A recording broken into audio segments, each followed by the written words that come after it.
On your screen, what future president seen here was a high school cheerleader in 1964? George W. Bush. Correct. Dots. Tinder or Grindr? Which would you use to literally feel a flame? Grindr. Nope, Tinder. Jenna, what singer was voted into the Rock and Roll Hall of Fame while she was on her Girls Just Want to Have Fun farewell tour? Cindy Lauper. Correct. Amber. The USPS is happy to handle your package as its full name is United States Postal Service. Alex Speck. In 2025, the Golden State Warriors. EA Sports welcomes you to the following presentation of the National Football League. What pizza Domino's say is its most popular pizza topping in the US? First opened way back in 1924, but renovated in 2002. There's a look inside venerable Soldier Field in Chicago. Tonight it's the Thursday opener for the new NFL season, as it'll be the Detroit Lions taking on the Chicago Bears. On the visitor's sideline, Lions head coach Dan Campbell. These guys ready to get this one going. On the other side, the head coach of the Bears, Ben Johnson. These guys ready to feed off the energy in this building as they try to win one in front of the home crowd.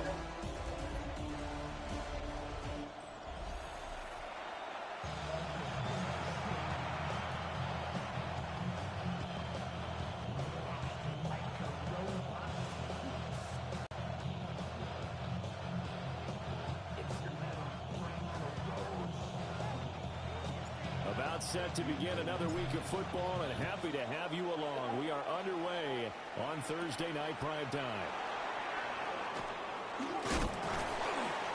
And they'll get him down inside the 30 at the 27. So here are the Lions now coming out for their opening drive. They'll be led out by their quarterback, the guy out of California, the former Cal Bear, Jared Goff. And at one point, the ascension of Jared Goff was really, really strong. Back-to-back Pro Bowls, took his team to the Super Bowl, and came really within one quarter of winning it. But since that time, he's had bouts of inconsistency, and that's been the struggle for him as he tries to get back to the form he showed earlier in his career. That's a really nice, tough run inside, and he gained 5 yards on it. And to be frank about it, most offenses don't expect to get 5 yards on a play call like that. So when they do, they go back to their huddle with a little pep in their steps. They're starting to think that they're starting to dominate the line of scrimmage. Gone. That's to Amon-Ra St. Brown. And St. Brown going to have the Lions first down as he'll get this up past the 40. 9 yards that time. One down, only about 500 more to go this season. He would certainly welcome most of his passes this year going as well as that. Now that the first one is over, time to settle into a groove and begin the long journey towards Week 18 and hopefully the playoffs. And that is going to be incomplete as he let him a bit too much. He's trying to get it to Amon-Ra St. Brown, but it'll be second down.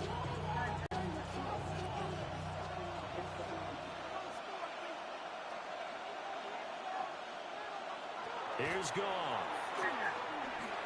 Going underneath, Gibbs has it. 4 yards the gain, and it'll bring up a third down. Well, offensively, that's the mismatch that you want. You want to force a linebacker to try and cover your back out of the backfield, out in some open space. The linebackers nowadays, they run like backs, and they take a lot of pride in covering. What a nice play he made there in the open field. Now he's going to get this all the way down inside the 35. That third down conversion good for 23. 23 yards. That's good for the Lions. First and 10 at the 33-yard line.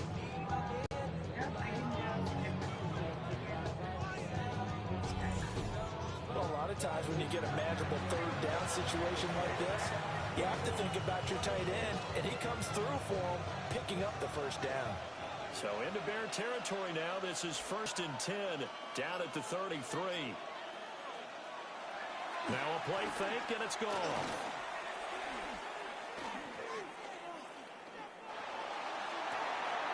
That is caught by Laporta. And he's taken down, but not before reaching the 10-yard line. That's good for a first down, his second catch of the opening drive. A lot of precision being shown on this opening drive. They've been methodical, they've been crisp, and as a reward, they're going to be set up with an early 1st and goal. They'll run with Gibbs. And he'll do a nice job here just to fight his way back to the line of scrimmage. No gain on the play that time, and it sets up 2nd and goal. As usual, the hallmark of a good run defense, linebackers making plays near the line of scrimmage. Absolutely nowhere to run there. They'll go again here from the 10-yard line on 2nd and goal.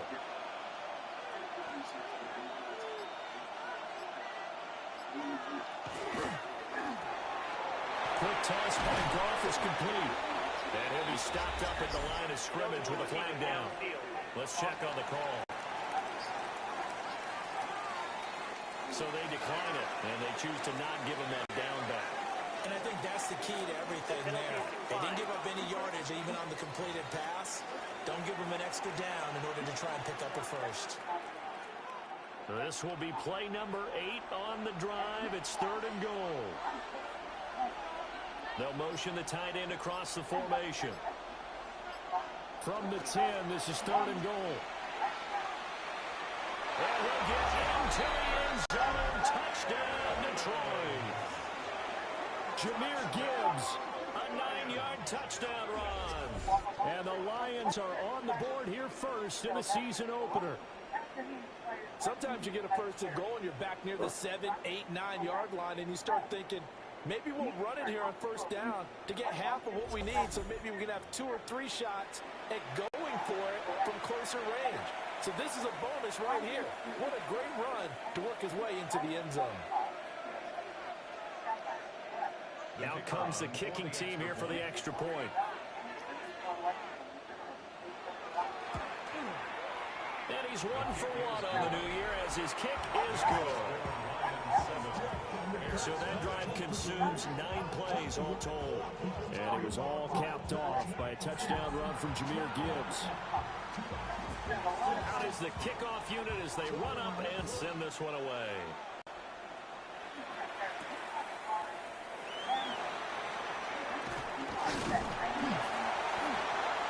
And they'll start this drive just across the 30. Pretty nice work on the return.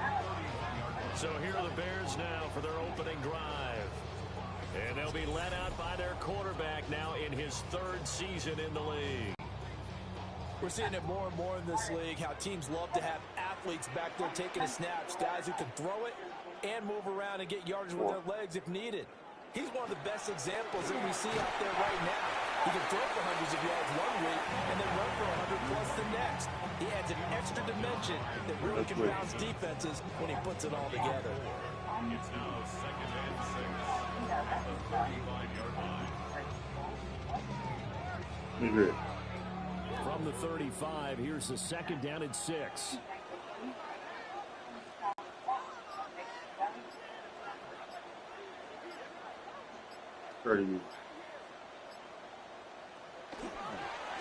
They'll keep it on the ground. Triplett. And he is going to be stopped cold behind the line of scrimmage. It'll go down as a 2-yard loss, and it brings up a 3rd down. That was well played there defensively. 2 tight ends in the formation, which essentially gave them 7 blockers up front.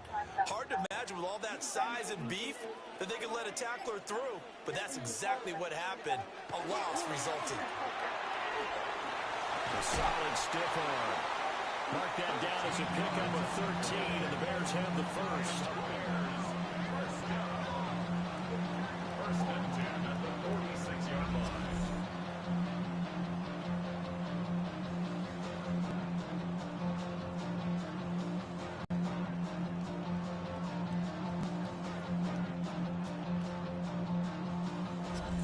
Plenty of things to talk about here, partner, but to me, their defense gave up a touchdown on the first drive.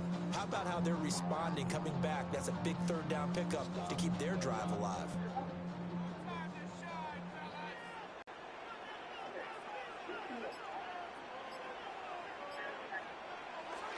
A carry here for Trevor Etienne. And they'll get this just to the 47. 1-yard gain. No doubt about it. A really nice job there by the defense, not allowing him to get to the perimeter. But that means your defensive ends, your outside linebackers, the guys that you pay big money to sack the quarterback, they also have to have interest in the running game as well. And they did a nice job there of holding the point of attack and not giving ground. On play action, here's Williams. There's a short throw. It's caught by Kmet. So 5 yards here, 5 on the play. And now it's 3rd and 4. I know some guys that love to start the year off with a deep shot downfield, trying to begin things with a home run ball. That might be the more exciting option, but I think that this was the smarter play. They'll go play action here with Williams. And he'll be hit as he releases it, and that'll fall incomplete. Not a great start dropping his first target, but let's face it, it won't be his last chance because he'll get opportunities to make up for that one throughout this game. They'll break the huddle here and go for it. This is 4th down.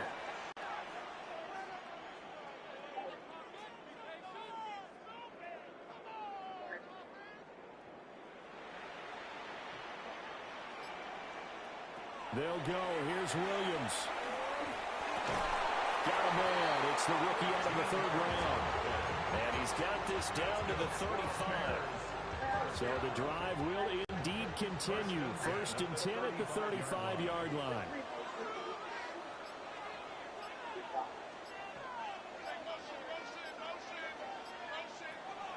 They'll fake the give. Now Williams. Well, that one drops down, incomplete. Good coverage there, forced the ball free, and it's 2nd down. They certainly thought he had an open look beyond the 1st down marker to his receiver, but they just couldn't connect, and that will send them back to the drawing board. Here's 2nd and 10. To the air once more, Williams. And that nearly an interception here on this opening drive, but he gets a reprieve. It's 3rd down. DJ Reed there defensively. To throw, Williams. And this time he's got the hook up. It's complete.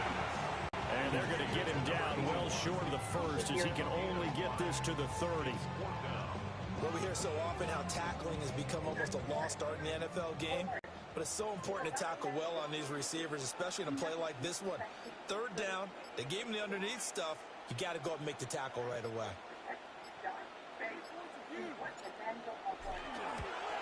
And that is no good. And this will stay at a 7-point game.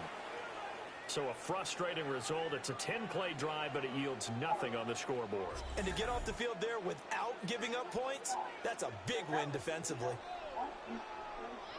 Back onto the field come the Lions for their 2nd overall drive.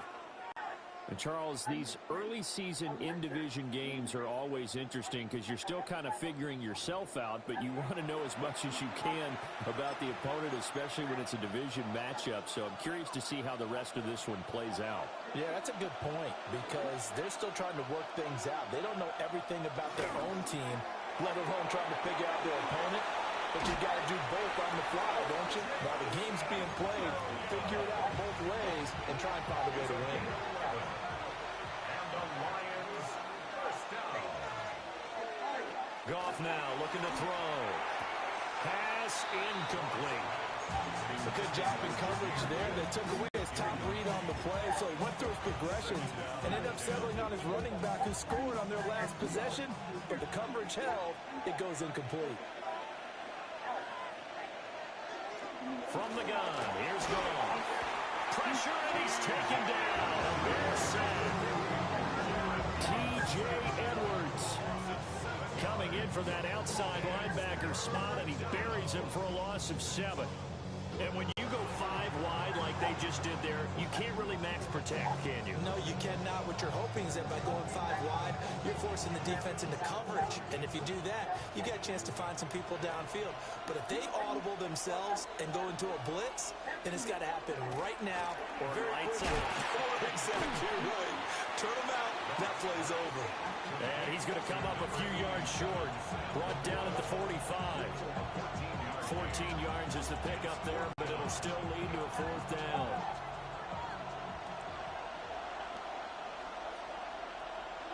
They go ahead and snap it. Gone. And it's incomplete. They cannot convert, and they turn it over. The Lions turned away on 4th down. And it'll be a turnover on downs. Well, it was too far for a field goal try. You don't really gain a whole lot out of a punt, so I don't think you have much of a problem with that, do you? No, not at all. I think it's the right play. The exact right play, because even if you want to play defense and pin them deep, you know how hard it is for a punter to knock one dead inside the 10-yard line. That's not necessarily easily done. So I think going for it there was the right call.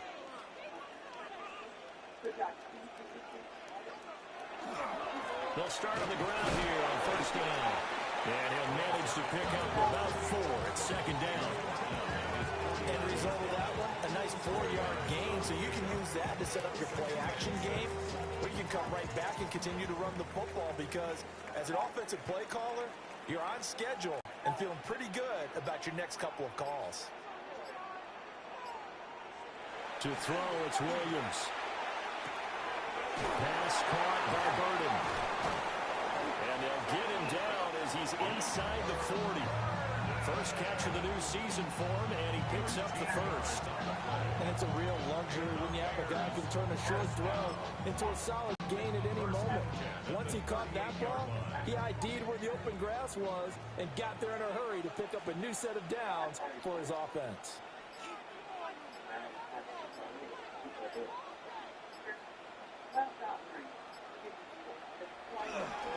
On 1st down, Triplett. Down the sideline he goes. Touchdown, Chicago! A great play there. 38 yards. And the Bears are within an extra point of tying up this ball game.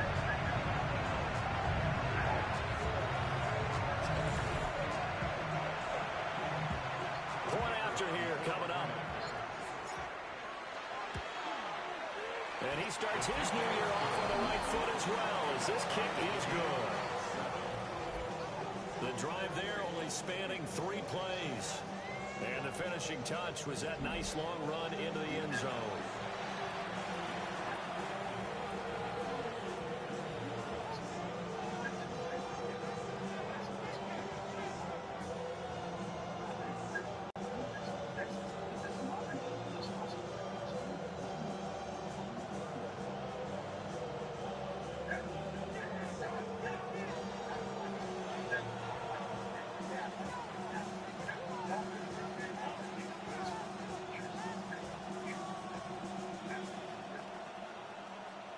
So all even at 7 now as they kick it away.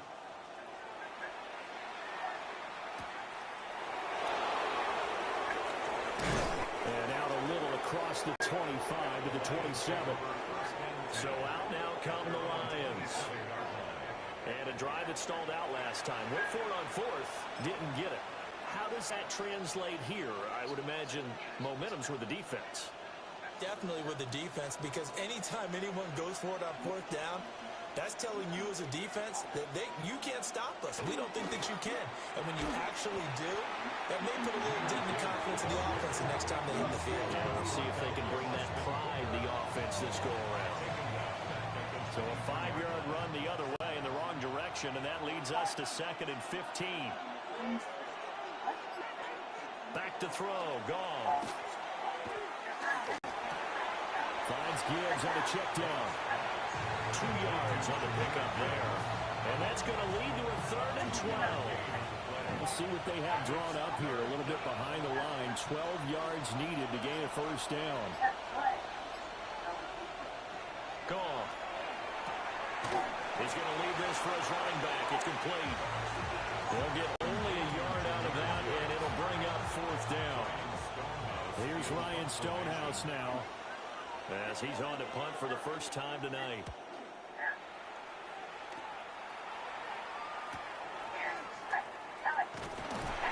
It's a net of 40 there, a punt of 48, and a return of 8. And the Bears take over.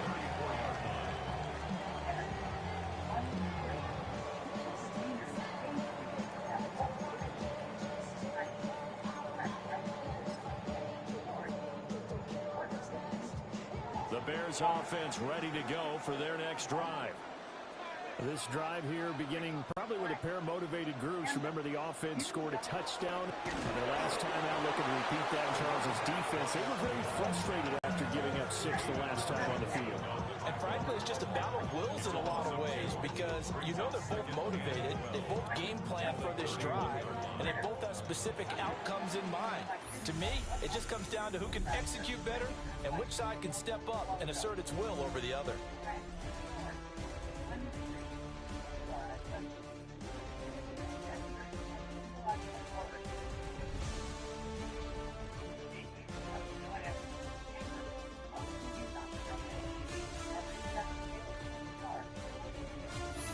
In Chicago, ready for the second quarter. It's the Bears in possession as they've got it second down and 12. Time is up.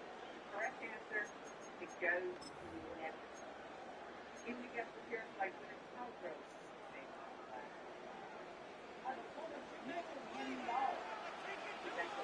Throwing is Williams. They'll try to set up the screen. It's complete. Now he's loose at the 40. Inside the 20. Touchdown, Chicago. A great effort there. Already his second touchdown here in this opening weekend. And the Bears have taken the lead. Well, he's used to running it that distance. Here he had to catch it, too, before making the run. Heck of a play for the score. There's not many things better for an offense than a back who's a complete guy who can run it and catch it. And we just saw him complete a big-time play for a touchdown. No going for 2. They'll kick the point after. Extra point splits the uprights. And that makes the score 14-7. Hardly any time taken off the clock there. 2 plays, and they find the end zone for 6 points.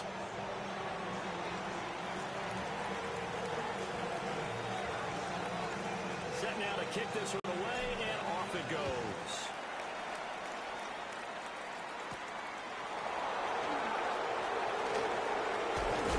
And a nice return sets him up pretty good here right at the 30-yard line. Detroit's offense ready to take over. That 7-0 lead of theirs short-lived as they've now given up 2 straight touchdowns to fall behind by 7. Yeah, but no cause for discouragement here. Yeah, they've fallen behind, but haven't they proven that they can go down and score? So what was the formula to get them down there the first time? Get back to something close to that, and maybe they get this game tied up. And past the 40 before he's out of bounds. Nice way to start the drive. A gain of 12 and a first down. They'll fake the handoff. Now Goff. A little short pass here taken in by Laporta. And he'll work it across midfield inside the 45. It's a gain of 14 and a first down for Detroit.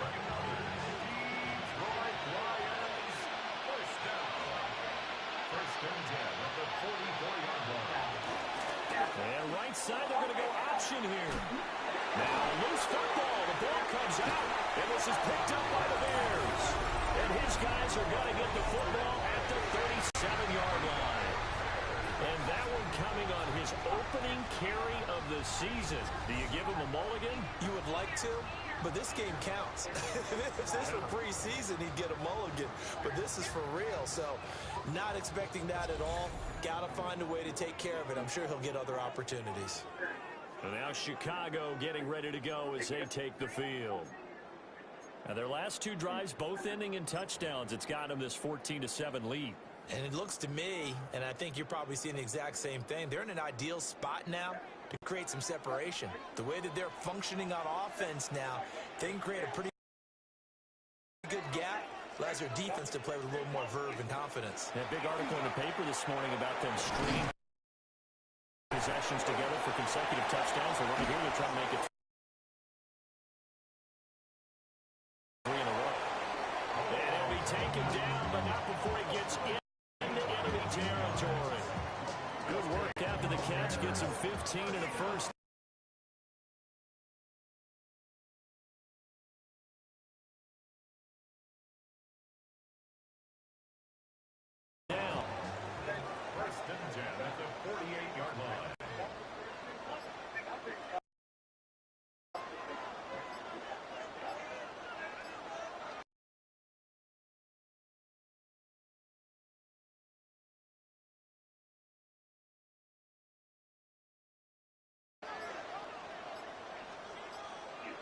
Looking to throw is Williams.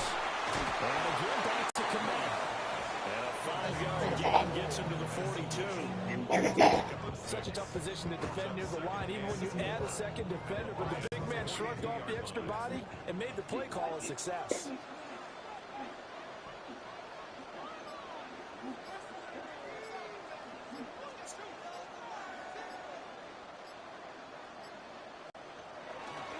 Off the play fake, it's Williams. That's complete right side to Kmet. And this winds up a pickup of 2, maybe 2.5 to about the 39. The Bears on third down, just 1 for 3 thus far. They need just a yard here. It's 3rd and 1.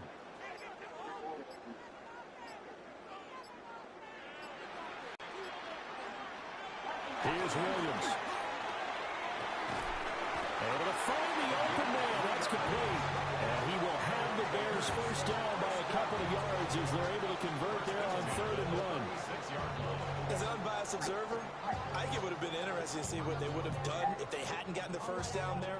But since they did, I guess the point is moved. Yeah, they were right there in that middle ground, field goal range, punt, go for it. But as you said, they picked it up.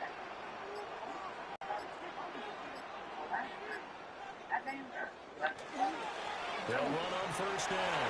Triplett. And he works his way free all the way down to the outskirts of the red zone. 71 yards rushing for him in his first half as he is looking in mid-season form here in the opener. Now this offense in mid-season form here in the opener. It's 1st and 10.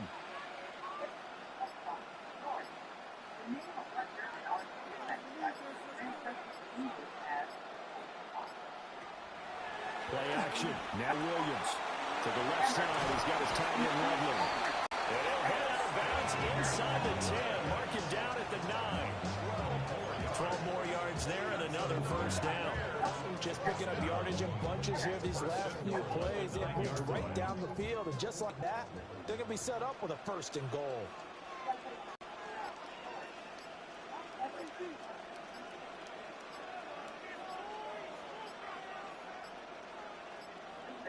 Now flags, and we're going to get a delay of game. Delay of game, offense. So that flag will set him back 5 yards. Still first down. The delay of game, a costly one, as they're backed up 5 for 1st and goal.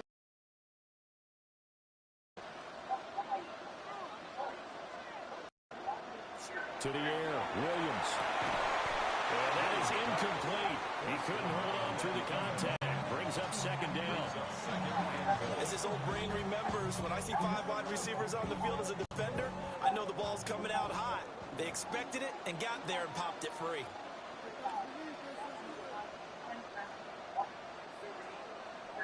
Williams now.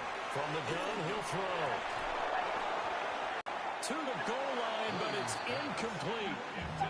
My first thought is surprise, because that's one of the better tight ends around, and I've seen him pull in balls like this before. But how about a little credit to the defense forcing that incompletion?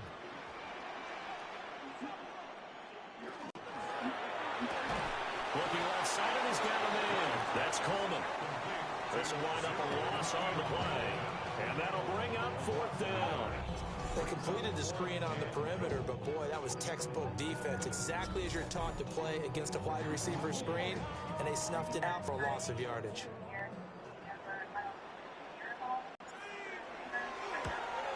And this one is right through. And they will move up by 10 now, 17-7.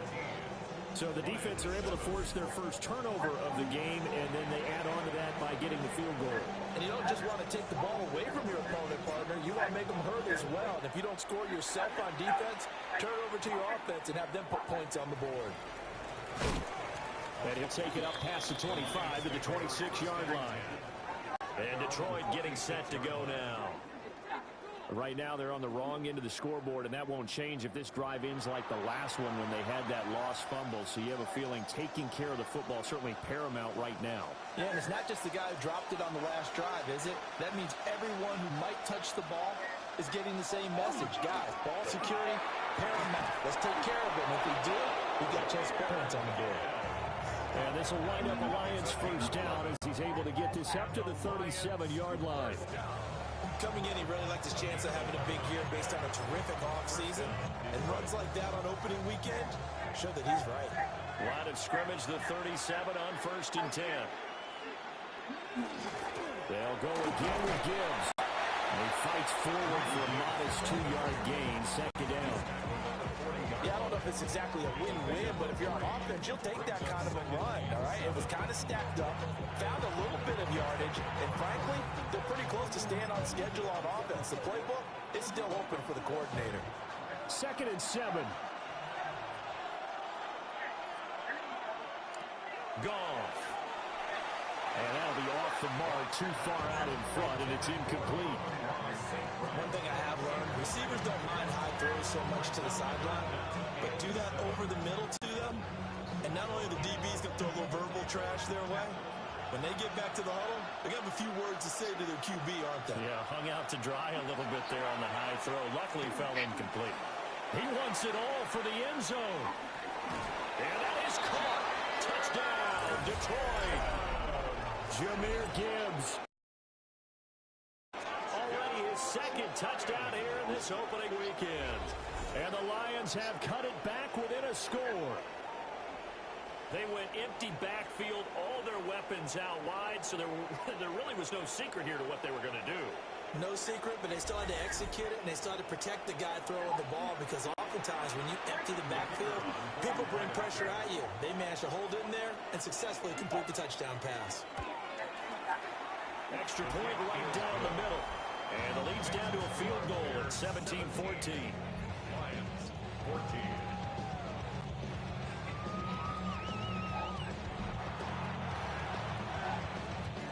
So just a 3-point game now as they send this one away.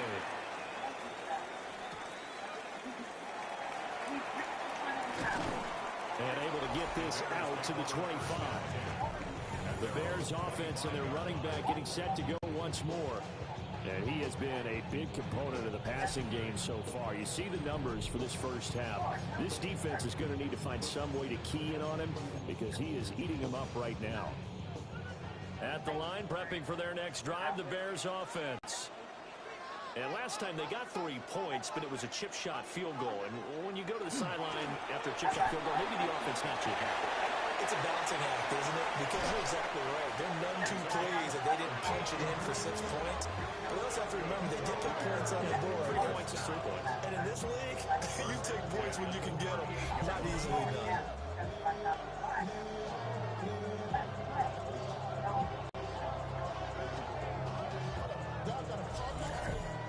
Y'all can't talk about basic. He ain't no power. Also dangerous. Pretty explosive run on that inside handoff, and when you're a runner of his caliber, you don't need a big crease. You really don't, but also what we're seeing is an offensive line that's taking charge at the point of attack, aren't we? Not only are they controlling the initial contact, they're actually utilizing what they call the strain, the next 2 to 3 seconds to continue to move people. There's a short throw. It's caught by Kmet. And he gets it down a yard or 2 shy of the 30 before he's out of bounds. I know the halftime's approaching, but I don't think he's going to want to take a break. That's his 5th catch. Yeah, they've really been targeting the tight end.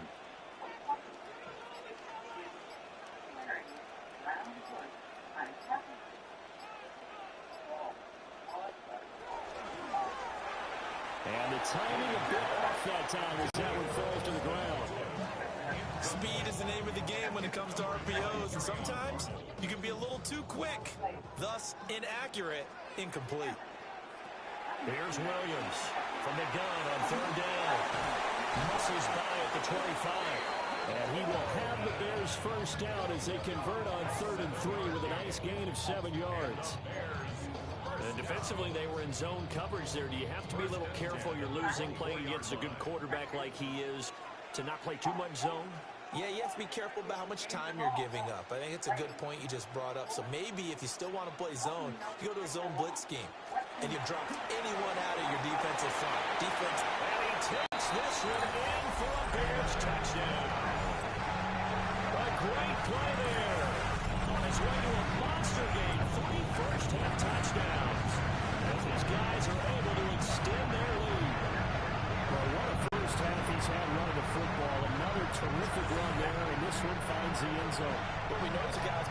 up with big plays in the running game, and his offensive line knows it as well.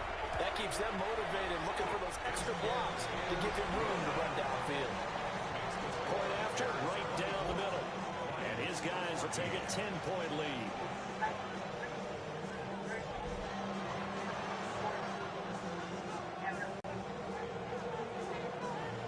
The Bears send the kicking team out there, and they will send this one away.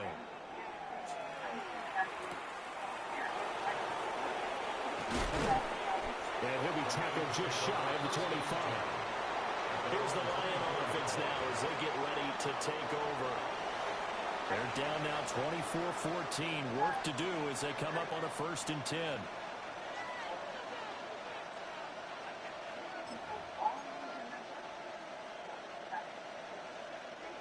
Looking to put a drive together. They'll start things off with a give to Gibbs. And he stopped immediately there.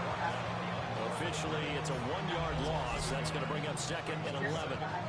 It's a tough one right there. He ran right to the teeth of the blitz as the linebacker was freed up in order to stuff that one for a loss. I think quarterbacks got to see that. Got to find a way to audible into something a little more advantageous. After the loss to start out, here's 2nd and 11.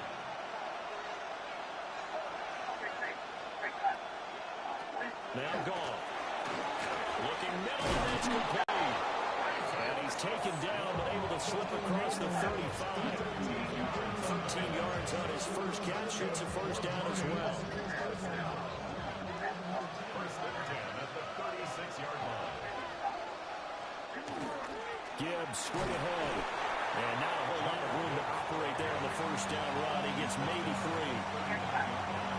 That's just a pile of bodies there, and that's when you kind of find out who's a tough guy, right? Who can stand up and make a play. It was only a 3-yard run, but for both sides, they had to walk away from that feeling like, okay, I can stand up when the going gets tough in here. They'll let this go deep for St. Brown.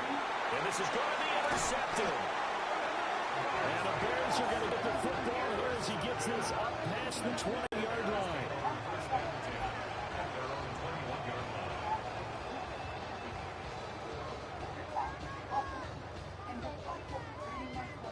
And that's a ball that he is going to want to keep, his first career interception in the National Football League.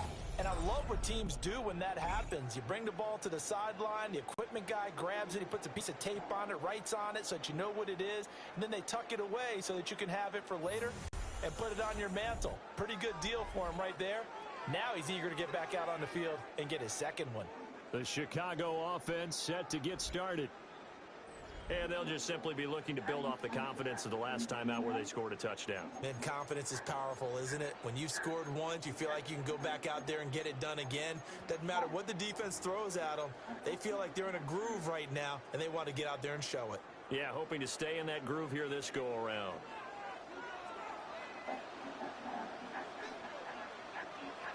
Now Williams throwing to start the drive. And he's going to get this one across the 30-yard line. A gain of 10 as they look to add on to this 10-point lead. From the 32 now, here's 1st and 10. 1st and 10 at the 32-yard line.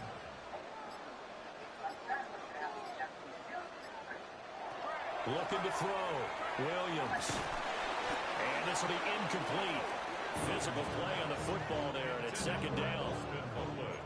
Normally being a big-bodied receiver plays to their advantage downfield. Go up and make the catch, take the hit, and pick up yardage. But in this case, the hit was timed really well and popped it free from his grasp.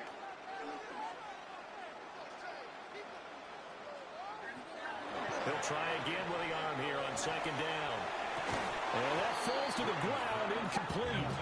A nice job of bodying him up defensively, and now it brings up 3rd down. I have to give some credit to the defender on that. When he read all of his keys perfectly, got a great break on the ball and able to force that incompletion. The Bears on 3rd down. They've hit it 50%, 3 of 6 to this point. This is 3rd and 10.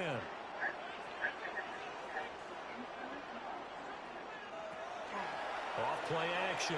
Williams. That's complete to Lovely. And he went nowhere. He'll lose yardage back to the 29. They'll wind up losing 3 here on the play. And that's going to bring up a 4th down. And we've hit the 2-minute mark in this first half of action.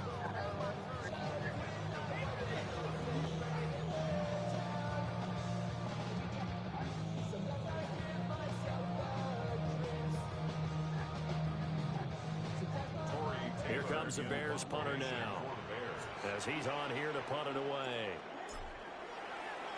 And now a high kick here as they'll try to cover this one. And the fair catch is made at about the 27-yard line.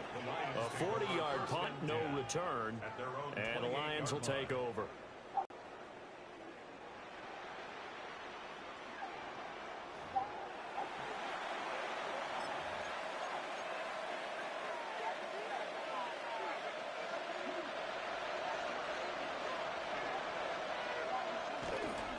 Drive starts with a run from Gibbs. And to the 36-yard line, taken down there after getting 8 yards. Just need a yard here, 2nd and 1. Brings up 2nd and 1. To throw is gone. And he's got his man on the out route. And able to get this one across the 45 before he's brought down. A gain of 12. And now Goff. First down. That's to the left sideline and incomplete. And a smart play there. He's probably saying, I wish I would have done that on the last drive instead of throwing the interception. 2nd and 10.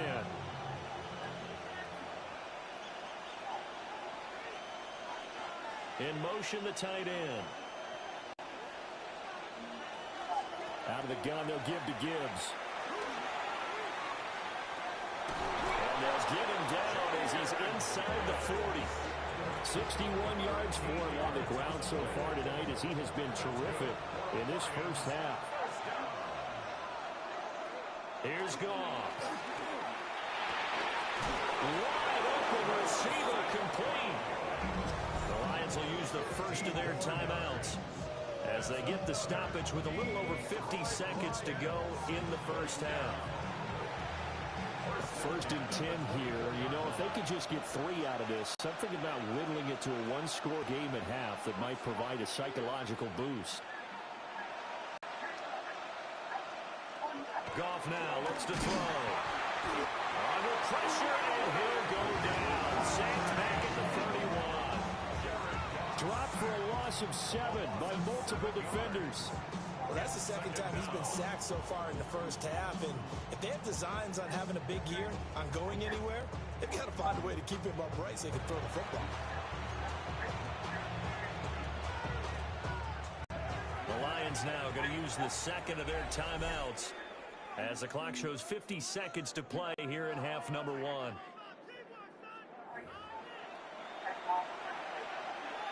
Don't need it all back at once, but you figure they're going to need something here. 17 yards to go on 2nd down. Here's Goff. It's Williams on the catch to give him 2 yards there on the completion. And they're going to be staring at a 3rd and long here. Tall task ahead of him here, needing a full 15 yards to move the chains. Now on 3rd and long, they'll look to throw. Got a man, and he hits him in stride. And he's going to get this to about the 20, but that is well short of what he needed. So the completion results there in 9 yards. And it'll be 4th down. On 4th down, on is Jake Bates for the Lions field goal. From the left hash, this from 37. Bates' kick is good. And this is back down to a 7-point game. So no problems at all on that one. And you know, there's virtually no win. This is a kicker's dream here tonight. It absolutely is, isn't it? So to me, with no win, it should be a passer's dream as well, right? But in this case, the defense held out. They had to force the field goal. And they will not get a chance to return this one as it's through the end zone for a touchback.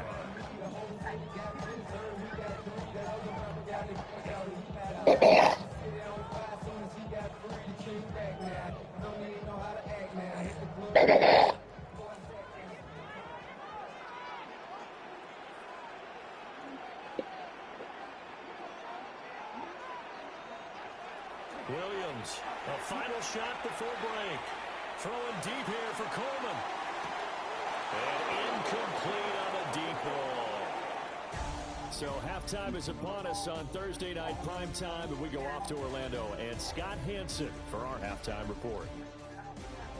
All right, Brandon, thanks much. Welcome in, everyone, to the downtown Orlando studios. Scott Hansen and crew with you for a short and sweet halftime, as this game's had a little bit of everything to it. We'll find out which side can establish some tempo in the third quarter as we're ready to kick off the second half. Back out to our commentary team, Brandon Godden and Charles Davis.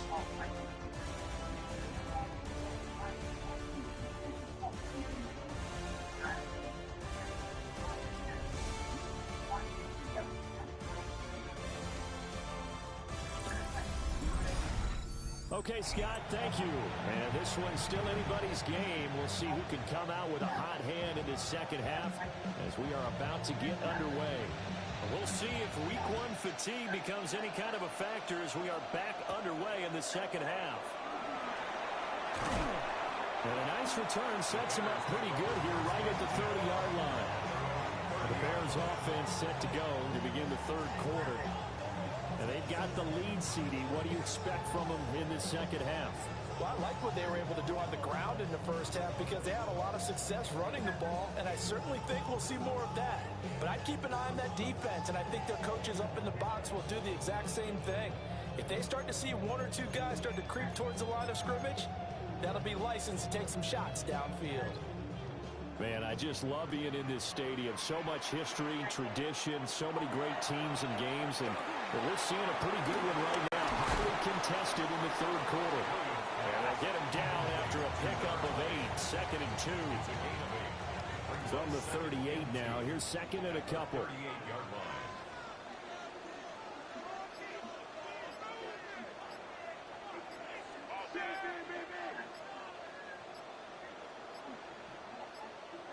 They just do get the playoff as he'll look to throw. It's a first down, his fourth catch in the game after having 3 in the first half.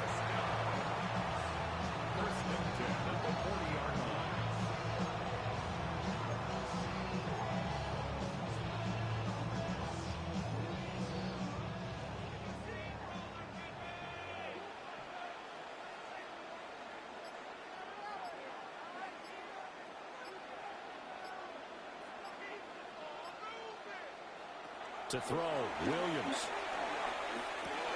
Pass caught right side by Loveland. And he'll be taken down, but not before he works it past the 50. A Chicago first down there on a gain of 11. First down. First and 10 at the 49-yard line.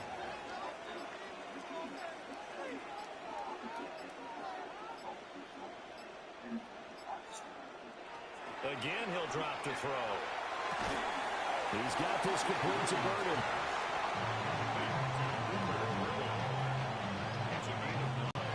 Brings up second and a yard at the 41-yard line.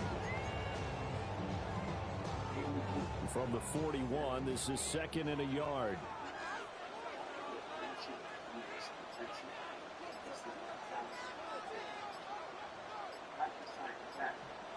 To the air once more, Williams. There's a short throw. It's caught by Komet.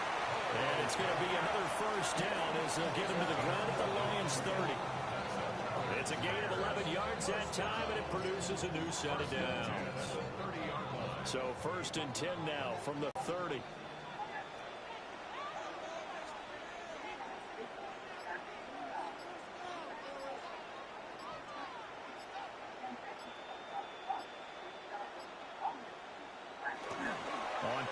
Here's Williams. And that is incomplete. The coverage a little too good there, and it's second down. And those two just have been in sync thus far. They've done a nice job against him, but still, with his talent, you would expect them to have more completions to him in this game. Now a second and 10.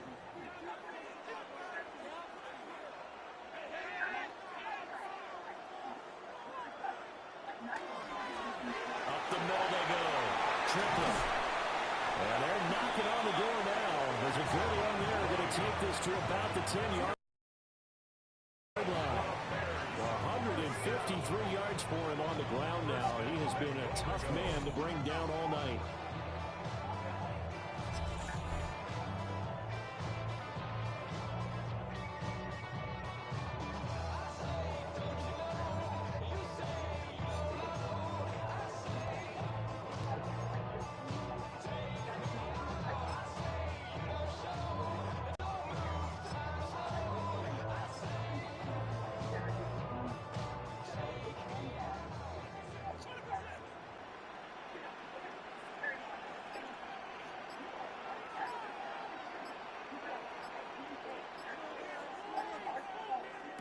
To throw, it's Williams. He's going to flip that out to the flat. It's complete. And he is in. Touchdown, Chicago. Trevor Etienne, a 9-yard touchdown grab. And the Bears take the opening kickoff of the third quarter and drive right down the field to extend their lead.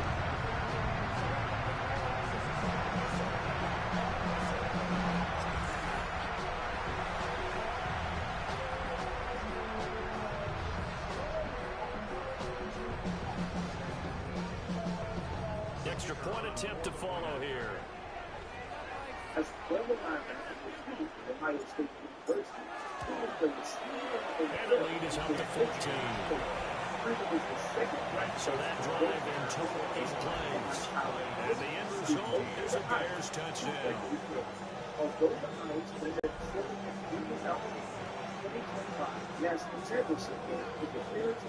the kickoff team on the field now as they will send this one away.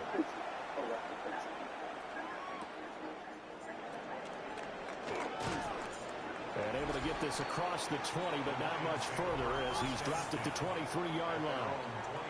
So we get a look at the Lions offense as they get ready for their first possession of the second half. Well, the opposition laid down the challenge and opening drive touchdown here to start the second half. And, Charles, now you feel like this group needs to get an answer because this all of a sudden is a 2-score game. Yeah, you're right about that. What was a small, manageable spread to overcome? A little bit more daunting now. I think you're exactly right. Pressure is on because you don't want to get the ball back with a chance to really extend this lead on. Timing is crucial in any route thrown, but when you throw an out, so many things are going through the mind of the receiver. Catching the ball, timing it up with the quarterback. Are my feet going to get down inbounds? On that play, all those things going through his head. Look at this, middle of the field, a breakaway. Amon-Ra St. Brown, touchdown, Detroit. Amon-Ra St. Brown, 77 yards. And the Lions have got it back to within a score.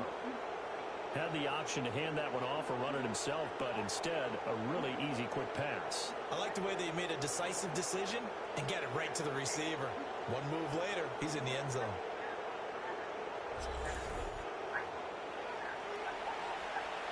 And now they'll line up to kick the extra point.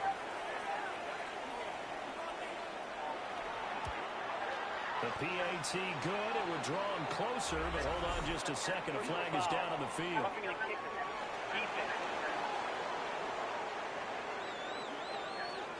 And that flag accepted. After the roughing penalty on the PAT, they'll kick off from 15 yards further upfield. And this one over the back line of the end zone. Well, they definitely don't want to give him a shot at returning it. That's obvious. So the ball will come out to the 30. A look at the running back, the man out of the backfield as he gears up to go again. He's had a touchdown for every quarter so far. 3 here in the third, and probably hoping he's not done yet. And this is a situation where it's okay to be greedy. When you've already scored 3 times, you want 4, you want more than that, and guess what? That only helps your team. Yeah, so far 3, now in search of 4.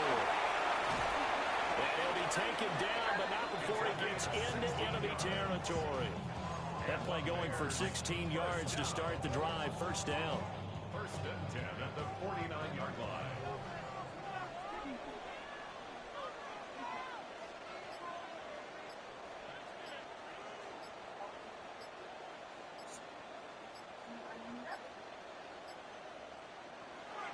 They'll fake the give. Now Williams.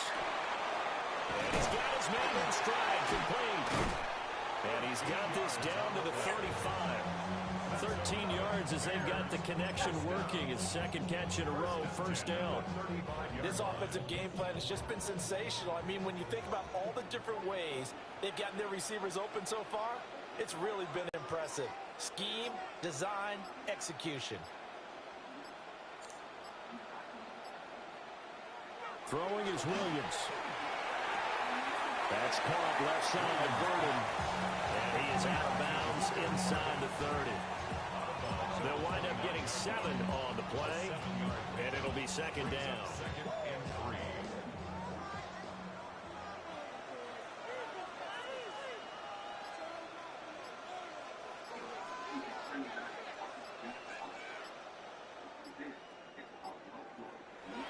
They'll go play action here with Williams.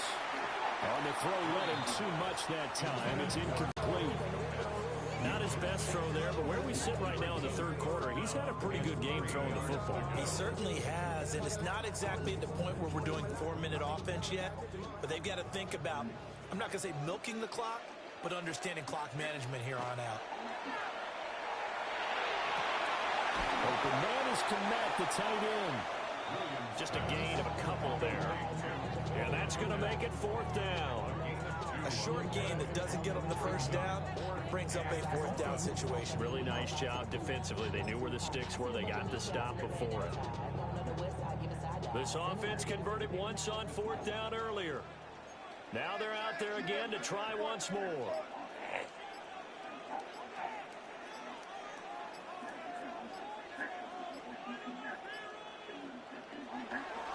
They'll try and run for it. And he gets the first down here as he's taken down at the 24. Just a gain of 3, but they'll certainly take it as they convert on fourth down.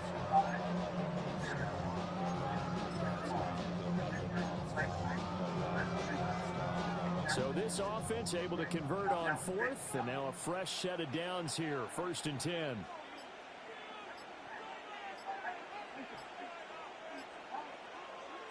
Looking to throw is Williams. Oh, he's got a man wide open, complete.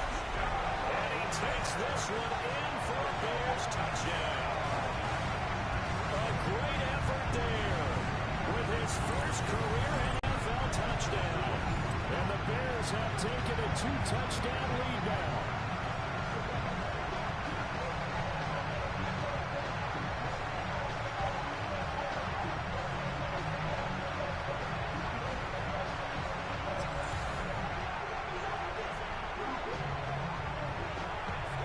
Now the extra point try forthcoming. And he's been a busy man, 5 for 5 now as he knocks another one through to extend the lead. So that drives 7 plays in length. And it culminates in a touchdown for Chicago. The kickoff unit is out on the field, and they will send this one away.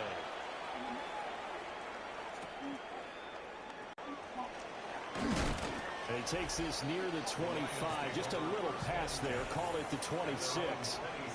We're going to look at Amon-Ra St. Brown as his offense ready for the next drive. And I know that they've double-teamed him a couple times, but not a ton. Whatever they're doing isn't working. He's up over 100 yards. We'll see how they adjust. And when they do that, they weaken their defense in other places as well. And how many times have we done games where we've seen a guy have a big game like this? It's usually not by himself, is it? Usually it opens it up for other people to have big games as well. And incomplete, a drop there in the middle third of the field. That'll bring up second down.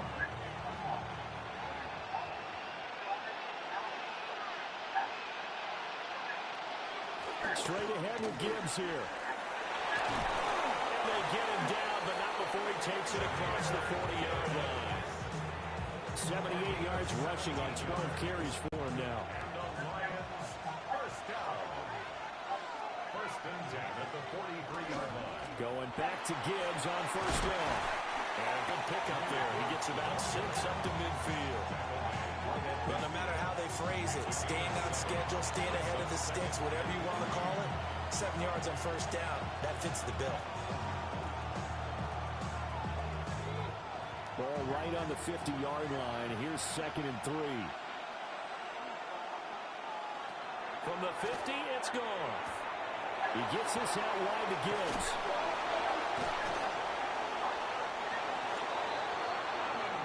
Wow, that ball gets knocked free, but a teammate comes along and scoops it up. It's almost like baseball. Guys at bat, people on base in scoring position. One guy doesn't get him home. The next guy comes through and picks him up. And he's going to be taken down back over the 35-yard line.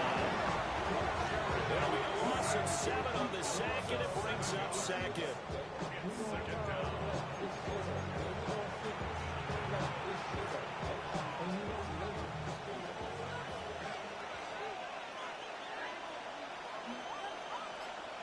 Now it's gone.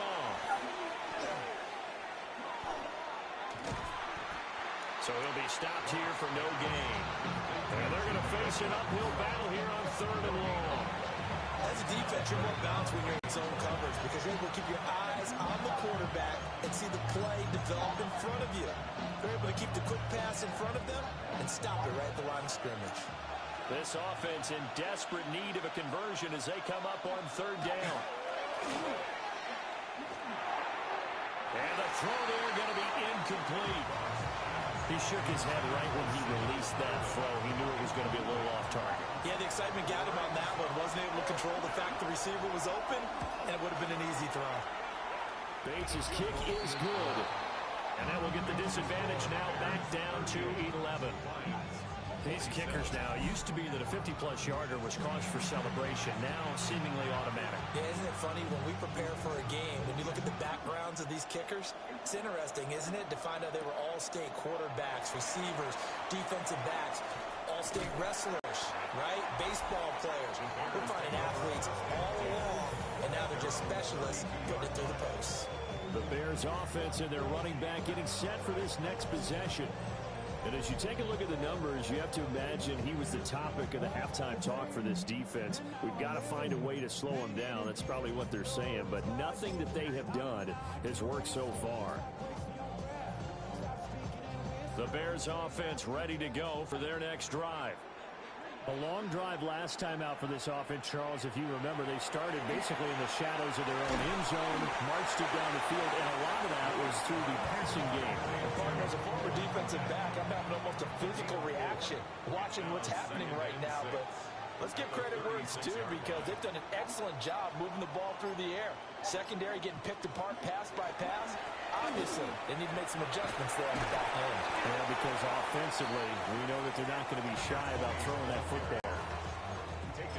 But really, that was no surprise there. They've been running it well all game. And I know goals change all the time, but any team will take that type of run each and every time.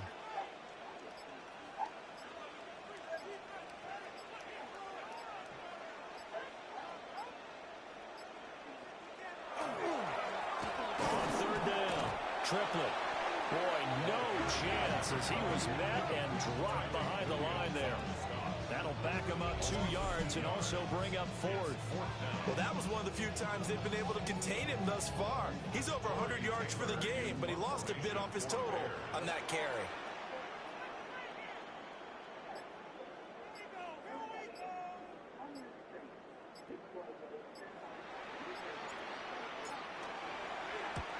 .44 on his first punt, and this is a good kick as well.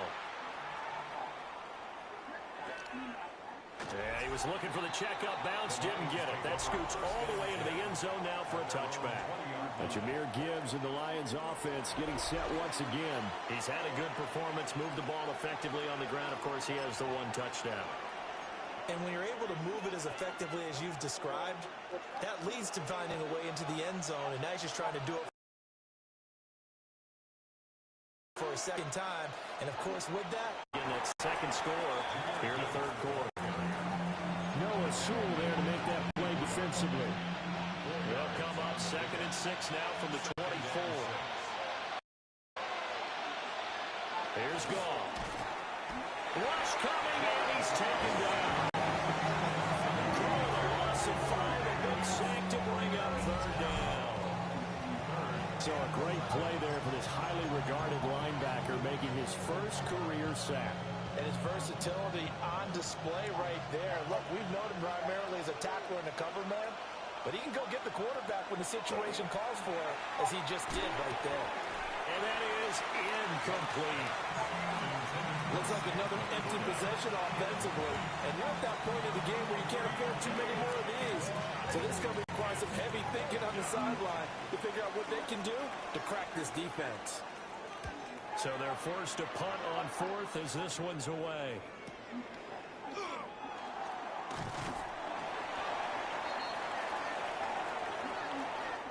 Fourth quarter coming up here on Thursday Night Primetime. This is the National Football League on EA Sports.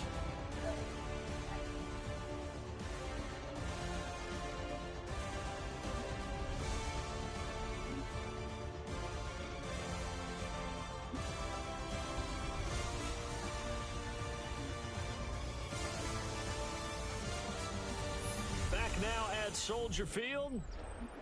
It's Bears football here. They also have the lead as well as we begin quarter number 4.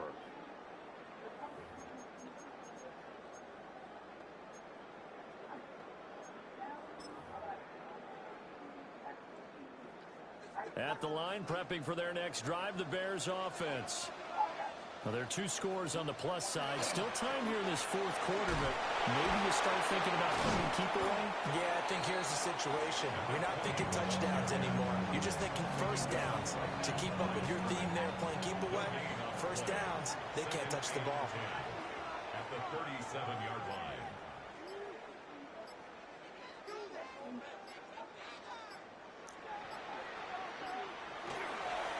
They'll keep it on the ground. Triplet. And this will be stopped at the 44. That one good for 7 yards. The Bears on third down. They've converted a third of their opportunities, 3 for 9. This time it's 3rd and 3.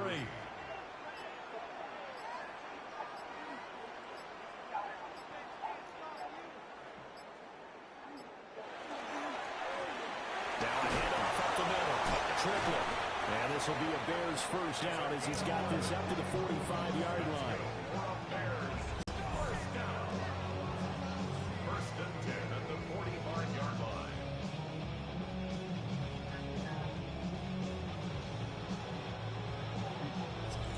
Well, that's a carry they have to be satisfied with, and throughout this game, they've been satisfied with what he's given them. Whenever they've needed a big run, a first down, he's the guy they've turned to. And it doesn't matter what the defense thinks.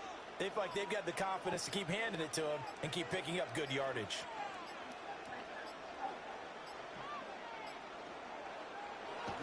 On first and 10, it's ETN. And to the 36-yard line, taken down there after getting 8 yards. If nothing else, they've already taken a couple minutes off the clock here already as they come up second down. 36-yard line.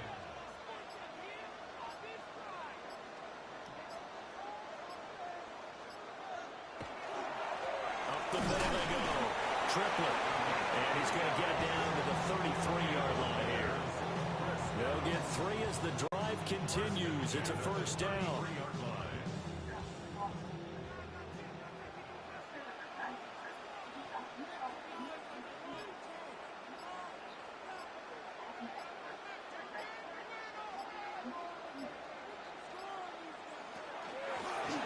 Now a handoff up the middle. Triplet. And not much running room. Down to the 32. From the 32-yard line now, here's 2nd and 9. Brings up 2nd and 9.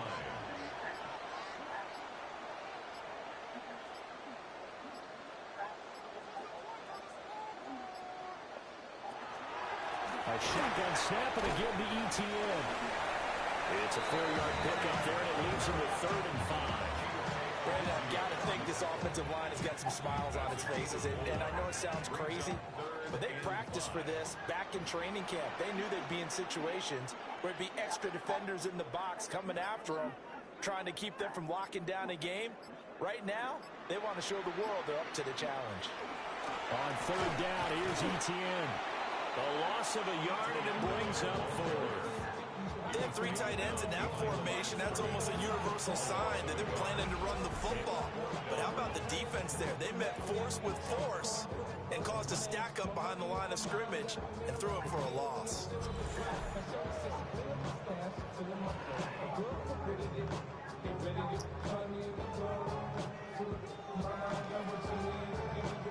Now we've got a field goal coming up here for Chicago. From the left hash, this from 46.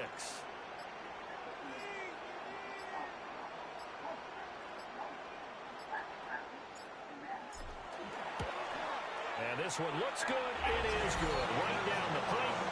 And that will extend their lead even further. So that maybe not a knockout blow, but I suppose certainly every little bit helps when you're trying to salt one away in the fourth. Well, the possibility of being beaten by 2 late touchdowns or at least sent to overtime does exist. But time, definitely a big factor at this stage of the game, is in their favor. And he'll go down as this drive will start at the 25-yard line. So here come the Lions now. These guys definitely hoping for a better showing than their last appearance. They couldn't really even move the football much beyond the shadows of their own goalpost, Charles. We'll see if they can get a better, more sustained drive going here. Yeah, and every team that we ever talk to says the exact same thing. When you start a drive from that deep in your own territory, the goal is a minimum of at least 2 first downs, because even if you have to punt then, you change the field position, right? You flip the field a little bit. They didn't get that done. This time they want to string together a nice drive and help themselves out. Here's a 2nd and 2 now from the 33.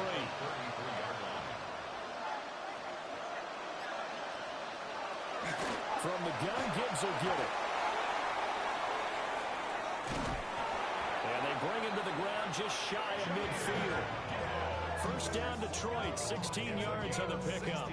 Now, yes, a 2-possession game, but a good chunk of time on the clock, so they have the ability still there to run it on 2nd and short, but maybe they need to pick it up a bit. You're right, they did pick up the first down there, but as you mentioned, they have to pick up the pace now, because it's a 2-possession game. They've got to get there twice to make sure they have a chance to win. And incomplete, a drop there in the middle third of the field. That'll bring up 2nd down. In the early days of the NFL, you could easily blame these drops on maybe some uneven or uncertain lighting in a stadium. Not anymore. The lights are pretty good. Yeah, they're great here at night, but his 2nd drop, indeed, not a good look.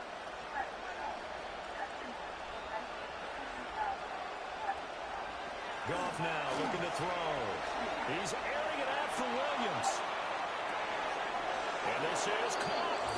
And he takes this one in for a Lions touchdown. Jamison Williams, 51 yards. and the Lions have made it a one-score game again here in the fourth. No, we're not cheering. No, we're not rooting, but I am excited about this, and I know you are too. We got a ball game again after that big-time strike. Big-time strike, and you are right. Don't go anywhere yet. This thing's not done. No going for 2. They'll kick the point after.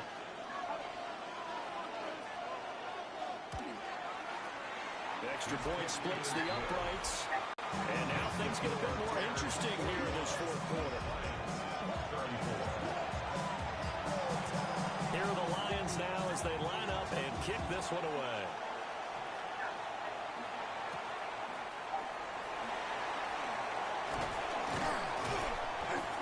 And up to about the 26-yard line, just across the 25.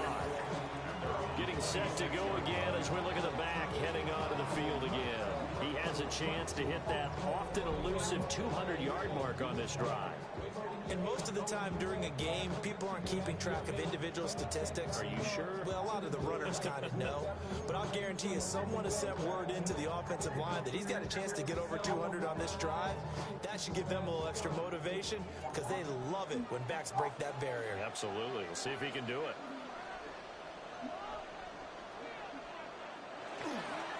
They run with a fourth-round pick, Roschon Johnson. And back to the 30. It'll be second down. Good push from the offensive line, and they've done well so far to build this lead. Now, they've got to get things to the finish line. And that's a solid pickup there to begin the drive.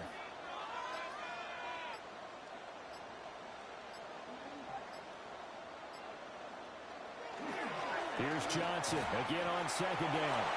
And they'll stop it after a gain of a couple to the 33.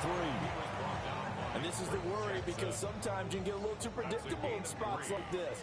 You know you're going to run the ball, but they know you're going to run the ball as well. And now you look up and you're staring at an important third down.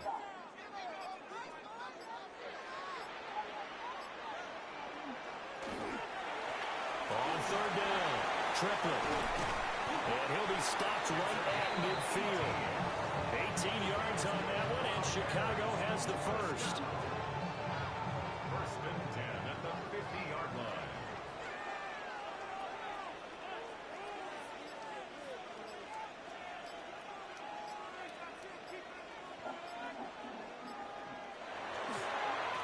Right back to him on first down. He'll be taken down at the 48 for a pickup of 2 yards. Looks like they're establishing a pretty good pattern here because they've been very heavy in the running game on the last 4 plays. Yeah, you took the words right out of my mouth. So far, 4 plays in this drive, all 4 on the ground.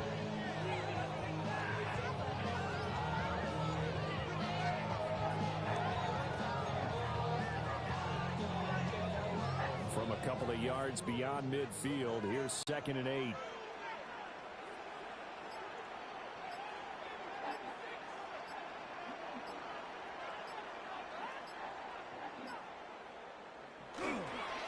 They'll keep it on the ground. Triplet. And he gets it inside the 35 and just shy of the 30. 16 yards is the pickup there and a first down for Chicago.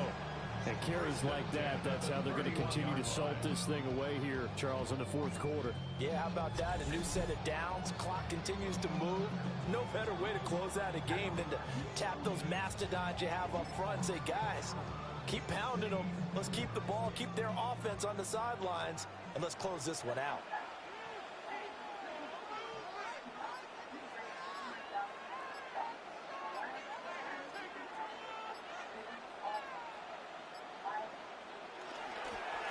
On first down, Triplet. And he's got some space here. A good gain again. That's now 31 yards combined on those last 2 plays. First and 10 at the 16-yard line. All runs on this drive so far. It's 1st and 10.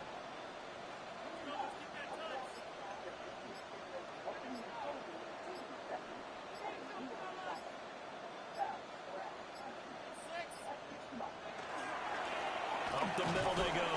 Triplet. And for one of the first times tonight, he's going to be held up at the line of scrimmage.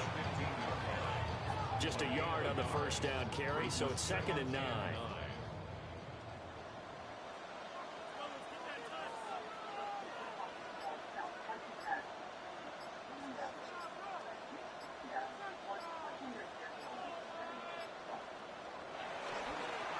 Now a give right side. Triplet. The Lions will use the first of their timeouts. That'll leave them with 2 remaining. We'll be back after this. No gain on the play. Brings up 3rd down and 9. Play number 9 on the drive coming up, and they need 9 yards on 3rd down.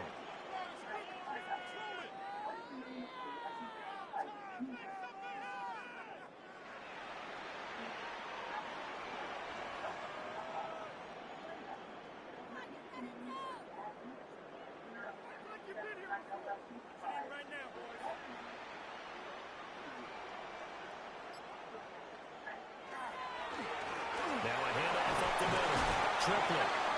The Lions now going to use the 2nd of their timeouts. And as the 2 teams talking over on their respective sidelines, we take a break.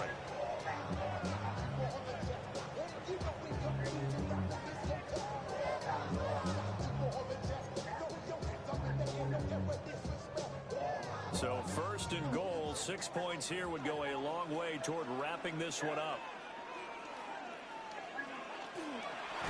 They'll try and run some clock here as they keep it on the ground. The Lions quickly now going to use the last of their timeouts. And as the 2 teams talking over on their respective sidelines, we take a break. Now from the 7, here's 2nd and goal.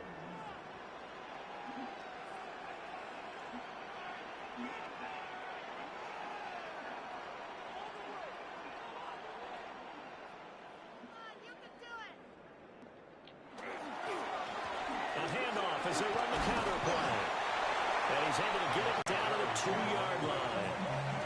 Every yard they gain getting them better and better field position, and obviously a field goal makes this a two-score contest. That's really all they need. And that means for your play caller, he's not looking to the attack portion of his sheet, right? He's looking for, okay, what do we have that's going to keep us in a good spot?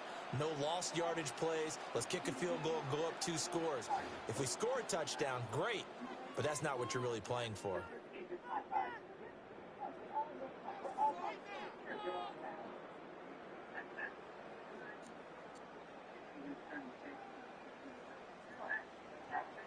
A big play if you think about it right now in this season opener. It's third.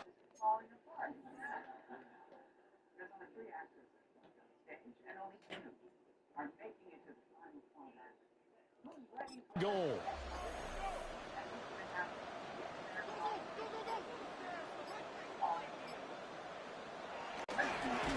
They'll try to run this one in. That is not going to be any help as they dump it behind the line of scrimmage. That's a really alert defense there because they saw the heavy look coming from the offense, countered it with extra linebackers who brought a little bit of speed and heft, and able to really make a big-time play for their defense. So now one of the biggest kicks of the night is forthcoming. This to perhaps salt this one away. And they also created the largest trade exceptions in NBA history at $28.8 million. It gives them some flexibility over the next year, but this is a massive deal for Utah. We're starting to see them now. Danny Ainge, Ryan Smith, their owner, and co. This is a big move for the Jets. And his kick here is good. And that will extend their lead even further. So that one seeding going to make the road back a lot more difficult. Oh, there's no doubt about that. You know, Bulls can do that. Can Jaron Jackson do it? Because now, as you pointed out, a very difficult road. Down 2 scores. You don't just need a touchdown. You need a chain of events to go your way. You've got to score, somehow get the ball back, and score again. The odds of that happening, not great in your favor. The Bears send the kicking team out there, and they will send this one away. Stocking up with draft capital, but John Morant trade conversations. You're now at the deadline. I'll continue to beat up on the 27-yard line. So here's Goff and the Lions. Down by 10. Minutes 12 to go. How this thing pan out, we'll watch as they come up on first down. The Clippers are doing hard to continue today to work on a resolution and trade figures out of that lane. The team that has come up with the most signatures as of right now is the Cleveland Cavaliers. And aside from the discussion of the deal, centered around a swap between Harden and Garland. And the reason why this is even a thing is that the Clippers, they would love to kind of keep it status quo right now, but James Harden has a neutral option in the offense for next season. So you get him to sit down and see what's the future. And next season of contract, next season is not going for James Harden in Williams once more complete. Here's first down. Both sides. Look, the Clippers in this instance, they're getting a point like James Garland. And James Harden is playing with a team where he might have a young and also short pass here taken in by Laporta. They'll come up 2nd and 7.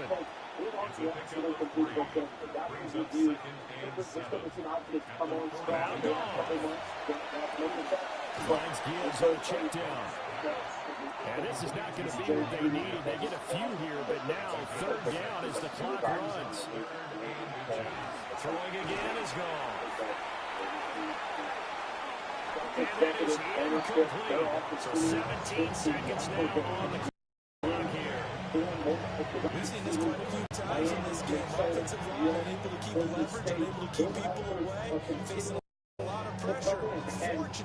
Fortunate just to get rid of it. One of the reasons they're down is that inability to stop the pressure. We saw another example of it there.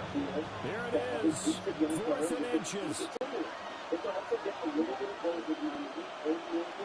They go ahead and snap it. Gone.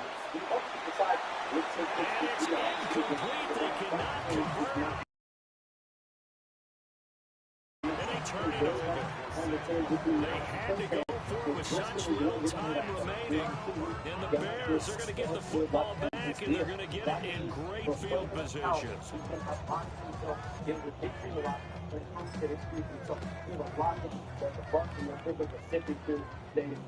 Again, The NBA trade deadline is currently 2 more news both for Benny Allen and this year's Okay, we also have some breaking news. They got out 2 hands on the football here as they run on first down. And nearly spun him that time as he takes us all the way down to 37. And one of the whistles for a timeout. So they'll stop the clock here in a game that's been decided in the closing seconds. Let's bring in our Jeff Saturday, our South Antonio, and first Bill Belichick. Now we're at Robert Kraft. Line of scrimmage, the 37 on 1st and 10. Your reaction to Kraft not being voted into the Hall of Fame last year? They'll keep it on the ground. Triple. And he is going to have the Bears first. And that should be the capper. And they just took a timeout with 2 seconds to go. This one obviously decided. Not sure they needed to take it, but we'll take it with them. Altogether, a pretty shaky start to the year for this defense as they defend another 1st and 10. And he'll take this for a short gain on what will prove to be the final play of this ball game. Now, this was not just the opener of a brand-new season, but this was a division game here in Week 1. And to come through with a 1-0 start against a division opponent gives you a little something extra heading forward for the rest of the season. Yeah, let's pile it all into one game, right? Opening the season, and you open within the division. You knew the motivation was going to be there on both sidelines. One just executed better and earned the win. So for Chicago, they begin the new campaign with a victory here in front of the home crowd in the Thursday opener. And they'll get a few extra days to savor this one before they take on the New Orleans Saints. Meanwhile, for Detroit, they obviously fall to 0-1 with the defeat. And they'll look to get back in the winning column next week as they head to Foxborough to face off against the New England Patriots. So for our entire crew, alongside Charles Davis, I'm Brandon Gordon. Thanks for watching, everybody. We'll see you next time.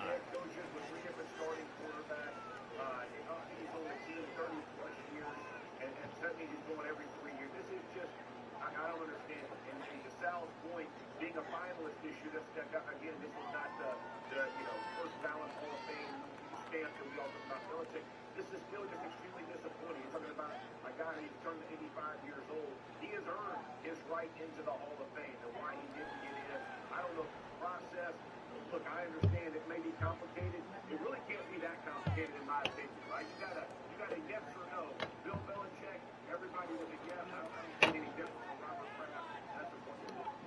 Sal, so as you pointed out, there seems to be a process where a maximum number of people in certain categories can get in. I guess, does that process need to change? Well, that's not for me to say. I'm a voter. It's up to the board of the Pro Football Hall of Fame to make that decision.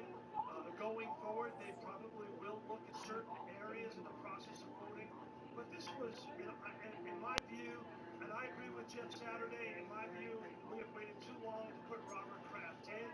He has been to 11 Super Bowls since the Cowboys last went to the Super Bowl, and we put Jerry Jones in the Hall of Fame in 2017. Now think about this, we haven't put in a contributor or a coach since 2023, and that was Don Coryell, and Don Coryell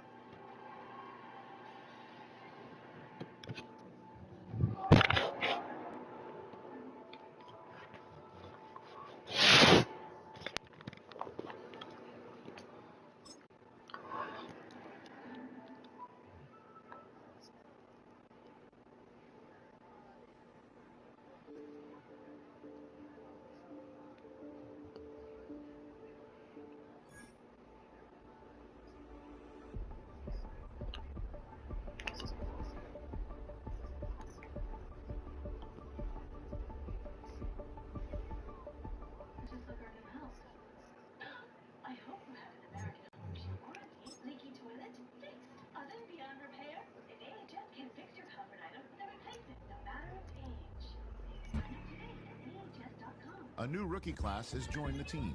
There are a lot of hopes for this group, and one player was drafted to make an immediate impact in the lineup.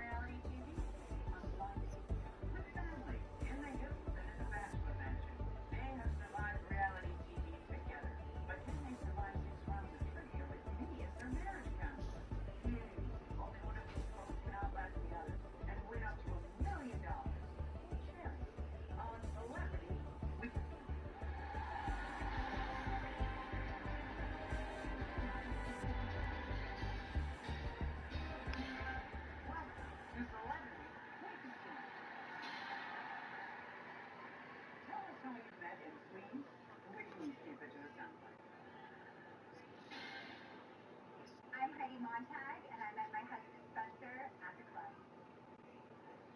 I'm Spencer Pratt, married to the wonderful Heidi Montag. I'm Laura C. Hamilton, happy to be here with my husband Cameron. I'm Cameron Hamilton, and I met my wife. Love is love. I'm Melissa Gorga, and I'm here with my hot husband, Joe. I'm Joe Gorga from the Real Housewives of New Jersey with my wife, Melissa. I'm Kelsey Anderson, playing with my fiance, Jody. I'm Joey Graze, and I met my bride-to-be on the bachelor. Okay, you know how this works. I'll ask you questions one at a time, and spoiler alert, not one of them will be in this round, if Dana makes the correct answer, we'll put $5,000 in the bank. However, one wrong answer warrants a change and gives you extra zero. But if you press your button and say bank before your question is asked, well then that money is safe. You start a brand new chain. And we'll start with Heidi. It's time to play the weakest link. Start the clock. Heidi, what highest grossing film directed by Steven Spielberg showed how stupid it is to bring dinosaurs back to life? Jurassic Park. Correct. Spencer. Though it could last from 4 to 7 p.m., discount drink time at a bar is called happy hour. You got it. Lauren. Hey, between your lips or between your legs? Where should you stick your kazoo? Liz. You got it. Cameron. On your screen. What sweet melon scene here sounds like a list of chores your partner asks you to do? Honeydew. You got it. Melissa, what city are you in if you go horse cheering for your horse at Tornado Town? Louisiana. No, Louisville. Joe, named for a Korean drinking game, the song AJTRIP is a kissing-based duet by Rosé and what pop superstar? Michael Jackson. No, Bruno Mars. Kelsey, what sneaker brand makes the best-selling white green Stan Smith tennis shoes? Adidas? Correct. Joey. Bang. I have a sixth sense. You all know that the phenomenon called is short for X.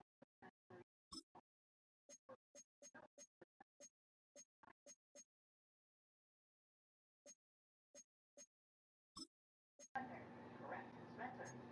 By definition, the French term ménage à trois is a romantic arrangement between how many people? 3.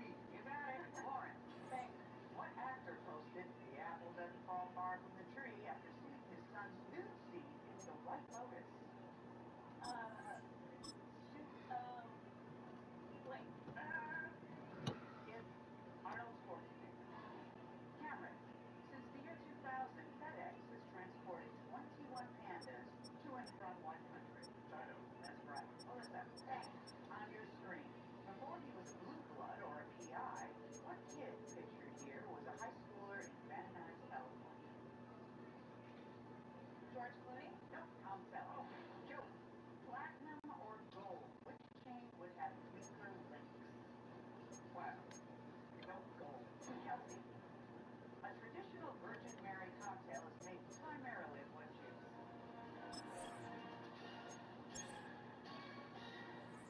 Time's up. The correct answer was tomato. Now it looks like the honeymoon phase is over. The 2026 season has arrived. I'm Scott Hansen, and this is your EA Sports Weekly Recap for Week 1. Lots to get to this week. We'll start at Soldier Field. The Bears at home to take on the Detroit Lions. And here's the home team's running back. He's going to get it on a little screen pass and then watch him do his thing. 69 yards for the touchdown catch. The Bears wind up winning this one in front of the home crowd to begin the new season. Next up, how about a trip to Vegas, everybody? Checking in on the Raiders as they host the Denver Broncos. And this is the Raiders wideout. He was a tough man to pin down all game long. This, one of his 2 touchdown catches. one more to tell you about. We go to Jacksonville, the Jags taking on the Houston Texans. And this is Jacoby Myers. He's going to look at the catch and then look upfield and watch this. Make it a 70-yard touchdown grab. The Jags move to 1-0. They get the victory in the season opener.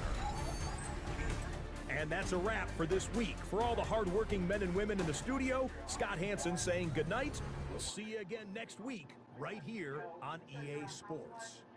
And you're going to stand out. Do people come see you because you're on the show? Well, they come because I'm on the show. Right. Then they're so shocked on how great I am. Wow, there's such a high opinion of yourself. Did you bring Melissa with you to the game? She wants you. You know, oh my gosh.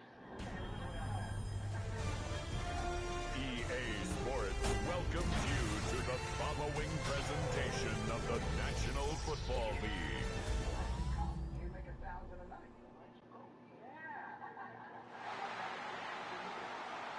Please welcome your 2026 New Orleans Saints.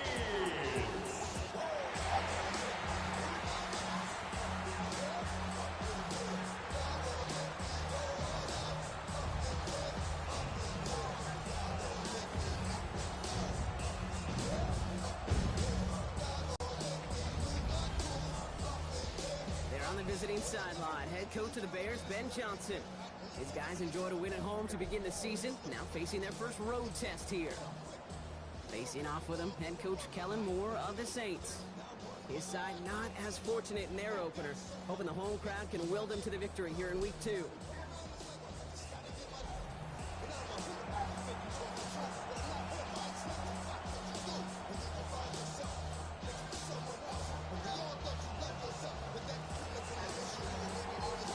So happy you could join us today. I'm Kate Scott with Brock Heward. It is time for some football. And here we go on Monday Night Prime Time. Coverage team gets him down at the 26-yard line. For the Saints offense, taking over for the first time here. And they're brought up by the 6th overall pick in 2019.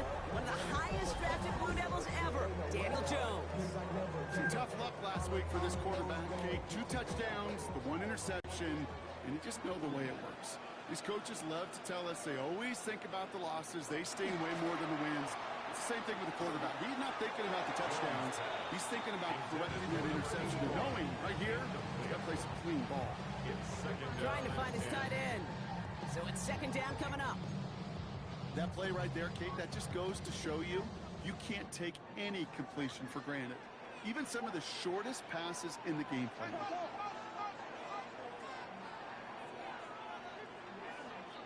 To throw again here on 2nd and 10. Jones getting out to his left. He can run it. And they're all the way across midfield before he's brought down. Give him 25 on that play. And that's good for a new set of downs for New Orleans. First down. 1st and 10 at the Send the tight end in motion. Hand off here for Miller.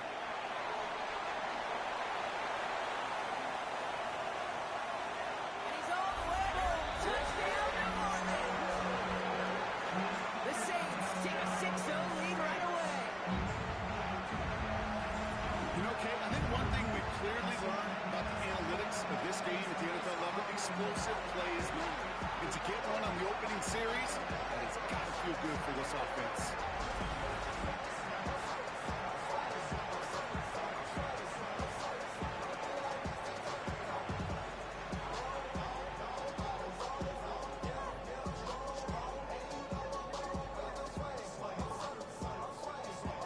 They're out to try and tack on the extra point.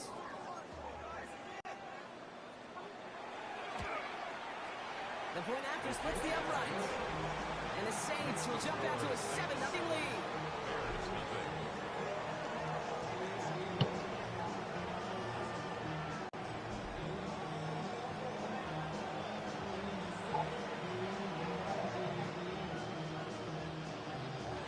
Reed now to kick this one away.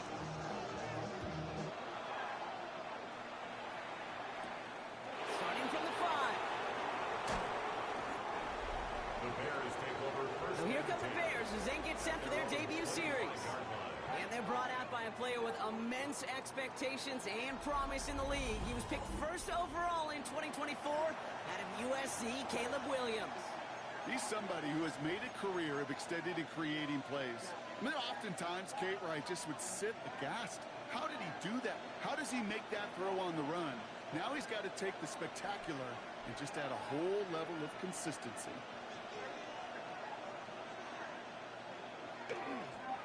They'll run here on first down.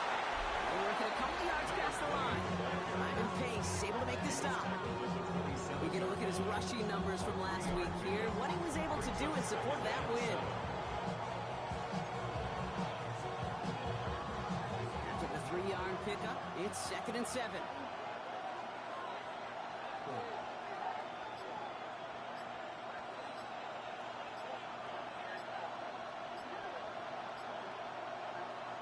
Williams on the play action. Met's got it left side. And not much doing. He stopped quickly. That's not a big completion on the stat sheet. That's a big contested, what I call gritty catch right there. And that's what the best tight ends will get you.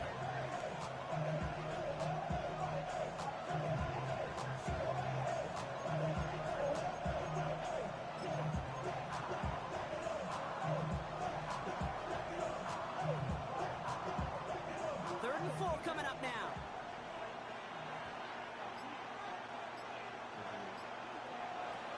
Williams from the gun. This throw's going to wind up incomplete. The intended target is running back. And the results, 4th down coming up. So no initial clapback, at least not immediately. Going to have to play from a deficit for at least a little while as that opening drive stalls out. And your hope here offensively is that deficit remains unchanged when you get the ball back the next time, because you do not want to be looking 2 scores down to start this one out. On 4th down, it's Torrey Taylor on for the Bears to punt this away. And I imagine they were hoping they wouldn't need to bring him out so soon into this game. He was only needed twice in last week's win, and he gets this one away. Same as a touchback here. Fair catch made at the 20. Head coach Kellen Moore readying his Saints for their next series. And so far, they've executed exactly how they drew it up, Brock. Early lead, no points allowed, and a chance now to seize control of the game on their 2nd possession. And Kate, generally, offenses love to script their first 10 to 15 plays. Well, this entire game script is playing out just the way they want to. Play action now with Jones. It is caught left side. And he's going to be brought down after getting this up to the 22. That play made by their rookie from Michigan State. 8 yards to go. Let's see how they approach this 2nd down. Working from the gun. Here's Jones. Short throw is dropped. This one's incomplete. There's the importance of staying in phase as a defender. He was all over him in coverage, and that really did help force the incompletion. No connection on the last play. Now it's 3rd down.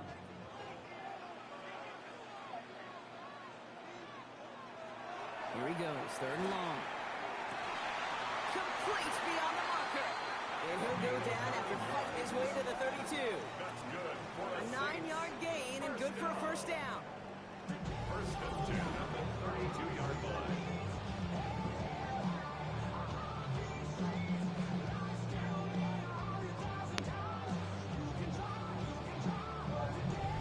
You know, they call that the money down for a reason, because you're just simply not going to last long in the NFL if you don't convert a good portion of your 3rd downs. It's the money down. And nice to see them roll the dice and continue the series.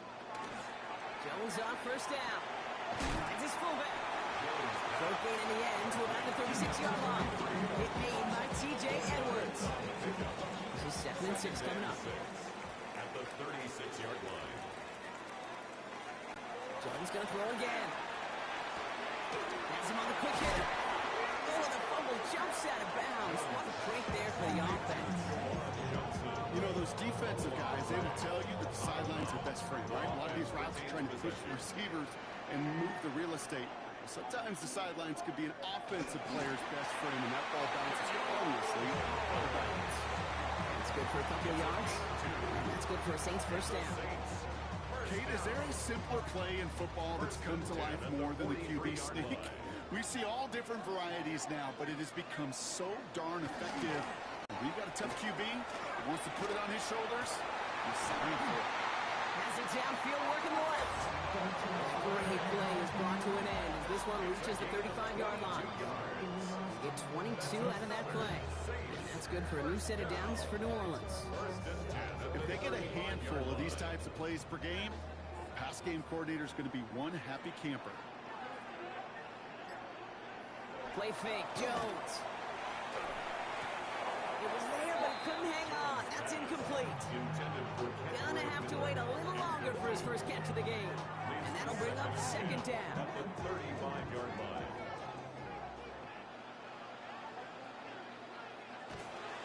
On the give, it's Miller.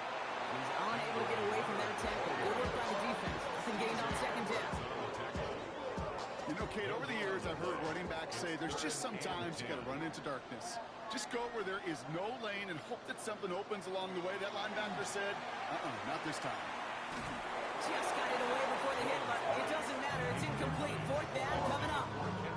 This is why we hear about closing speed so often when you evaluate players. You know, once he senses the pressure, he's getting rid of that ball. It takes a player who can close quickly to get to him before it's released and alter that throw. And this kick is good. He needed to get all of it there, and he did. And that one was beautifully struck. It goes right down the middle. A lot of them may make it look automatic, but you get this deep, and those field goals are far from a certainty. It took all this concentration, every bit of his strength, to send that puppy through. This return starts at the 5. And this drive will start inside the 25. The Bears offense out there for their second drive of the contest. And they haven't gotten their legs under them on offense just yet, Brock. 3 plays and a punt on their opening drive.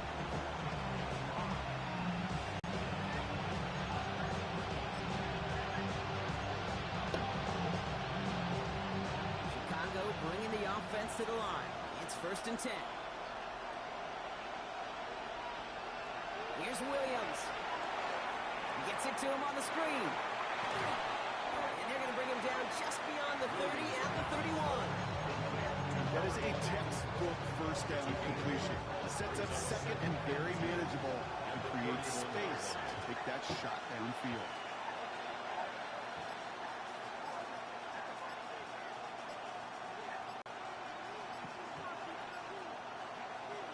Working from the gun, Williams. He'll dump this one off to his running back, complete. And a bit of deja vu as they stop him at the line once again. He specializes in salvaging broken plays out of the backfield, but even he couldn't get anything out of that one, Kate. That defense, they were all over it.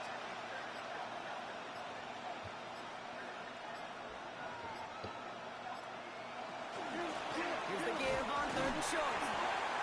And he's dropped just short of the marker, maybe a yard away. You know, I'm not sure what else could have been done there, Kate. Just the right call defensively to come up with a 3rd and short stop.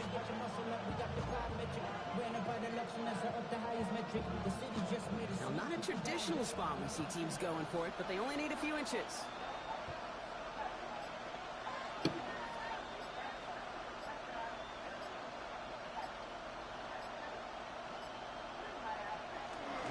Back-to-back carries here. He's stopped as he reaches that 46-yard line. Look at that, no worry at all from their sideline, Brock. A 13-yard pickup on 4th down, and that was impressive. Come on now. Was there any doubt who they were going to go to right there? That was always going to be a run play. No problem converting on 4th. 1st and 10 now from the 46.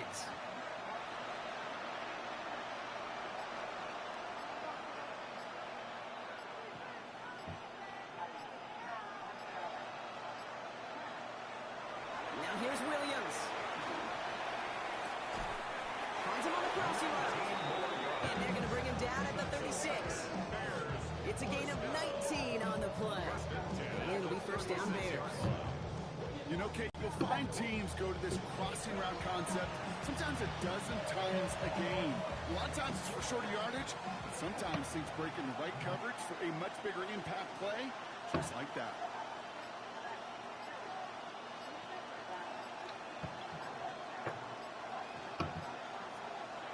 down throw by Williams. Ooh, he got hit as he was throwing, and unsurprisingly, it falls incomplete. Second down coming up. It moves to 2nd and 10. Williams to throw. Setting up the screen. He'll take this in at the 34-yard line. Justin Reed with the tackle. It may not look like much on the stat sheet. This is kind of good on good.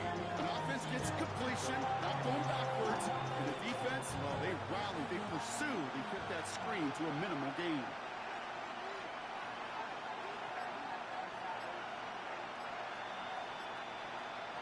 Third down, here's Williams. It's in or no, they dropped another one. Kicks dropped on back-to-back plays, Brock. Does force a fourth down. Hey, you know, I talk to you all the time about these money downs and third downs and the plan you got to have. It's kind of like a manufacturing plant. You've got to manufacture open looks, and that time, the plant was closed. Out now are the special teamers to try a Bears field goal. It'll be 51 yards from the left hash.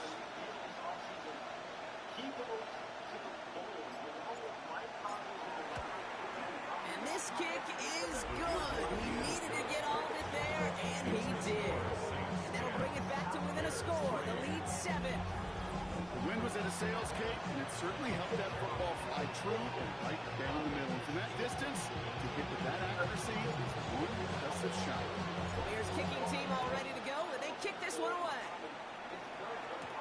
Here's a return from the 7.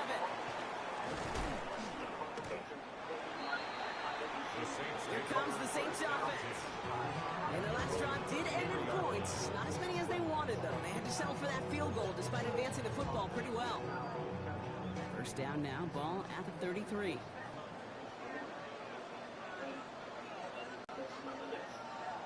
Motion the slot man right. He through to the motion man. Nice seam in the defense. They get to him, and he loses the football. It's out. And they scoop it up. They can still run with it. There it is. Touchdown, New Orleans. The Saints picked up the fumble and ran it home. That right there was impressive. He with the fumble. Absolutely no panic on his part. Finding that football, keeping the play going, and taking it in for 6. I'm just hearing old offensive coordinator Tom Moore say, whoever brings the hardest look wins. And that's what you got to do. You got to play harder, you got to play longer than your opponent, and when you get an opportunity, go seize it.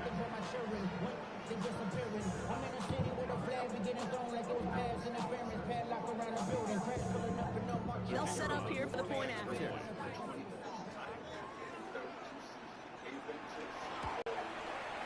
Extra point set right down the middle. And the Saints double their lead to 14. 17. Bears 3.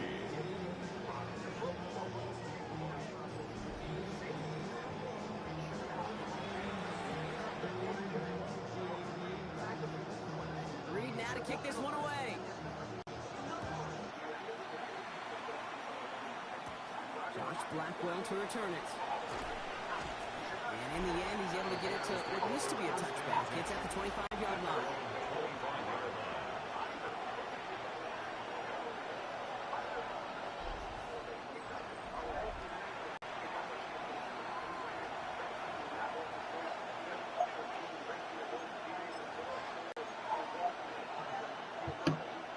Bears making their way up to the line. Here comes 1st and 10.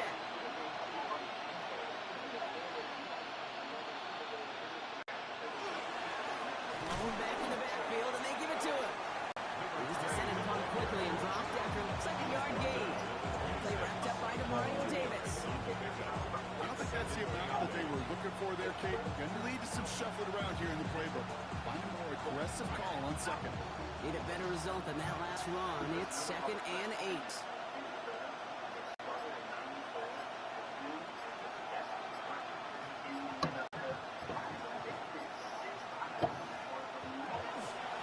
Another carry for it. He dodged the tackle. And they're going to bring him down just a moment before he's able to break it across midfield. It's a gain of 22. And that'll be 1st First down, Chicago. Even with everything he racked up on that run, you could argue he deserved maybe a little bit more. That call was the perfect one to break for big yards. The only thing that saved the defense from a score was getting that contact to slow him down and eventually, finally, stop him.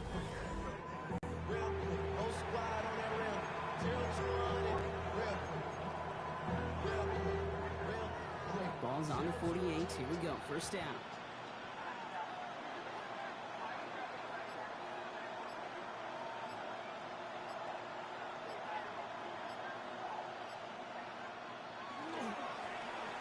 Back to the well again. And he hits the lane for 9 into enemy territory. Well, that doesn't net a first down. You get yards like that in the run game, you will take it in the NFL. Less than a ruler needed here on second down.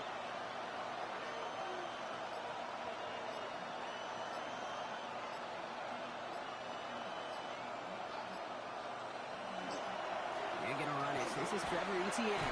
And that was an incredible effort just to make it back to the line. It looked like they had it, but no gain, and now they're just inches short for third down. When one defender failed, well, his buddy was there to swarm to the ball, make that play just as it gets to the line of scrimmage. Battle coming up on 3rd and inches.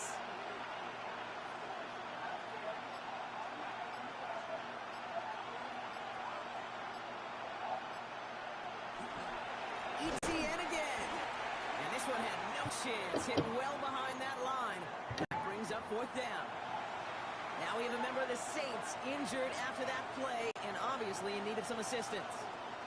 So it looks like they're going to line up and go for this. 4th and 4. They'll throw for it. He lost the football. And the Saints get to it. And that right there is going to be the spot they take over. They pick up a couple extra yards on the fumble return. Oh, this is tough. Don't let it be lost here that their call on 4th actually works. They got the first down, and then they fumbled. Okay, that's like saying the dinner looked so good before the waiter dropped the plate. The results were there as designed, but one mistake took it all away. Oh, man. Head coach Kellen Moore readying his Saints for their next series. From the gun, and give to Miller. This drive's quickly heading in the wrong direction. First play set down behind the line. Sure seems like they've been able to score every time they've touched in this quarter, Brock. So high hopes again for this upcoming series. And it's not just in quarterbacks, Brock. You've got to have short memories. You tell me this, who defenses need them sometime as well. Yeah, 100%. You give up a big run, well, too bad. No time to dwell on it because you got to line up, buckle up that chin strap, and try to knock them backwards. Back to the line they come, 2nd down. Operating from the gun, it's Jones. Completed over the middle. And that will not be enough for a first down.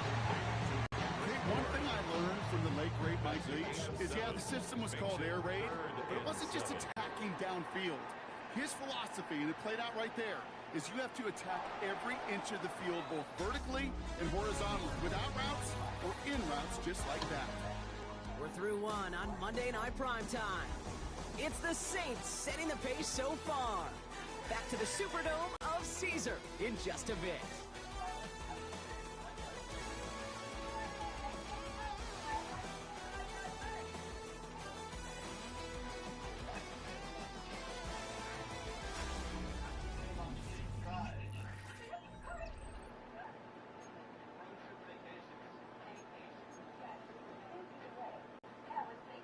We're back for the 2nd quarter. Saints in possession of the football. They have it 3rd and 7. They'll air it out on 3rd. Chased out to his right. It's incomplete. Should have been a catch downfield, but off his hands and to the ground it goes. Try getting it to Chris Olave. And now they're up against it here on 4th down. Okay, this quarterback gets out of the pocket, genuinely a coin toss whether he's going to keep it with his legs or put in the air. Sigh of relief there defensively as that ball falls incomplete. Begins his return at the 16. And he gets his guys a few yards before they bring him down on the return. The Bears back out on offense. Their running back headed out once again. territory their last time out. Never a spot you want to fumble. So I imagine, Brock, it's going to be two hands on the football as they return to the field. Chicago bringing the offense to the line. It's 1st and 10.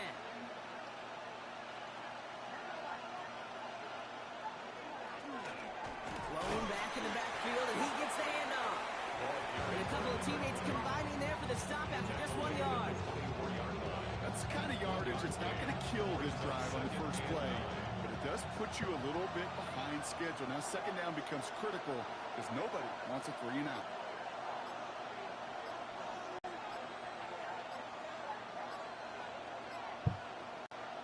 Off the play fake, Williams. The left side is hauled in by Loveland. And he's going to be out of bounds just before reaching the 30. When you see play action, do all you can to get your eyes to the tight end, because that's their bread and butter. That play action gives him time off the line, helps chip a rusher, or even helps sell that fake.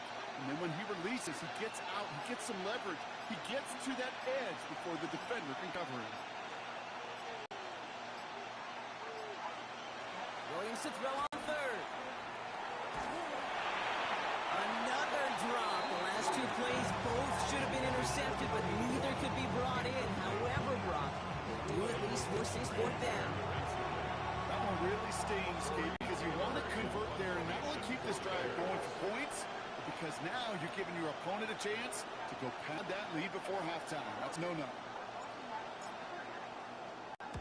Kick is away and really up there trying to pin them deep. And he collects the fair catch just inside the 35. The Saints come marching onto the field. They didn't add to their lead last time out. They punted it away, but still ahead and able to add to it here. The Saints enjoying some good field position to start this drive off. 1st and 10 coming up. Looking right, and he finds him. And this one doesn't go far. Well, he saw his guys pick up the blitz. Well, he felt to pick it up anyway if he wasn't looking at him. But with their effort on his behalf, I think this QB felt owed to them and the group up front to find somebody to get a completion, so that effort up front wasn't in vain. Looks great flying through the air, Brock, but problems on the business end as it falls to the ground. 3rd down coming up. Prevented hit the light on the coverage.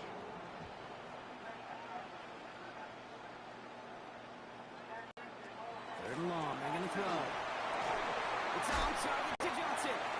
And they're going to bring him down just on the other side of midfield. They pick up 14 yards on that one. And that's good for a Saints 1st down. I may love watching a great thrower, but I love watching a well-done route too, Kate. Make that guy think you're trying to stack him only to drop your hips and cut right inside. Some good work to help reset those chains.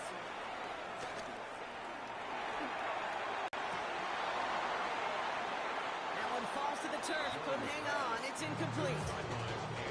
Can't cover it much better than that. Really well covered, Kate, on that play. There just simply was not a window for him to sneak that throw in. Again, Jones to the air. Short pass brought in. And it's good yardage, but they tackle him short of the sticks. All plays on the table here for 3rd and 3. 3rd and 3. Trying the right side with Miller. Gets it to the 15. He is into the end zone. Touchdown, New Orleans. The Saints stretch their lead to a 3-score advantage. Taking over a run like that does for everybody, for the play clock, for the O-lineman, for the offense, it just gives you confidence that you can call that run again. And not expect a little chunk. They'll get explosive on the ground as well. They'll try this extra point.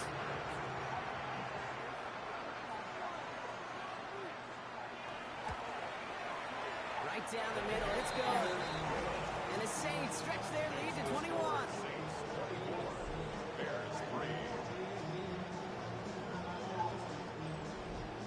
Reed now to kick this one away.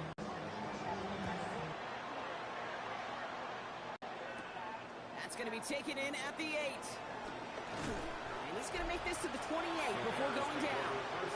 The Bears, and this running back, headed back out for a new series. They're down 21 now after that score and in need of a comeback as we work through this game.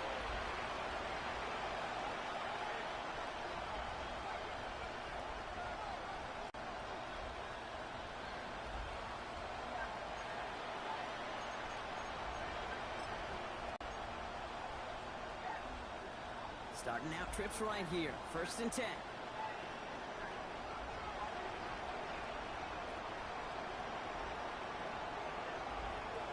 Williams from the gun. Finds the in route complete. And he's taken down just a couple of yards shy of the 40. Even 10-yard gain on the play. And it'll be 1st down Bears. 2 set of downs for him and starts at the 38.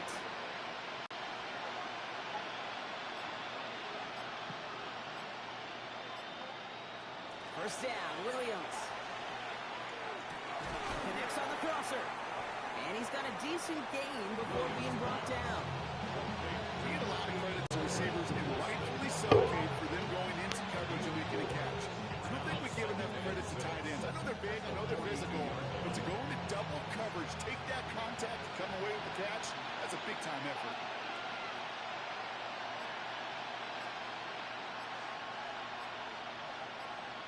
Now Williams, setting up the running back screen. Shoots another one. And he'll be taken down, but not until he reaches that 45-yard line. Give him 13 on that play. And that'll be 1st down, Chicago.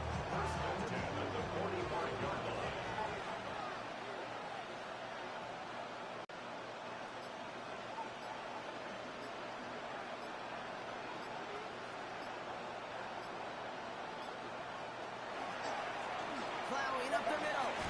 Breaks the tackle. He takes it down to the 33. They'll move the chains after that pickup of 12. Kate, I know you can see that smile on my face as we stand next to each other. Sure, I love that run. But I'm thinking about some great running backs. In fact, Corey Dillon, who created a lot of negative grades on my play sheet because I didn't want to carry out no fake. I wanted to watch the damage he could do like we just saw. Now toss it to Etienne. This time they've got him. He can't break another tackle. He will go down behind the line. The presence of those tight ends works both ways, Brock. You know this. Gives them more blockers up front, but it also pulls the defense in to be ready for that run. Yeah, you could put 7 blockers up there, even put 8, I don't know, 9. All the blockers in the world, but if they don't work in concert together to create a lane, it doesn't matter. Williams on the play action. Made the throw as he was getting hit, Brock, and it's incomplete. No luck finding his receiver that time. So now it's going to be 3rd and long. That's what I call complementary defense right there. That pressure by the group up front, that leads to the incompletion and to the benefit of that secondary. Last pass unsuccessful, and they have 3rd down here. On play action, here's Williams. It's in or no, they dropped another one. Hicks dropped off back-to-back plays, Brock. Does force a 4th down.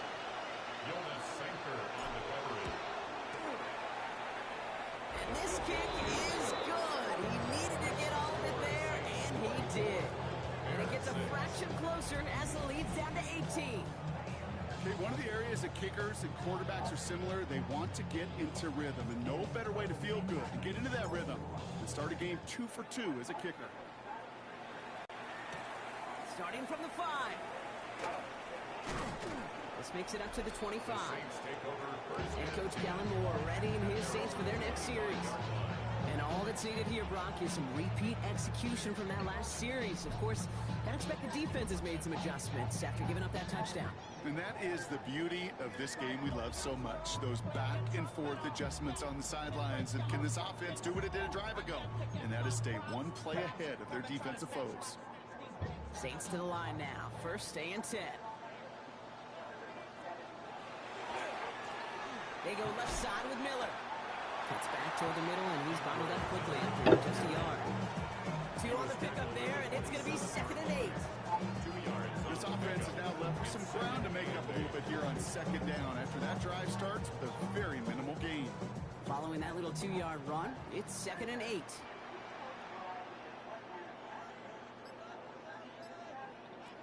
Working from the gun. Here's Jones. He's going to push one deep down the lines. And back-to-back passes that should have been intercepted. Two great chances to take it away. Both of them dropped, Brock, and now they stay out there for third down. 8 yards to go.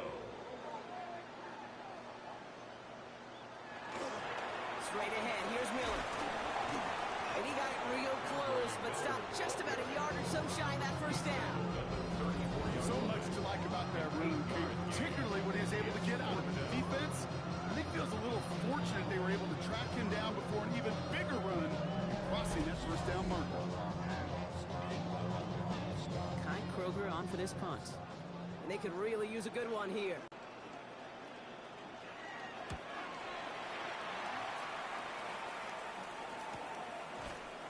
And hey, at least he held onto the football, but they will get nothing on that return. Here come the Bears, back out on offense. And down double digits, Brock. Field goals like we saw on their last drive aren't going to move the needle as much as they need to.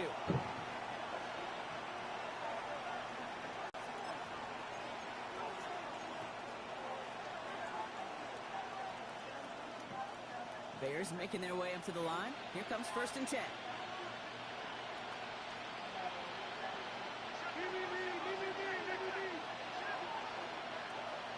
Williams will look to throw. He had it for a moment, but a great defensive play to jar it loose. Incomplete. He's looking for Colston Loveland. And it sets up 2nd down. Part of what's earned him status, Brock, is one of the league's better tight ends. Are those hands, right? His dependable hands. So shouts to the defense there because he wasn't able to hang on that time. Kate, it's one thing for these defenders to separate a receiver from the ball, but to do so on a stud tight end, that's big time. Still motoring past the 30. Space, left sideline, and he's off to the races. At the 20. And he takes this in. Touchdown, Chicago. The Bears fighting back and shaving 6 off that lead. I think he'll take his highlights however he can get them on a handoff, pin-off, pass. It really doesn't matter. The important thing is he gets the ball, he gets the touch, and he can do his damage big time.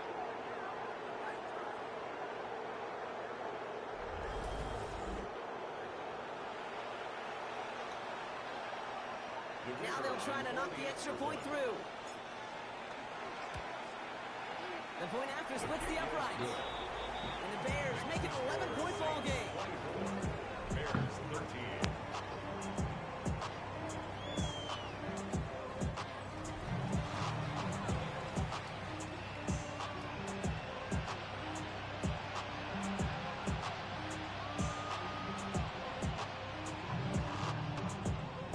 The Bears kicking team all ready to go, and they kick this one away.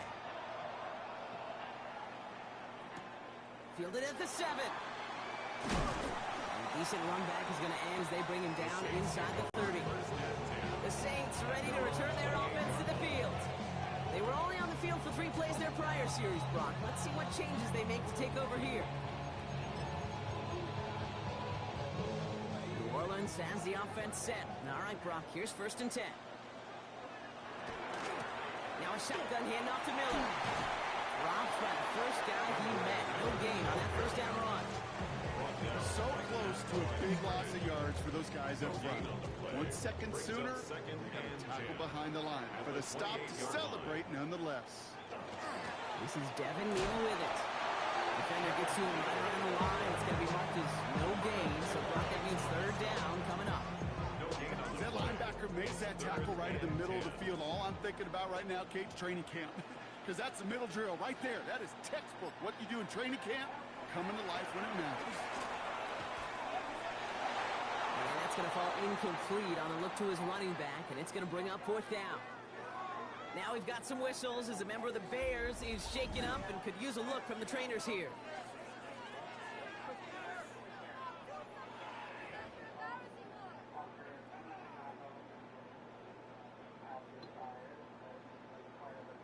So once again, Kai Kroger out for the punt. And he's going to try to give his defense a long field to defend.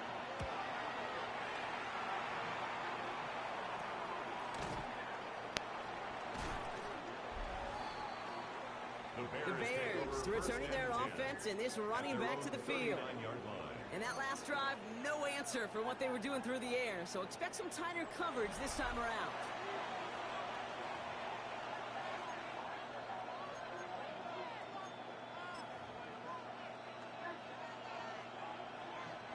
Some nice field position here. Bears getting set, 1st and 10. Out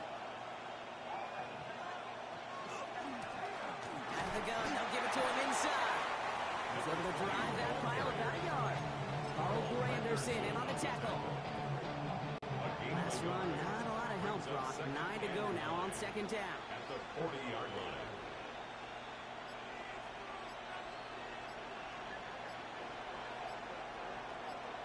And they'll pitch it out to him. He did well to shake off one tackle partner, but the next one got him. He's going to lose yards. Well, the extra blocking sure didn't spring that wrong the way they hoped it would, Brock. In the old West Coast system, you call 12 personnel, 2 tight ends. Tiger package comes on the field. That was a whole lot more like a kitty cat effort there.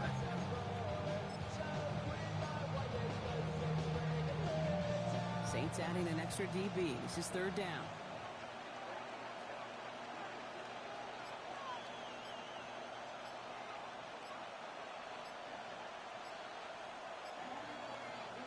Third and long for him here. Oh, put some heat on this deep. That's complete inside the 35-yard line. What a play on 3rd and 13, and this drive will indeed continue. The analytics are pretty clear. It's hard to move the ball in this league with short little dinks and dunks. You've got to get the explosive chunk. You got to get the big play, and that throw to the outside, that gets the job done. 1st down, Williams to throw.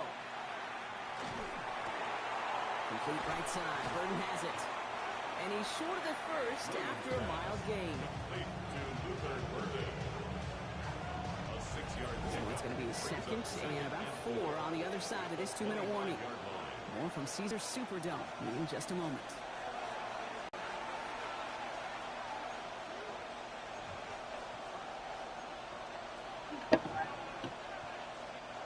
Offensive line, this is 2nd and 4.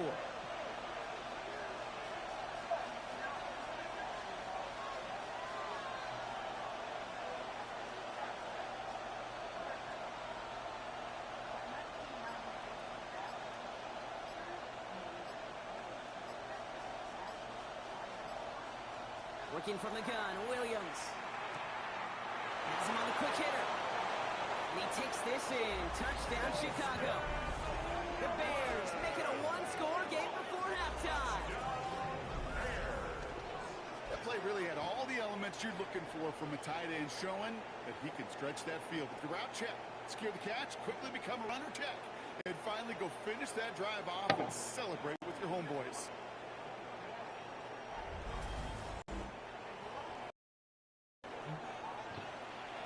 Extra point attempt coming up.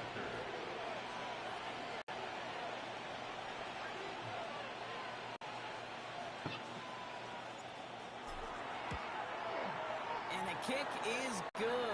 And we're going to have some extra yardage added to the kickoff on the roughing call.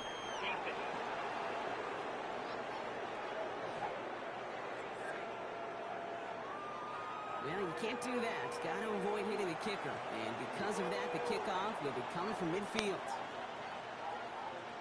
We've got a good one here. They've cut the lead to 4 as they send it away.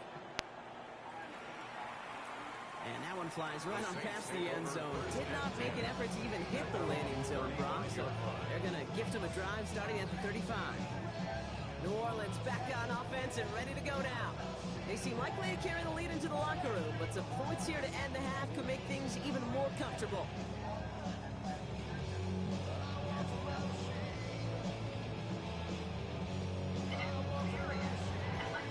First and 10, Saints find themselves with some good field position starting out.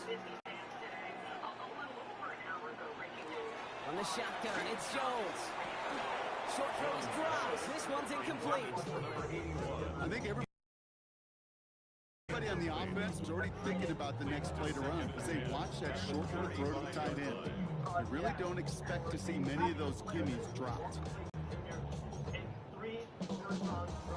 Following the incompletion, we stay at the 35. It's 2nd and 10. Jones now to throw. Finds him over the middle. He's all the way across midfield, down inside that 45-yard line. It's a 24-yard gash, and it gives them the first down.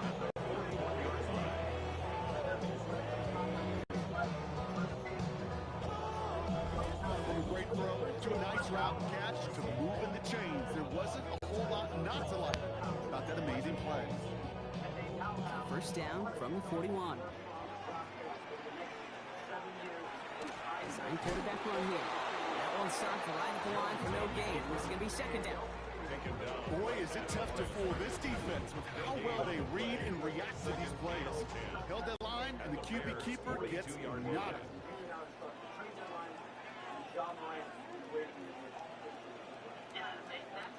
Here's Jones to throw. Fires back, near. And he's brought down at the line. The Saints calling for a timeout, so they're first. They'll have 2 left to work with before halftime.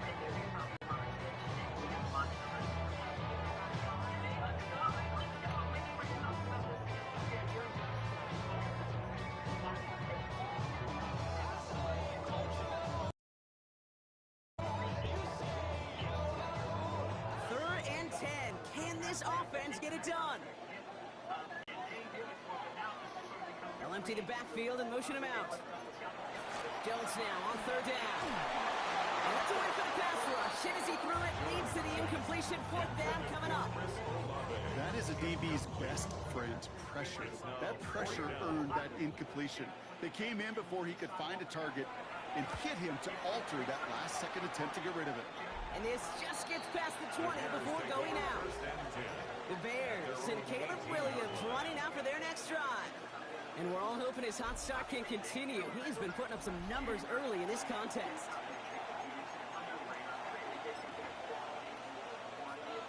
Chicago bringing the offense to the line.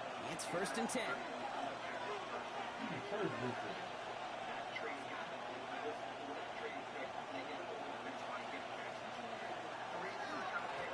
Now a give running right. Room for him past the 30. Up the sideline, past the 45. Along the sideline, inside the 25. And he carries it in for the touchdown. The Bears get some late points and the lead. Wow, just sensational speed from the back that time, Brock. He found a seam, got through it, and he was gone. You know, it's one thing, Kate, to have singles hitters, right? And you love those, and you appreciate guys that can get on base. But it's the home run hitters that are the difference makers, and what a big-time effort. That one right down the middle. The Bears push their lead to 3. Bears kicking team all ready to go, and they kick this one away. Returning it from the 4. And that's going to set them up just beyond their own 20. The Saints taking the field for the final time in this first half. They don't have much time left, but facing a small deficit, they could try to get this into field goal range.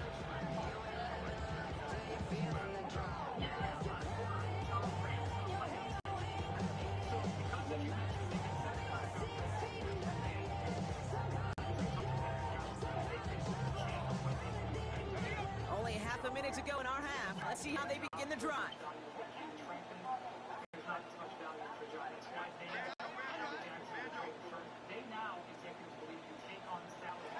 On first down, Jones. He's got one on a slant. And he'll get it up to the 27. Good luck defending that short yardage slant. Not going to happen. There's a reason. This is a go-to play for just about any quarterback in every situation. So a field goal game at the half. Good one so far. 2 quarters to go. Now let's check in with Scott Hansen. He's got our EA Sports halftime Our report. tour of the NFL starts now. It begins out west. Southern California is where we find the Chargers at home to take on the Texans. And this is Justin Herbert. He connects. It's a 16-yard touchdown. The Chargers are in the win column. They win it in front of the home faithful and move to 1-1. Next, let's go to Landover, Maryland, just outside the nation's capital, looking in on the Commanders as they play host to the LA Rams. And this is Kyron Williams. He's got game-changing ability and showing it here. He gets a seal here, and a seal here, and up the alley he goes. Lastly, let's go out to the desert, Glendale, Arizona. The Cardinals taking on the San Francisco 49ers. And this is Michael Wilson. He's going to bring this one in, and away he goes. Mark it down as a 65-yard touchdown catch. The Cardinals are off to a good start, 2-0 on the young season. And time now for one more look at the rest of the scores from around the NFL. In the game you're watching, it's been tight throughout, a field goal separating these two sides through 2 quarters. As we send you back out to the broadcast team, Kate Scott and Brock Hewer. Top team in the conference, Cleveland last year with DeAndre Hunter, and now Detroit go out and make a trade because they're not content with their roster. We talked about the pre-production. I mean, what did Detroit need? Perimeter shooting, 21st in the NBA. Kevin Herter, come on down.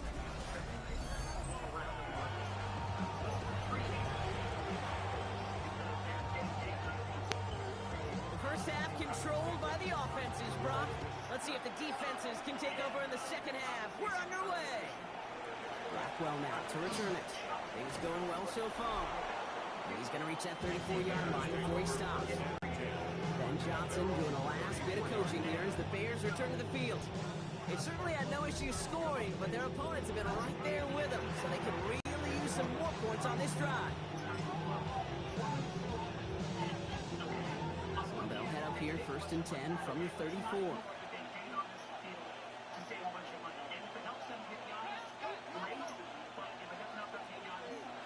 Williams off the play fake.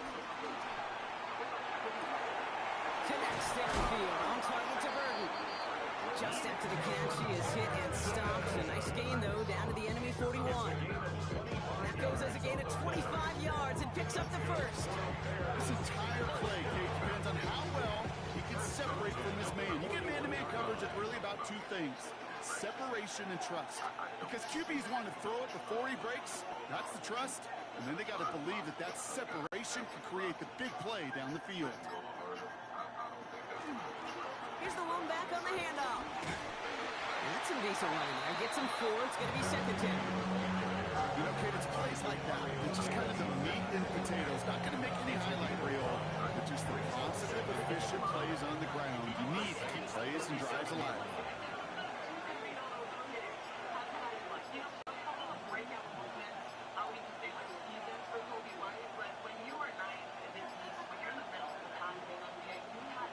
The play clock runs out. This will be a delay. Delay of game.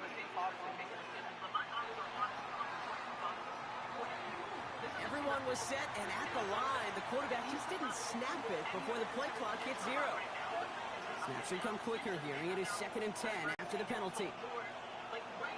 Running it after the penalty. And that 2nd down run is only going to lose a yard. That's a run that's whole home on the stat sheet. But if you see a bigger play on the ground later on, largely be because of a play just like that one. Softening up the front and opening the door for a bigger gap in the future. 3rd down. Here's Williams. And the defender's there to knock this away. And that effort means it's 4th down. I'll tell you what, Jake, challenging this guy in a close game, you are tempting fate. He got one hand on it. He gets 2. It could have gone the other way. And this kick is good. He needed to get all of it there, and he did. And that'll double their lead to 6. So many of these players on the field, Kate, they just strive for consistency, but not the kickers. They strive for perfection, and so far, he's just that. His return starts at the 5. He's got a lane up past the 30. Coverage team tracking him down as he reaches the 35. The New Orleans offense set to go now. All their scoring has kept them close, but they still find themselves trailing by just a little in this 3rd quarter.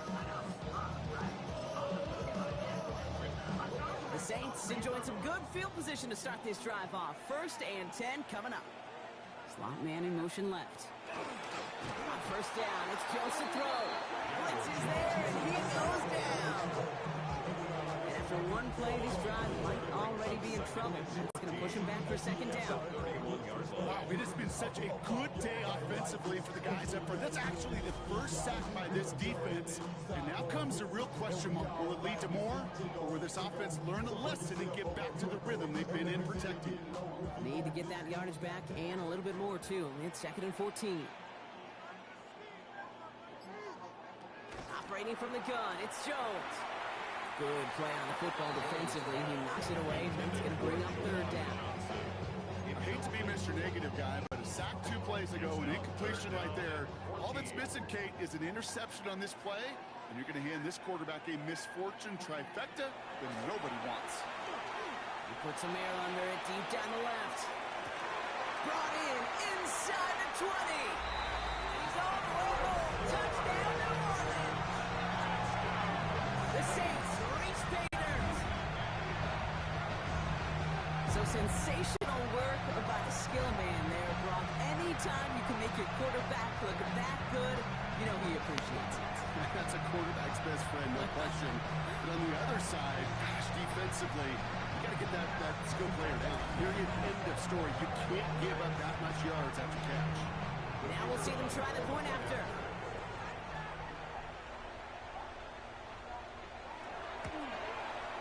Extra point set right down the middle. And the Saints take the lead on that successful kick.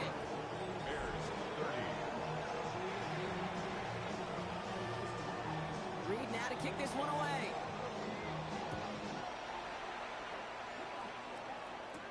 Blackwell now to return it. And pretty solid field position starting out here, Brock. He's tackled at the 29. The Bears back out on offense. Their running back headed out once again. And they'll have a little momentum as they take the field here after their kicker drilled a deep one to end their last drive with points. Offense showing trips out right as they get set for this 1st and 10. Out of the gun, here's Williams. Completed over the middle. And he is stopped as he reaches that 46-yard line. It appears all that prep work and studying that you quarterbacks love to do in the build-up to the game, Brock, it has certainly paid off. This guy has picked apart this defense much of the contest. This is one of those games you appreciate. There's going to be peaks, there's going to be valleys, there's going to be mountaintops. Just like pitchers don't have all their stuff every time out, well, when you do and you're electric, it's sure fun to play. Williams on 1st down. Hits his running back. And they do get him down, but the damage is done. He just gets down inside the 35-yard line. So 20 yards on that play. And it'll be 1st down Bears.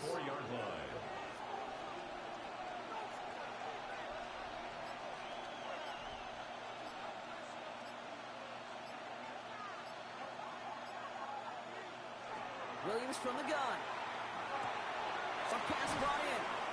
And they bring him down after the play reaches the 26. Hey, you like these results in 1st. That completion right there, right in the window where all options are now available to you on 2nd down. That playbook wide open.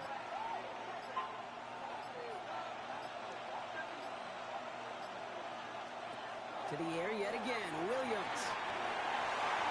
And again an interception is dropped. Looked a whole lot like the last play, didn't it, partner? And again, the turnover escapes them. It's going to be 3rd down. That was it.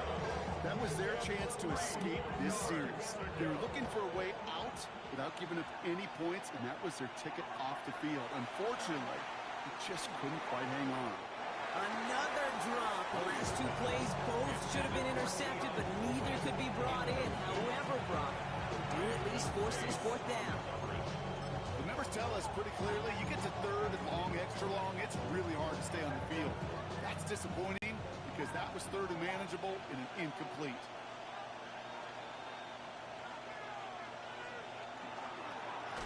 They'll run for this, and this isn't going anywhere good. He's caught well behind that line of scrimmage, and they're getting sent off after the turnover on downs.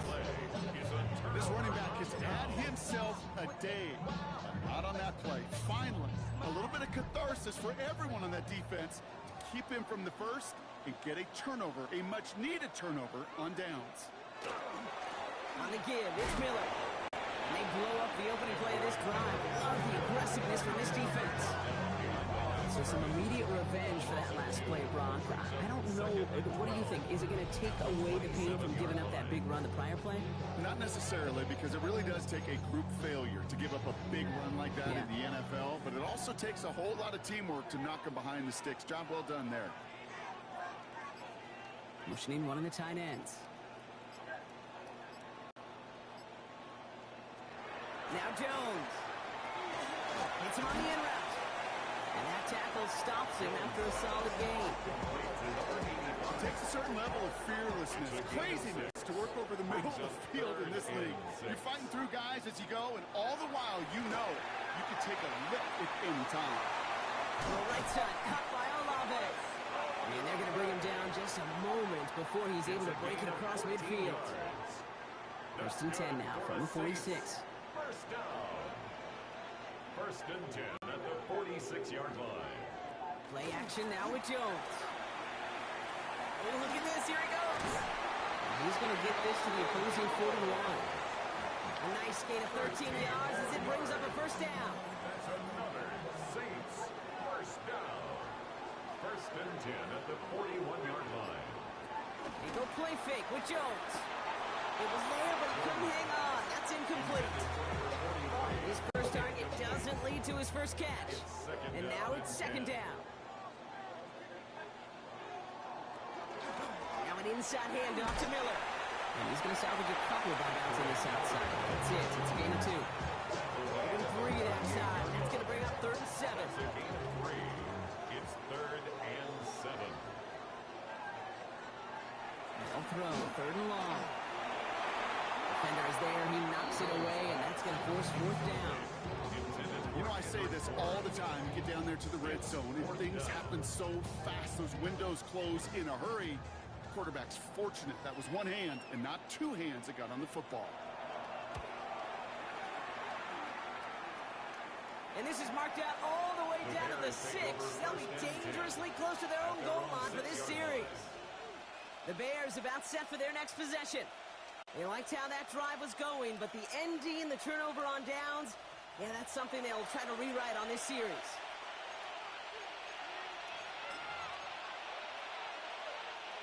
Bears making their way up to the line. Here comes 1st and 10.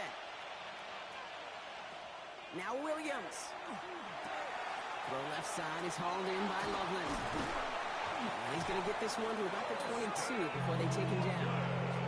It's a great pickup, 16 yards, and now they've got first down.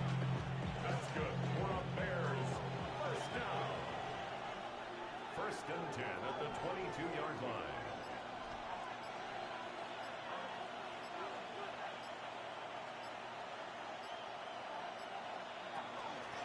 Out of the shotgun, they'll give it to him inside. Well, this is brought to a stop up at, say, the 34-yard line there. Pickup of 12 on that play. And that'll be first down, Chicago.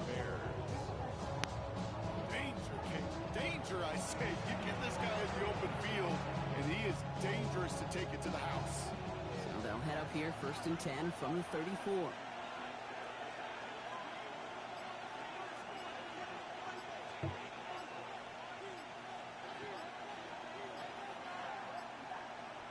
Working from the gun, Williams. Short pass caught by his tight end. And they'll take him down at the 43-yard line. Sure nice to see them looking for their tight ends in the passing game. Such great size to have out there. It really forces defenses to try to find a way to defend them along with everybody else. Fall forward, and I think you've got this first down, Brock. It's 2nd and inches.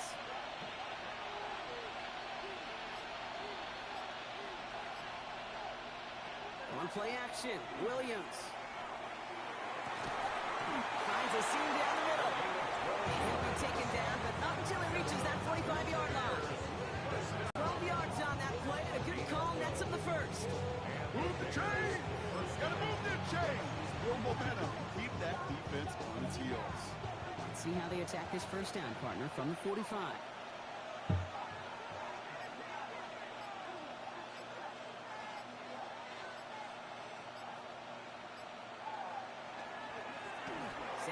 dive. They're going to keep moving forward, Brock, down inside the opposing 30. The end result there, 15 yards and a first. 15 of 15. First down, Chicago. Offense there, Kate, went heavy with that 13 personnel. One back, 3 tight ends, and those 3 added blockers. Just the element they needed to spring that run. To the line and set. Here we go, first down.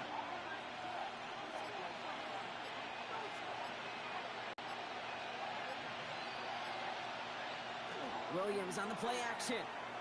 Well, the pressure nearly got to him, but still a good play defensively as that one falls incomplete.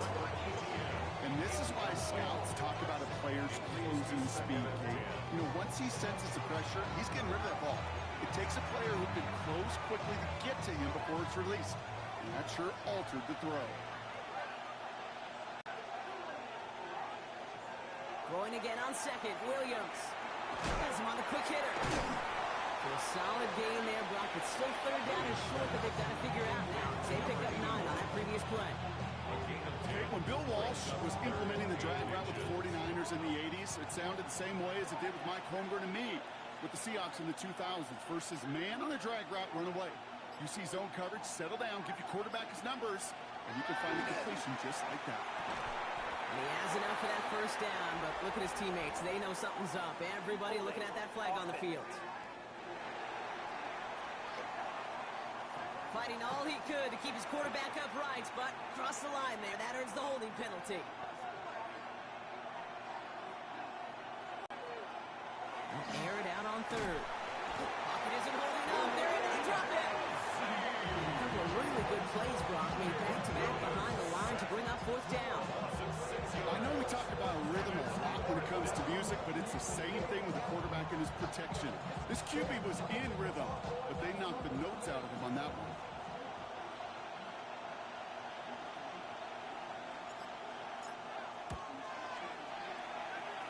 Distance is good, but not the accuracy. He just missed it left. And they failed to claim that lead. They're still down by a point.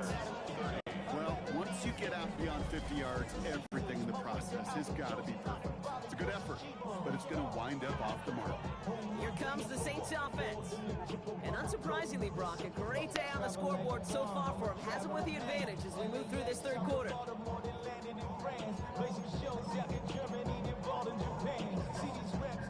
First and 10, Saints find themselves with some good field position starting out.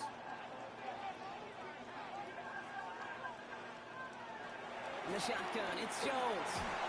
Pocket isn't holding up. They're able to drop it. And the drive begins with a rough first step there. It's going to bring up second down. Even from the booth, Kate, I can hear it. I can hear that front seven telling the guys on the back end, hey, all I need is a couple seconds of lockdown from you guys, and I'm going to get to this QB. You promise that you deliver? And that's exactly what they did, wasted no time in getting that sack. Falls to the ground out left, incomplete. Not on the same page with his tight end. And things look tougher now with third and long. Third and long for him here. It's complete. This is Olave. Through the middle. There it is. Touchdown, New Orleans. The Saints strengthen the lead at the end of the third. Chris Olave with the touchdown. There sure was a lot of trust on that play, Brock, and he proved worthy of it with that end result.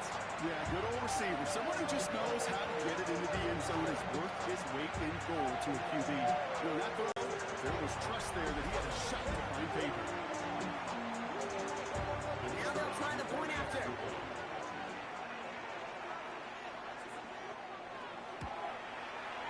Right down the middle, it's good. And the Saints grow their lead to 8.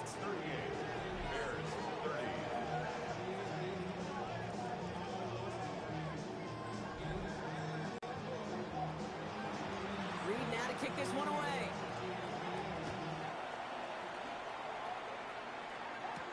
Blackwell now to return it. And in the end, he's able to get it to about the 25-yard line before he's hauled down.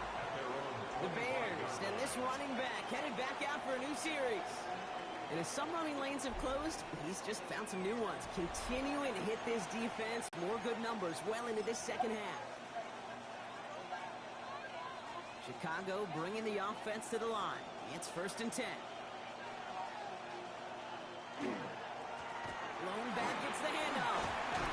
And they will finally catch up to him just a second before he can reach that 40. They'll move the chains after that pickup of 12. 1st and 10 at the 37-yard line.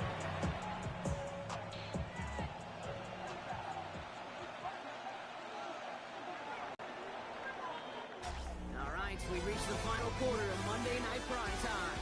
The Bears have the ball, and they're going to need to score. They come in trailing.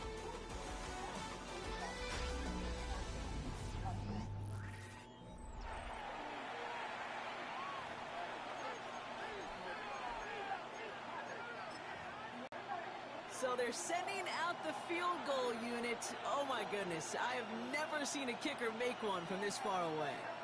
This from the right hash and a considerable distance.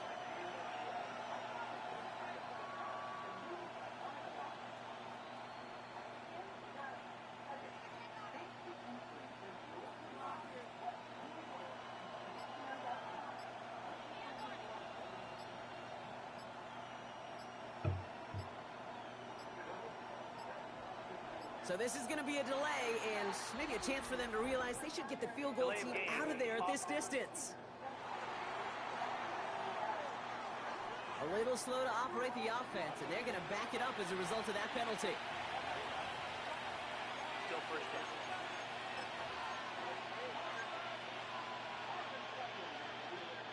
So they should be a little prompter in snapping this, you'd hope, Brock, after that delay of game. Williams set to pass. Dump off Popeye's back. This is going to be a gain of 4 following that penalty. Make it 2nd and 11. Dude, I don't know why every once in a while I get these little flashbacks, but a little play like that just flashes me back to the preseason, my first preseason. When one of the veteran QBs said, hey, Brock, whatever you do, just find completions. You will never go broke taking a profit. Go get a completion. They're at a premium in this league. It is cut left side. And he'll get it up to the 38-yard line before going down. That's a defense's goal, right, Kate? Just get us to 3rd down so we can have a chance to get off the field. And that was a good adjustment on that stop in particular, when the back ended up being the target, and they were able to keep him short of the sticks.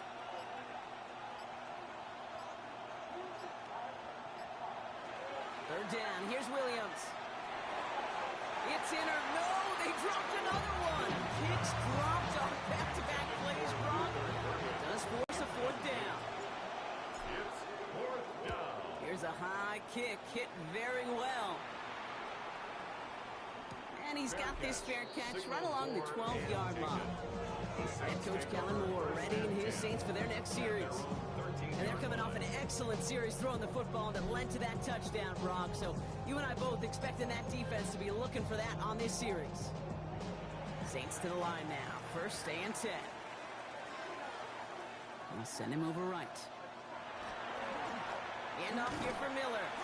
And they try to power it forward, but only a couple of yards there. That's a pretty good stop on 1st down. This defense now gets a chance to dictate. And that's what all the great defenses want to do, Kate. They want to dictate it on their terms and not just be reacting to what the offense is always doing. Jones setting up the play action. And that one's behind him. That's incomplete. Hey, Kate, I know it's unrealistic to expect a 100% completion rate from anywhere on the field. But in this close, you really shouldn't be missing too many throws. Those need to be borderline automatic. Jones now on 3rd down. And this one's dropped for what would have been a nice game. It was there, he just couldn't corral it. And they're going to be stuck with a 4th and long. That drop ruins the payoff to a well-designed play. It got the man open, it beat the coverage. That's a call they can revisit in the future with hopefully a much better job finishing the catch. This is taken at the 44. And he's brought down before the return gets hauled. The Bears and Caleb Williams running out for their next drive. And like we've seen from him before, Brock, he got a good game going early through the air and kept the pressure up from then on. He's still taking it to him now as we work through this second half. The Bears with some nice field position as they get set. 1st and 10.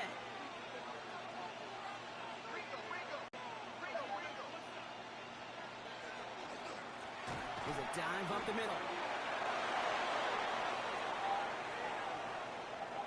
And he takes this one in for a Chicago touchdown. The Bears down by only 2 in the 4th. Just wow, Kate. I mean, wow. We are watching something extraordinary today. Not a 100-yard day, not a 150-yard day, but a 200-plus-yard day with that big tote.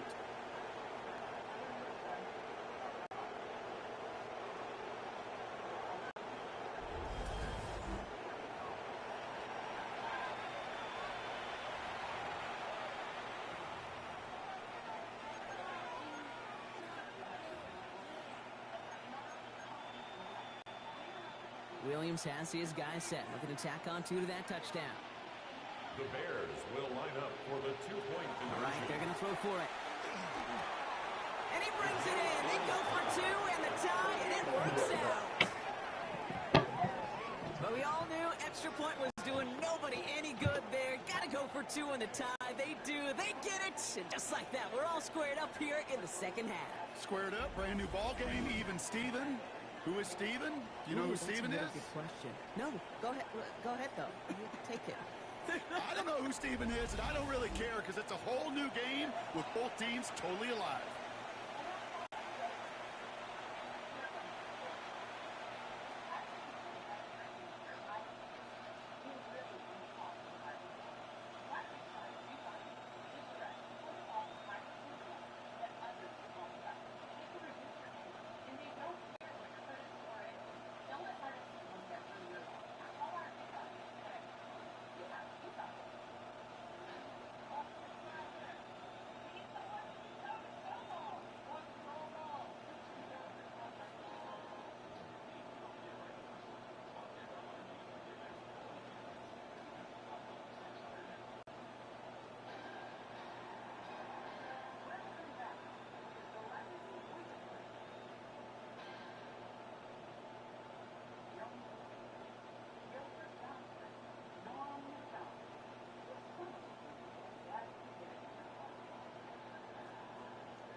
a tie ball game now as they send this away.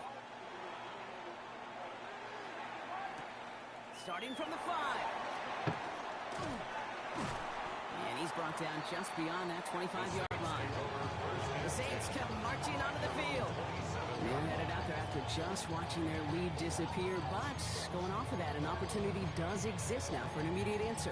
And I'm going to say the quiet thing out loud here, Kate. There is a part of this offensive group that just loves this opportunity. They get the chance right now to answer, and not just that, but possibly come up with the game-winning drive. That's brought in by Miller. And he's up to the 35-yard line as they reel him in. And there's heat. That blitz coming off the snap. That QB's eyes, you could see it right away. He got to his check down in a hurry. But, Kate, here's the key. Quarterback and running back have to be on the same page. The two were right there, and it netted some positive yards. Hits him on the out route. And he's going to be driven out by a defender just before he can get it up to midfield. Ball's on the 48. Here we go. First down. First and 10 at the 48-yard line. Here's Miller. And they sent it straight ahead, but the front stops him after a gain of 3. You got to be rush hour, Kate, because there's a whole lot of traffic up the middle right there. He ran right into some gridlock, and he could only manage a few yards at most. Working from the gun. Here's Jones. He's got it over the middle. And he's taken down at the 30. A 19-yard pickup, and that's going to move the chains. First and 10 at the 30-yard line.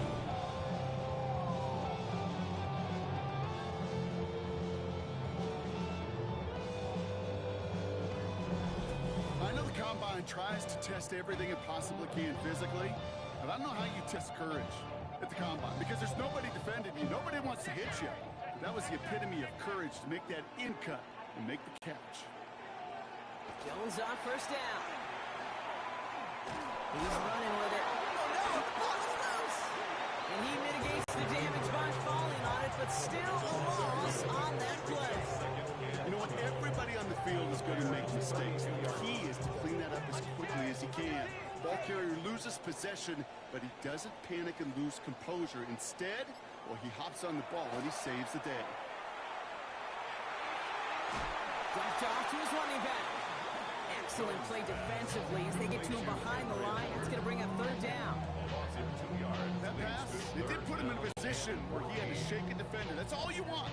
Give me a one-on-one. And he is capable of doing it, but not against that dude.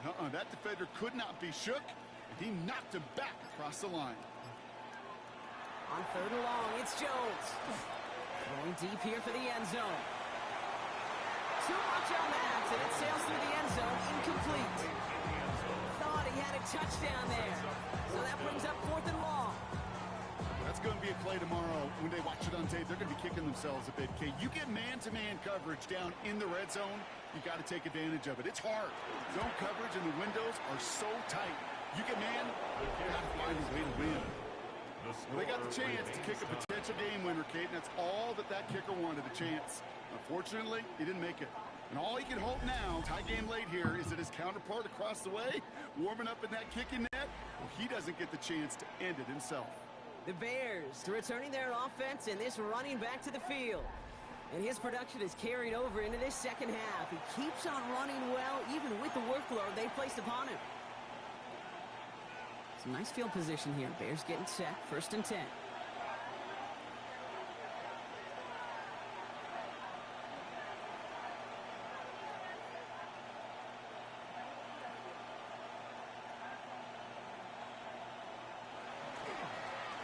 Play straight ahead. Trying to find some positive yardage. He's across the 45.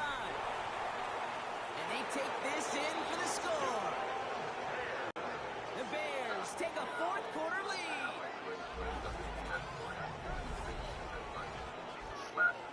Okay, we hear week after week how hard it is to run the football at the NFL level, and it is. But this guy today, he's making it look easy, and they rarely do that from the running back position.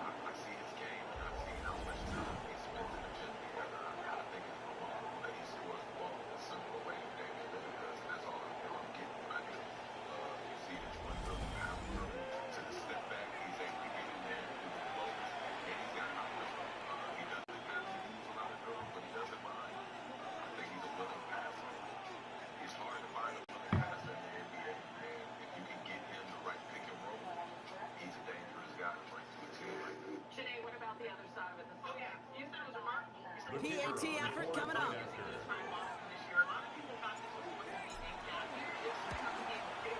His kick is good, for the moment at least, as we got a flag down on the field. I think they're going to get him for hitting the kicker.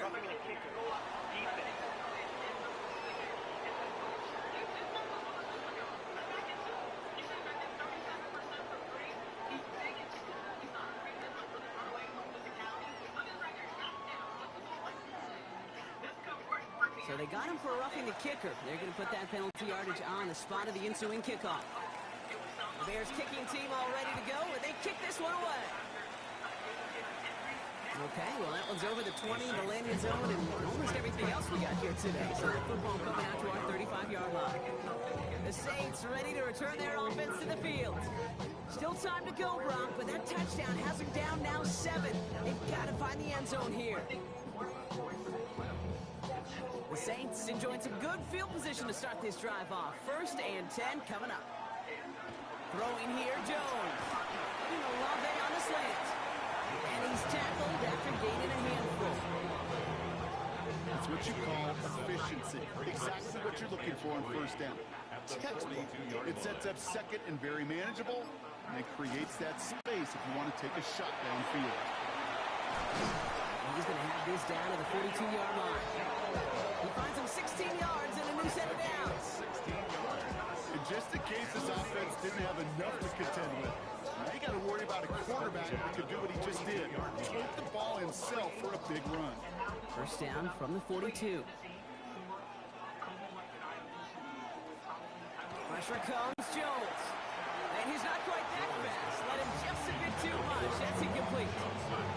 That's a throw at this level. So much speed and length, you got to be real careful. Rarely do you find a clean window down the middle. That'd be absolutely perfect, and it wasn't there. To throw again here on 2nd and 10. Jones. A lot of guys there, and it's intercepted.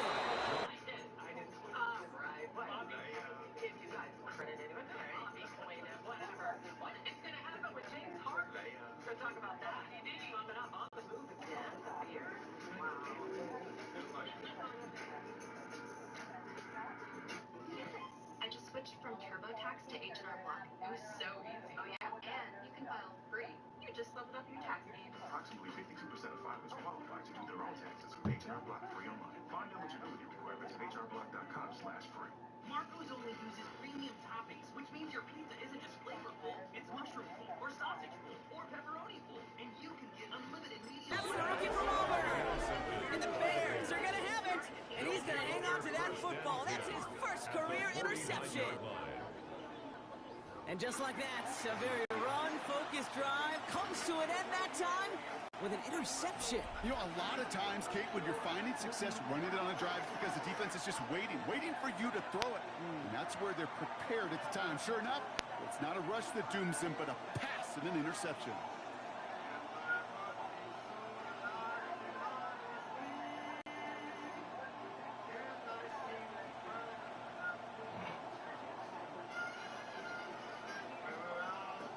Williams on 1st down. Secured by Burden on the slant. And they get there to take him down right around the 41. Brings up 2nd and 2 at the Saints 41-yard line.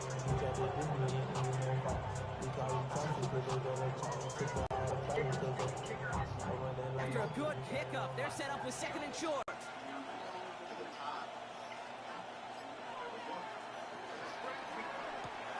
Williams with a quick pass out wide. And his short gain gets them a new set of downs. Look up contested catch in the football dictionary, and you'll see that. I mean, I can't critique the defense. They're the hip pocket that tight end. These contested catches, these tight ends that can separate with their hands, utilize their body, even when you're covered, you're not. 1st down, Williams to throw. Short pass brought in. And this is down to the 28 before the defense holds it. Brings up 2nd and a yard on the 28-yard line. There's a yard left to go on 2nd down. To the air yet again, Williams. Caught quickly on the slant. They've got him down near the red zone at the 22. That one gains 7. And it'll be first down Bears. Double coverage deal breaker for a lot of QBs, Brock, but less so when it's a target you trust. You know what's interesting, Kate? Even 20-something years ago, watching Marvin Harrison and Peyton Manning work, every defense would go into every game trying to double cover him, but yet those two, well, like we just saw right there, just got it done regardless.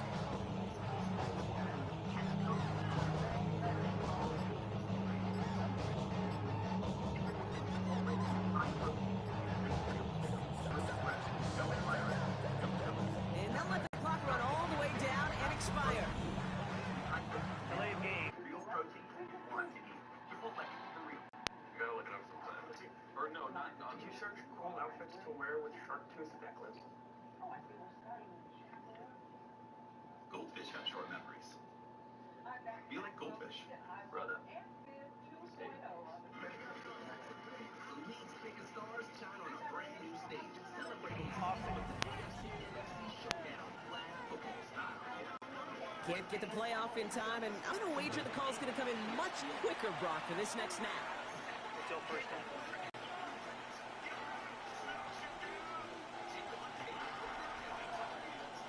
They'll have to come up with 5 extra yards now after that first down flag.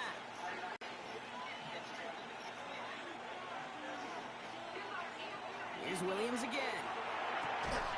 Thrown outside finds Burden. And he makes up for the penalty nicely and then some. Gain of 8, so it's going to be 2nd and 7. I'm not going to lie. I know they got a completion. Completions, you never turn them down. You can make that throw for those yards in the double coverage. That's way too much risk for that reward.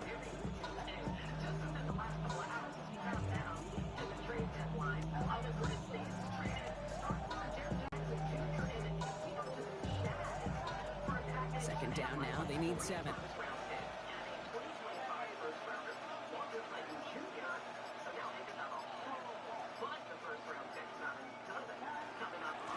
Lower back in the backfield, and they give it to him. He only can get his yard here, Brock. It's going to be 3rd down. Well, if you hear the excitement from the fans here, it's because they just showed it up on the scoreboard. This dude, now the single-game rushing yards record holder. It started out well, and you're thinking, he got a chance, that he gets 200 and beyond, and you realize he's got an actual shot at this, and now his name is in the record books. All set up for an insurance score here. It's 1st and goal.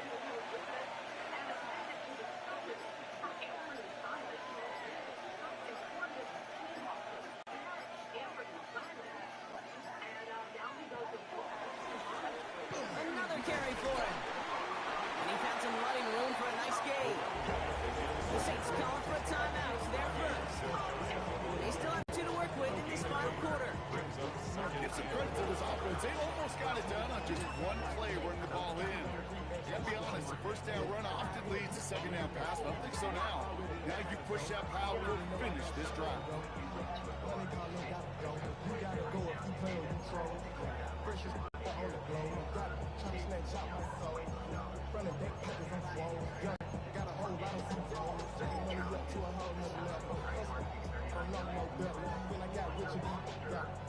Options are open here. This is 2nd and inches.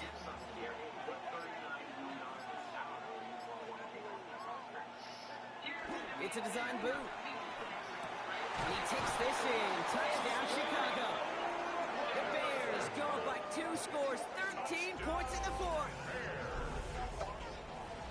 I should know this by now, Brock. I don't know if you're a Broadway guy, but there's a lot of names that belong on the playbill for this lead we've got here, but his name belongs on the marquee as he brings in his 2nd touchdown grab. Yeah, a bunch of contributors all throughout this roster. No, not a Broadway guy. And with 2 scores now, it's what, a 2-score game? Easy to see he's been one of the key actors throughout. Appreciate the honesty.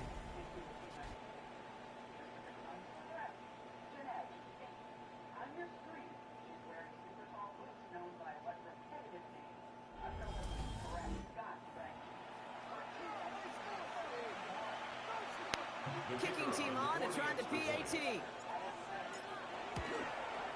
The point after splits the uprights. And the Bears double their lead to 14. Saints 38.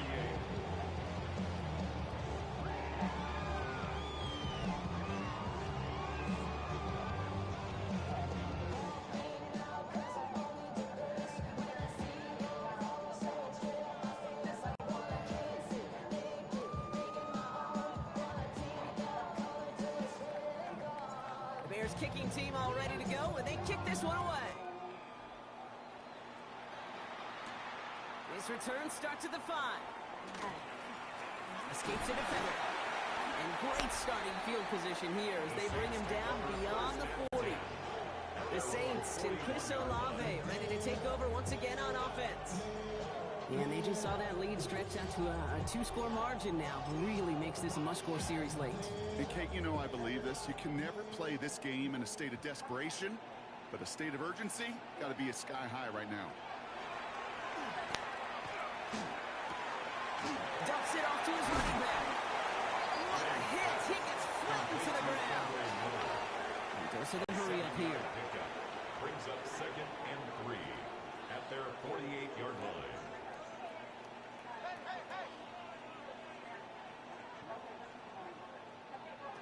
Operating from the gun, it's Jones. That one falls to the turf, couldn't hang on, it's incomplete. So that brings us to the 2-minute warning in New Orleans. Saints, 14 points back.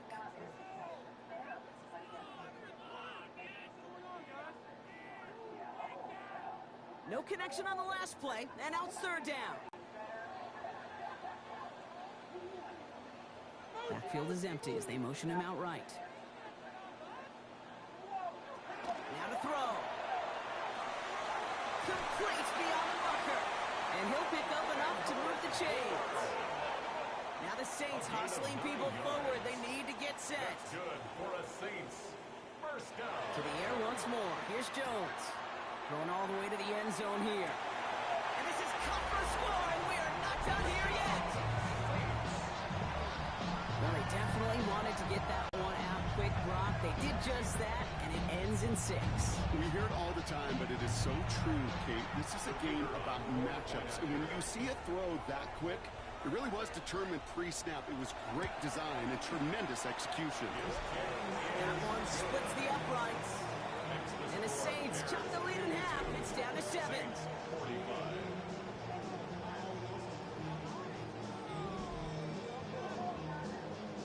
Approaching 90 seconds remaining in this game. Not much time. They've got to get this one back. And it looks like the Bears are able to recover that kick. Ooh, can't get it back on the onside kick. Can still get a final chance with a quick 3-and-out, though, albeit not with a lot of time for them left to work with. Yeah, Kate, unless they can force a miracle turnover, and we've seen that before, a 3-and-out is really the only avenue remaining. Defense, go buckle it up. The Bears offense now heads back out to the field. Their lead still more than a field goal, thankfully, should the worst happen, Brock. But obviously the goal here is to hang on to the ball and try to run this game out. Yeah, the goal is to get to the best formation in the history of offensive football. The victory formation. The victory formation. That is all that you're thinking right now is just make these plays, run out this clock so we could take one more knee and celebrate. The Bears with some nice field position as they get set. 1st and 10.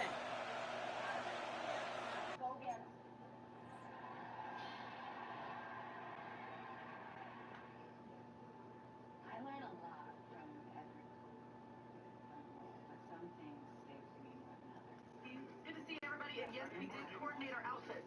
Look at that. Hey, buddy. What's up with The jacket, the leather jacket. You look stylish. First of all, shout out to my dog RC for the plug. Oh. That's number 1. Andre Julius made this. And my dog clean. And I got some more. Yes. All right, so the fits are going to be popping here. Friends doing things for friends. That's what life is. That's what they call it. People, people. That's the motto of our show. Here's the handoff. And this hasn't been common side of the Colts tonight, but the defense wins this round. He's limited to no gain on the carry. We have a timeout here. 2nd one taken by New Orleans. And they'll have just one left to burn now. 1st down run netted them nothing. Here is 2nd and 10. Well, the Patriots have to take a very lapse move here at the Patriots Hotel in Santa Clara. We were just in the team hotel, and we saw a number of players get in cars, take off for the day, enjoy the day. It's a beautiful day here. They give it to him again. And 2nd down only works out for a yard. The Saints call their 3rd and final timeout. That's all they had, so the offense free to start running the clock down now.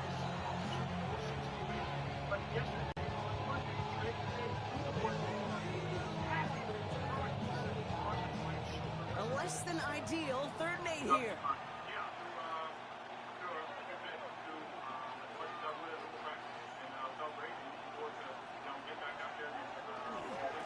Back to the well again.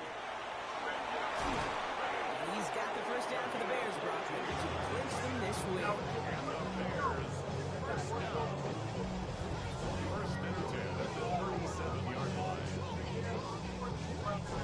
That's just not the guy defensively you ever want the open field. Frankly, with the amount of space he had at one point, they're lucky to have limited to the game they did. We've set it down from the 37. I didn't know if it was or jackets. I like a little old school since this is my 3rd sport. That relaxed look.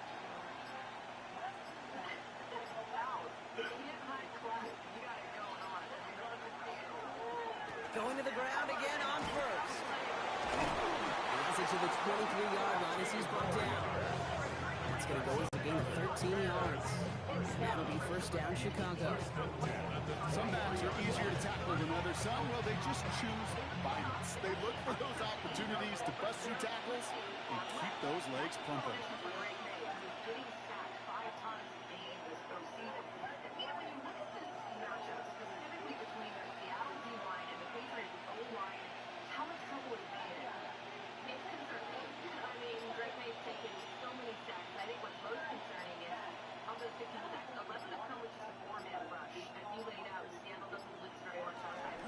Here's ETN on first down.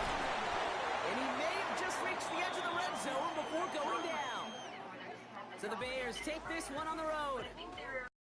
And they can be proud of their exploits on the road and overall so far this season as they improved to 2-0.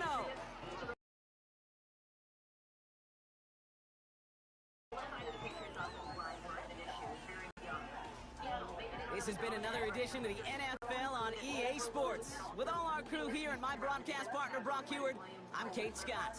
The Bears winners, as we say so long from New Orleans. They may not look bluff, but they sure as hell make it look like they're going to. So as a quarterback, even though only forward coming, you're constantly thinking, oh shoot, we got, there's an overload on the left side, I gotta get this ball out hot. And then you don't, and then suddenly you got big bodies in your throwing windows. So even if the 4-man rush, they don't have Leonard and Danielle Hunter Jr., you could argue they're just as dangerous in a different way. Yeah, those 15 sacks are the most a quarterback has ever had that's made it to the Super Bowl. Crazy smokes. I think Joe Burrow a couple years ago had 13 and made it. So realistically, the New England Patriots, because of all that, shouldn't even be here when it comes to at least that statistic. I think we get caught up in talking about pressures or fronts, and we only think it's passing situations and 3rd downs. When you're going against Seattle, it has to be an every down thing for New England. So, number one, how do they handle the interior part of their defensive line? Byron Murphy and Leonard Williams, I think you got to trap them. I think you got to wham them in the run game. That's going to be a big deal. I think, two, you got to screen them and draw them on 2nd downs. This defensive front, if you just allow them to play one-dimensional, they're going to get after you. I think the 3rd thing is you talked about the overload, Mina. I think you always got to send numbers to the overload and chip the backside. You have to help. And obviously, it's all tied together. But if New England thinks, oh, we'll just have the A great 1-2 to start the year. Hi, everyone. Scott Hanson, and this is your Week 2 edition of the EA Sports Weekly Recap. Lots to get you caught up on. We'll start down in the Bayou. The Saints at home to take on the Chicago Bears. And this is the visitors' running back. He gets past the first wave of the defense, and the race is on. Next up, we go to Charlotte. We'll look in on the Panthers. They're hosting the Green Bay Packers. And this is Christian Watson. He's going to pull this one in, and then he sets his sights towards the end zone. It's a 59-yard touchdown. The Packers get a 2nd straight win to start the year as they get the tough road victory. One more to bring you now. Let's go to Vegas, shall we? The Raiders hosting the Seattle Seahawks. And this is Braylon Allen. He's going to take this one in, 11 yards on the touchdown run. The Raiders would go on to a 28-17 victory. So that'll put a bow on this one. For all the hardworking men and women here in Orlando, Scott Hanson saying goodnight. We'll see you next week right here on EA Sports. Look at what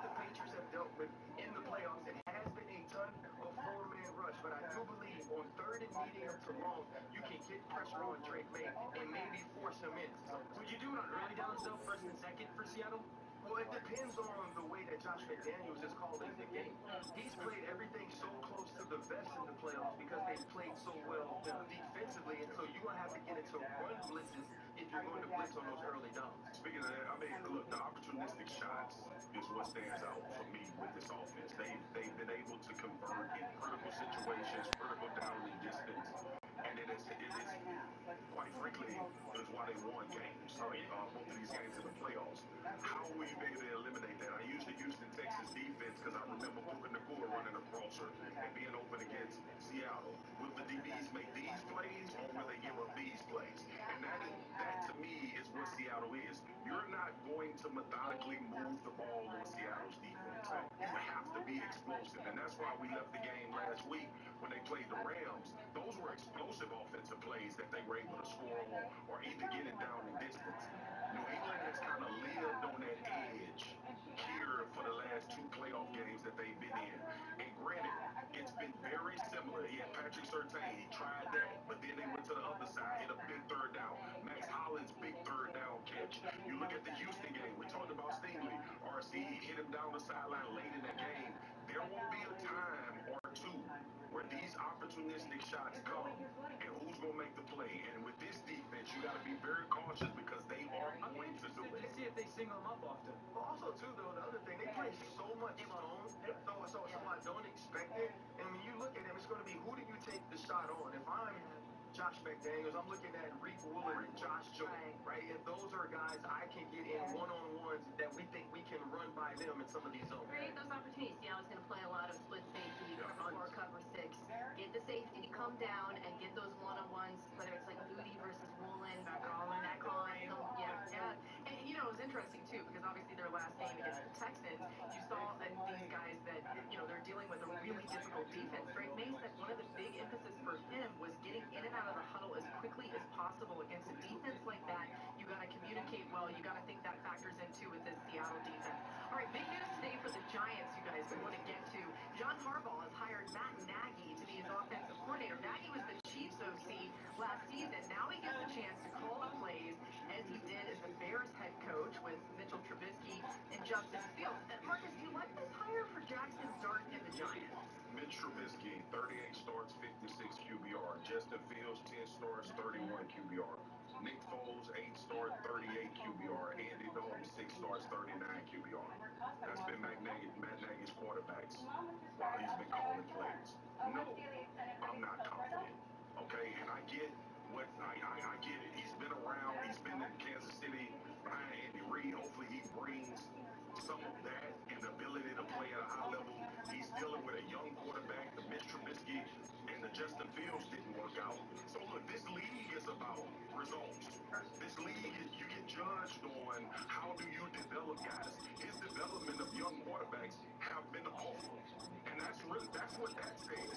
So I'm not indicting Matt Nagy as a bad coach. All I can look at is the last time you had 2 young quarterbacks, they didn't perform well. And now Jackson Dart, going into his second year, is going to be under his tutelage. It doesn't give me a lot of confidence, but maybe something has changed. Yeah, this is not one of those slam dunk hires for me. When you go with a guy with experience, that experience has to be one that is successful. That experience has to be one that is productive. And we know this is the most important hire for John Harbaugh. That who's going to be teamed with Jackson Dart's progression, with Jackson Dart's progress to where he can be the quarterback who not only stays on the field, but a quarterback who adds to his game. And I don't believe that Matt Nagy is that person. I believe there's a reason he went from offensive coordinator to offensive coordinator. Why Andy Reid felt like it was time to make a change, or maybe he had to move on. I don't love this hire for the New York Giants. As much as I was high on the John Harbaugh hire, I think I have to be in a wait-and-see position when it pertains to that. I think the big thing, because Marcus makes a great point of how is he different as a coach from the experience of Mitchell Trubisky and Justin? Because when I think of Mitchell Trubisky and Justin, at that time in their career, they were what? Young, talented, athletic, playmakers. How would we describe Jackson Dart? Same way. Right? And so development of those two young quarterbacks didn't happen, and the offense hasn't been great. So what's different? Like, what has Matt Nagy learned from his experience since then that maybe he wishes he did differently? Because those guys, Mitchell Trubisky and Justin never struggled with physical ability and talent. They just never developed into quarterbacks. Like the ability to consistently play the quarterback spot rather than the playmaker spot. How does that change? I'll focus on the last 2 years in Kansas City, right? It's always hard to know how much to take from Andy Reid because he's the play caller. What did Matt Nagy learn there? What can he bring with him to New York? And I think there's a lot in the passing game in terms of the way Kansas City used motion, formation to get guys open without the greatest group of skill players at that time. RPOs is going to be a big part of that. It's a big part in Kansas City. It'll be a big part of the offense in New York. I think the one thing, though, you'd really like to see that's different from Kansas City is the run game in Kansas City really just stems from the pass. It's just an extension of that, right? And Patrick has to make so many of those choices. A lot of them are tagged to RPOs. I don't think that's how you can do things in New York. You want this offense with Jackson Dart. I wouldn't say run first because that's kind of an archaic way of looking at it, but that should be the strength of this football team. So I think for Matt Nagy, that's the challenge here. He didn't run the ball well in Kansas City. New York, you've got challenges. You've got good backs. You've got pieces. You've got a dual threat quarterback. You got to figure out how to run the ball. I would love to see some of the things you see from Matt LaFleur in the run game, some of the creativity and also the versatility that you see in Green Bay. Be some things you could try to implement in New York. I know it doesn't necessarily work like that, but Nina pointed to the creativity, the motion, and the movement of the pass game. I think some of that in the run game, especially with the Jackson Dart pass talent. But y'all, the reality of this, right? The X's and O's are the X's and O's. We all look at game and we divulge in film all season long. We can tell if you calling plays like ass. We know that you don't have a system and a scheme that should be conducive to somebody having success. I literally focused on the development of young quarterbacks because that's the situation he's walking in. Jackson Dart has to be a better quarterback this year than he was last year, and that's how he'll be judged. His feet. It's everything about his feet. If they can't fix and consistently get his feet, I don't care what plays you're calling. It's not gonna become what it should be. Yeah, and based on what happened last season, last couple seasons, like Mina was pointing out, the Chiefs ranked 20th in total offense, 21st in scoring this season. Some of that had to do with their personnel, but you do have to look at it as some sort of indicator of what we might see. All right, coming up next, we've got a lot more coming your way here on NFL Live, and don't go anywhere because when we come back, we're gonna get into a little bit more on the Super Bowl. Nothing off the table. How old were you when you ended up on freshman scholar? I was 11. For how long were you? All 6 years from the pilot to the very last one. 11 to 17. That is a pretty profound time of childhood. Oh yeah, training was, you know, my new big brother, you had your awkward first kiss. In a way, yeah. At the table read early that week, everyone realized that it was my first kiss. And on AJ, everybody stood behind the camera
once again in its final chapters as an NFL stadium.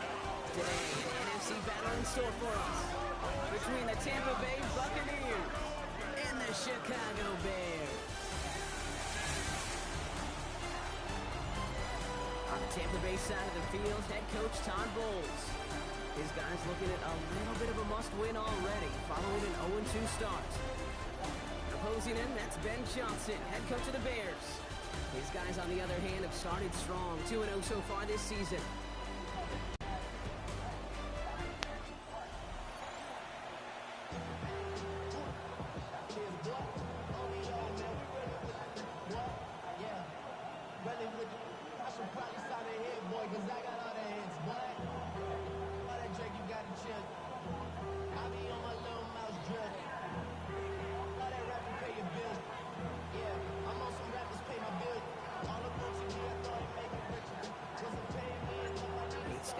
You were on the call with you today. Ball teed up and ready. And we're underway from Soldier Field. There's a return from the 7. He stopped on the run back of the 27. So here come the Buccaneers, ready for their opening drive. They're brought out by former #1 pick who always plays with energy and passion, Baker Mayfield. That's a loss last week, Kate, that he wears. He's worn it all week long, and I know he isn't the only guy out there. There's 11 on the side on every play. Of interceptions, he's going to hold himself accountable. A lot of work's gone into making sure this week's game is an improvement on that. All right, let's get this one on the road, Brock. It is 1st and 10. Play fake, it's Mayfield. Likely's done it right side. And he gets leveled just before he reaches the marker, and that hit prevents a first down. Kid, I can promise you that's one of those play-action plays they've repped over the week. They're in practice. They're both quarterback and tight end. Went to bed last night thinking, man, I hope this one's called. And when it is, I hope we have just a little space to operate. That play action works beautifully.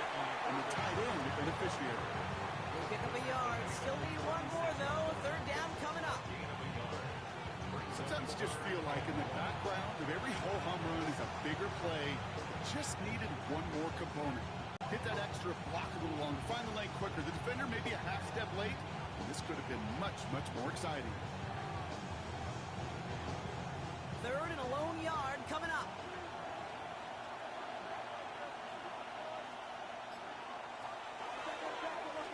They'll give up the gut to Abanikanda. And they'll take him down at the 43-yard line. 7 yards on that pickup. And the Bucs have the first. That's a run that you'll take the result in the NFL every time. A nice play, a solid game, but it's also a run that you know, and you may come back to, because if you were that close to breaking off an explosive one, it could really break the backs of the defense. And he's going to take this down to the opposing 44. It's a 13-yard play, and that's enough for the first. Markers are reset. Here we go, going with the 44. A gain of 13 yards. First down, and they go right back to it. Much better job keeping him contained this time. He's going to be marked down right near the line of scrimmage. Oh, nothing doing on the last run. It's 2nd and 10.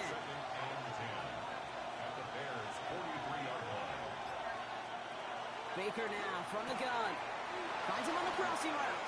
And they're going to be set up at the 11 after that play. That goes for 32 yards. And that will be a Tampa Bay first down.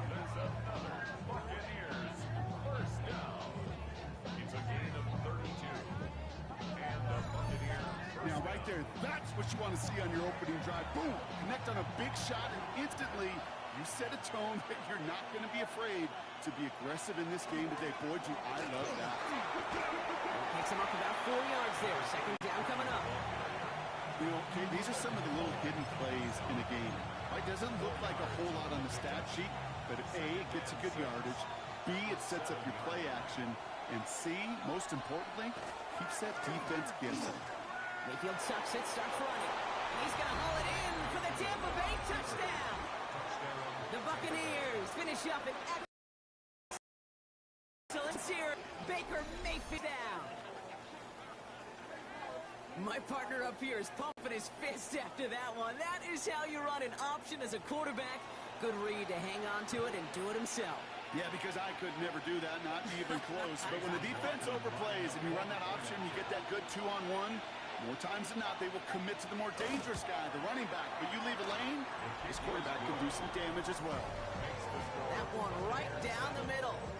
And the Buccaneers will jump out to a 7-0 lead. Bucks get lined up, and they will kick this away. Fielded at the 7. And he's brought down inside the 20 on an uneventful effort. So here come the Bears as they get set for their debut series. And they're brought out by a player with immense expectations and promise in the league. He was picked first overall in 2024 out of USC, Caleb Williams. Two numbers that a lot of people were focused on from his performance last week. That would be 3 and 0, as in touchdowns and interceptions. That's a quarterback who was efficient, aggressive in the right spots, but he took great care of the football. And of course, well, he cares less about those two numbers. He's more about the alphabet, like that letter W, picking up the win in that ball game. To him right as he threw it, and it falls to the ground. Not must-have yet, Brock, but it does feel pretty important that they come up with an answer for that touchdown, but not going to be easy. Nope, and incompletions like that certainly won't help. After the incomplete pass, here comes 2nd and 10. Off the play fake, Williams. Got a man, it's Colston Loveland. And he will have this across that 40-yard line before they manage to stop it. Get 22 out of that play. And it'll be first down Bears. I'm not going to call this a must-score drive here in this first quarter, Brock, but when your opponents start the game with 6, it feels like you need some sort of answer. You need a response, right? You need a response. You don't need all these home runs or big highlights. You just need to keep matriculating that ball down the field.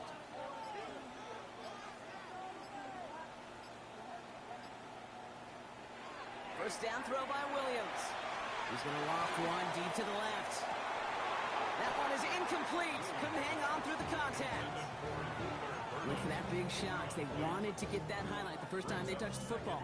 Now, this group likes to be aggressive. An early incompletion's not going to deter them. Sharpshooters, they don't stop shooting threes because of one brick, and they won't stop pushing this ball down the field either. Seeing some early game planning at work here, Brock. They were quick to attack that throw and break it up. Yeah, this defense knows the importance this offense places on throwing the ball to their tight ends, and they were ready for it and all over it.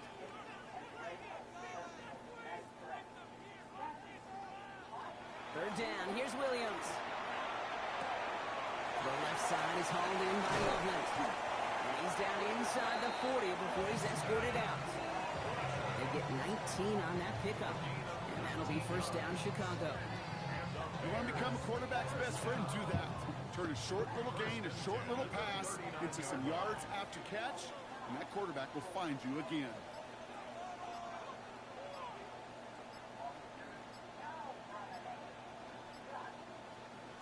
Williams on the play action. And this time they're going to get to him before he can get that pass away as he goes down. And the big play drives them backwards. Second down coming up. All the data lately has taught us really clearly. Sacks, negative yardage plays. They not only just destroy that play, they try. Well done, defense. Ball.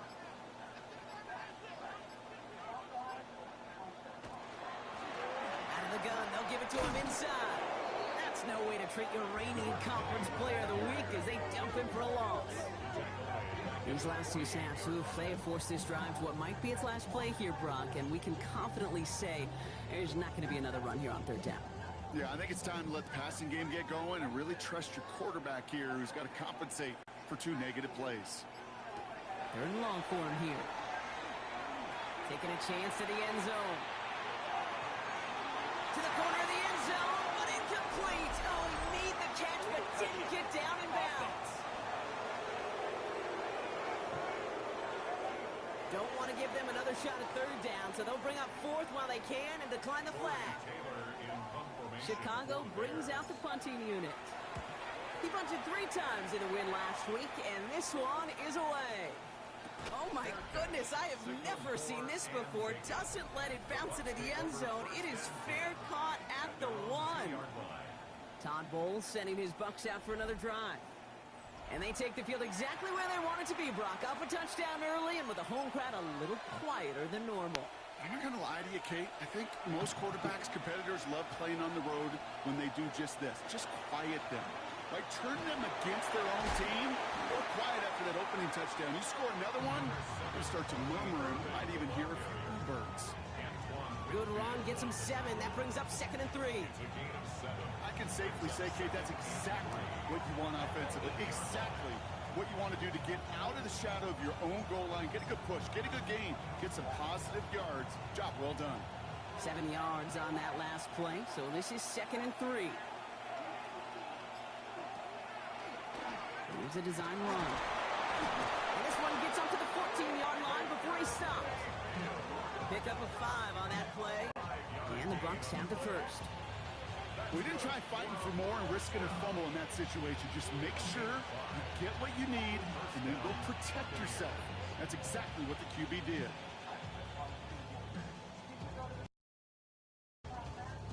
Things a little better for him after that last play. New set of downs from their 14. Straight ahead, it's Irving. And he gets up for a gain of about 4. This is an offense that will emphasize the ground game at different points of each and every contest. And as long as they can reliably get games like this, it's not going to change anytime soon.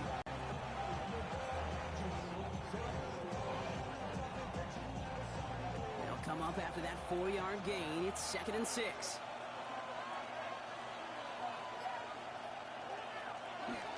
Line up the design keeper. That draw is snuffed out. Didn't really have a chance, and they're going to back him up for 3rd down.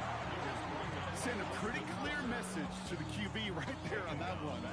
No one fooled for a second as they create the tackle for loss.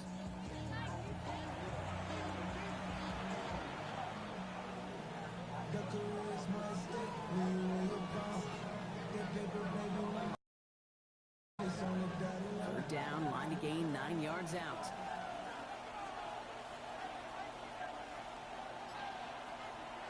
Third and long, they're going to throw. It's complete. This is Nvuka. Galloping inside the 40. And he will get this inside the 30. It's a gain of 57 yards. And a first down. You know, Kim, we often talk about flipping the field in special teams, right? A kick return, a good punt. Well, an explosive play like that does the exact same thing. Look at the difference in field position. By hitting on that shot, you've totally flipped the field and the tone of this drive. 1st and 10, it's Mayfield. Defender arrives right as the ball does, and the hit knocks it free. Incomplete. Ball still on that 29-yard line as they come up to it. 2nd and 10.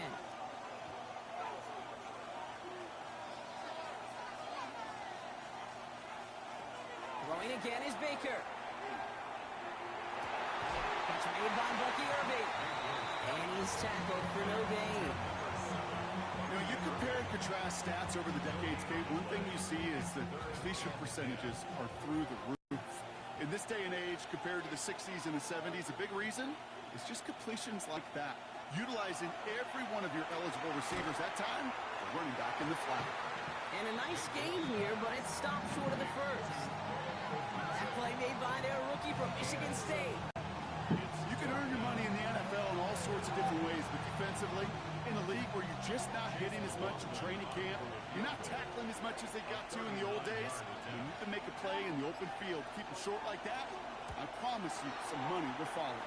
The kick by McLaughlin is good, and that will add to their score. 2 drives and both of them ending in points. You don't even mind you only got a field goal there, Kate.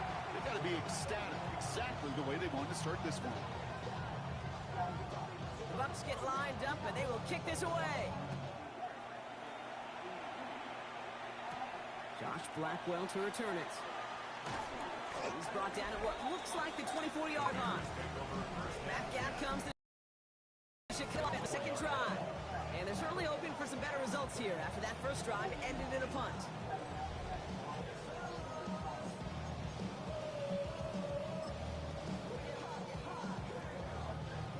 Bears making their way up to the line. Here comes 1st and 10.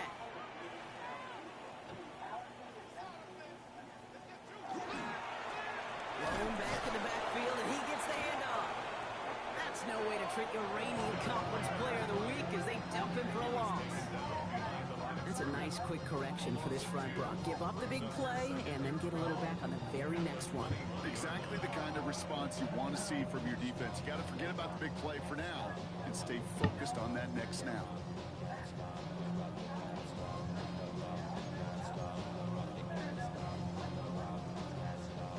Gave away a couple on the first down run. Now it's going to be 2nd and 12. Back-to-back carries here. He did his part, partner. 8 yards. Sets up 3rd down. You make that call, just give yourself a fighting chance on 3rd down, Kate. Take at least a little bite of the big deal between them and the first down marker. And that should make this upcoming call a little less daunting.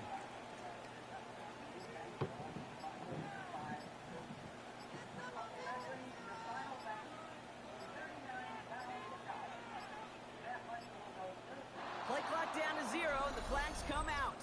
Delay of game, offense. Must have lost sight of the play clock there, Brock, because the quarterback could have snapped it in time, but instead, they take the penalty. Well, 3rd down wasn't too bad, but that's not the case anymore. The penalty gives them this 3rd and 9. To the air on 3rd and long. Hits him on the out route. And they're going to bring him down just beyond the 30 at the 31. Following that completion, remember the O-line looks to be in some pain. They're headed out to take a look at him now.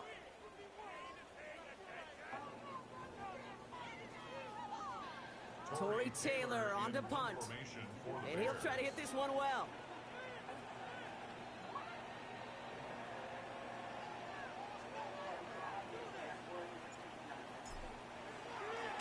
And this one is kicked up towards the clouds. Before that return amounts to much, they bring him down. Tampa Bay are ready to head out to the field. They come in on a little 2-game skid, Brock, but in control of this one so far.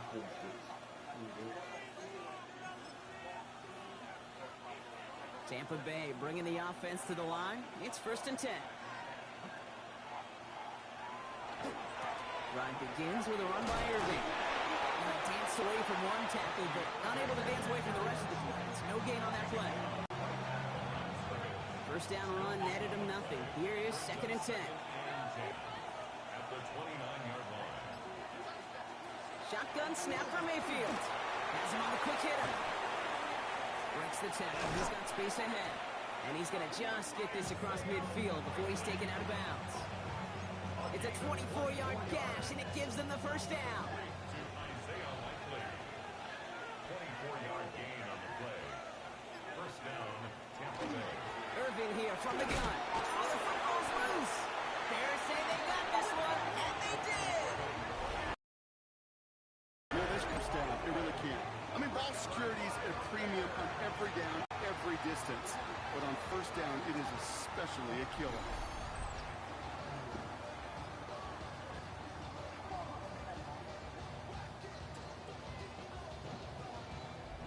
Chicago getting set to take the field now. And they're hoping they can keep the punter off the field this time around, Brock, after he's been called upon each of their first 2 possessions.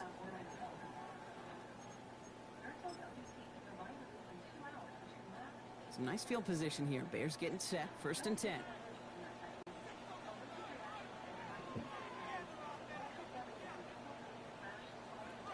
On play action. Williams. Pressure's there, and the Bucs got him. And nice work by the defense to start this drive out. It's a sack on the first play. Sometimes I wish everybody could feel what that feels like.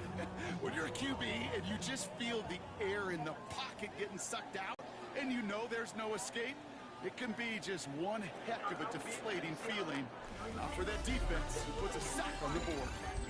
And time runs out before they get the snap off. That's the end of one. It's a 10-0 ball game. Back to Soldier Field in just a moment. Keeper game where they will run this 5 times a game, some version of this where Sam Darnold gets out on the perimeter. And again, going to his left makes this a little bit unique. There's that 12 personnel once again. Sam now in the pistol. It's the same concept essentially for quarterback 3 deep, intermediate, and shallow. And then the ability to... We're back and all set for the second quarter. Bears football. They have second and pretty long here. He's off the play fake. And there's a catch for Luther Burden. When coaches discuss their favorite plays of a game, I guarantee you this one's going to be on. Not just because of the catch, but because of the effort to go lay out and bring in an off-target throw.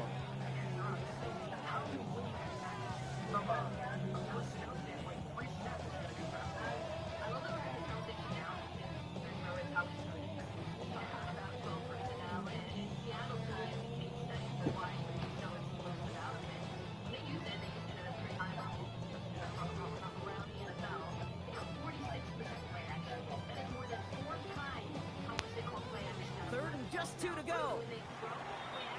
And the play clock hits 0. This is going to be delay a game. Everyone was set and at the line. The quarterback just didn't snap it before the play clock hit 0. Still third down. And that delay a game certainly ups the difficulty on this third down. They need 7. No throw, 3rd and long. It isn't moving up. They're able to drop it. And that is 3 sacks for this defense in this contest, and that one forces a 4th down. Well into this first half, still struggling to find any rhythm, and that's what sacks do. That is why these defenders get paid big money when they get those sacks in the stat column, because as you're seeing today, it totally disrupts the rhythm, the continuity, and any success for an offense.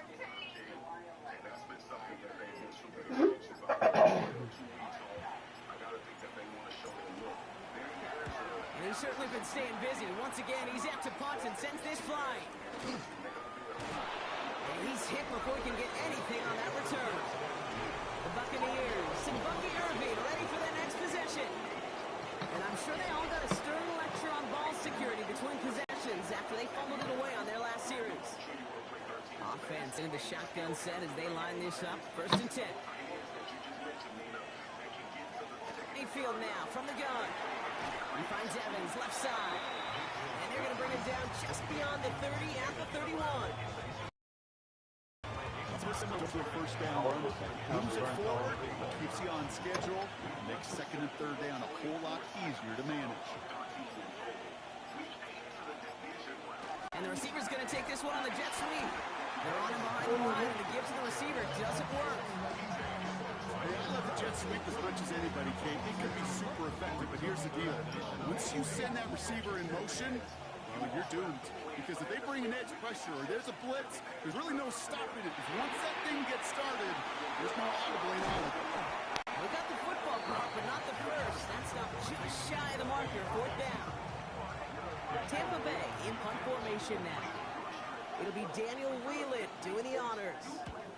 Coming off a busy week, 5 punts in the loss, and he sends this one away. And hey, we see him under the football, but they will get nothing on that return. Chicago's offense trotting out there for another series. A good Bronc when you're discussing their punter as one of your early game MVPs, but they just haven't been able to get anything going so far. No, you'll hear some old school coaches, especially defensive-minded coaches, Kate, they'll say, hey man, there's nothing wrong with the drive ending with a kick, right? As a quarterback and as an offense, maybe that was the way you played the game back in the day, but not modern football. You've got to go score.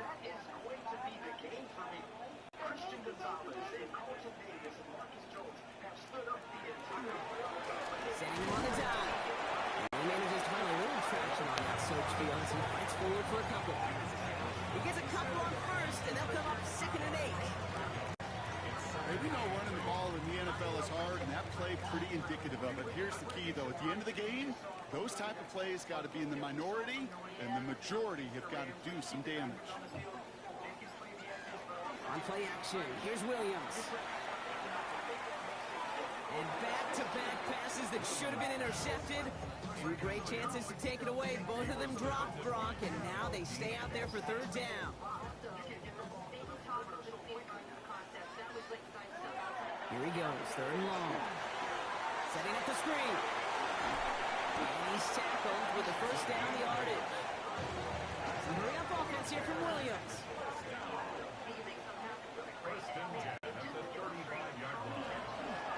Shotgun, they'll give it to him inside. And some room to work, and he took advantage. Give him 7. not kidding you, Kate. A run of that length at the NFL level, honestly, is the equivalent of a run of 15-plus at the high school level. It's hard in the run game to make yards, and they just got a very successful one.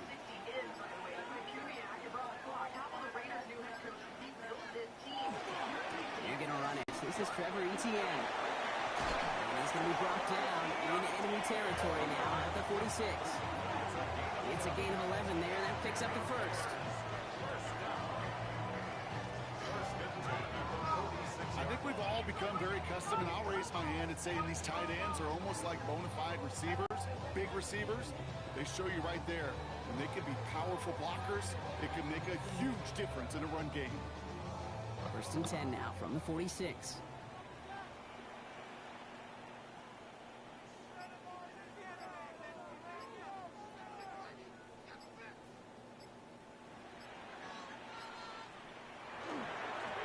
There's a dive up the middle. And he manages to find a little traction on that search field as he fights forward for a couple. Only 2 yards. It brings up 2nd and 8. I think one thing you learn, Kate, when you transition from college to the NFL, not every run is going to be a big play. Some of them, well, they're just destined to end in a minimal gain, and some of them will set up that critical play action for later.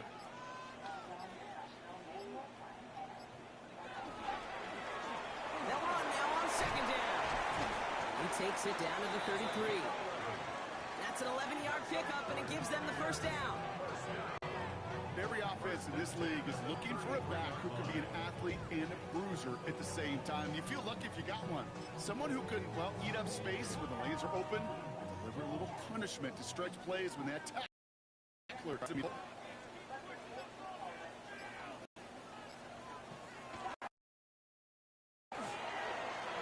run here on 1st down. He's able to stay on his feet through that run, at least until the tackle stops. He picked up close to 4. First down play, nets him 5. It's going to be 6.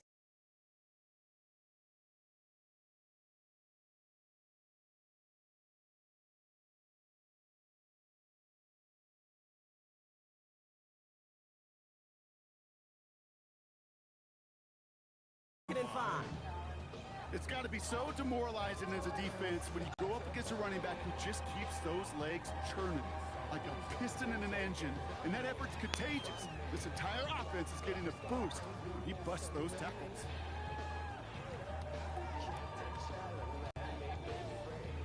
First down run, nabs him 5. Now 2nd and 5.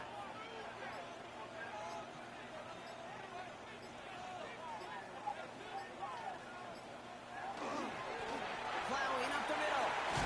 And their next snap is going to come from the red zone, Brock. He's down to that 17-yard line. It's a gain of 11 there. That picks up the first. First and 10 at the 17-yard line. I bet you, Kate, if you went back and studied all these runs in the NFL over a course of a season that gained significant yardage, there are plays just like that one where you've got to break a tackle to go eat up those yards.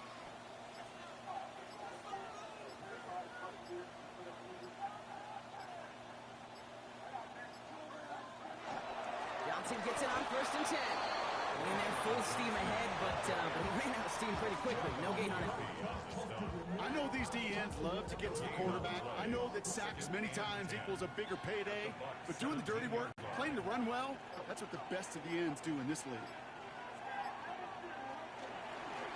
The give here on 2nd. Not much space available there. Maybe 2. That brings up 3rd down. So after the play, trainers headed out. A member of the Bears out there in some discomfort.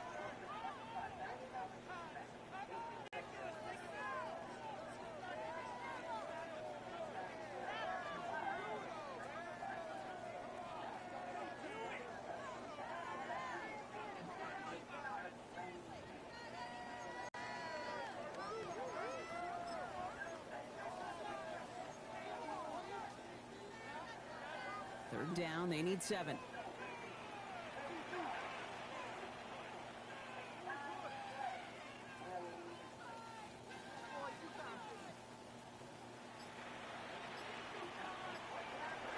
Air it out on 3rd. This one's caught.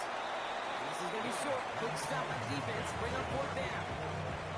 feet and eyes, Kate. Feet and eyes. They so often tell the story of every position on the field. When that quarterback's feet and eyes move to his secondary read, and so often it's a tight end, well, it's incumbent on that defense to fly to the ball. You want to make that tackle, force the fourth down? It took a great defensive effort to do it.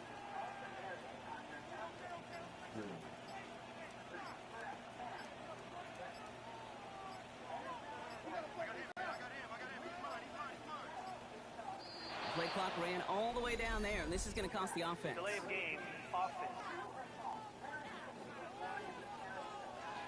Must have lost sight of the play clock there, Brock, because the quarterback could have snapped it in time, but instead, they take the penalty.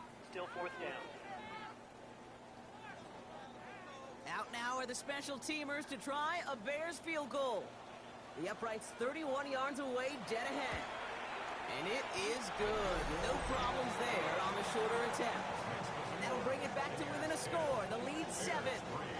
That's the type of long, sustained drive that takes some of the starch out of your opponent. The only negative is that the kicking team was out there for a field goal and not an extra point. But they do come away with 3. And just like that, we're back to a one-possession ball game as the kickoff is away. Here's a return from the 7. And decent run back is going to end as they bring him down inside the 30.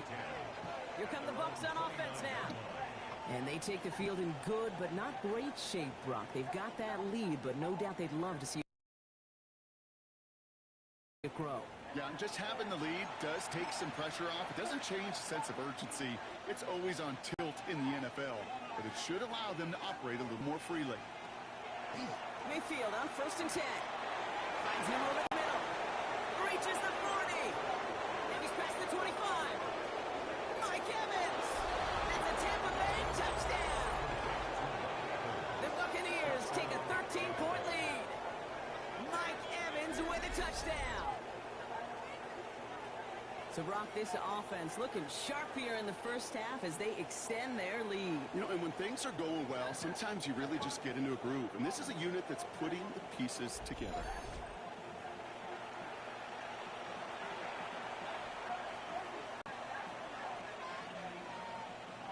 McLaughlin attack on the extra point.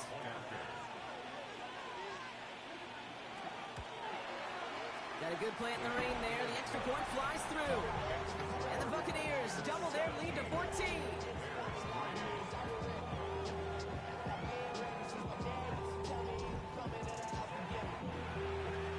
Bucs get lined up and they will kick this away. Starting from the 5. Only manages to get this back to the 20 before he's taken down. The Bears back out on offense. Their running back headed out once again. And they've got a bit of momentum from the field goal on the last series, hoping to grow that into something greater with a touchdown here. Yeah, I think one thing you find is you do not want to settle for a field goal again. Points are great, but touchdowns, that's what's win games in the NFL. Here's ETN to begin the drive. And he'll stay upright through this rain, but not through that hit as he's tackled after about a 1-yard gain. 2 on the pickup there, and it's going to be 2nd and 8.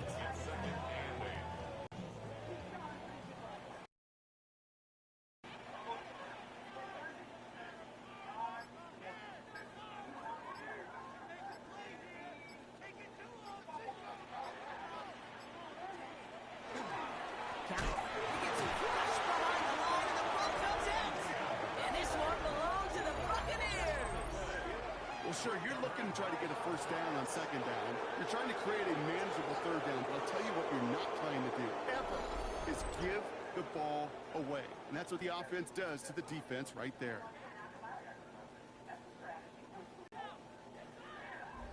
The Buccaneers and Baker Mayfield ready for this next possession. And at the pace he's begun the game throwing the football, Brock, he is in line for a special type of performance if they need to keep throwing it until the end.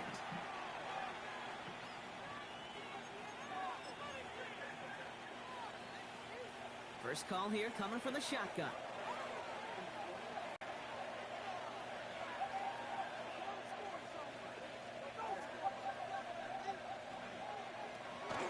Shotgun handoff to Irving. And this drive's quickly headed in the wrong direction. First play set down behind the line.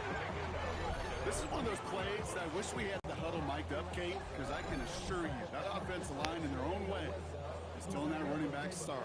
We did not give you any chance. Well, they went 3 yards the wrong way to start this drive out. Here's 2nd and 13. Baker now from the gun. That's likely on the quick slant. Oh, he might be close to this lead growing again. That play gives him a 1st and goal. It's a gain of 14 yards. That's good.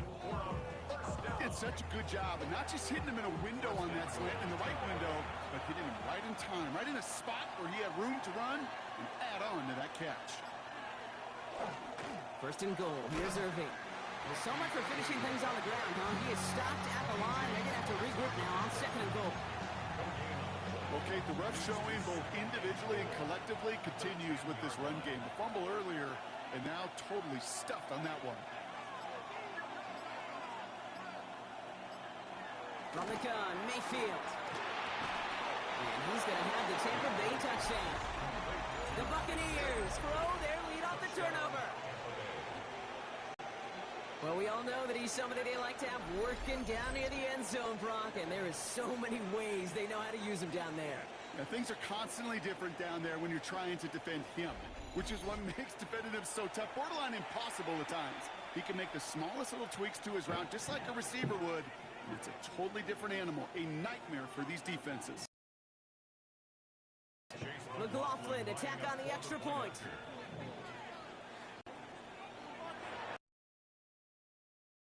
Bad weather doesn't affect that extra point. It's good. And the Buccaneers stretch their lead to 21.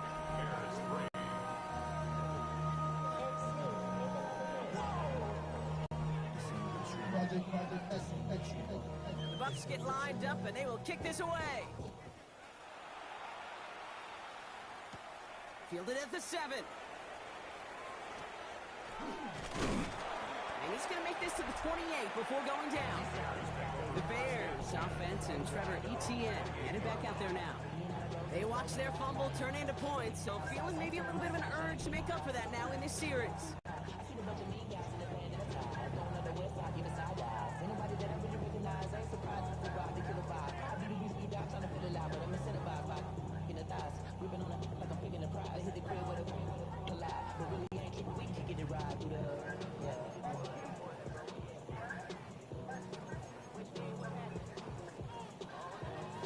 Starting out with an empty backfield, Brock. Here they come. 1st and 10. Out of the gun, here's Williams. Short pass brought in. And this one's brought to a halt at about the 36-yard line.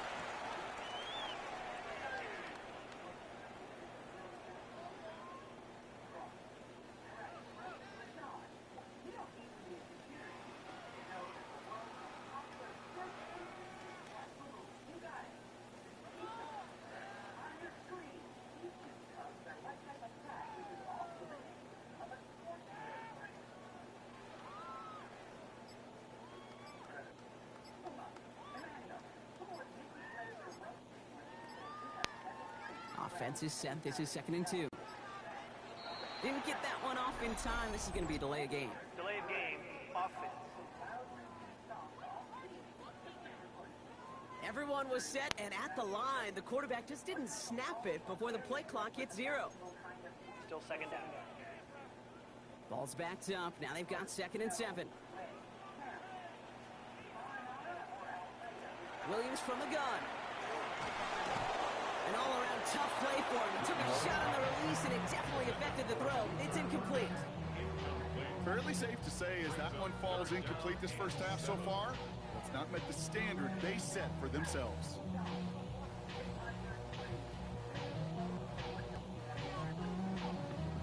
Last pass unsuccessful. Let's see what they do on 3rd down. Throw here, 3rd down. Coverage holds up on the deep ball. That's going to force 4th down. I know a DB in the stat sheet loves to see INT and not PBU, but as soon as he realized a pick wasn't possible, he does the next best thing and knocks it away. On 4th down, it's Williams. This guy left side.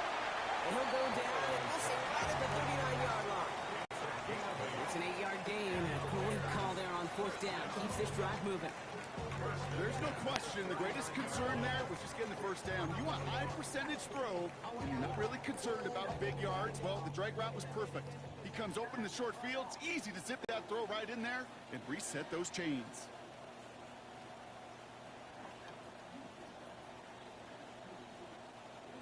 Sticking in the air, it's Williams. Completed over the middle. And the tackle's made just beyond midfield at the 48. Give him 13 on that play. And it'll be first down Bears. At the 48-yard line.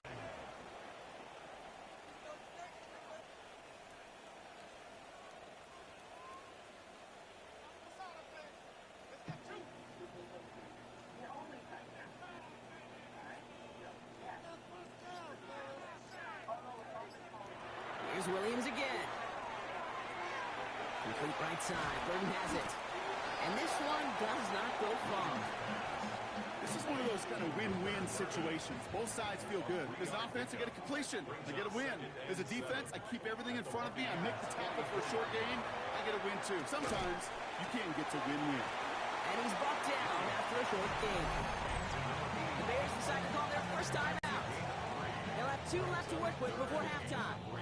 A whole bunch of credit goes to just about everybody on that offense. Guys up front had to give the QB enough time to let that play develop. Excellent effort by that receiver to stay alive and for a quarterback to scan the field and find his completion.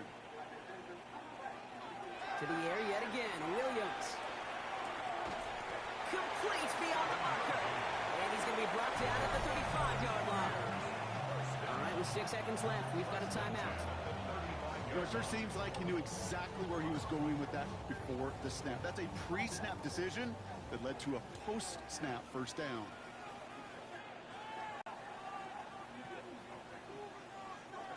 Williams on first down. This is brought in. Big gain here for Loveland. And they're going to stop him, but he got enough to make it first and goal from the 8.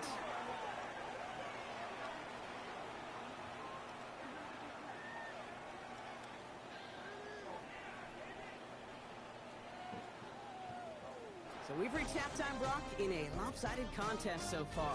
Let's hear what Scott Hansen has to say. He's got our EA Sports halftime report. Our spin through the NFL starts now. In Inglewood, the Rams at home to take on the Eagles. All right, Kate, thanks very much. As this Sunday's action is coming to a close, big day of football we had today. Here we go. And this is Devontae Smith. One of his 2 touchdown catches in the game coming right here. The Eagles are off to a 3-0 start as they get the victory. From there, it's off to Atlanta. Let's look in on the Falcons. They're playing host to the New Orleans Saints.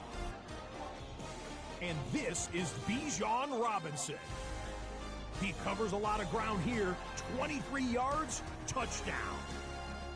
The Falcons, looking for a win after 2 losses to start out the season. They lead this one at the half. One more to show you real quick. We go to Houston. It's the Texans hosting the Jacksonville Jags. And it's Travis Etienne. A scintillating run for the touchdown. This one's gone to halftime with the Jaguars on top in this one at halftime.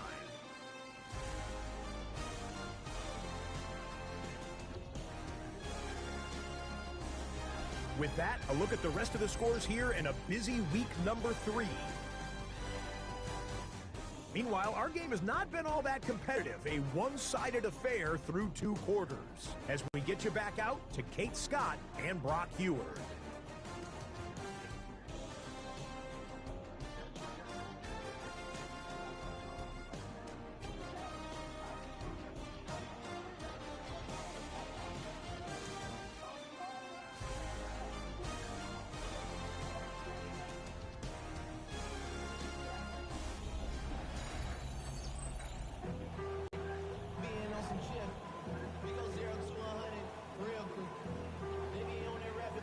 Bucks get lined up, and they will kick this away.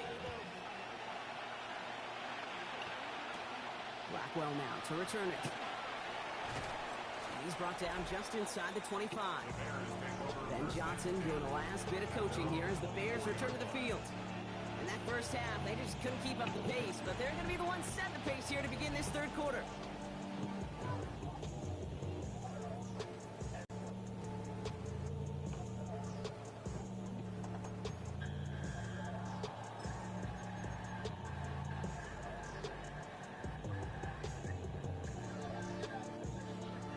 Chicago bringing the offense to the line.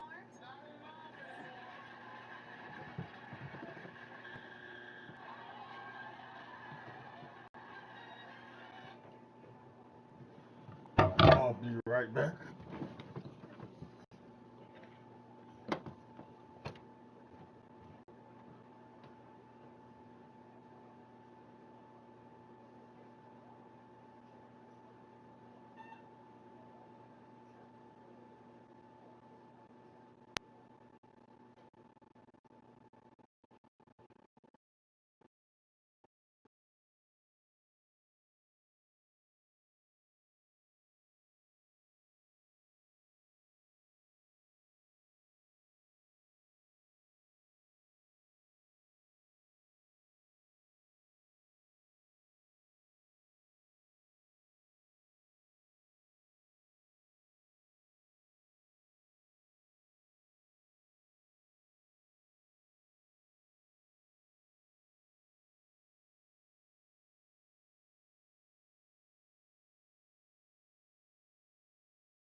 It's 1st and 10.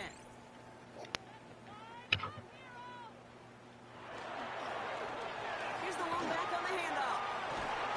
And he's taken down after a very productive effort there, Brock, up to the 4-yard line. That's 16 on the pickup.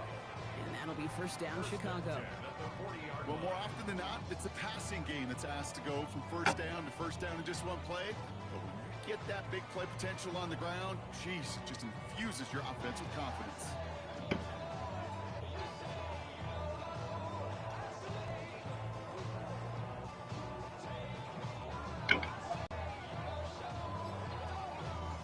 Only took them one play, Brock, and they have already made it to the 40-yard line. 1st down, and they go right back to it. He's all the way across midfield, down inside that 45-yard line. Well, this certainly has been a memorable contest for him. His coaches, man, they're going to take this kind of output every single game. This goes a little beyond the expectations they have for him, maybe even for himself. What impresses me so much, Kate, the guy just doesn't tire. Getting stronger, literally, as this game's going on. 1st down from the 42.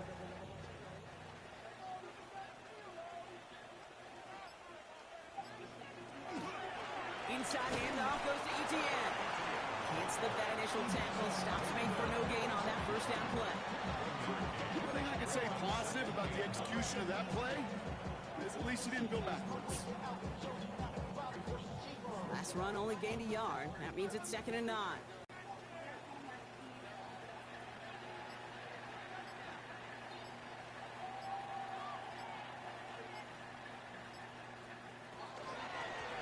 They'll give it to him inside.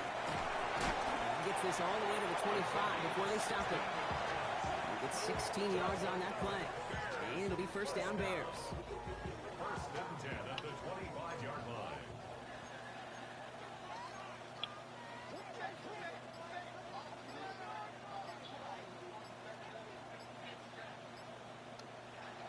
Working from the gun, Williams.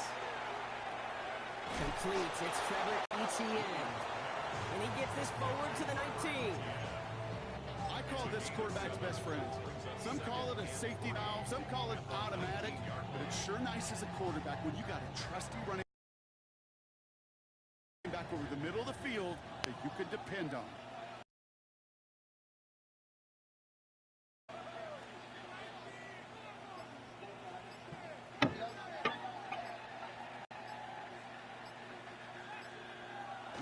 Play action, Williams. And he just got it away before the hit, but the pass winds up incomplete. It's going to be 3rd down. This defense, they had a plan, and they've done an excellent job executing it. Instead of a main character, they've reduced this receiver to a footnote. Kudos to the job collectively on defense. Into the hands of his running back, Etienne. And he's able to get this down to the 13. He gets 6 on that play. And that'll be 1st down, Chicago. And the Bears, 1st down. 1st and 10 at the 13-yard line.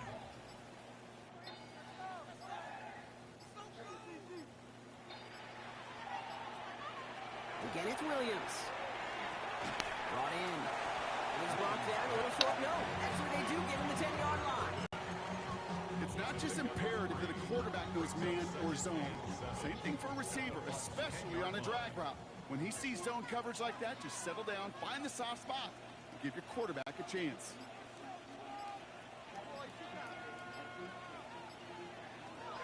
Here's Williams. He brings it in. And he's tackled for a short gain.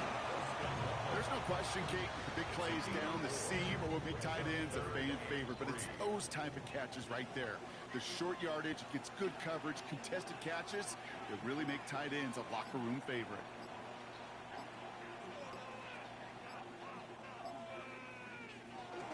Etienne on 3rd down.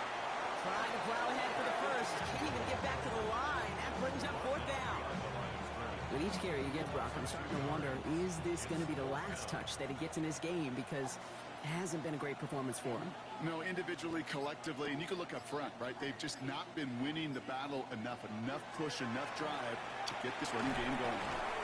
No good. The pass goes incomplete, and that lengthy drive ends with nothing but a turnover on downs. Bucks to the line. 1st and 10.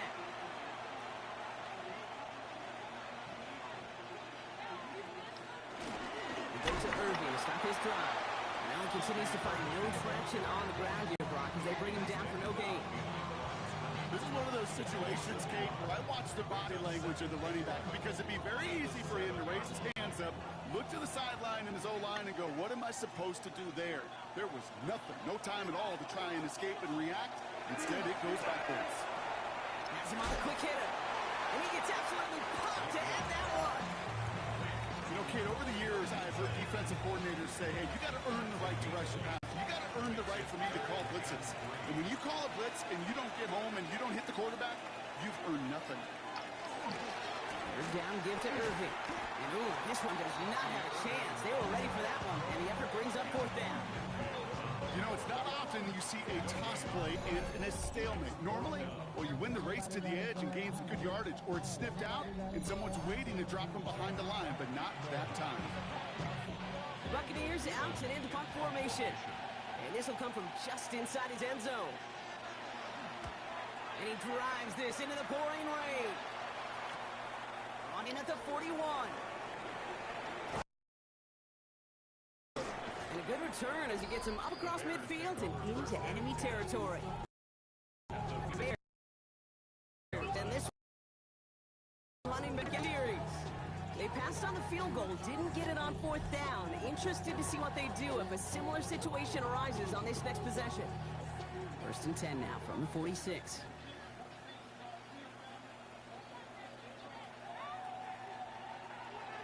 Williams set to pass. On the quick slant, it's lovely.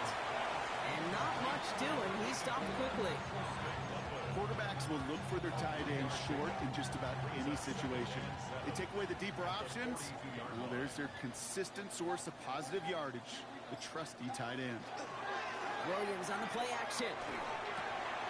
Komet brings it in. And he's brought down at about that 27-yard line. That play gains 15, and it moves the sticks. Gosh, I really like this receiver on that drag route in particular. Why? Because he's a guy that creates after the catch. They don't close quickly. He can take it to the house.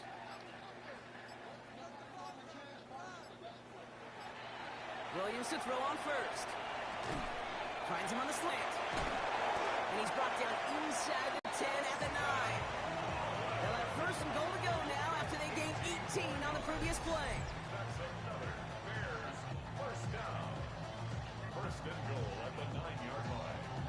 I think my favorite part was the magic he worked after the catch. The way he took the completion and made so much more out of it by adding all the extra yardage. Off the play fake, Williams. Oh, again, it looks like a pick, but they drop it. A chance to steal it away in the end zone. Just can't finish the play. The chance to escape with a pick. Defense got to buckle down now as they line up for 2nd down. He's going to throw it again. Jump off, caught by his back. And in for the Chicago touchdown. The Bears shrinking the lead, some in the 3rd. So the back does the work that time. Brock taking it in for the touchdown. Yeah, a running back in space can be an awfully dangerous weapon on a football field. Whether that's a designed route to him, a check down, you see what can happen, what kind of damage the elite running backs in this league can do.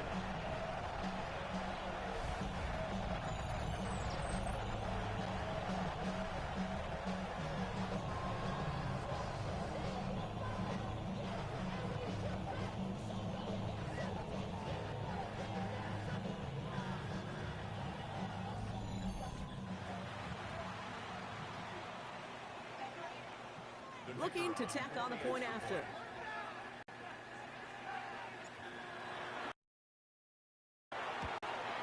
And wow, Brock, this one is no good. He has been automatic so far this season, but for the first time here, he whiffs on that extra point.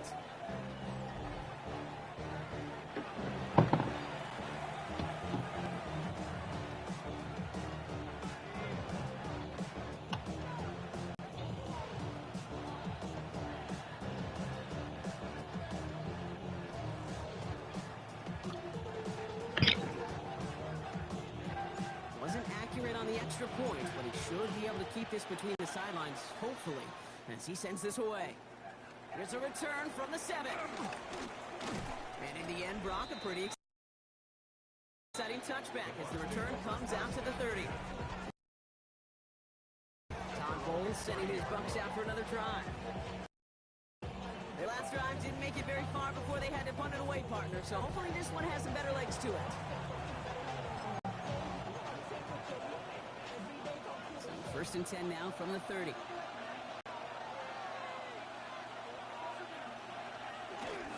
Drive begins with a run by Irving. And he manages to find a little traction on that search field as he fights forward for a couple. He gets a couple on first, and they'll come up 2nd and 8. Brings up 2nd and 8. Once again, Irving. They got 2 yards there, and that leaves them with 3rd down and 5.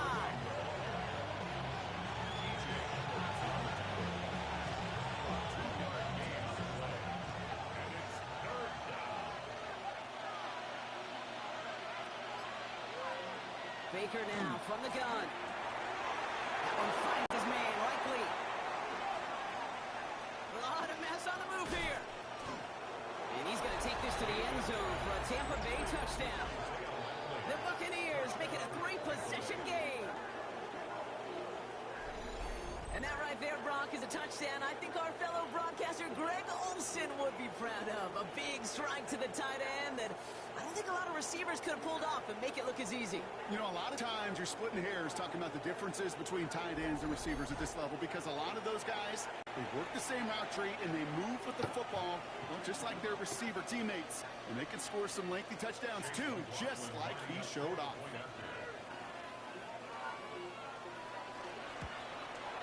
McLaughlin tacks on the extra point. And the Buccaneers grow the lead now to 22 points. Bucks get lined up, and they will kick this away. Has this at the 6. And he's brought down just beyond that 25-yard line. The Bears returning their offense, and this running back to the field. They're running out of time to get this game into a more manageable spot, Brock. We've got a 3-score deficit, and we're in quarter number 3.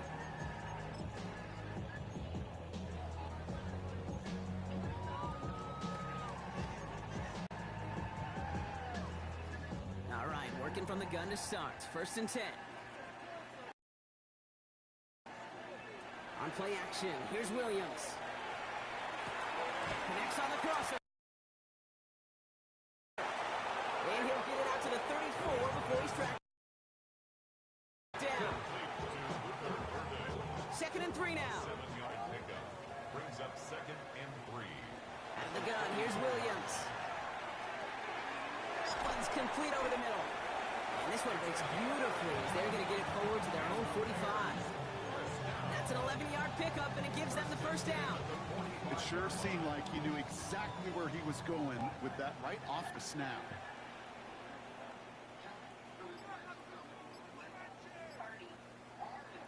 First down throw by Williams. Short pass brought in. And he takes it past midfield and starts the drive into Buccaneers territory. Sometimes when you're just looking to move it forward, get some small yards on a throw, quarterback's best friend, security blanket. And when it's a big old tight end, that's an extra bonus.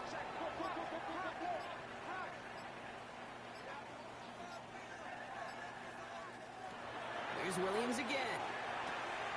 Throw left side, complete. And that short gain is enough for him to set it down.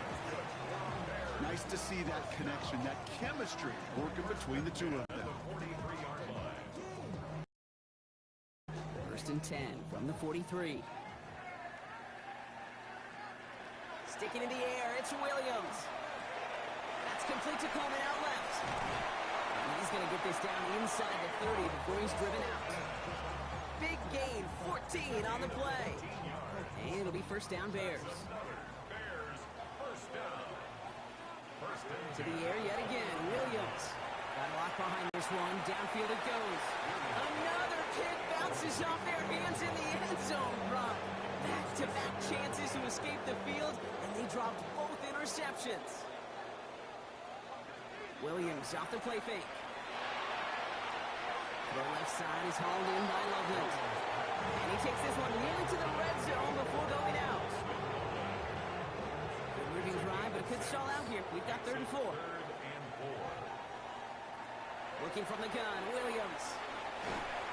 He's hit and dropped, so that's going to bring an end to our 3rd quarter with him picking himself up after that sack. So we hit the end of the 3rd quarter. It's the Bears with the ball, but they enter the 4th at a massive deficit.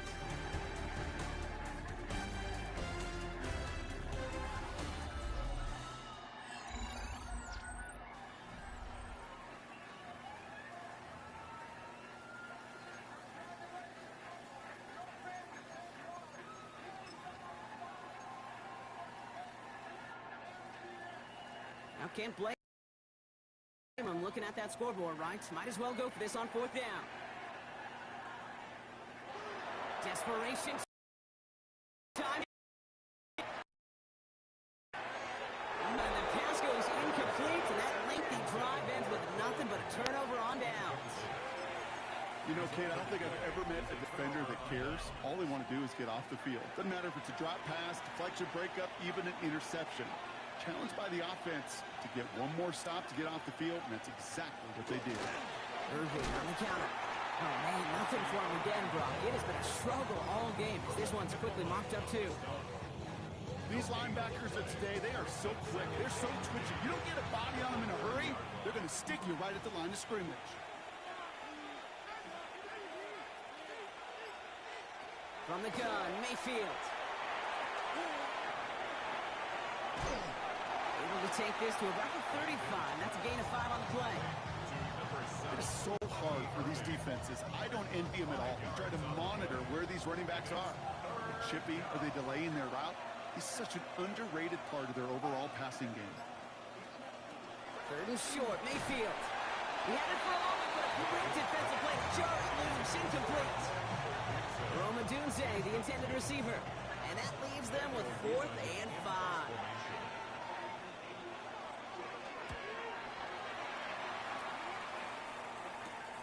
Starts his return from the 23.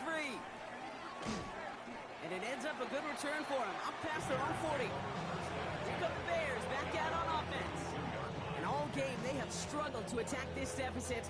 Maybe they can do a little window dressing here.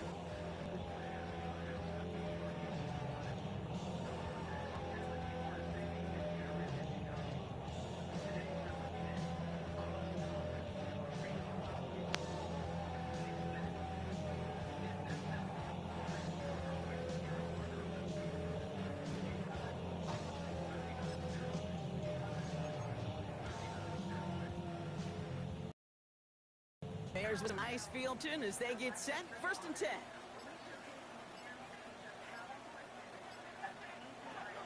Williams from the gun. Finding the comeback route. He has room past the 25. And it'll be 1st and goal. Stop is made at the 5-yard line.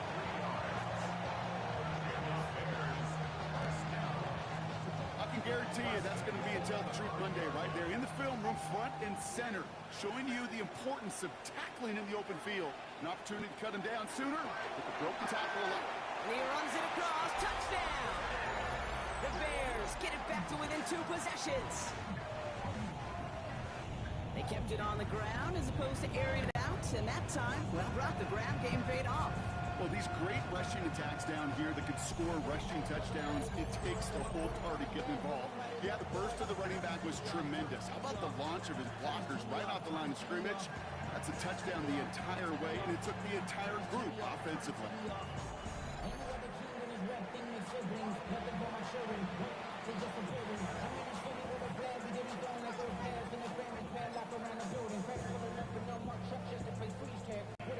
Williams and the Bears getting set to try for 2. The Bears will line up for all right, they're going to throw for it. Oh, again, it looks like a pick, but they drop it. A chance to steal it away in the end zone. Just can't finish the play. He knows he should have had that one, but in the end, it really doesn't matter. He still did his job and denies that offense 2 more points. Return coming from the 6. Pretty solid field position starting out here, tackled at the 29. Now the Buccaneers set to take the field. And they're already up by 2 scores, Brock, but another one here would really put this one out of reach. Tampa Bay bringing the offense to the line. It's 1st and 10. Irving on the inside give. And he is home right at that midfield strike. That chunk worth a nice 21 yards. And that will be a Tampa Bay 1st down. I'll tell you what, Kay, one of the things I'm most proud of coming out of the broadcast are my O-line buddies that will hit me up during the game and say thank you. Thank you for finally showing some love and giving some light to what those big boys are doing up front. I get to play with some of the best to do it. I got to see it up close and personal. Because of it, I'll never forget it. And they just showed up on that run. Everyone's prepped. It's 2nd down now. Mayfield now from the gun. Pocket isn't holding up. They're able to drop it. For the 2nd straight play, Brock, they're headed the wrong way, and that's going to bring up a tough 3rd down.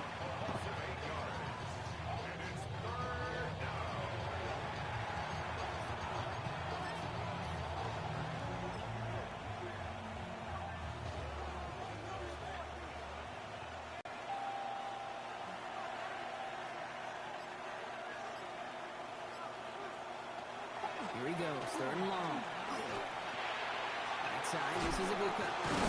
Decent gain here, but short of the 1st.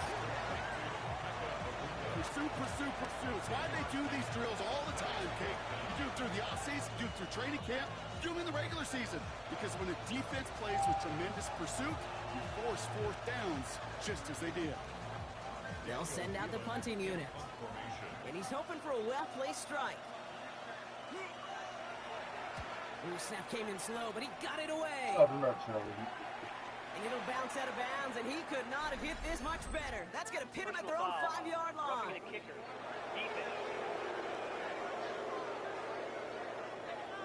Thought he had a chance to block it, but he ends up wiping out the kicker instead, and that's going to award their offense a 1st down. You got to be smarter than that. No reason to hit the kicker there, and that gives him a 1st down. Running in after the penalty. And he's not going to manage to get back to the line even. Tackled for a loss, we've got 2nd and 11. They sent with that sack in mind, Brock. We all saw what was coming. So managed to clean up the play, even if it did come on the ground. And you know why they call that a cat pressure from the secondary, Kate? Tell me. Because it's a C for corner and AT for attack. Exactly what he just did. Finds him over the middle. And he's got a decent gain before being brought down. The goal of running that drive is to get a chunk in for at least a minimal gain with space to add after that. They picked up a good chunk, and there was nearly room to add even more. Mayfield from the gun, 3rd down. That one's too far in front of him, so now they're facing 4th down. It's one of those 3rd down situations where you're asking an awful lot of your man to make a play to keep this drive going. Too much of a contested catch there, unable to bring it in. The kick by McLaughlin is good. And make this a 19.3 score advantage. I think you could call this one now, Kate. This field goal makes it a 3-score game, and even the most improbable comeback attempts are going to have a hard time erasing that type of deficit here in the final quarter. His return starts at the 5. And he's brought down inside the 20 on an uneventful effort. The Bears and Caleb Williams running out for their next drive. And he has continued to own this defense and keep on throwing that football, partner, making this performance one that he's going to remember, but as you like to say, the defense would probably rather forget. Bears making their way up to the line. Here comes 1st and 10. Out of the shotgun, they'll give it to him inside. And they blow up the opening play of this drive. Love the aggressiveness from this defense. Run lost him a yard to begin the drive. Here comes 2nd and 11. Back-to-back carries here. Cross midfield and into enemy territory.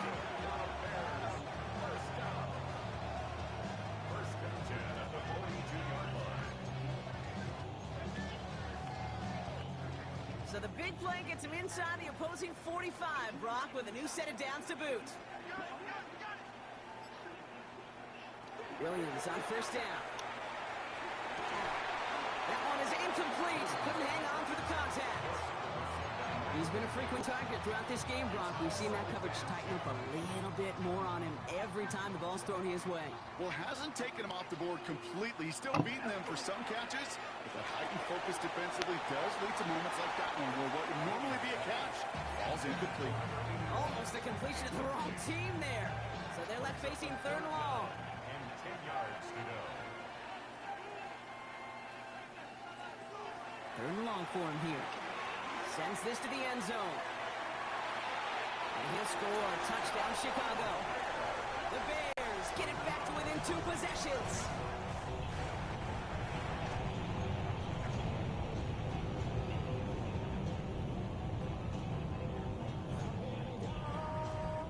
Williams has his guys set. Looking to tack on to that touchdown. The Bears will run up. In the air here. Has it at the 1. And he made the line of scrimmage, but not that goal line. Defense there to shut down that 2-point attempt. Okay, Brock, dialing up another 2-point call. And you remember when your friends didn't have a voicemail and it would just ring and ring and ring? It's still ringing. Falls short again of reaching that end zone. Yeah, this defense is not doing very good between the 20s or even in the red zone, but they do find a way to rise up. This is always my challenge with being super aggressive, is why give that defense something to feel good about coming off the field after you put 6 on the board.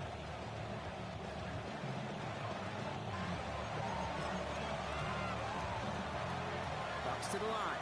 1st and 10.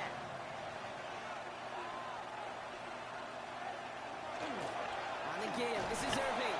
And he's able to stay on his feet through that run, at least until the tackle stops. He picked up close to 4. Give him 4 that time, so 6 to go on 2nd down.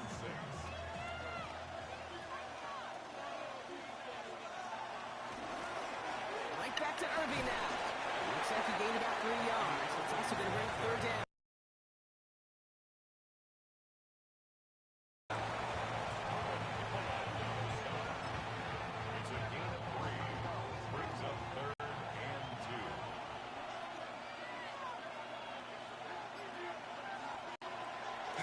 On 3rd and short. And he's off the mark there. Too far behind to adjust. That brings up 4th down.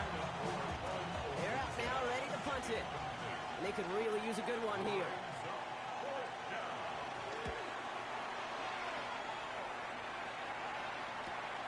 Secures this at the 17. And a nice return out of them. They have it a little further up, past their own 30. The Bears back out on offense. They're running back headed out once again. And those legs must be tired, but he ain't stopping, Brock. Not with the type of game that he's been having for himself on the ground.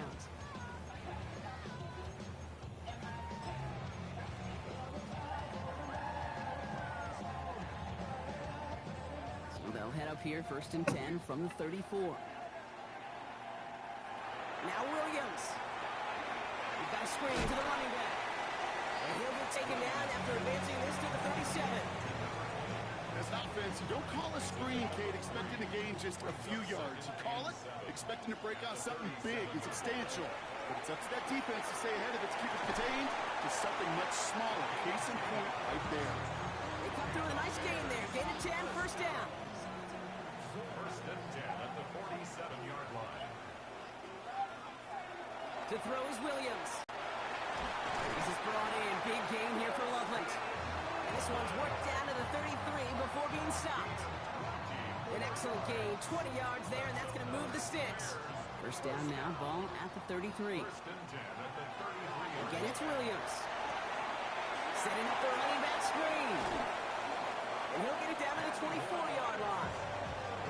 We've heard it said, and I believe it to my core. Football is the ultimate team sport.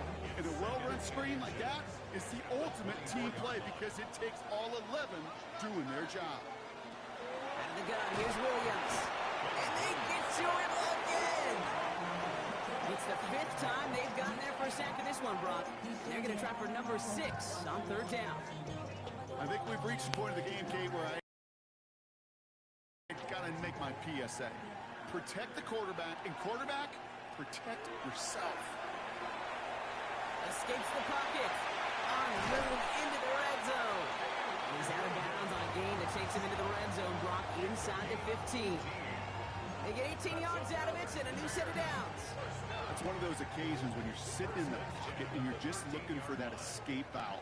And then when you get it, you get space to run, and you get a first down. That's a big bump. He scores. It is a Chicago touchdown. The Bears now within one score in the fourth. Setting up to try the point after.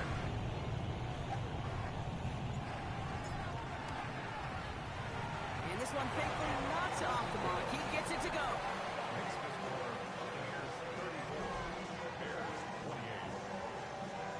Be right back.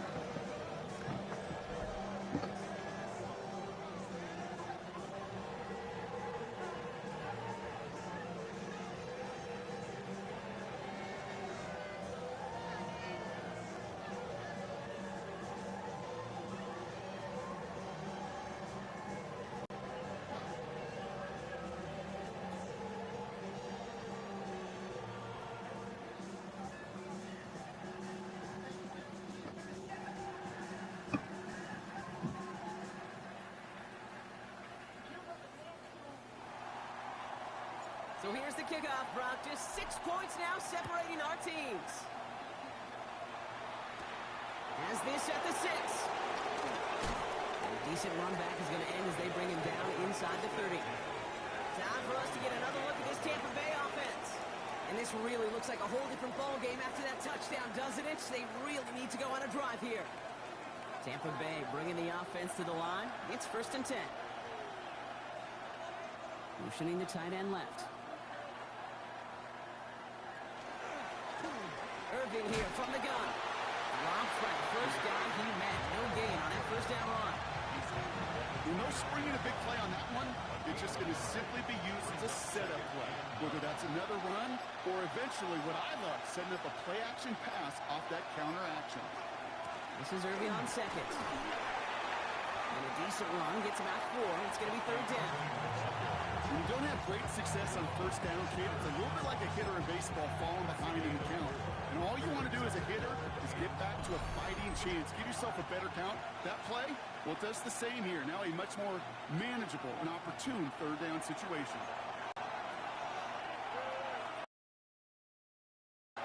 That's set. This is 3rd and 5. Setting up to pass. It's complete. This is Anguika. Free up the middle. It's a breakaway. And in. Touchdown, Tampa Bay. The Buccaneers make it a 2-possession game here in the 4th. Well, in a close game, they needed somebody to make that type of play. Now it pushes their lead to a couple of scores and makes a comeback that much more difficult. You know, Kate, their offense did its part and padded the lead. Now it's up to this defense to make this 2-score lead hold up and carry it across the finish line.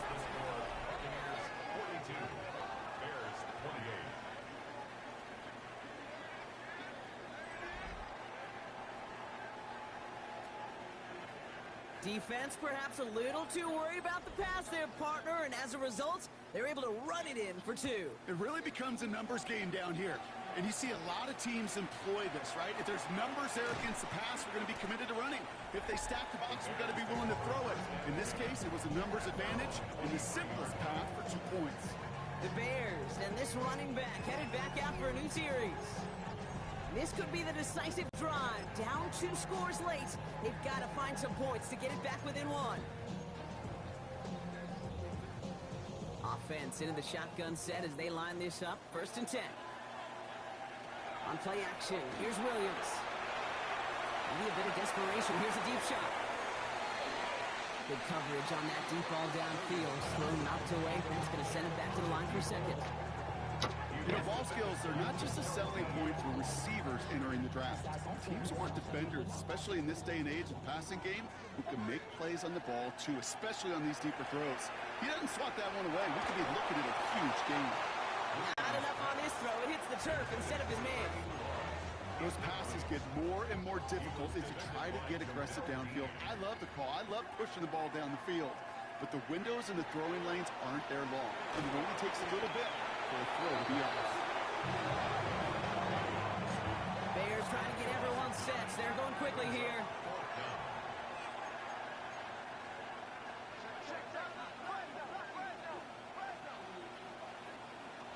goes. Gotta have this on 4th down. Trying to push deep downfield. And it's incomplete. They dialed up their best effort, Brock, but they come up empty. That's going to be a turnover on downs. It's a turnover. Bucks to the line. 1st and 10.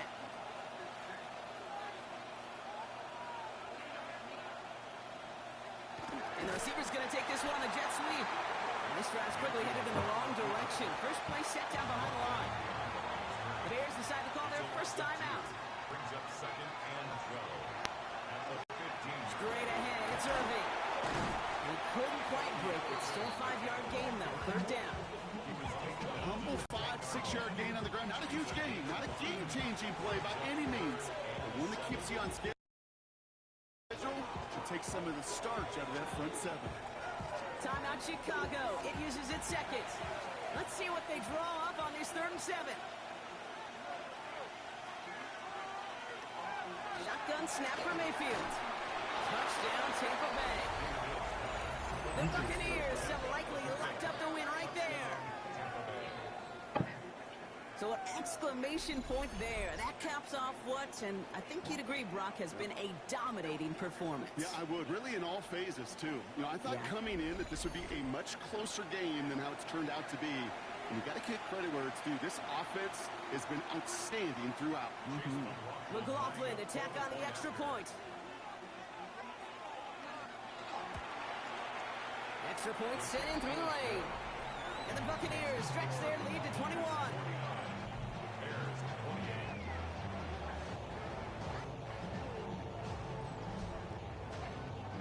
The Bucs get lined up and they will kick this away. This one's fielded at the 40-yard line. And in the end, he's able to get it to what used to be a touchback. Gets at the 25-yard line. The Bears about set for their next possession. And this a final opportunity to make things a little closer in that final score.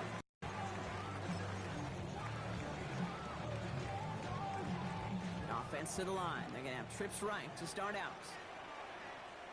1st down, Williams. Maybe a bit of desperation. Here's a deep shot. And the downfield call is going to go unanswered. Defender saw to that. That incompletion means it's 2nd down.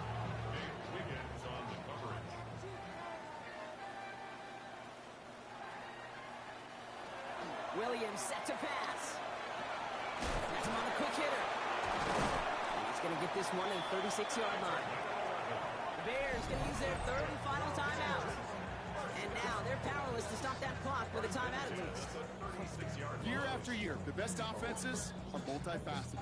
It's not just the receivers or the tight ends that can make plays through the air.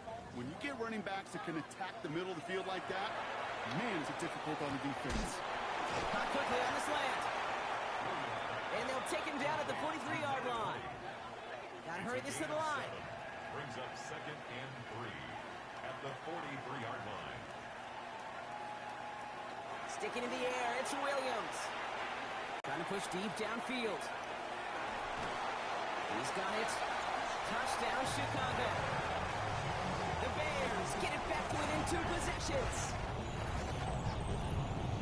Calling this guy a home run hitter isn't exclusive to his abilities on the ground, Brock. We both know all those traits make him a threat to take the lid off of defense as a receiver like he just did too.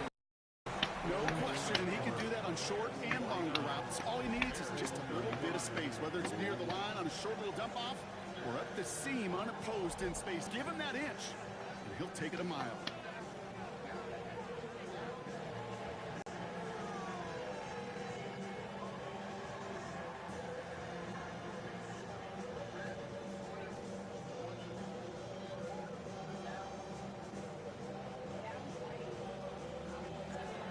Kicking team all ready to go, and they kick this one away.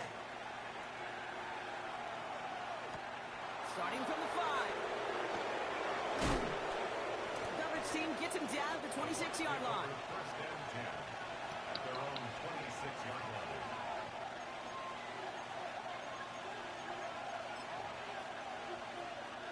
Victory formation here. It was a bad game for the Bears. Defense is still awful. Defense was awful last year. It's awful again this year. So it's a win for the visiting Buccaneers.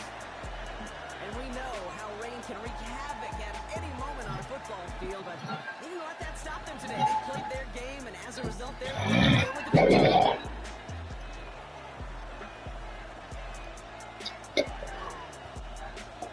Well, that'll do it for us, for Brock Heward and our And offensively, we get stuck in a rut. I'm Kate Scott. This has been the NFL on EA Sports. The Buccaneers winners as we say so long from Chicago.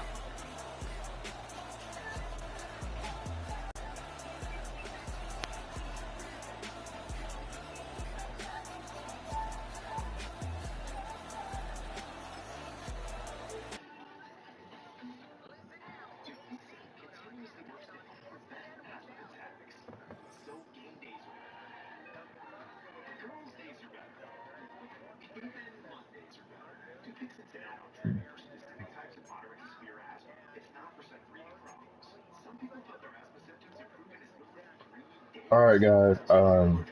It's about dinner time, so we're gonna pause the gameplay right here and everything like that, and then get on getting on.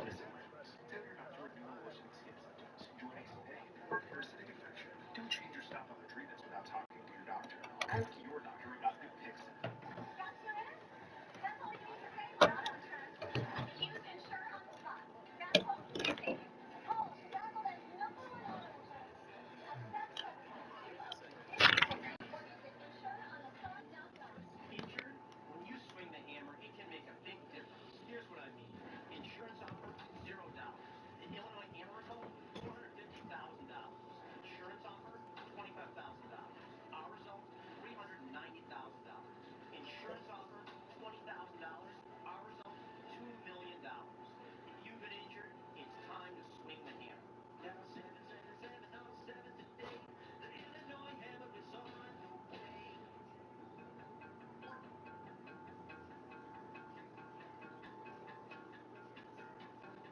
When you're ready for a fresh start, we're here for it.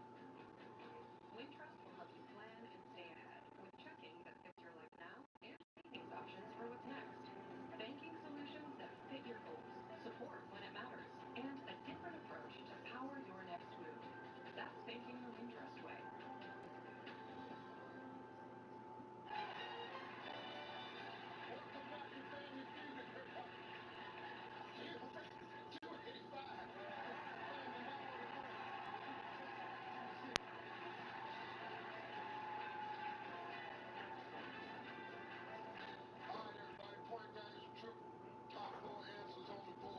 What do radio DJs give away? Vacation. Vacation.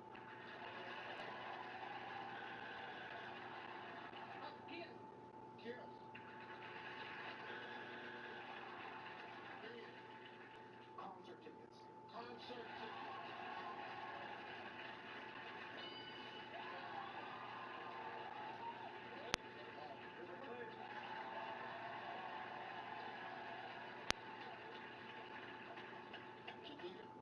What do radio DJs give away? Backstage passes. Backstage passes. Bro, what do radio DJs give away? A cigar. A car.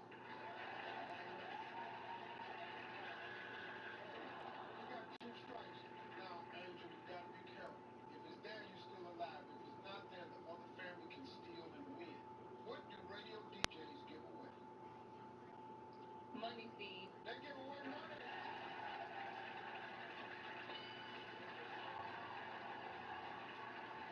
Cindy, we got 2 strikes. I got 2 answers on the board. You give me either answer, we still alive. But because of the 2 strikes, if it's not there, the other team can steal and win. Cindy. Tour of the DJ booth. Tour of the DJ booth.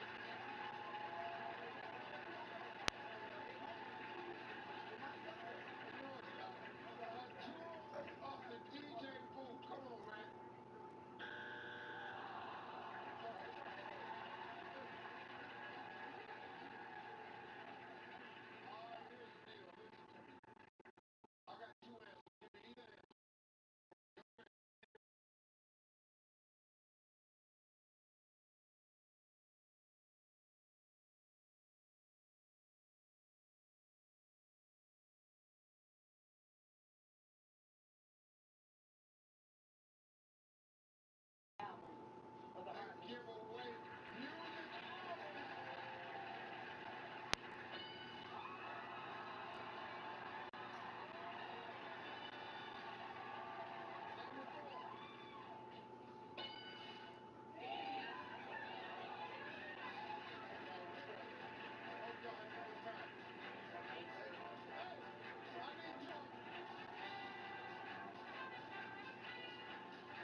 $24.89.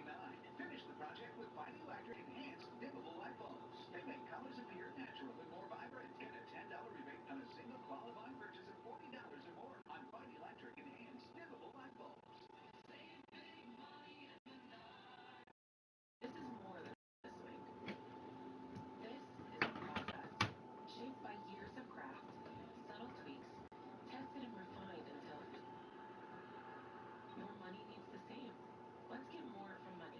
Huntington Bank. I never dreamed somebody could do this. What's it gonna take to solve this murder? Is it a sight that lives in your mind a lot? The judge threw the metaphorical book out. She did. Wednesdays at midnight on Fox Chicago Plus. Are you ready? Yes. 20 seconds on the clock, please. We asked 100 men, what color underwear are you wearing right now? Red. Real or fiction? Name a famous person with Jones in their name. Mike Jones. Give me a month that has 31 days. July. Name a vegetable you find on a veggie pizza. Pepper. Tell me the professional sport even little guys can play. Football. All right, let's go. We asked 100 men, what color underwear are you wearing? You said red. All right now. Who you dating? Survey said real or fiction? Name a famous person with Jones in their name. You said who? Mike Jones. Survey said give me a month that's got 31 days. You said July. Survey said name a vegetable you find on the veggie pizza. You said pepper. Survey said tell me a professional sport even little guys can play. You said football. Survey said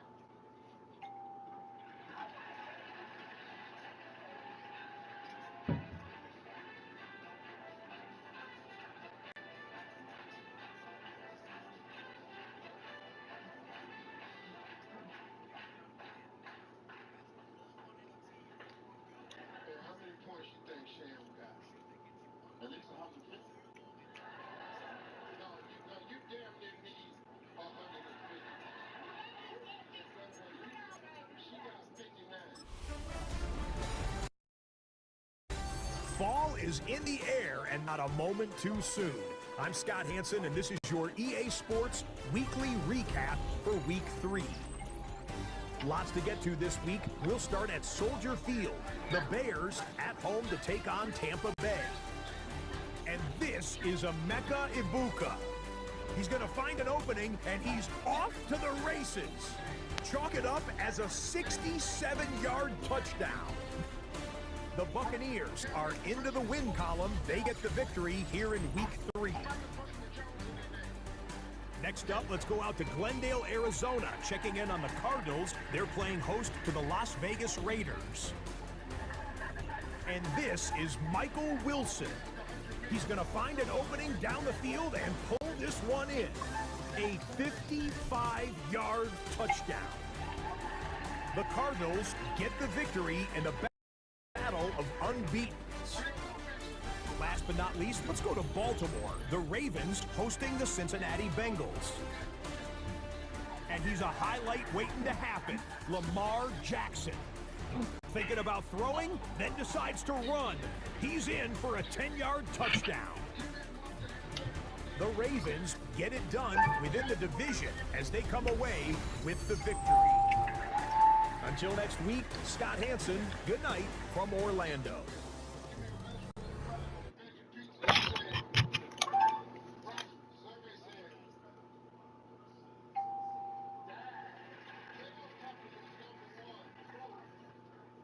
Professional sport even little guys can play. You said hockey.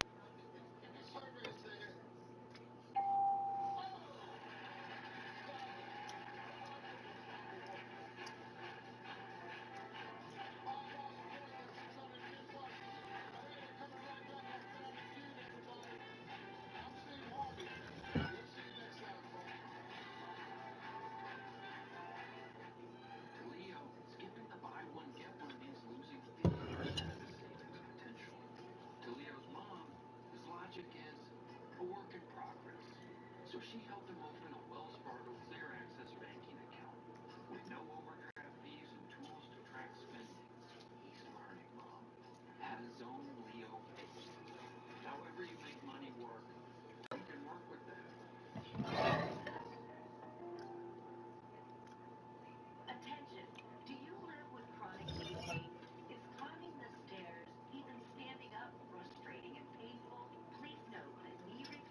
obviously.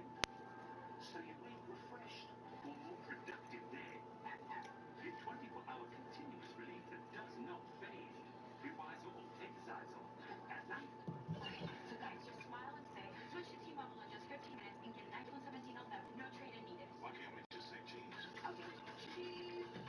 Now you can switch to T-Mobile in just 15 minutes and get a new iPhone 17 on us. No trade-in needed.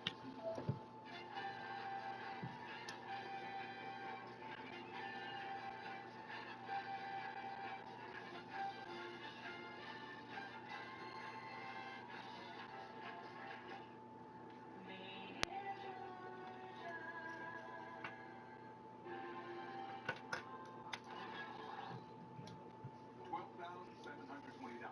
That's the average cost you pay for term life insurance over 20 years. $12,720 that you could spend on family, loved ones, or yourself.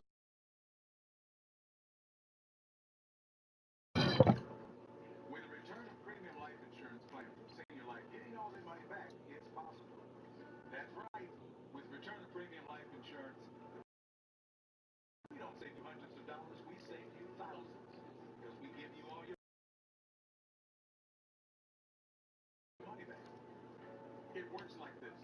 If you pass away while you're insured, your loved ones get a check with coverage amount you chose. But if you're still living at the end of the term, you get back all the money you paid, guaranteed. Spend it any way you wish. Why would you buy life insurance from another company when Senior Life gives you all your money back? Get all your money back with return of premium life insurance from Senior Life. Call the number now for free information.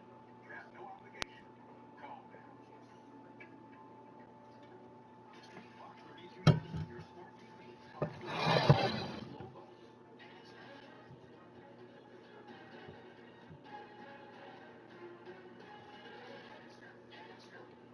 Green for home. Savannah Guthrie's heartbreaking plea for her missing mom. The race against time. The new report about the blood found inside her home. We've submitted all kinds of samples for DNA. And Nancy Guthrie's special relationship with Savannah, her own word.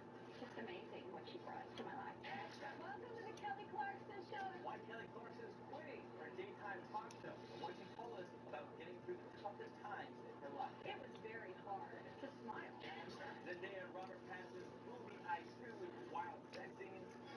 And a wedding gone wrong. Your first look at the drama. Plus, did I just cause a major rift between Kermit and Miss Piggy? Yeah. Why don't you answer it?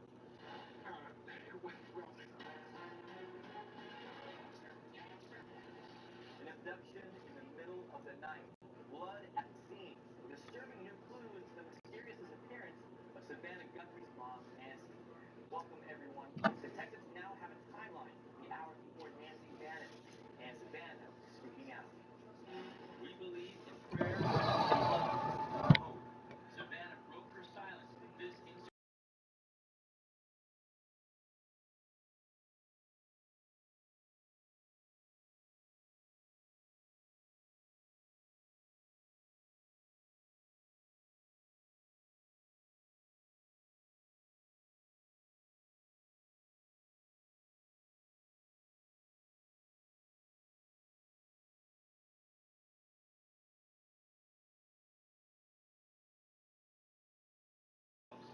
We need you. Bring her home. She spoke out about the disappearance of her mother, Nancy, just hours after authorities revealed shocking and heart-wrenching new details about the crime. The Today Show, the disturbing news. Guthrie was taken from her home. The sheriff also reporting possible DNA evidence found in the crime scene. That could be blood. Although authorities won't confirm it, the Los Angeles Times reports that evidence was found alongside signs of forced entry into Nancy's Tucson, Arizona home. Last person to see her was Savannah's sister, at dinner with her Saturday night, reportedly told Fox she didn't see any red flags. Fox News says Nancy's pacemaker stopped syncing with her Apple Watch only hours later. She was dropped off at 9:30, and she was found to be missing at about 11 o'clock Sunday. The sheriff updated the investigation, speaking to the press this morning. We've submitted all kinds of samples for DNA, and we've gotten some back, but nothing indicating the suspect. TMZ Today revealing their site had received a disturbing letter. We got 7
2002, there's a look inside Ford Field here in downtown Detroit, the Motor City. Today, it's week 4, and we've got what should be a great one here, as it'll be the Chicago Bears taking on the Detroit Lions.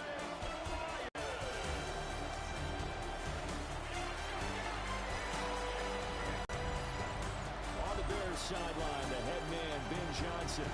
His guys hoping for a bounce-back performance after dropping their first game of the season a week ago. Across the field on the Lions sideline, Dan Campbell. His guys came up short on the road last week. Now they're trying to turn things around in front of the home crowd here.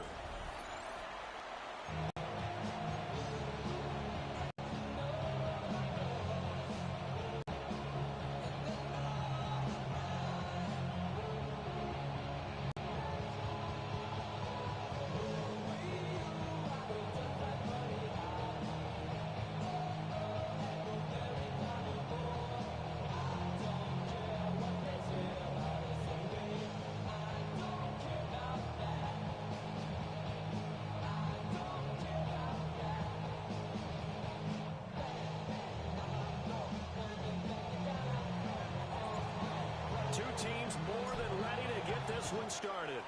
And we are underway from Ford Field. And out a little across the 25 to the 27.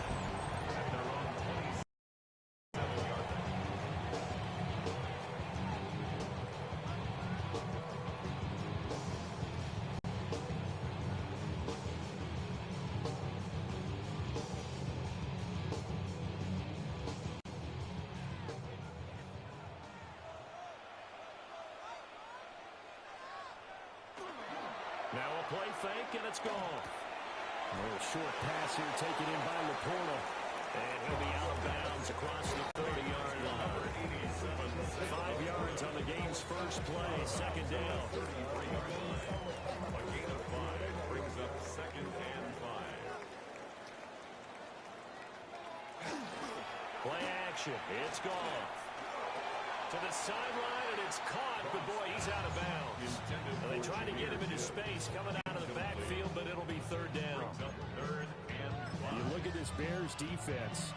It's a unit that has had all sorts of issues against the pass. Dead last in the NFL, number 32 in the league. And it's really difficult to prepare for this team. This is the #1 overall passing team in the NFL. But it shouldn't be hard to get excited about playing against them. The ultimate test, going against that unit. And that's why you and I are excited to broadcast this game. Yes, sir. Calling a loss of 2 there on the play. And it'll be 4th down. Certainly not the start they were looking for offensively, coming off that loss last week on the road. And they didn't do their job. They're going to feel poorly about that. But what they're going to do is look at the defense and say, can you pick us up here? And let's face it, defenses can score. We've seen it, right? They take the ball away, create a big-time opportunity. Let's see if they can get that done. Yeah, just something to jumpstart this home crowd.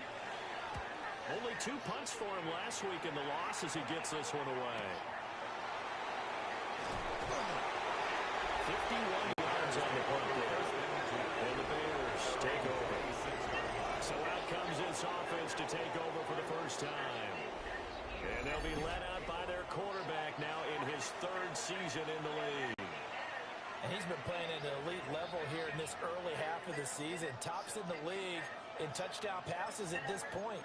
This is definitely a wide-open offense, so we'll see if he can keep a string of good games going right here. Looking to put a drive together.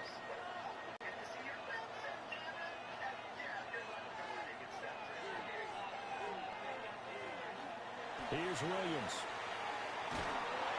Oh, the ball comes out on the hit, but they'll say it's incomplete. These two teams, you may remember, they met up at Soldier Field earlier this season with the Bears winning that one. So if they can win again here in Detroit, they'd pull off the season sweep. Up the middle they go. Triplett. And this will be a Bears first down as the tackle made just shy of the 40. Well, there's plenty of real estate for him to maneuver on that run, and let's face it, it shouldn't be a surprise. He's one of the better backs in the league. Had to come into this game with the idea, slow him down, otherwise it's going to be a long afternoon.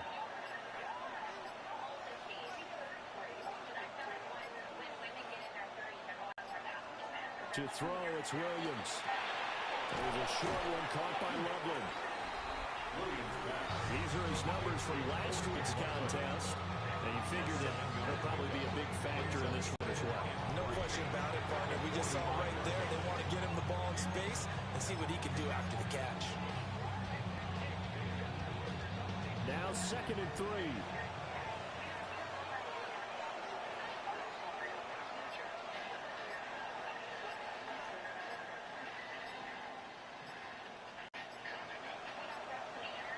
Throwing is Williams. That's complete. Luther Burden. 6 yards the pickup, and that's the first down. The Bears at 2-1 now to start the campaign. And they were looking good until last week's loss took them from the ranks of the unbeaten. Yeah, I don't think anyone was expecting this team to push the 72 Dolphins, but still, you got to take a lot of positives from this first month. If they can bounce back and move to 3-1, they'll be pretty well set up for the remainder of the season to follow.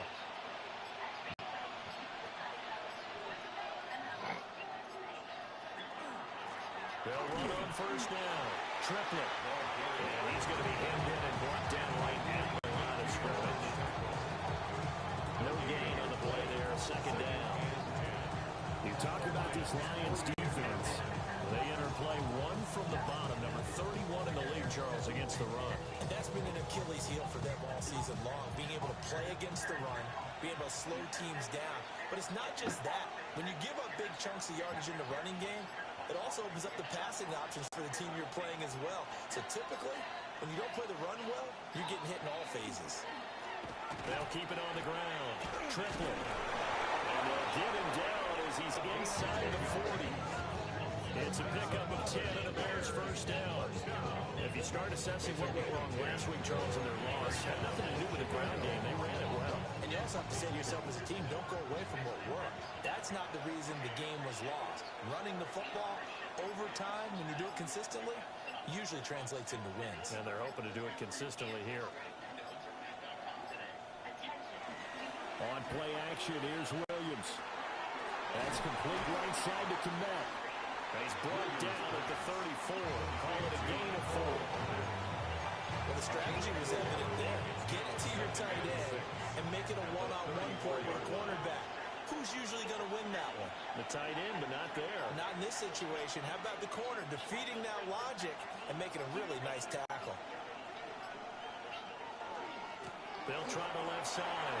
Triplet. And he is in. Touchdown, Chicago. A great play there. His 11th rushing touchdown on the year. And the Bears will jump on top with the game's first score here this afternoon.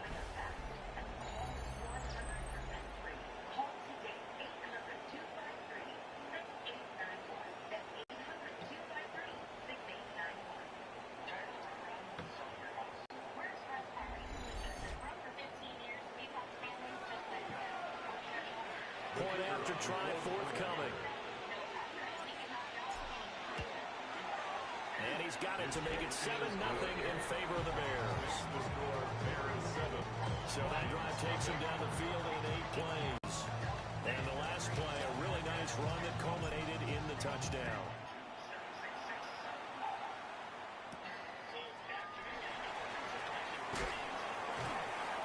And he's up past the 20 to the 22-yard line. Detroit's offense ready to take over. Now, early on, you know, Charles, every game could be called a measuring stick game. But I think when it comes within your division like this, it's a measuring stick game with a little extra intrigue. I would agree with that totally because all division games have a little extra to them. But I like where this game is situated because at this stage of the season, it has that little extra juice. But at the same time, it's not a make or break if this were, let's say, week 15, 16, somewhere in that neighborhood. Nice pickup, but it also takes a pretty good lick at the end of that one. Options I know the man. Here, second and a few inches. Goff now to throw. Greg Morton. That's complete to the corner. And they get it out, but not before he takes it across the 40-yard line. Second catch for him today, and it'll wind up first down. First and 10 at the 43-yard line.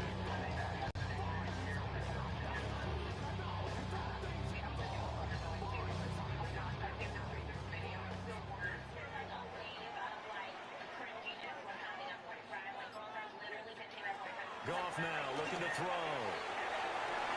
And that's to Amon-Ra St. Brown. And he'll be taken down now before he works it across the 50. 10 more there and another first down. We've seen quite a bit of that short passing game here in the first quarter, haven't we? We have, and I think it works a couple of ways for this team because, number one, you throw the short game until they stop it. And if they're not going to stop it, you keep throwing it, and occasionally you break a tackle and turn it into a bigger game. Also, if they start to creep up, start to pressure receivers, now you go over the top, take it deep, and now you get some of those big shots downfield. Here now, 2nd and 4.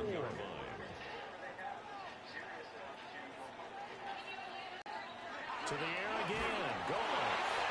Blitz coming, and down he goes. Calling a loss of 5, a big sack to bring up 3rd down. I spent a lot of extra time preparing for this game, watching this offensive line, because they gave up 5 sacks last week in their loss. They just gave up another one now. They don't seem to be working together as a cohesive unit. Right? 4 guys might have it right, but the 5th guy is giving something up. They've got to find a way to all get on the same page. Goff now looks to throw. And that one goes incomplete on the drop. That's what he definitely normally catches. 4th down. One thing that you're going to see from this offense is that they love the matchup with their wide receivers against this secondary. That one wasn't successful, but don't expect them to back away from attacking all game long. 4th down, Ryan Stonehouse on the punt.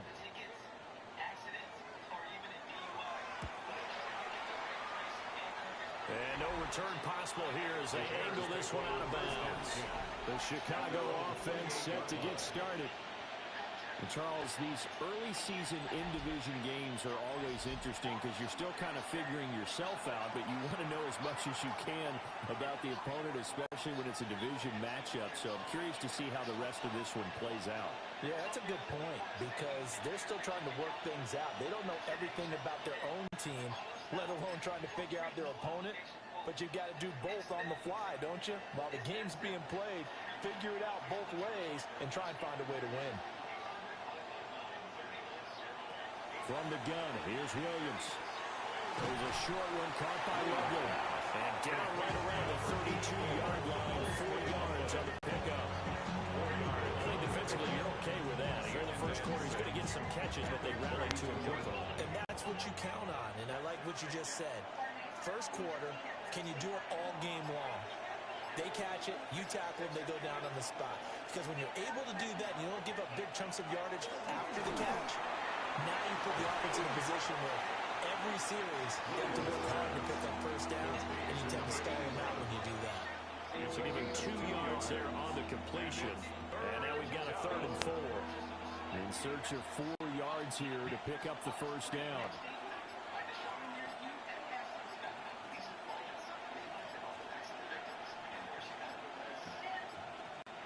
To throw, Williams. That's caught. It's Coleman. And he will have the Bears first down as they're able to get the 3rd down conversion. A gain of 12 yards. And the Bears first down. 1st and 10 at the 46-yard line. Well, as a coach, you absolutely love seeing your offense find their rhythm early, and that's exactly what we've seen so far. They had a touchdown on their opening drive, and now they connect here for another nice gain for a first down. This offense is moving the ball well, exactly as he drew it up in practice.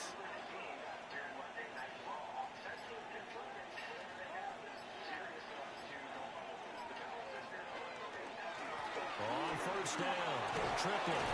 And they nearly sprung him that time as he takes us all the way down to the 37.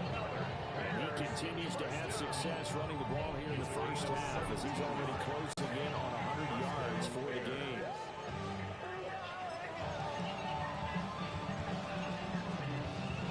So the ball moves into Lion territory now. Here's 1st and 10 at the 37-yard line.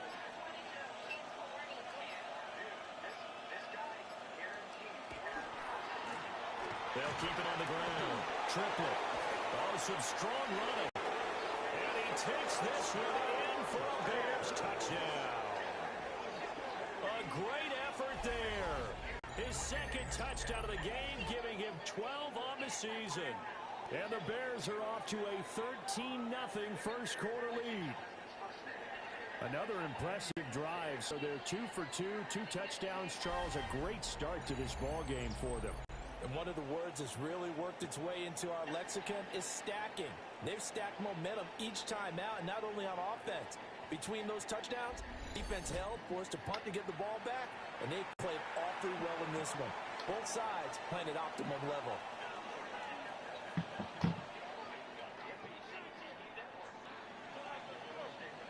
No going for 2. They'll kick the point after. The PAT up and good, but hold on a second. There is a flag. Personal foul. Roughing the kicker. Defense.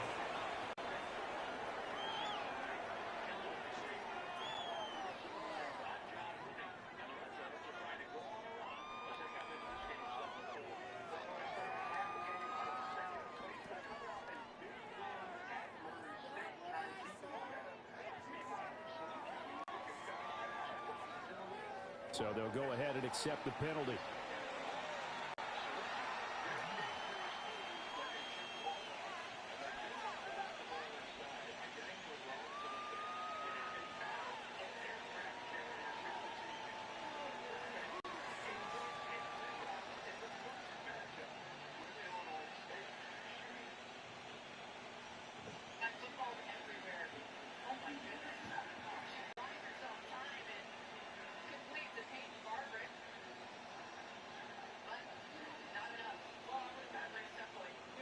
After the roughing penalty on the PAT, they'll kick off from 15 yards further upfield. And that is over the back line of the end zone. It's a touchback, and they'll bring this out to the 35-yard line. And Detroit getting set to go now. They've been outplayed early, no question. Down 14-0 already as they come up 1st and 10.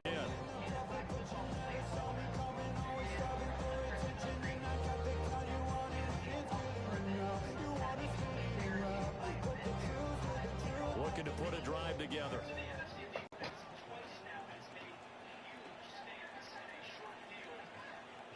Here's Goff. A little short pass here taken in by Laporta. The numbers for him from a week ago.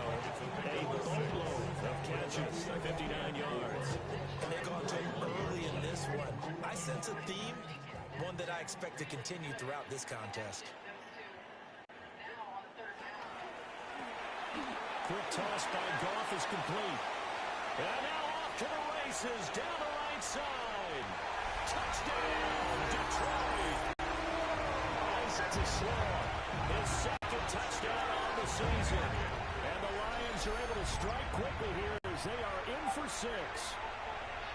They were already down 2 scores early. They needed something to try to stem that tide, and that certainly qualifies. A big play to get them in the end zone. It qualifies indeed because, let's face it, they don't get something done on this drive, turn it back over, this game could be 88 and out the gate early. What? 88 and out the gate? Yeah. What's that? Well, listen, I used to hear my old man talk about it. Usually meant that thing's done. Well, now that they got the touchdown, it's not 88 and out the gate. We still got a good game going ahead of us.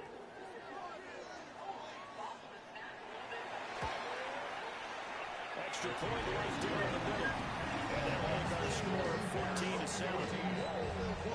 Well, it wasn't a one-play drive, but I think they'll take it. The scoring summary, 2 plays and into the end zone.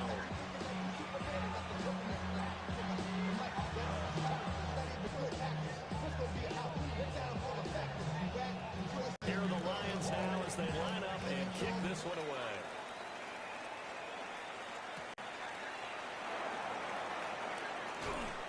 And he'll be stopped up at the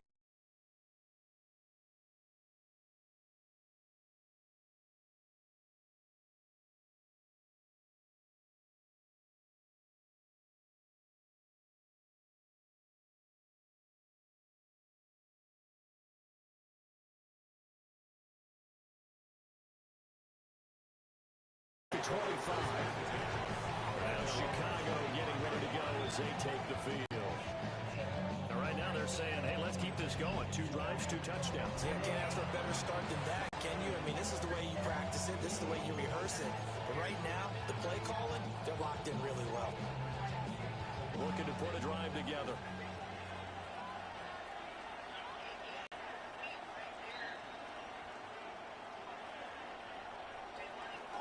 They'll start this drive out on the ground. Oh, he's got a little daylight. And this will be a Bears first down as they'll take this up to the 38-yard line. One thing's for sure, this defense has to figure out how to stop the ground game. He's eating up the first quarter. It looks like they have to go to different forces, aren't they? The conventional things aren't working too well. So I remember a coach of mine saying way back when a back's having a great game, you've got to get the ball out of his hands. See how far he can run without the ball. And what he meant was take the not his, because maybe you can't just make a regular tackle. 1 yard loss at the break.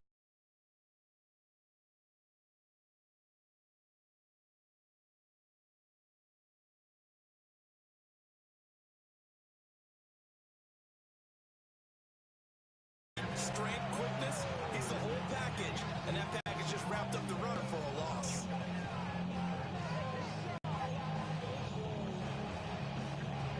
Looking at a 2nd and 11 now after the loss.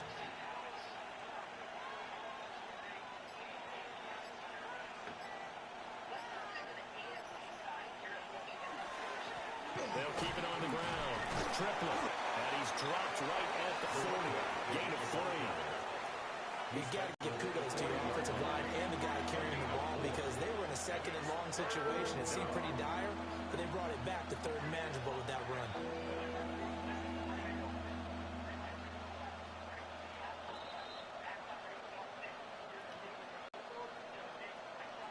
Here comes 3rd down and 7.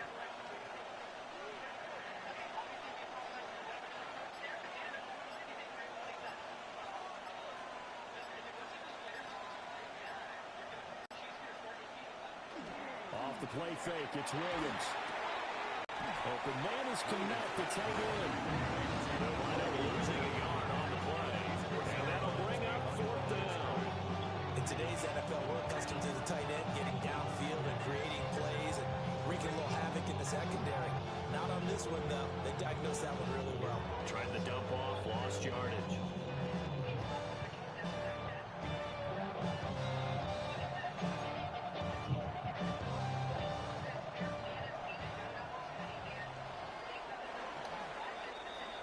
Through 1 quarter, 14-7 our score.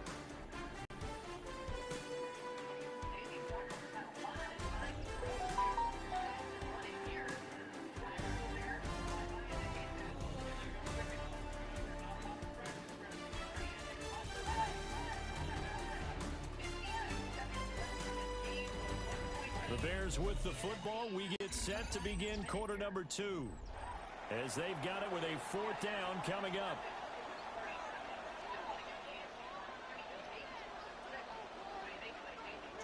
Here comes the Bears punter now. As he's on to punt for the first time this afternoon.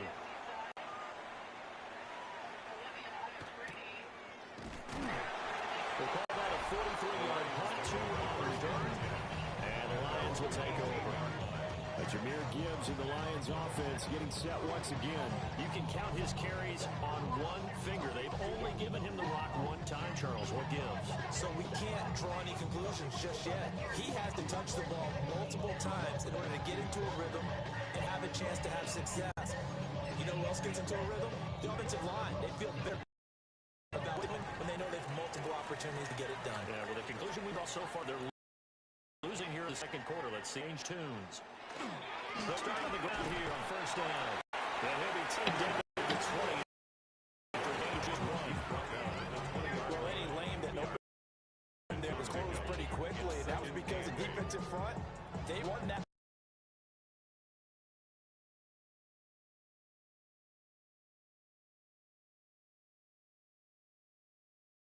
Battle at the point of attack at the line of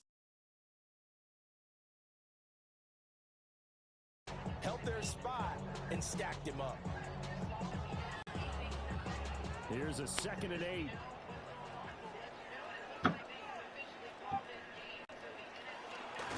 They'll go again with Gibbs. And he's going to be met at the line of scrimmage and taken down. A yard in the wrong direction makes 3rd down tougher. 3rd down and 9. They went with a run-pass option, and I don't know if the option really mattered there because the defense was ready. So many times you put the defense at a disadvantage because you have those multiple options, but when they read their keys and play it correctly, sometimes the result goes in their favor. Goal.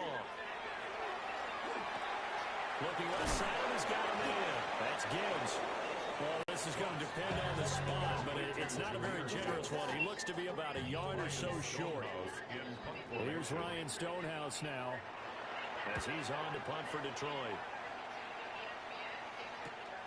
It's taken to the 26. And a 45-yard punt, just 2 yards there on the return. And it will be 1st and 10 as they take over. The Bears offense and their running back getting set for this next possession.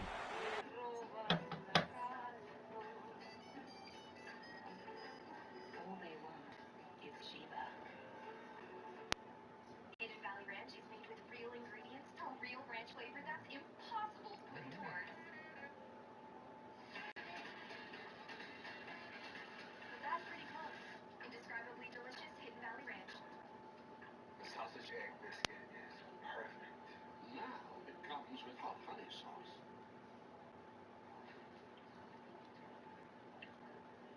I stand corrected.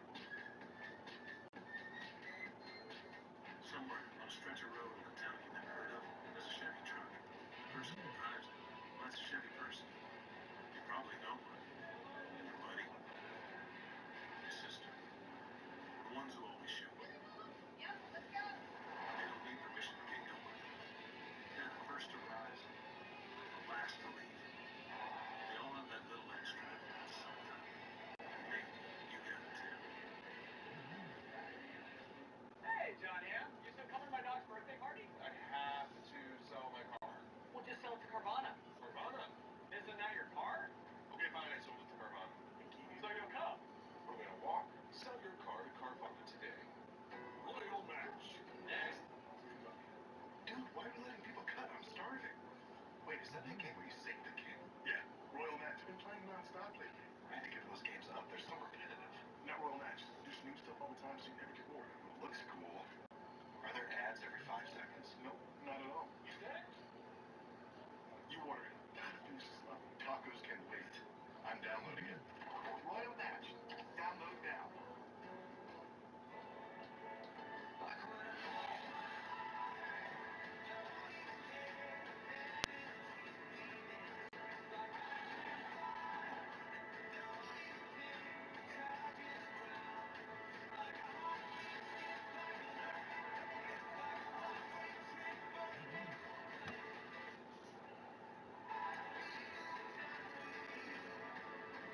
Learn more about Celebrity Cruises' latest offers.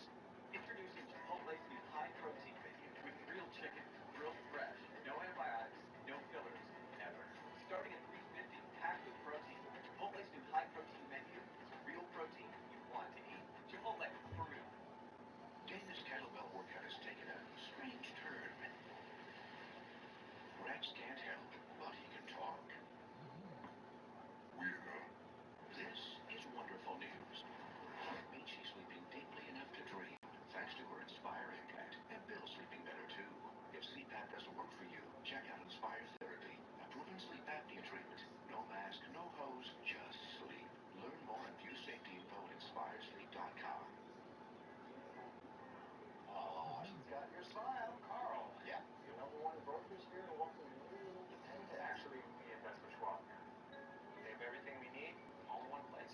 I can set up for college funds. I've been learning about trading strategies. Schwab helps me generate retirement income. All this Schwab is everything you need. It's making me crazy. Does somebody need a map? Schwab! Invest your way with Schwab. Misty? You know this person? Is your cat getting too cool? Give him Temptations treats. It may be winter, but it's not in Florida. It's always a game of emotion. Florida never disappoints. Panthers and the Lightning one more time. Panthers Lightning, Thursday at 7:30 on ESPN Plus and the ESPN app.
see some guys from other teams. I think that's really fun and cool to see different groups of teammates walking around and get to talk to them. And I get to play with CD and Coach Pickens today. And like seeing those guys work together, it's fun. Barrett, for a guy that plays the most important position in football, what's it like to get around guys like Dak and Jalen and have some of those conversations about what it truly is to play the position with the only sort of people that can understand it? Yeah, I mean, those two guys are as good as it gets around the league. And Dak's a guy that I came into the league with, so we've had a relationship for some time. And getting to catch up and talk with each other and see how each other are doing and some of the challenges and different things we all go through, able to relate with each other, Jalen the same way. It's fun, man. It really is. It's part of what makes this experience so cool. Jared, you guys have had a lot of success in Detroit. I know this past year didn't pan out the way you wanted. Your offensive coordinator, how are we feeling about it? Yeah, man, I'm excited. Got him on the phone a few times. He's got great energy. I'm excited about what we're going to do, and I'm excited to work with him, man. I think it's a great hire. Can't wait. I'm not going to focus on the Pro Bowl, brother. You don't get a chance to see this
as a play caller, when you've got a guy who's running like this, you lean on him and your offensive line.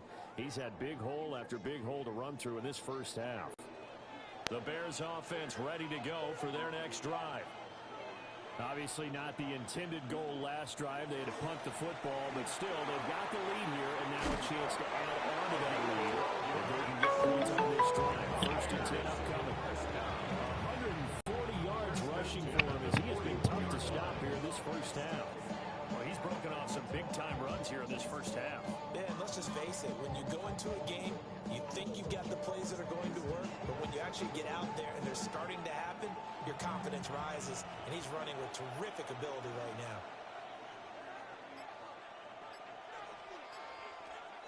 They'll fake the give. Now Williams. Open man down the field. That's Burden.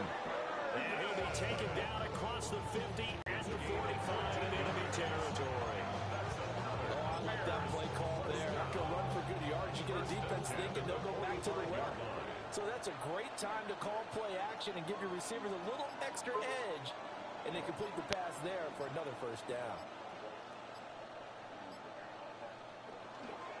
They'll run on first down. Triplett. And past the 35, he'll be dropped a yard or two shy of the 30. Calling a gain of 14 for the second play in a row. Gain of 14. And the Bears first down. And he continues to pile up the yardage. That puts him over $150 now. And this defense has really had its problems trying to keep him contained.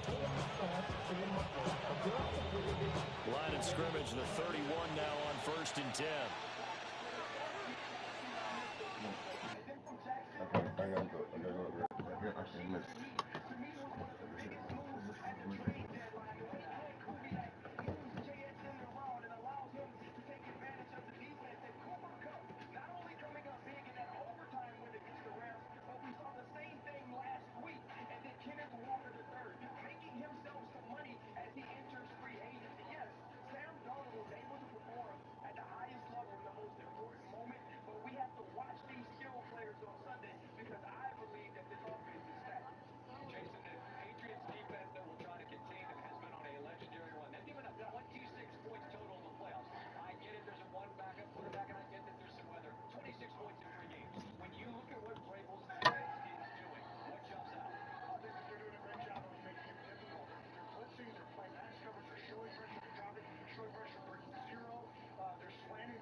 Looking to throw is Williams. There's a short one caught by Loveland. And he's able to break out of one tackle, but then quickly brought down. Got it here at the 29 on second and 8. At the 29-yard line.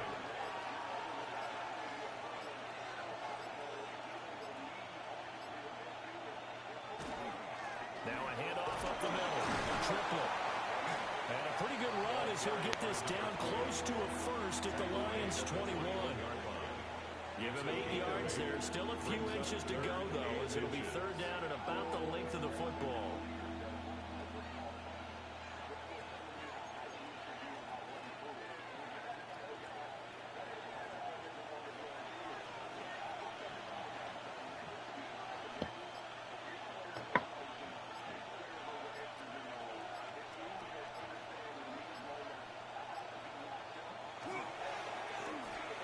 Third down.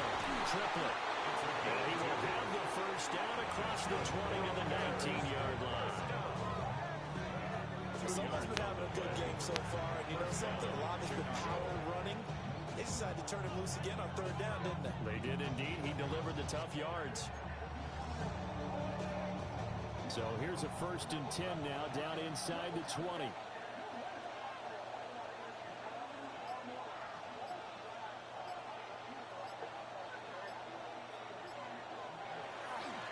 They'll keep it on the ground. Triple. And the Bears are going to have a 1st and goal as he's able to take this inside the 10 to the 8. I'm not sure how much more evidence they need to understand that they don't start to slow him down. It's going to be a long afternoon here at the stadium because he is just shredding them at this point. And let's face it, coming into the game, they knew he would be the focal point of their attack. This is going to take an 11-man unit on the defensive side to start making plays.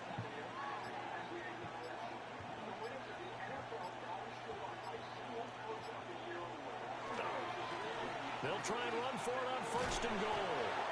And he's able to get it down to the 2-yard line.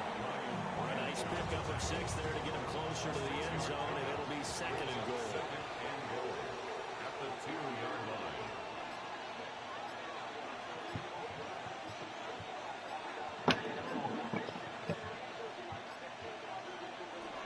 Johnson is not going to get back to the line of scrimmage as they'll tackle him at the 3. Officially, it will go as a 1-yard loss, and that's going to lead to a 3rd down. And now 3rd and goal coming up, the loss on 2nd down. That just means this crowd's going to get even louder, and they'll get a little bit of extra help from the defenders as they exhort them to join them in the effort.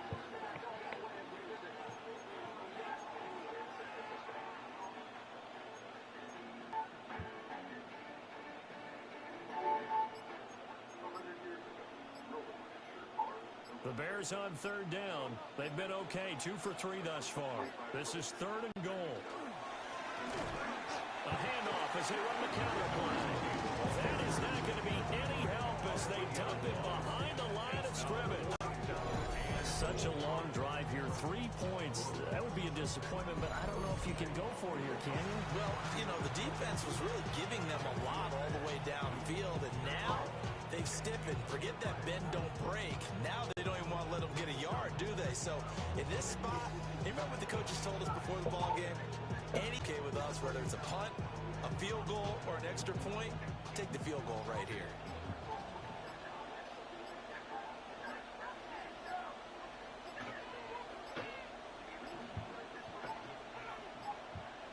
And they're not going to get the kick off in time.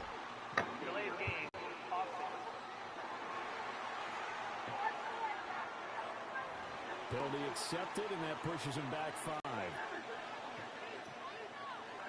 Still 4th down.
Running game. Maybe you go away from him a little bit now, but the bottom line is he hasn't touched it enough to make a difference. Well, they haven't established that running game yet. The question is, will they? Fights forward for only about a yard to the 21. I think if we put together a job description for a middle linebacker, we would start with being able to hold down things in the middle of the line of scrimmage and be able to take out blockers. But how about the guys who can go sideline to sideline and make plays? Low of a guy that can do that. We saw a perfect example of it right there.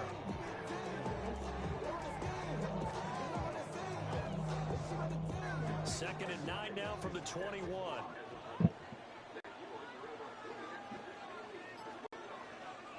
Back to throw. Gone. A little short pass here taken in by Laporta. The result, only 4 yards there on the play. And they're going to face a third down. Third and 4.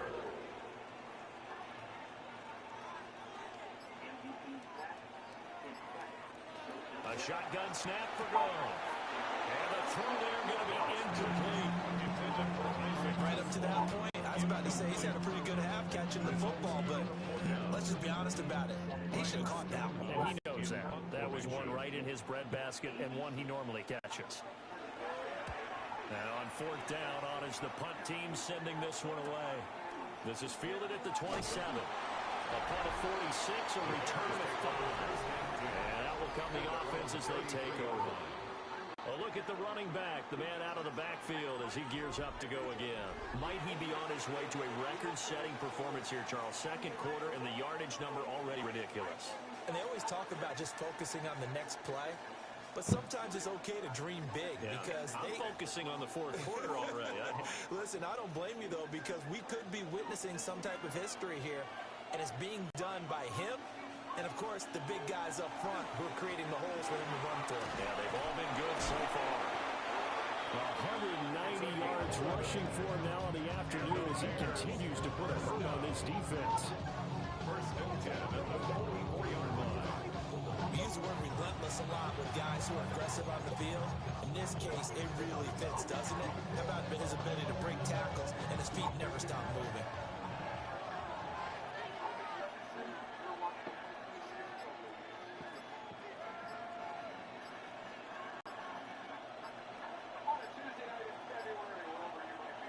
To the air, Williams. And that's going to be incomplete. Too tough to hold on to that one. It's second down. Brings up second and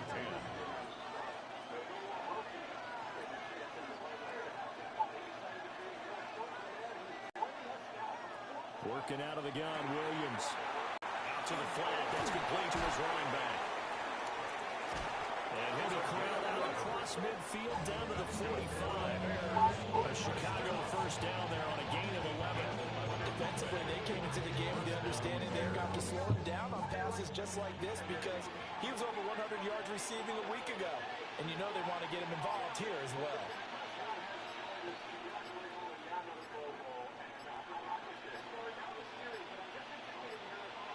Now the play clock hits 0 here, and we're going to get a delay. Delay of game.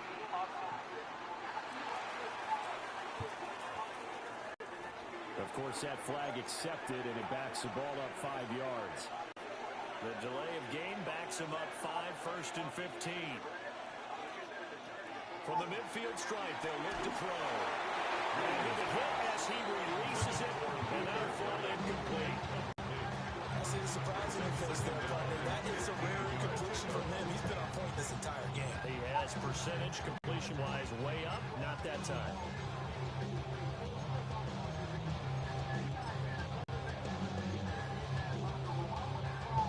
So they'll come up after the incompletion for second down.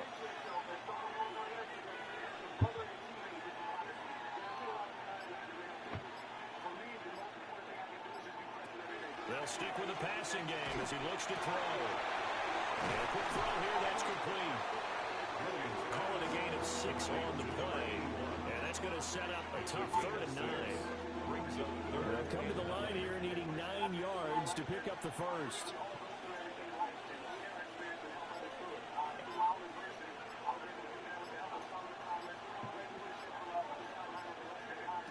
Williams from the gun on 3rd down. And this pass broken up. The contact well timed there, and now 4th down. From a defensive perspective, they had exactly what you want anytime they want to throw the football. There was pressure on the quarterback. They were getting after him, and they tightened down on the receivers and forced the incompletion. And this one is right through. Well, Charles, the NFL record is 66 yards. That was 5 shy of that, but only a handful of guys have ever connected from 61 or deeper, and he can add his name to the list. Yeah, more and more guys are trying it. That doesn't mean the success rate has gone up. That is a long kick. Guaranteed, when he turns on his phone after the game, a ton of congratulatory texts will be awaiting him.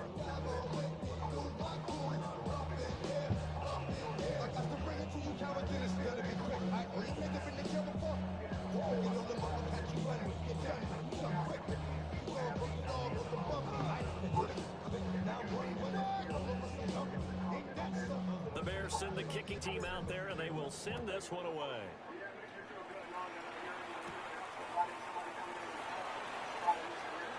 Look at the juke. And he's up across the 25 and down at the 28. Detroit's offense ready to take over. They trail by 10, 17-7 as they come up on a 1st and 10.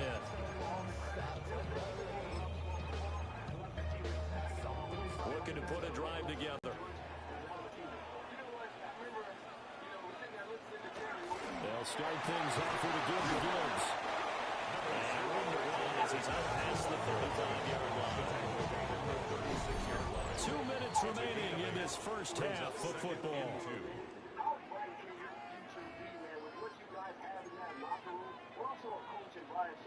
Second and a couple.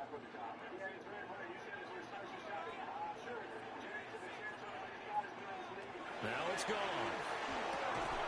St. Brown making the catch on the out route. These guys have punted 4 times already, and they're staring at a 5th, barring a conversion here on 3rd down. And unable to connect. If he had caught it, it would have been a 1st down. Instead, it's forward. I know we're just in the 2nd quarter, and there's ways to go in this game, but that's a 2nd drop. I'm wondering if that's a little bit of an alarm bell for them when they start calling plays on the offensive side of the ball. His eyes already looking upfield on that last one before he brought it in. This is taken at about the 14. It's a 4-yard return following a punt of 49. And they will take over 1st and 10. The Chicago offense set to get started. They've had a very solid first half, and as we near the end of that first half, they're just looking for a little more on top of their lead right now. And when you put together a game plan on offense, you put together what you think is going to be the best possible scenario, right? Hey, we're going to score. These are the plays that are going to do it. But you also put together your counters, meaning after they make adjustments to what you're doing, what do we have to go to next? The adjustment to the adjustment? Exactly. So I can't wait to see if we come out of the half, how they're going to go about doing things. Do you just keep running what you ran before, or do you go to your counters expecting those adjustments to happen? Before that, we'll see the end here this first half. Up to the 20. Oh, that's a real nice job there by the defense in front. They just engaged and held their ground. But how about the guy who made the play? We often talk about whether they take a good first step or not. Many times you just don't take any step. Just get your feet moving, get your body going, and then once he made the read, he was able to make the play.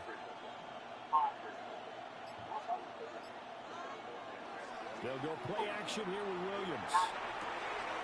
That's downfield. He's got Rodman. And they work this well upfield across the 45. A gain of 28 yards there and give them a 1st down. A 28-yard gain. And the Bears 1st down.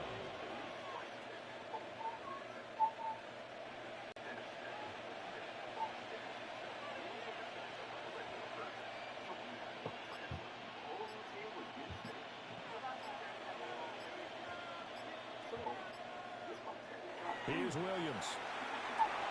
Pass caught by Burden. And down he goes at the 49, a 3-yard pickup. Brings up 2nd and 7 at the 49-yard line. Halftime coming up. Let's get you down to Orlando and our buddy Scott Hansen with our EA Sports Halftime Report. Okay, Brandon, thank you. This, the first official Sunday of fall, the final week before buys kick in. A full schedule of 16 games on tap. Let's roll.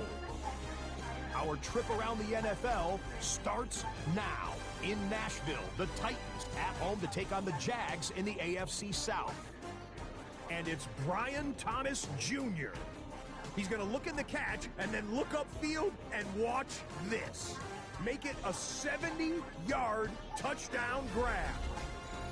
From there, how about we head out to Buffalo? Let's check in on the Bills as they host the New York Jets.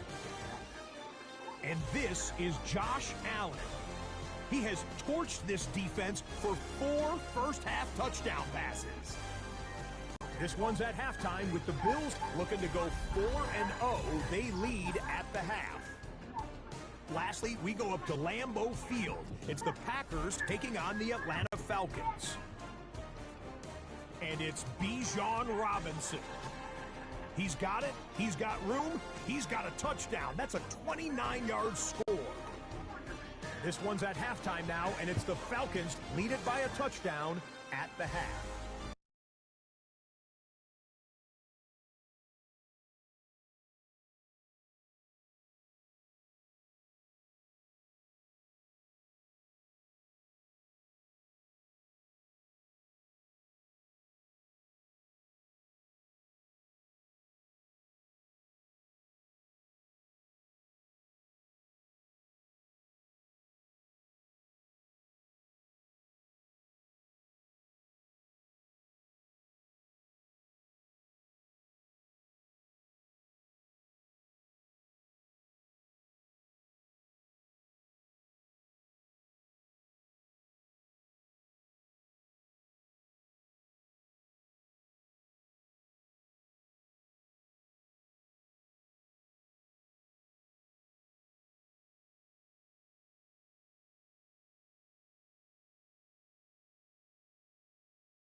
Yeah, there we go. We back on track. No, we back on track. Yeah, we back on track, y'all. Excuse me.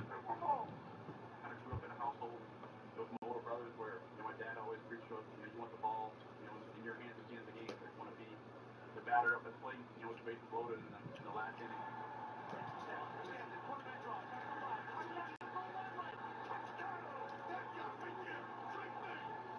think he always, kind of instilled that into our minds.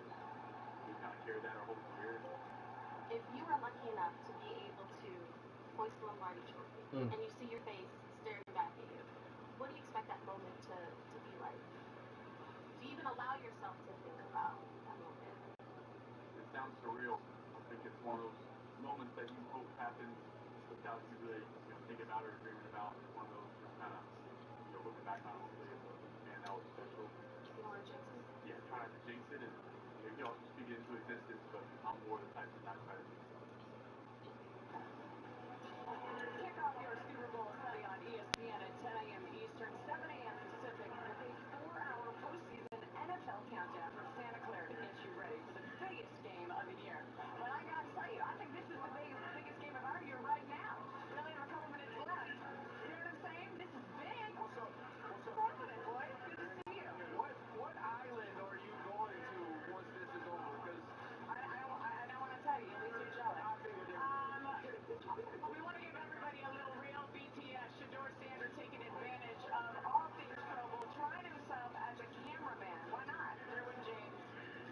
He's always just Drew and James are the best smile of anyone in the NFL. It's absolutely phenomenal. The way that this dude loves football, it is contagious. Also, Shador should not quit his day job. No, he should not. He should not. I actually think he's going to ball out today. I think he's going to have a good game. It's a great experience for a young player. Yeah, absolutely. And I like the fact that his coach, Steve Young, really advocated for him to be here for this. Doesn't matter how you get here. What matters that you're here. I think it's cool of Steve as well for all the hell that Deion gave him playing one of the Dallas Cowboys. So how about that guy that just showed on the floor just hanging out, stretching out, Joe Flacco, who in his 18th season has finally made his first Pro Bowl. It's never too late. It's never too late, Joe Flacco. I mean, for Joe Flacco, though, that is really cool. What a way to just punctuate a great NFL career, even though he's not done yet, though. Shall we get this party started, boys? The back end of this break, Scott Van Jason Kelsey, and Dan Orlovsky will kick off the Pro Bowl game. See you later, everybody. Okay, Nate, it's just one smile, okay? One smile, and then we can go home, okay? No, that's too much teeth. Now look at the camera, honey. Buddy, look up, okay? Nope, that's too far up. Now problems right out of the gate. We're going to get a delay. Delay of game. Offense. So they accept the penalty course and push the offense backwards a bit. Still first down. Now they need 15 yards on this series after the delay of game. 1st and 15.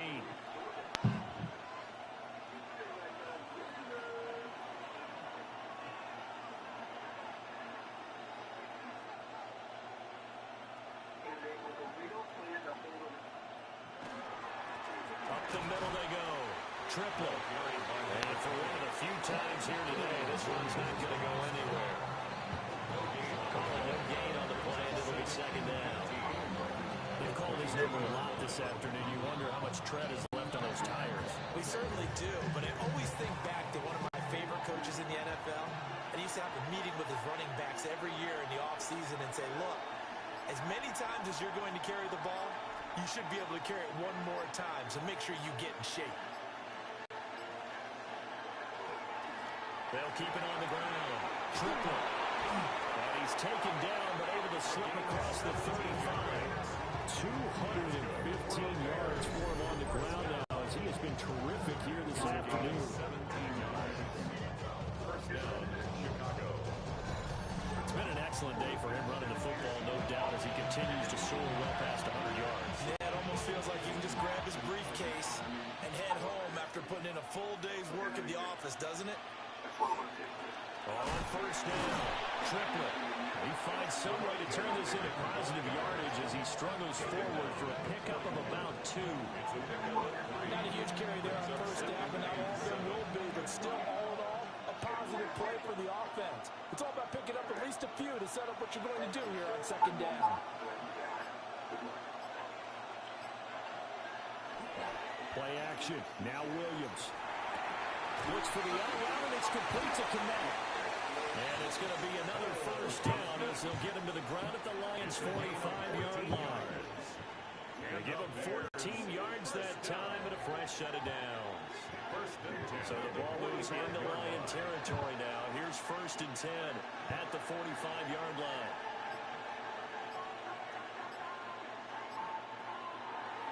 On play action, here's Williams. And again, back to Kmet. And they're able to work this to the 25 before it's all said and done. They go right back to it for 20 and a first. And this was a nice example of an offensive coordinator scheming his guy open. Just a little underneath route, just trying to free up some space. And it worked awfully well. Got him not just space, but plenty of room to run after the catch to pick up really nice yardage.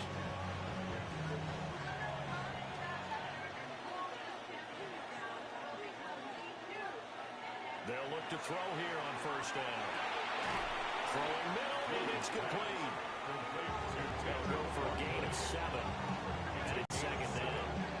This drive, it's been a good mix. 3 passing plays, 3 runs. Hitting on all 3 of those passes, and the last one putting him in the red zone. So wouldn't you think play action right here? Because you've got the ability and had the ability to run it in, throw it. Go play action and take your shot at the end zone.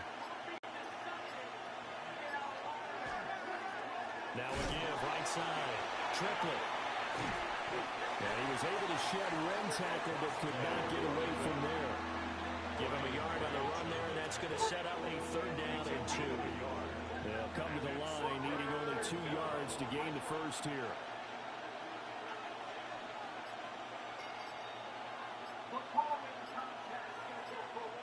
To throw, Williams.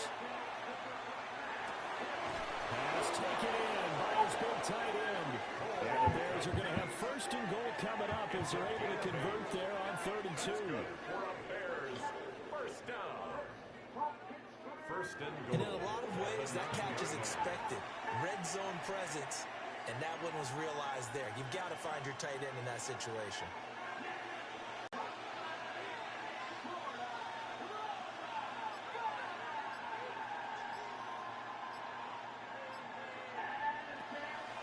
Now a play fake here on 1st down. Hit as he throws there, incomplete. I think he had that one before he wanted to. He was right up in his grill. I think he was a dentist there without a license, don't you? Just not enough time for the play to develop. Just lucky it wasn't a fumble. Really. And he takes this one in for a Bears touchdown. Colston Loveland, his 3rd touchdown now on the year. And the Bears add 6 to their lead. Extra point splits the upright. And his guys will take a 10-point lead.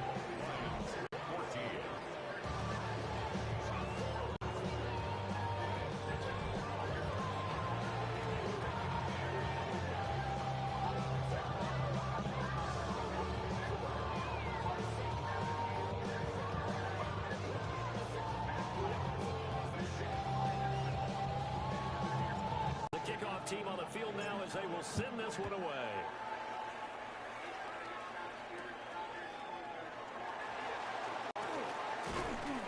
And he brings us out past the 20 to the 24. Detroit's offense ready to take over. They're down now 24-14. Work to do as they come up on a 1st and 10. Looking to put a drive together.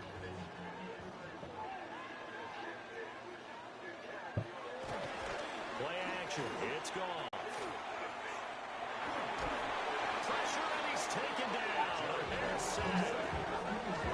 Shamar Turner busting through to get him for a loss of 6.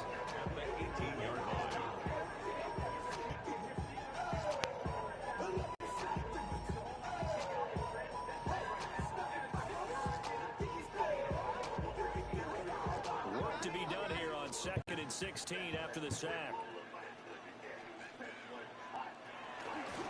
Gibbs straight ahead. Now he's free to midfield. How about this? Racing to the end zone. Touchdown, Detroit. Jahmyr Gibbs with now his second touchdown of this third quarter. And the Lions have cut it back within a score. You get in a second and long situation down here in the red zone. I'd say most defensive coaches would think pass, let's bring some pressure. So this is kind of a tendency breaker here. He hit it with something on the ground, and he'll take it all the way into the end zone. Now the extra point try forthcoming. It's up and good, and this now becomes a 24-21 ball game. So 2 plays on that scoring drive. That's how they drew it up. And the long run into the end zone, and what a run it was. The kickoff unit is out on the field, and they will send this one away.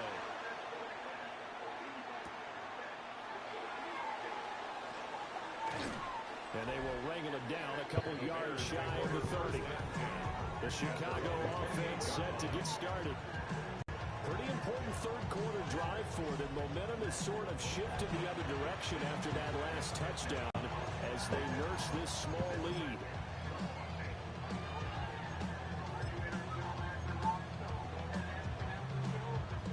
Looking to put a drive together.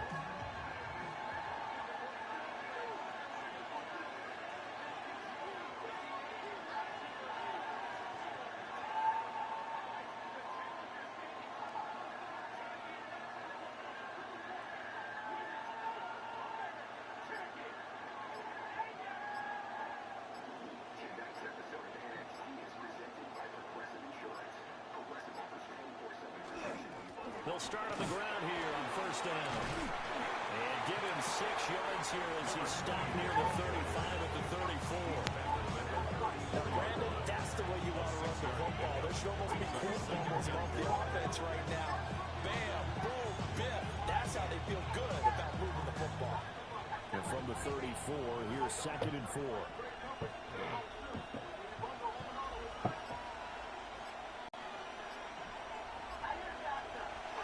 The play fake, it's Williams.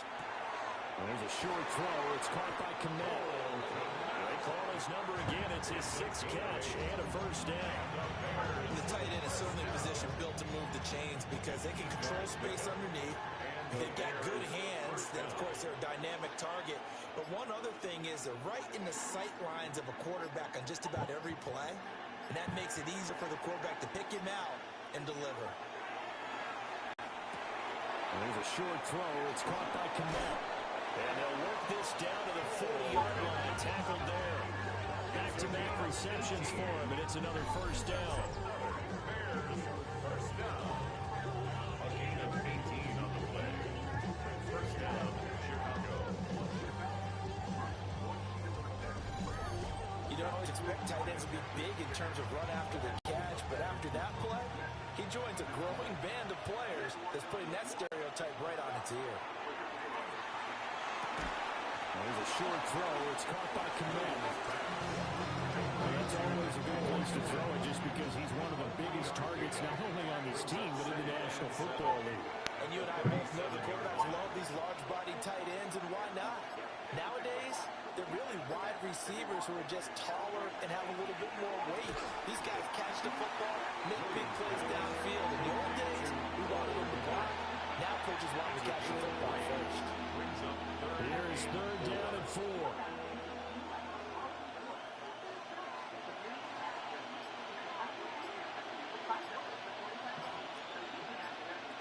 To the air once more. Williams. Working in the middle of the field, and he's got a man complete. And he will have the Bears first down, although it doesn't appear to be by much. He needed 4, and he got 4 on 3rd down. 3rd and 4 is always a tough call. Maybe a little too long to run for it, but not too long to hit him on the quick slant. And that was well executed. Found the window and zipped it right in there.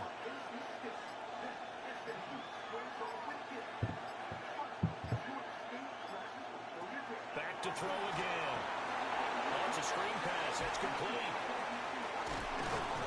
offense will be stopped about 2 yards shy of the marker. 8-yard gain, 2nd and 2.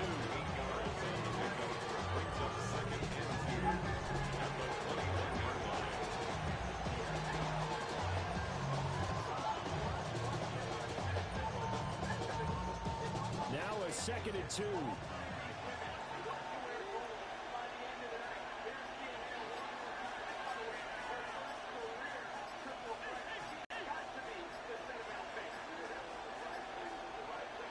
Williams going to look to throw again. Over the middle, the pitch by Coleman. And down inside the 15, shy of the 10. Second catch for him today, and it'll wind up a first down. What a drive this has been, just chewing up the yardage, and here's one of their best plays yet. As they finally get down into the red zone and look to finish this off with 6.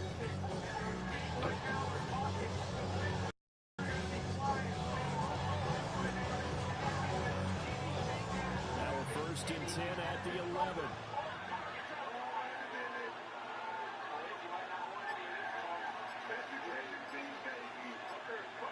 Looking to throw is Williams. That's complete right side to Knapp. Only able to gain a couple there. And that will bring up 2nd down. Got to give credit where it's due. Really nice defense on that play. The pitch and catch was successful, but not any run after it. Ball at the 9 on 2nd and 8.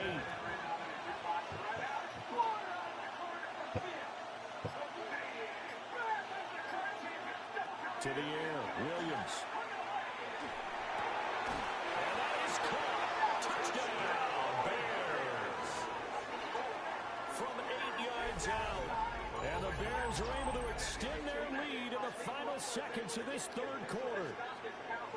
That seemed pretty ideal there for the offense, Charles. You take a little bit of time off the clock here in the 3rd quarter, decent length drive, and you pad your lead as well at the end of it. And what it does is lets you feel like you're in control of this game, even more so than a 2-touchdown lead, right? Because you have taken that time off, as you noted, which means they couldn't get you off the field. You ran your playbook the way you wanted to, and you gave your defense some rest. What a big-time drive in that situation.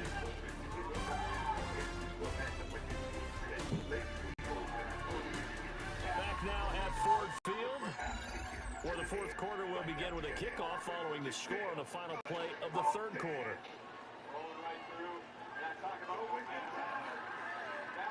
How does the kickoff unit as they run up and send this one away?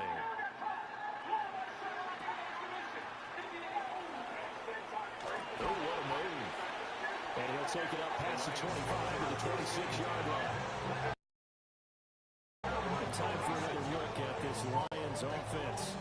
That last touchdown we just saw, what an important one. Now it's back to a 2-score deficit for this crew as they take the field here, and they are in desperate need of finding the end zone. And they start things off with a carry by Gibbs here. Trying to find a lane, but instead he'll get back to the line of scrimmage, and no more. Here's 2nd and 10. Brings up 2nd and 10 at the 26-yard line. Here's Goff. A little short pass here taken in by Laporta. They do get a couple, but they'll be left staring at a 3rd and 8 coming up. They gave up the completion there, but this is what zone defenses count on.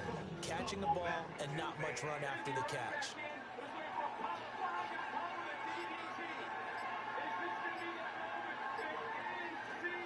Goff now looking to throw. And that'll be caught by Sam Brown. And he is going to have a Lions first down as they're able to get the 3rd down conversion. You cannot write these guys off just yet, not with a quarterback like that under center. You mean it actually crossed your mind with him running the team that you could actually maybe write this game off? Not yet. Not a chance. Not with him. We've seen it too many times. Goff now looks to throw. And he'll be taken down, but not before he gets into enemy territory. So into Bear territory now. This is 1st and 10 at the 47. First down. They'll bring a receiver in motion right. 7-yard line. Off play action. Here's Goff. Quickly here, and that's complete. And he'll go down inside the 45 before going out of bounds. From the 43. Here's a second down and 6. A gain of 4. It's now second and 6. Now it's gone. And that one too far in front. He couldn't reel it in. It's incomplete. I know coaches tell us all the time how a powerful arm isn't the number one thing they look for in a quarterback. But when you're trying to throw inside routes and you need to put some heat on it, it helps have the big gun. In this case, just a little bit too much. Oh, no, he lost the football. And this is picked up by the Bears. And they'll set up shop in enemy territory at the 45-yard line. The pocket collapsed around him. I know we talk about it a lot, but a QB has to have that sixth sense, doesn't it? It really does, and I know of one team at one point was training their quarterback with that time frame, and anytime he didn't get rid of the ball within the right amount of time, they would blow a horn or blow a whistle to show him this is what that time is, just what you're talking about, training him to understand this is the amount you have, make sure the ball's gone. Didn't happen in this case.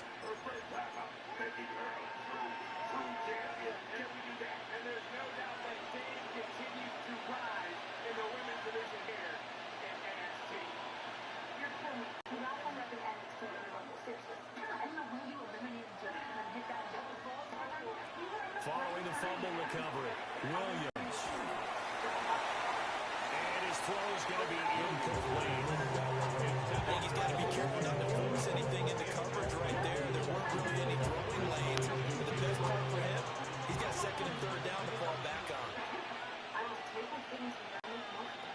He'll try again with the arm here on second down. Man over the middle, and it's complete. And he goes down, but not before getting us inside the 25. A gain there of 21 yards. The passing game continues to be their friend. Even with a stable lead here in the fourth, Charles, they're going back to that well. Yeah, with their overall philosophy, you know that they trust their quarterback. They've been able to throw it well. They continue to throw these safe passes. Who can blame them? They'll run on first down. Triplet. And nothing doing. He's immediately taken down at the line of scrimmage. Officially no gain on the play, and it's second down. At the Lions' 24-yard line.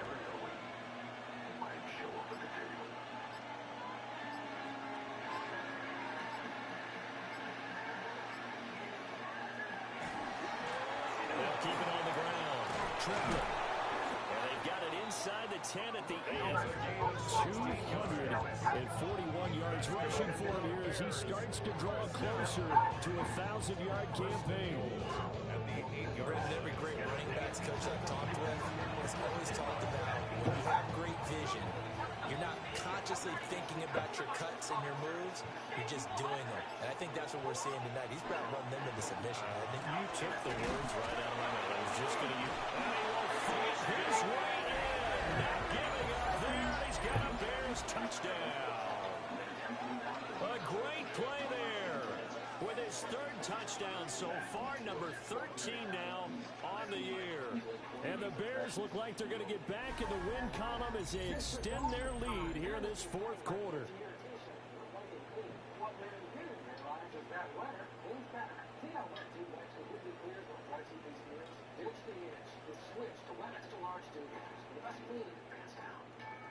One sheet of Bounty versus one sheet of the competitive brand. One sheet of Bounty is 3 times more flavor, so you can use less. Get more done with one. The extra point attempt to come here. Craving restaurant style ranch for your next watch party? You just need 3 simple ingredients. And he's been a busy man, 5 for 5 now as he knocks another one through to extend the lead. 5 plays there on that drive. And the capper that put it in the end zone, a run of 8 yards.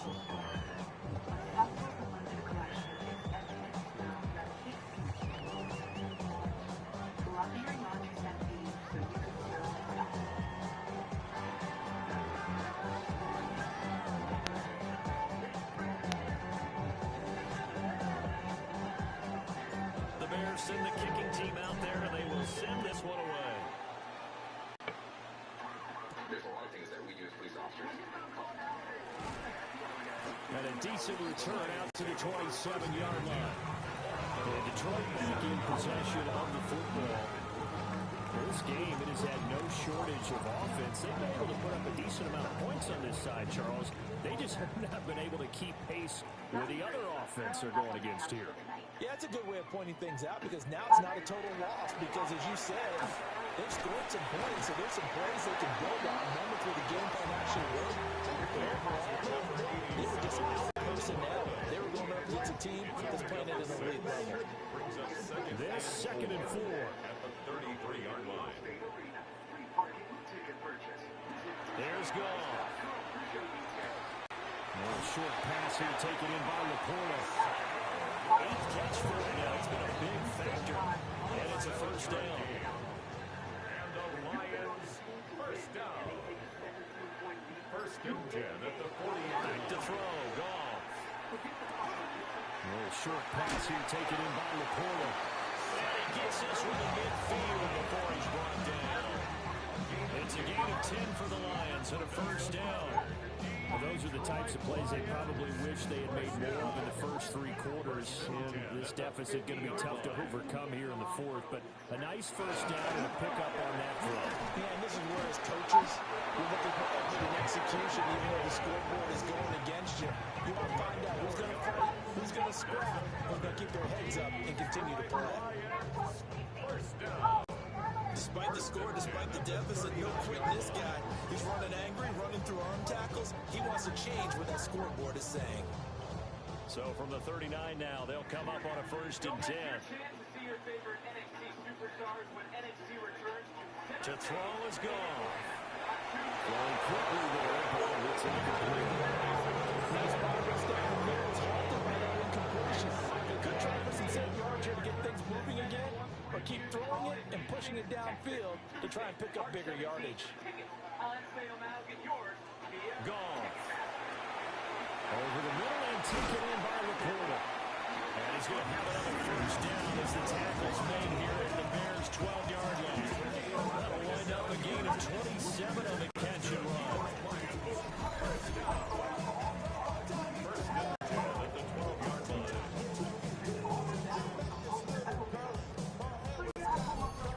I can put my defensive cap on right now, and I know they're saying don't give up any big plays now. They've controlled this game throughout, and all they want to do is see it through to the end. I think they let their guard down a little bit with that last completion.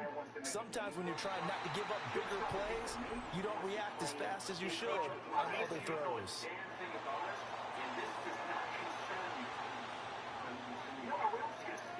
A bit of a jump there, CD. He breaks the line, and that'll be 5 yards. And you've got to stay more disciplined than that, Brandon. That's just a free gift to the offense. So a 1st and 5 now after the 5-yard penalty from the neutral zone infraction. Here's Goff. He's got it. And in for the Lions touchdown. Sam Laporta from 6 yards away. And the Lions have got it back to a 2-score game here in the 4th. So a little bit of a letdown there defensively. I mean, look, you're still 2 scores to the good, CD, but things may be a little more uncomfortable than they had hoped. Yeah, if you kept them at the end zone there, this game is over. You locked the door on them. Instead, it's still open a little bit, and they've got a puncher's chance. Here are the Lions now as they line up and kick this one away.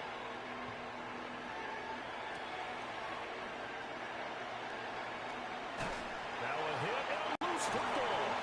And his guys are going to get the football at the 28-yard line. So a turnover there on the kickoff. Don't look now, but that just made things a little more interesting. Very interesting, because when you're trailing in a game, these are mistakes that you're praying for. You just went down and scored. Now you get the football right back with another great opportunity. No gain on the play. It'll be 2nd down. The 4-3 defense there did its job, funneled things right to the middle linebacker. And they do a nice job of playing team defense. Everyone takes care of their responsibilities. That allows that guy in the middle to do his job, which is search and destroy. St. Brown making the catch on the out route. And they'll get him down inside the red zone at the 14. It's also a gain of 14. First down. There's a 1st and 10 at the 14-yard line. Now go off. And his throw is going to be incomplete.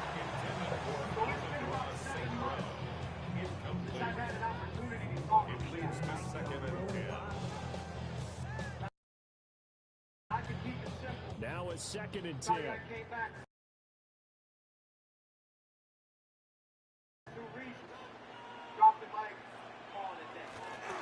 They give right side for Gibbs.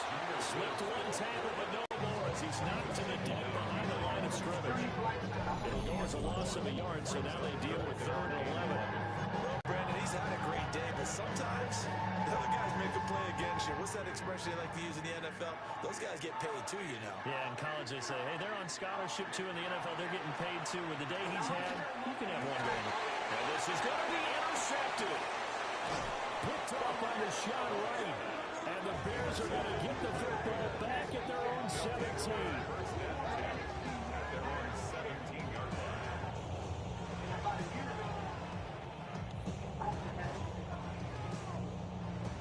Well, I mean, field goals probably aren't going to cut it at this point. This was touchdown or bust, and unfortunately for them, it turned out to be bust. Yeah, they're feeling like they've got to force the issue here. Maybe take some chances they wouldn't have earlier in the game. But give credit to this defense. They've really stood tall throughout, and they come up with the interception in the end zone. And nothing much materializing there on the first down run. We'll get a couple, and that's it. Brandon, you know how many times we've done games, and at the start of the 4th quarter, we see both teams hold up the 4 fingers, 4th quarter is ours.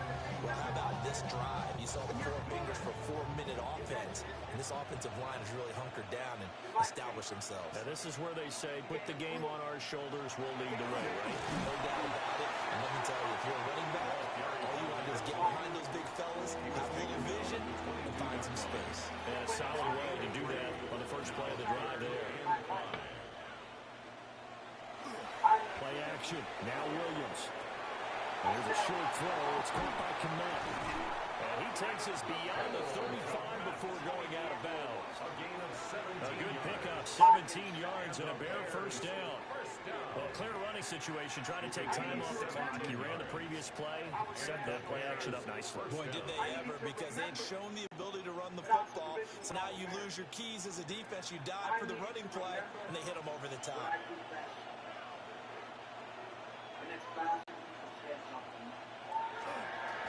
On first down, Triplett. And he'll take this ahead for about 4. Second down coming up. You know what?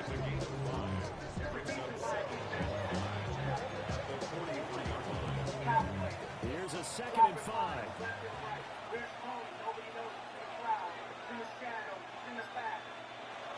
They'll keep it on the ground. Triplett. The Lions will use the first of their timeouts. And as the two teams talking over on their respective sidelines, we take a break. And this is an absolutely big 3rd down that's been set up here, partner, and there's no other way to put it. The defense has to get a stop here if they have any hopes of winning this game. Pastor, you said big 3rd down. I'd put the word big in capital letters here. On 3rd down, Triplett. And he's got enough for the first across midfield to the 48. The Lions now are going to use the 2nd of their timeouts. That's going to leave them with just 1 remaining here in this 4th quarter. So the ball moves into Lion territory now. Here's 1st and 10 at the 48-yard line.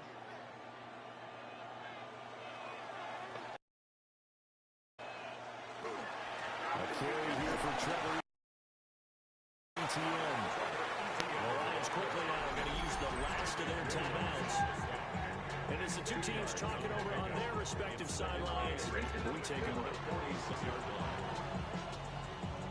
2nd down and 8.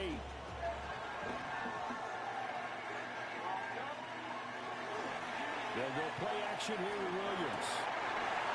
And that falls to the ground, incomplete. A nice job of bodying him up defensively, and now it brings up 3rd down. Normally you think the tight end's going to be able to catch the football and handle that contact, but in this case, maybe a little too much target to hit. That one was timed well, incomplete.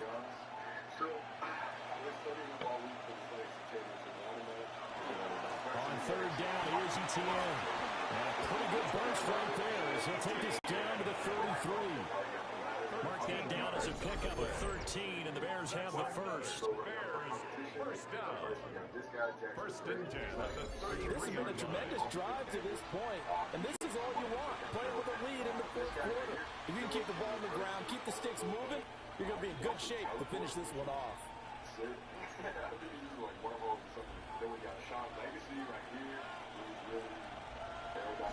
Two minutes left to play in this football game here on EA Sports. So the Bears with the football here as we welcome you back. So they'll come up first and 10 now from the 33.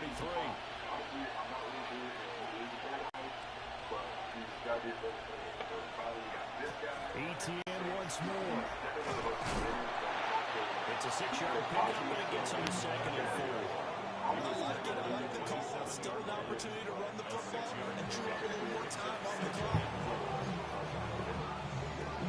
So they come up on second down, and they can get another run like we just saw. Would likely put an end to this thing.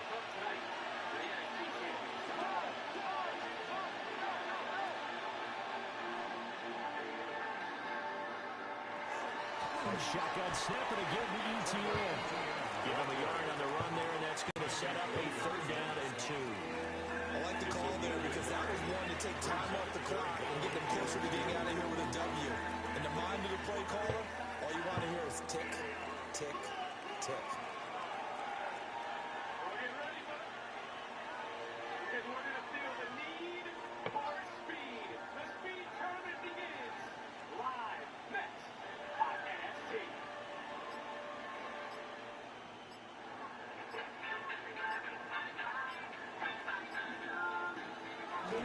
They'll try and run for it. Here's Johnson. And he is going to have the Bears first. And that should be the capper. A big gain there, and that should certainly be enough to put this one in the win column. Starting to look like this drive, it may be the final nail in the coffin. Well, this is why you work out so hard, right? This is why you spend all that time in the offseason.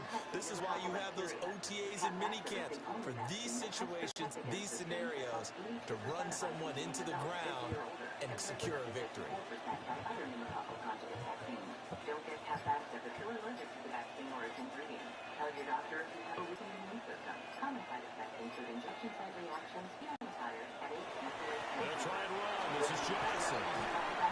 And he'll take this for a short gain on what will prove to be the final play of this ball game. So this one in the win column for the Chicago Bears. And they were buoyed, Charles, by a big second half that put this one on ice. So you get the sense that whatever was said at halftime obviously hit home. I think it's a little bit more than that, though. Obviously, there are words that are said, and, hey, come on, guys, we have to play better. But sometimes it's just sharpening your execution, sharpening your focus, and maybe doing the things you practiced all week without major adjustments, just doing them better. And that got it done in this one. So for the Bears, they're on a nice early roll as they move to 3-1 with a win here. And they'll have another road date next week with the Miami Dolphins. Meanwhile, for the Lions, they'll drop down to 1-3. And they'll get a chance to redeem themselves at home next week. And for Charles Davis and our entire crew, I'm Brandon Gautin. You've been watching the NFL on EA Sports. I'm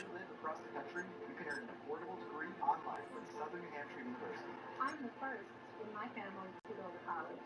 I have 4 kids, and I wanted them to see me earn this degree. SMHU is committed to your success. If you're thinking about going back to school, you can do it. I'm very proud to be here today. It's nice to see all the families happy for their loved ones. I'm very proud of you. I'm so proud of you. I love you. I love you. Visit SMHU.edu. How's that flu? I got this. You need Dayquil Intense Flu. Power through your flu symptoms with Dayquil Intense Flu. You do got this. Dayquil Intense Flu. The daytime coughing, aching fever. Power through your flu medicine. You want to file free? Yeah.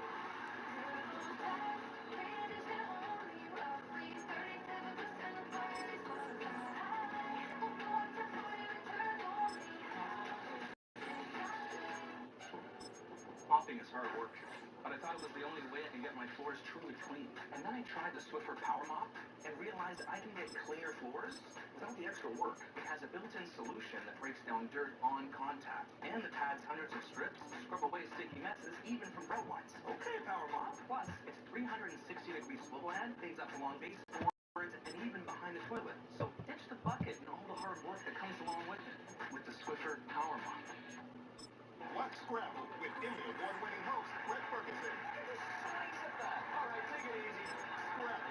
New episode Thursday at 8/7 Central.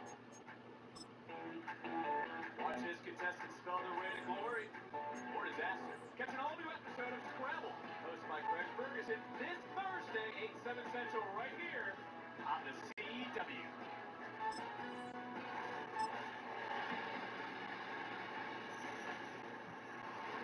Four new superstars are going to try to take my speed championship. Elio LeClaire and Eli Knight can fly, but I enjoy flying bugs out the sky. Charlie Dempsey is a grinder. Let's see him try that George Hackenschmidt stuff with me. And Josh Briggs, I already told you, I'm the best big man in NXT. Good luck to you or whoever wins this tournament, because destruction awaits in Atlanta. NXT on the CW is presented by Progressive Insurance. Progressive offers 24/7 protection when you bundle auto, home, and motorcycle. Learn more at progressive.com. Charlie Dempsey ready for action. Of course, the speed tournament match is a 3-minute time limit. No doubt, though, these are two contrasting styles, both when you look at Dempsey and Elio LeClaire. Totally different style. 1 month down, and what a month it was. I'm Scott Hansen. Here's your Week 4 edition of the EA Sports Weekly Recap. Plenty to get you caught up on. Let's start in Detroit. The Lions at home to take on the Chicago Bears. And it's Caleb Williams. And it's a touchdown pass from 9 yards out. The Bears bounce back from the loss in Week 3. They move to 3-1 with the W. From there, why don't we go to South Philly? Look in on the Eagles as they host the Indianapolis Colts. And this is Devontae Smith. A deep shot downfield, and he's right there to look it in, and they're not gonna get it.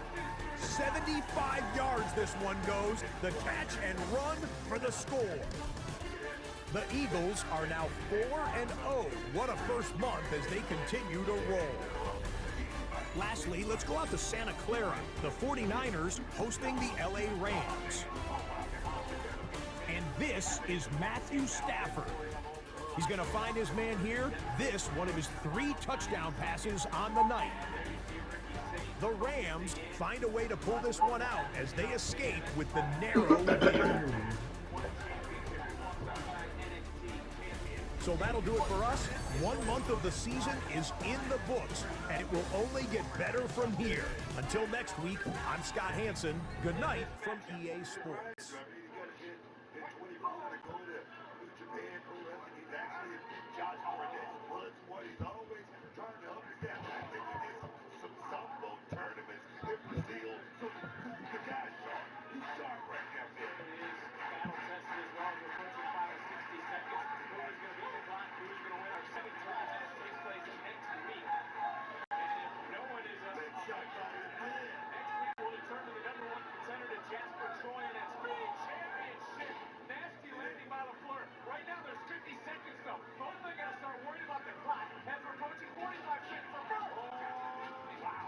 Kick out under 45 seconds, down to 42. Trying to lead mid-kick from LeFleur. Dempsey is left, under 40 seconds, down to 37. 3-4 lead, right in the temple. Dempsey's down. LeFleur trying to pull himself up. There's only 31 seconds left. Down to 30, under 30. Just got caught, hoisted, dropped, finished, cut, 20.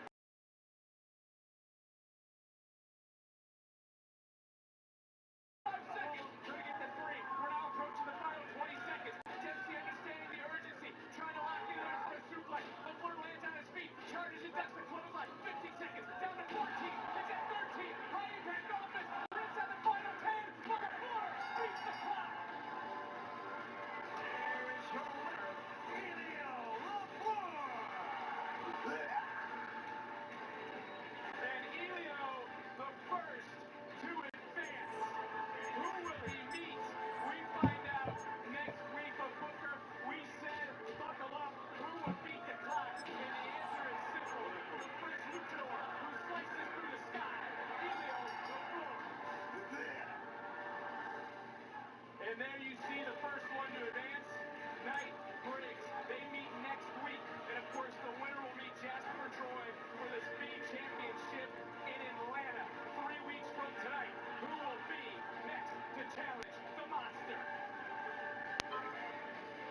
Henry, tonight you're competing in the ladder match to crown a new NXT champion.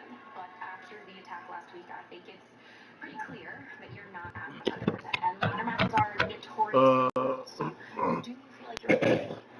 You're right, Kelly. I'm pretty banged up. Vanity Project tried to take me out, but they couldn't get the job done. I'll be back. When he snuck up on me, I'll go to the I'm washroom. gonna let a couple of bruised ribs stop me from achieving what I've been so close to.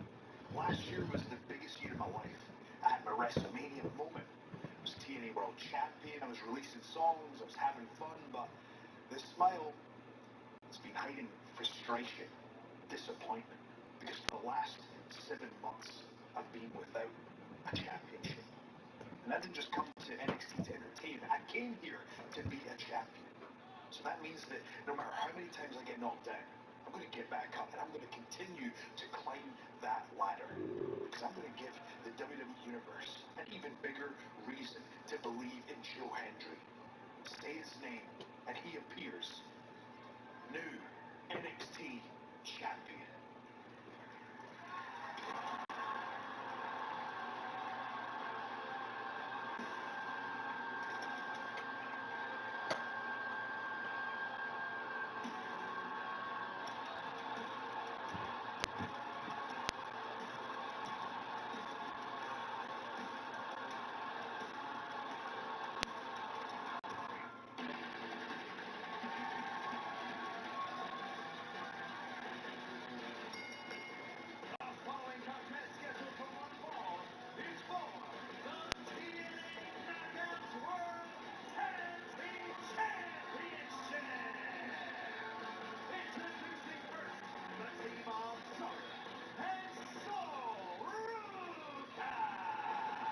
It's our second championship match of the night. This matchup is presented by Progressive.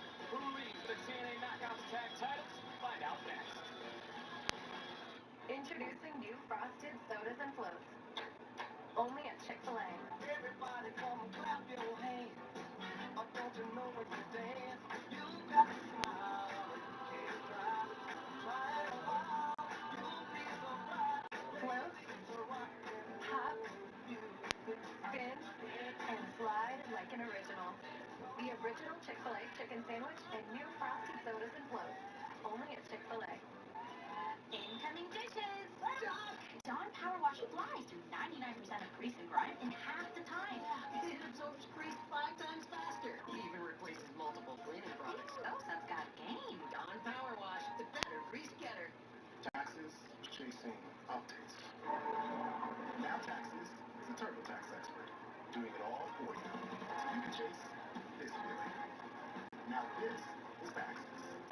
Intuit TurboTax. Then I realized the more you bundle, the more you save on insurance with Liberty Booty. Like you're talking my love language. Well, I've been taking word classes online. Wow. Only pay for what you need. At Burger King, celebrities don't inspire our menu. You do. And you said you like steakhouse flavors. The ultimate steakhouse Whopper is here. It's rich, it's melty, it's savory, and it's imagined by you. Try the latest in the Whopper by You series today. I used to struggle with dandruff, but now I use Head & Shoulders every wash. Because the active ingredient in Head & Shoulders fights off the microbes that cause dandruff. What do you think you're for? See? No flakes down here. Make every wash count. Raise the Rocher. It's a romance written in the stars. Celebrate this Valentine's Day. Raise the Rocher. This Sunday, number 6 Louisville squares off with Syracuse. Then, SMU faces off with number 17 Duke. Jackson United! CW Women's Hoops. This Sunday at 12 Eastern, 9 Pacific. Tonight, caught on camera, a brawl erupts at an Indiana youth football tourney. Plus an alleged ransom note for Savannah Guthrie's mother on the WGN News at 9 o'clock. This is Monster Jam Freestyle Mania, presented by Spin Master. The fun begins at the Pit Party, where you can meet the teams, get autographs, take pictures, and see the trucks and bikes up close. Get your Pit Party pass at MonsterJam.com today. Coming to Allstate Arena February 27th through March 1st.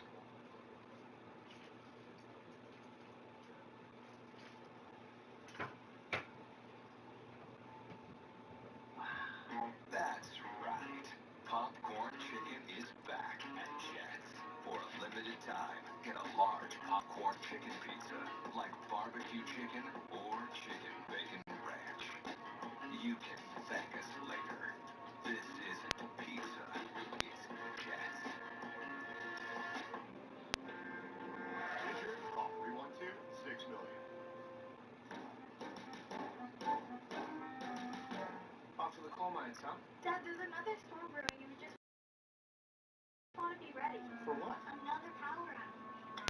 Dad, we need to get a generator from Four Seasons. All right. All Four Seasons. It only took 4 power outages. Hey, heard that. Get peace of mind with a home generator from Four Seasons. For all the right reasons, call 866-4 Seasons. Ladies and gentlemen, start your engine. It's coming. Join us live for a preview of the Chicago Auto Show. Friday at 7. WWE Podcast Network has everything you need with another huge week and can't miss guests. I'm sure there's going to be a lot of chatter all week long on all of our WWE podcasts about the NXT takeover that took place this past weekend at the Royal Rumble. The NXT where the future stars come from, and they're now here. NXT prepared people that a new era is upon us, and the future is bright. I cannot say enough of the talent that we have. And the Young Machine!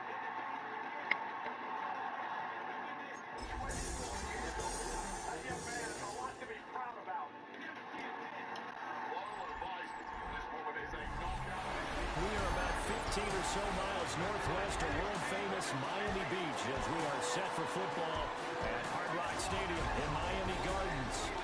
Today we've got a Week 5 matchup in store here as it'll be the Chicago Bears taking on the Miami Dolphins. Hi everyone, Brandon Gunn, Charles Davis. Charles, you look at the Dolphins as they interplay in this one. They come in losers in 2 straight, so they're trying to right the ship here a little bit. They're teetering a little bit, aren't they? And now things could really go south if they lose this game, so they understand the importance of playing well and stopping this streak. Seems like we were just starting training camp, and here we are in October, and off we go on EA Sports. And out a little across the 25 to the 27. So here come the Dolphins now as they get set to take over on offense. They'll be led out by their new quarterback, first-year signal caller out of South Carolina. And no excitement unless you're on the defensive team of last week in his numbers, because the only excitement he really generated was the 1 interception he threw. Yeah, no touchdown pass. Yeah, and his team wasn't real thrilled about that. And they lost the game. So I know this week has been tough on him because he's been working hard. Fundamentals, footwork, finding the right targets, and bottom line, how do they get a win? And it'll slide to a halt here. Still a little shy of the first down marker. Nice work to get 7 out of that, and it's 2nd down. You know what I like about that play? He didn't try to do too much on first down. He took what the defense gave him, put together a solid game to bring up 2nd and manageable. Now they have a couple of plays to pick up just a few yards and a new set of downs.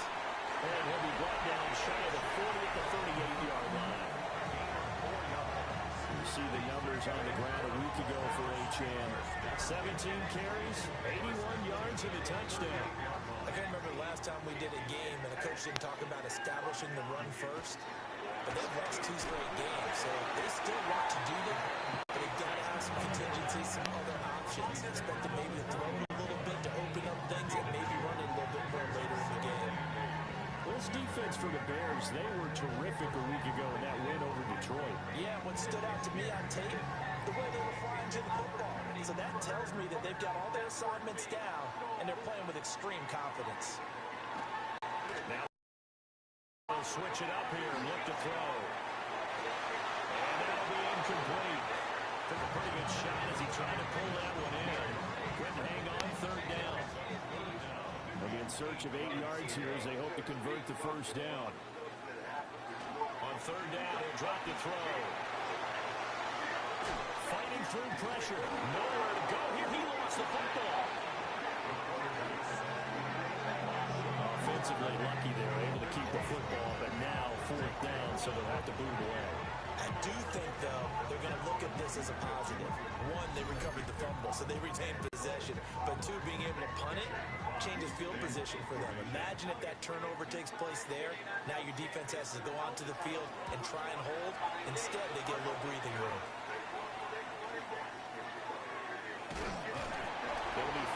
yards there on the punt. And it'll be a short field for the Bears as they take over 1st and 10. So now you've got their offense coming out for the first time with great initial field position. And a glance here at their shifty mobile signal caller. And he's playing at a very high level here in this early part of the season. In fact, he leads the NFL in passing yards. Now, that's not always an indicator of success, but in his case, it is.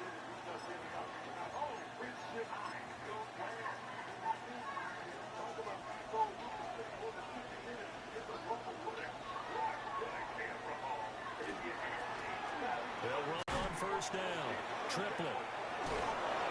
And he's going to get this inside the 30. A good pickup, 17 yards and a Bear 1st down. Another good run there for a guy who, remember, on Wednesday was named the NFC Offensive Player of the Week for what he did a week ago. Yeah, and you know it takes some solid runs and some extra special ones in order to win that type of an award. I think he's locked in and wants to get it done a second time.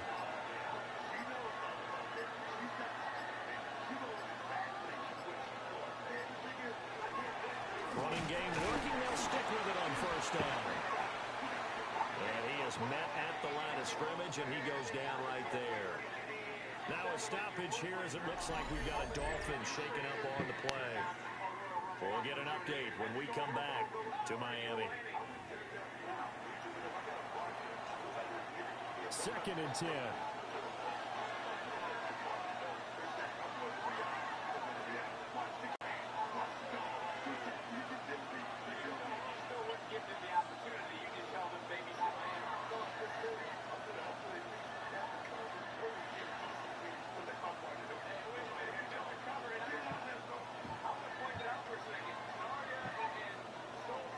They'll fake the give. Now Williams.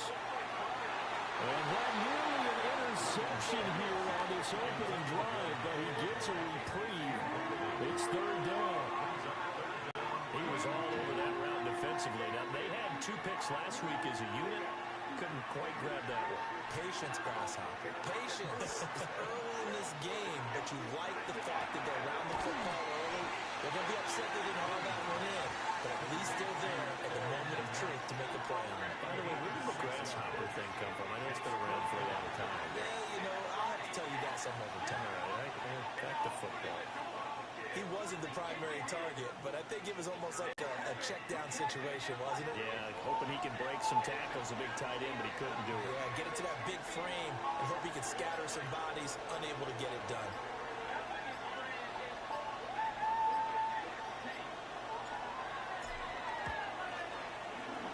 And his kick is good. And it's 3-0. The Bears hit the scoreboard first. So they're able to end that drive with 3 points in this one-possession ball game. And ideally, you want to end every drive with points. Most quarterbacks would tell us end it with a kick, right? A PAT, that's number 1. Field goal you'll take. Punts, you really don't want to do that. In this case, they'll take the field goal and get prepared for the rest of the game. Dangerous return there, showing it here. And all in all, a pretty solid return. Nearly got it to the 35. They'll mark him down officially at the 34. Miami's offense set and ready to go. These guys definitely hoping for a better showing than their last appearance. They couldn't really even move the football much beyond the shadows of their own goalpost, Charles. We'll see if they can get a better, more sustained drive going here. Yeah, every team that we ever talk to says the exact same thing. When you start a drive, the goal is a minimum of at least 2 first downs, because even if you have to punt then, you change the field position, right? You flip the field a little bit. They didn't get that done. This time they want to string together a nice drive and help themselves out. From the 41, here's 2nd and 3.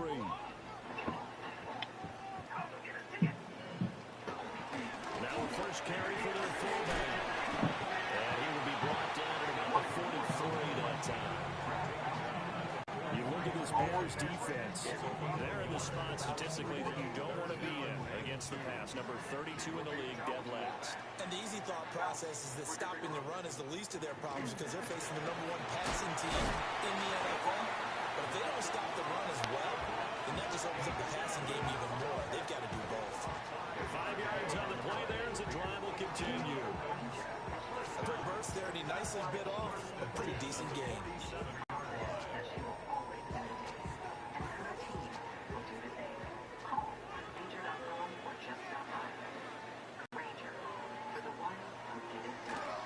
On first down, back to AJTRIP. Looking to find a lane, but he can't. Reined in at the line of scrimmage. No gain on the play there. Second down. The running lanes have definitely not been there for him here in the first half, and I don't think it's all been his fault. His offensive line hasn't given him much space. A loss results there. He throws it on the move, but can't connect as that falls incomplete. The threat of a second straight punt to start the game is looming as they come up 3rd and 10. And he'll go down. The Bears get there for the sack. Multiple players getting home there for an 8-yard loss. They just gave up a sack there, and if I'm not mistaken, they gave up 4 last week, didn't they? Yes. And just looking really porous, aren't they? They really are, and I'm wondering if they have to start thinking about keeping the tight end in, maybe a back, someone to help assist, because right now, the quarterback's been getting hit a lot in the last couple of games. Jack Fox out to punt here on 4th down.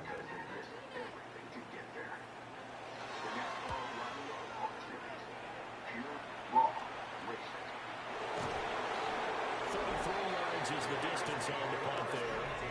Now Chicago getting ready to go as they take the field. They've got a 3-0 lead and the football as they start 1st and 10.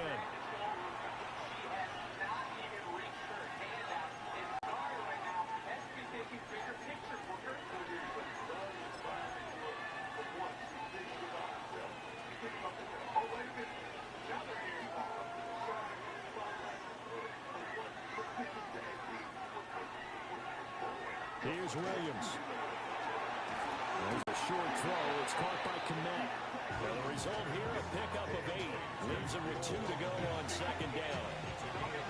And his play caller does a nice job of giving him an easy throw to start this drive, and he takes advantage of it. The completion sets up a manageable 2nd down.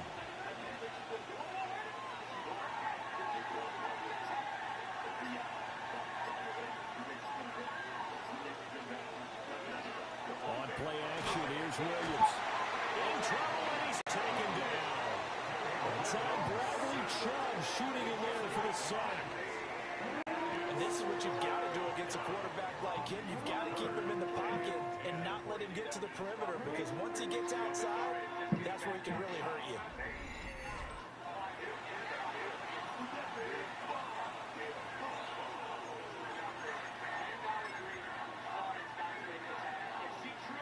Still needing 10 yards. Now it's 3rd down.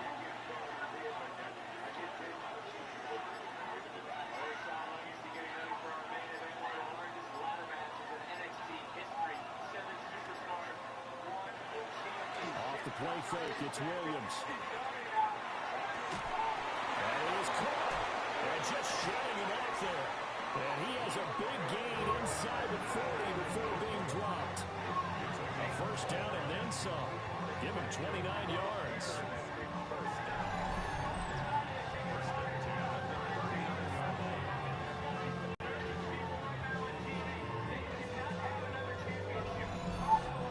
I think when they look at their offense, they think to themselves, weapons everywhere, and they want to move the ball around. They want to spread it to different people.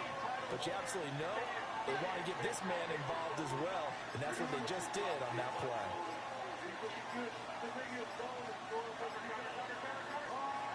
To throw, it's Williams. And his throw here is incomplete. The Bears are 3-1 here through the first 4 games. They're hitting their stride of late. Winners of 3 of their last 4. And I thought that they played pretty well last week. Their execution, their discipline, their resilience, all on display in that victory.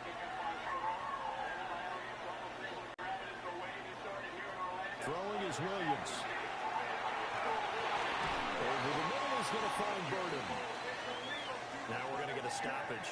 Appears to be an injured Bear on the field. We'll get an update when we come back to Hard Rock Stadium.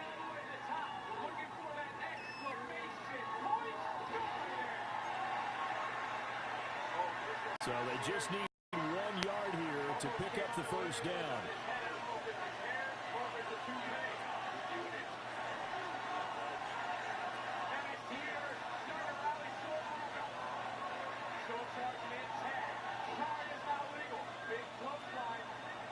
To throw, Williams.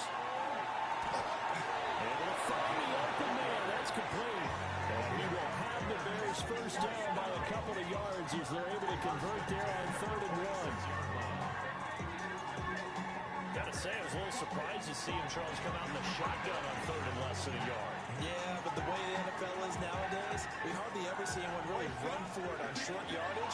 So they're going to throw the football more times than not.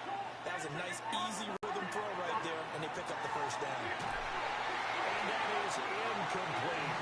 Well, momentary speed right there with that throw partner. The defense had other ideas, and they're trying to mount a small stand before this drive reaches the end zone.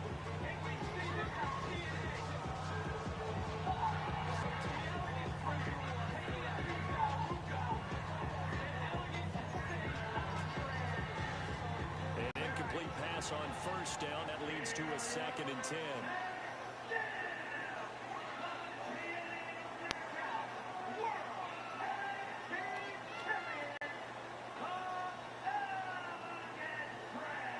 Looking to throw is Williams.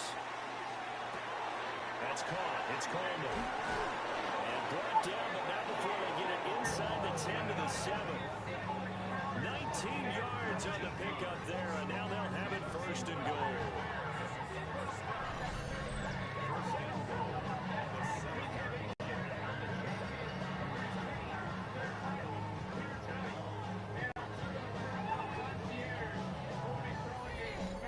So many times in my career, I've heard coaches talk about completions are one thing.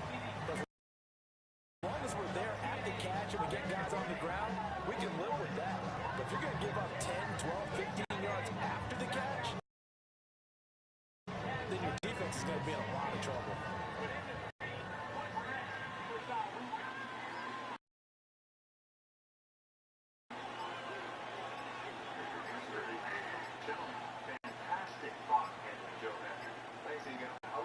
To throw once more, here's Williams. Toward the pylon, caught. Touchdown. Cole Kmet, his first touchdown on the year. And the Bears are able to widen their advantage. We're still in the first quarter, but it's apparent they're going to have to come up with a different defensive game plan for him because right now he's kind of having his way against that defense and has added a touchdown to the list. How do you slow him down? They're going to have to mix up some coverages, maybe change who's guarding him.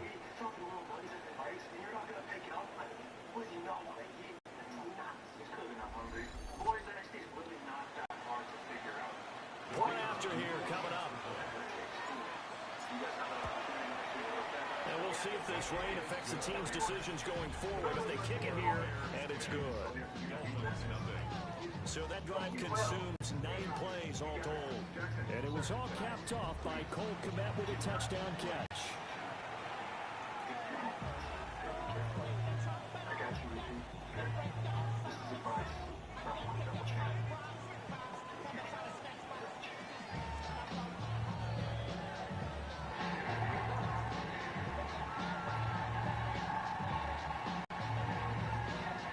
So an early 10-0 lead for them now as they kick it away.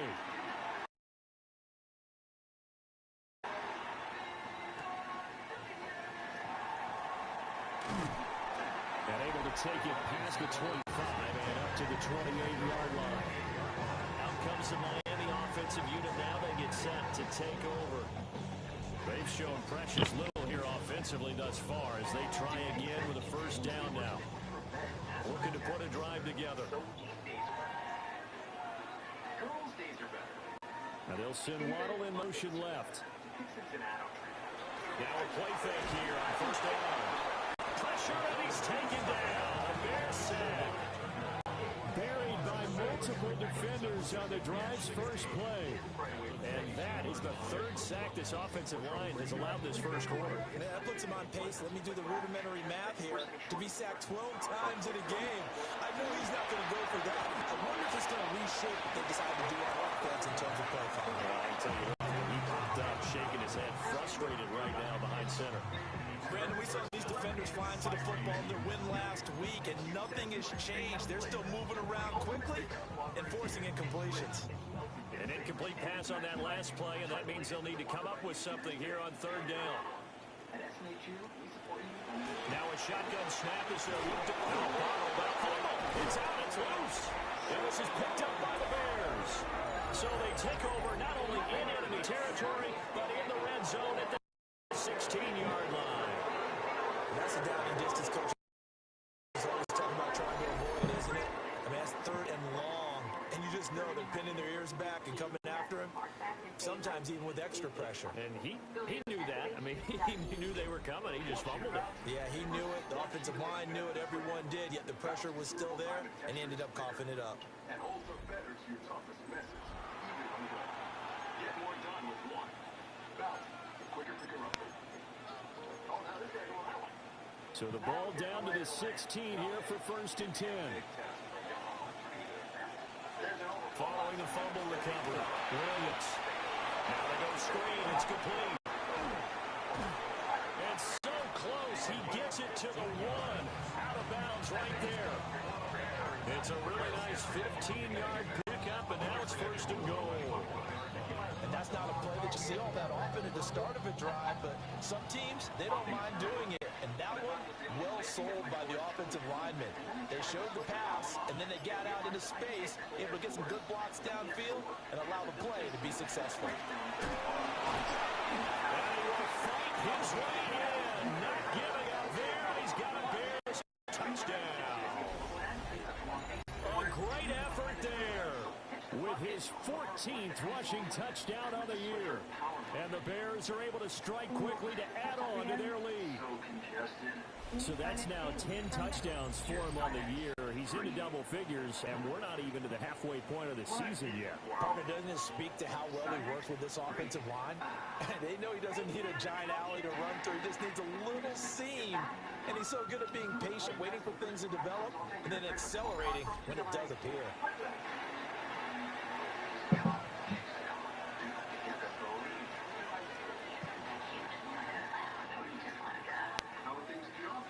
No going for 2. They'll kick the point after. The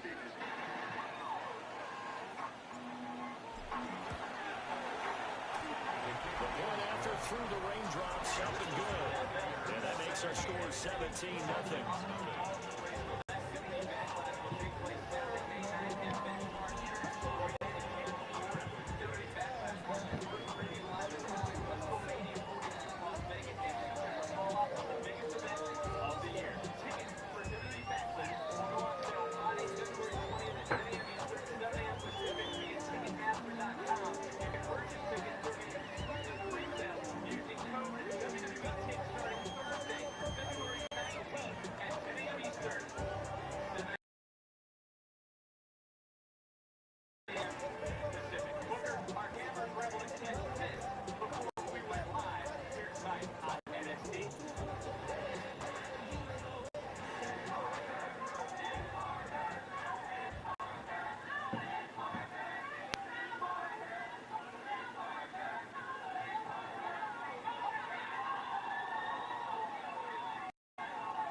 So an early advantage now and a good one. 17-0 our scores. They kick this one away.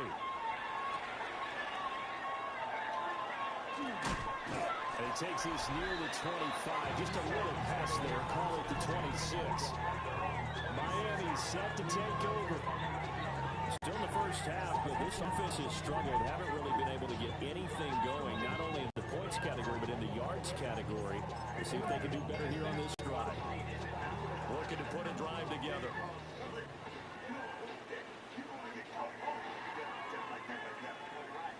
They'll try and start this drive in the air. Under pressure, and they got to him again. They'll wind up losing 8 on the sack there, and it's 2nd down. They come up on 2nd and long, and the pass protection just has not been there this afternoon. They'll set up a throw. Pressure gets to him again. Multiple defenders get to him there, and that is the 6th time he's been sacked in this ball game.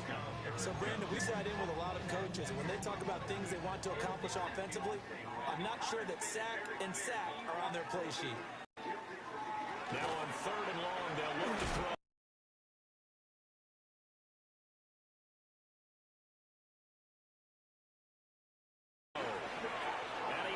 the ball away and it falls incomplete. Rocky start throwing the football. He's missed now on his first 4 attempts. I'm eager to see what his demeanor is going to be from this point forward, because the best ones, they missed the first 15 attempts, and they think they're going to hit the next 15. Let's see if he has that type of an attitude. And here now the punter Fox as he sends this one away. Taking on the midfield logo. So possession goes over here on the punt. And this offense, they're going to have an excellent field position. They take over with a 1st and 10 on the short side of the field.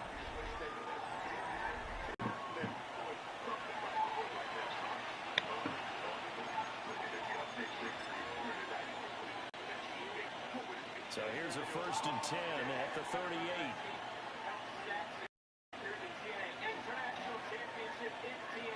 From the gun, here's Williams. Completes it to Coleman.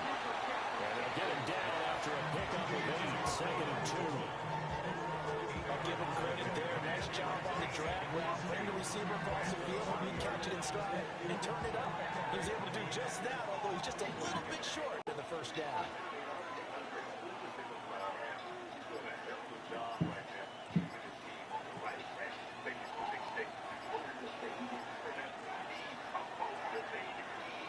Motion comes too late, and this is going to be a delay.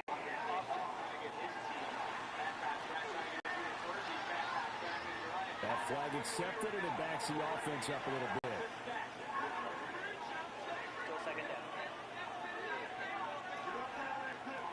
So the delay of game penalty backs them up. It's now 2nd and 7.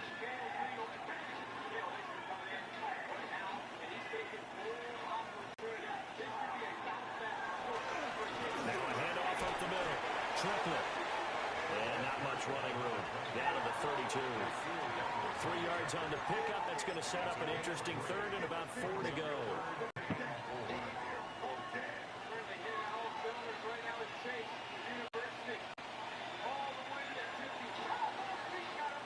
$17-0 our score after 1.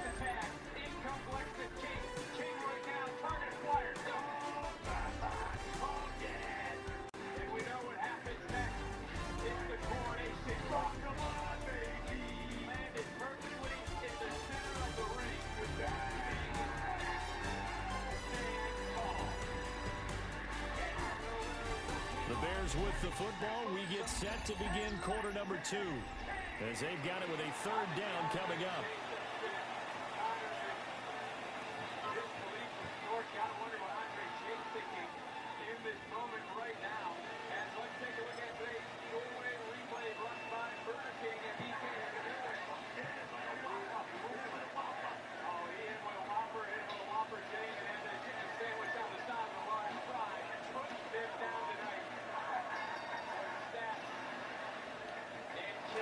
To the air, Williams.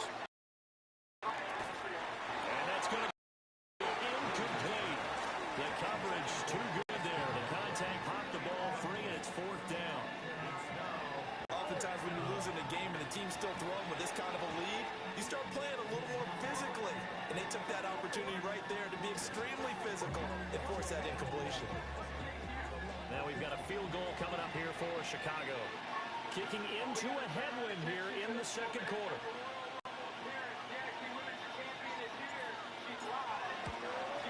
And this is right down the middle as he puts it through. And that will extend their lead even further. So this lead, Charles, just continuing to swell here in the first half. Well, it's interesting. When we talked to them prior to the game, they told us that their game plan was take no prisoners. And they've lived up to it so far because everything has worked. No guarantee that'll continue. But all in all, this coaching staff's got to be very pleased about what they've seen.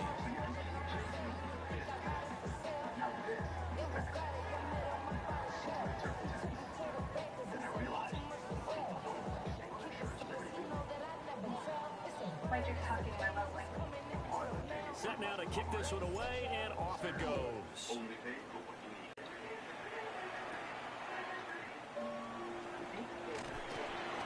And is up across the 25 and down at the 28. Devon Achane of the offense ready to go once again.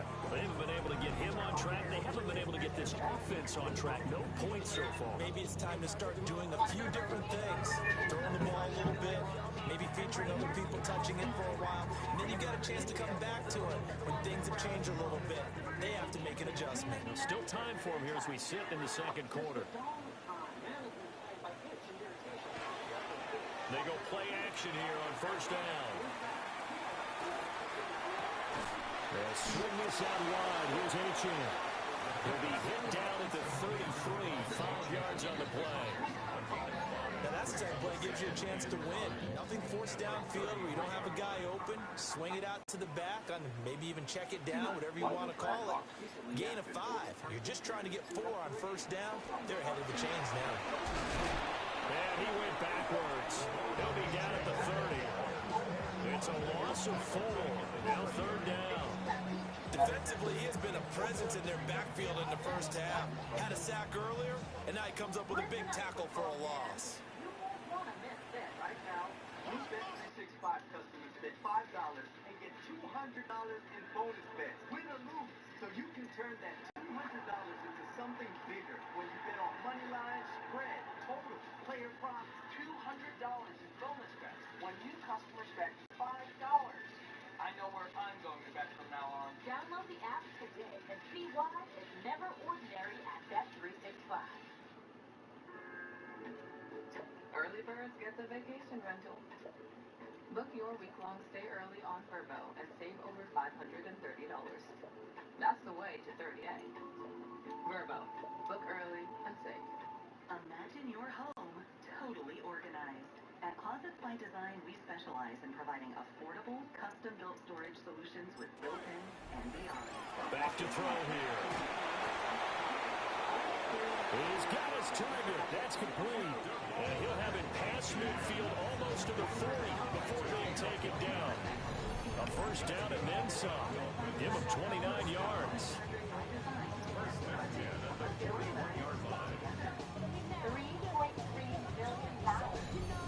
And a nice job by the two of them to not only connect on the pitch and the catch, but to carry over their practice work to the game field. They saw the adjustment by the defense, made an adjustment themselves, and picked up the first down. Open man is Darnell Washington. Touchdown. Darnell Washington, his second touchdown on the season. And the Dolphins are able to cut into that deficit. For a big tight end, he can sure move like a slot receiver when he gets a head of steam going. And as a defensive back, you've got a big decision to make when he's moving like that. Cairo Santos on to try the extra point. And oh, it's blocked.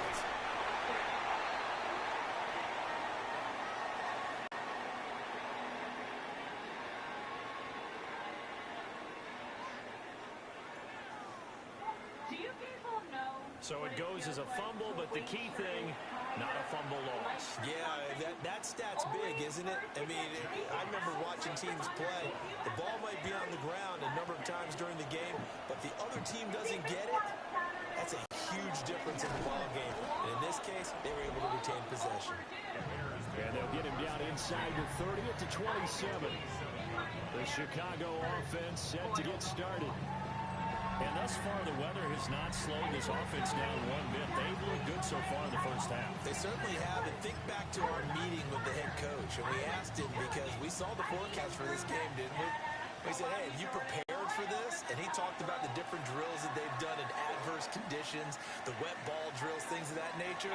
He said, I don't think it's going to slow us down much. We tend to handle it pretty well, and he's been right. He'll be hit down at the 33, 5 yards on the play.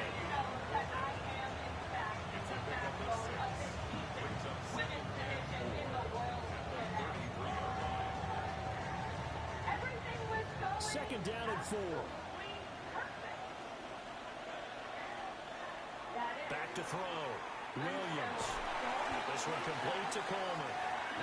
They'll wind up getting just a yard. And now we've got a 3rd and 3. Coming up here looking for 3 yards to pick up the first.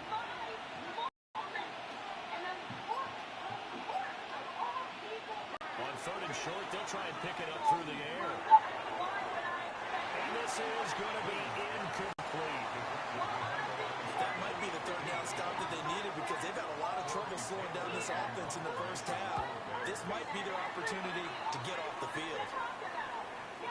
Fair catch signaled for and taken just shy of the 30-yard line. Just 34 yards on the punt there, no return. And it'll be Dolphin football.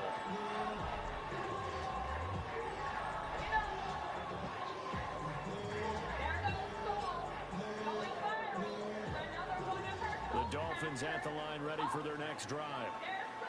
Right now, Charles, it just feels like they're trying to keep pace. They did score the touchdown. Hit in the ball zone. But it looks like one of the DBs has it. And his guys will take over at the 30-yard line.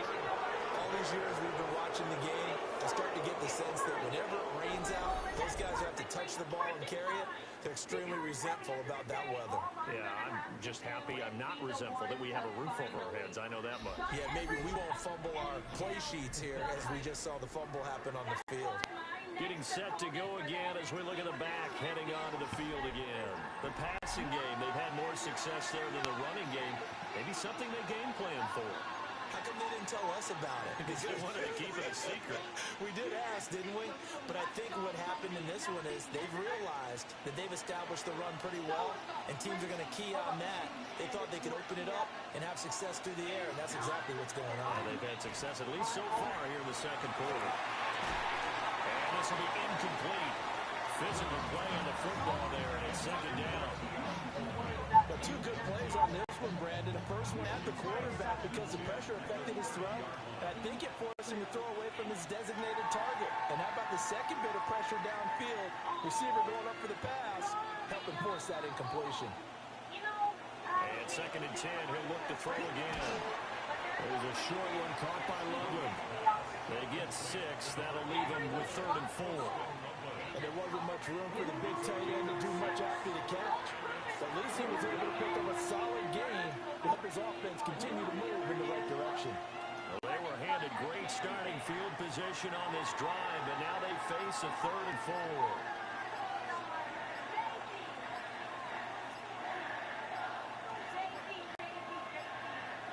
Now flags, and we're going to get a delay of game.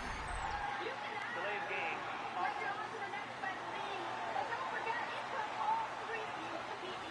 The offense knew it. They were already starting to walk back as that one is accepted. Still 3rd down.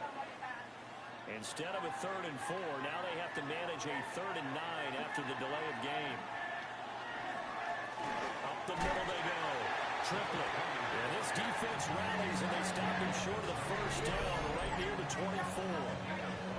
It's a gain of 5, but it'll lead to a 4th down. That's a really nice job by them picking up the run blitz and detecting it and blocking it and turning it into a nice run. And a lot of times you think if you blitz a running play, you're going to smother it. But a lot of the blitzers, they come in a little bit high. They don't have great leverage, and they're easily blocked and turned to the side.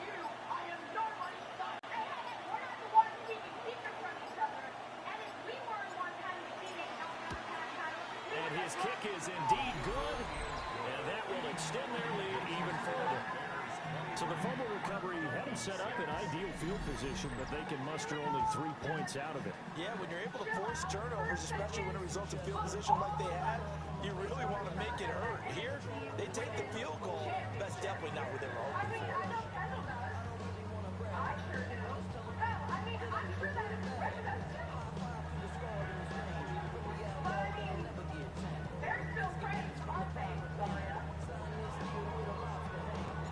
The kickoff team on the field now as they will send this one away.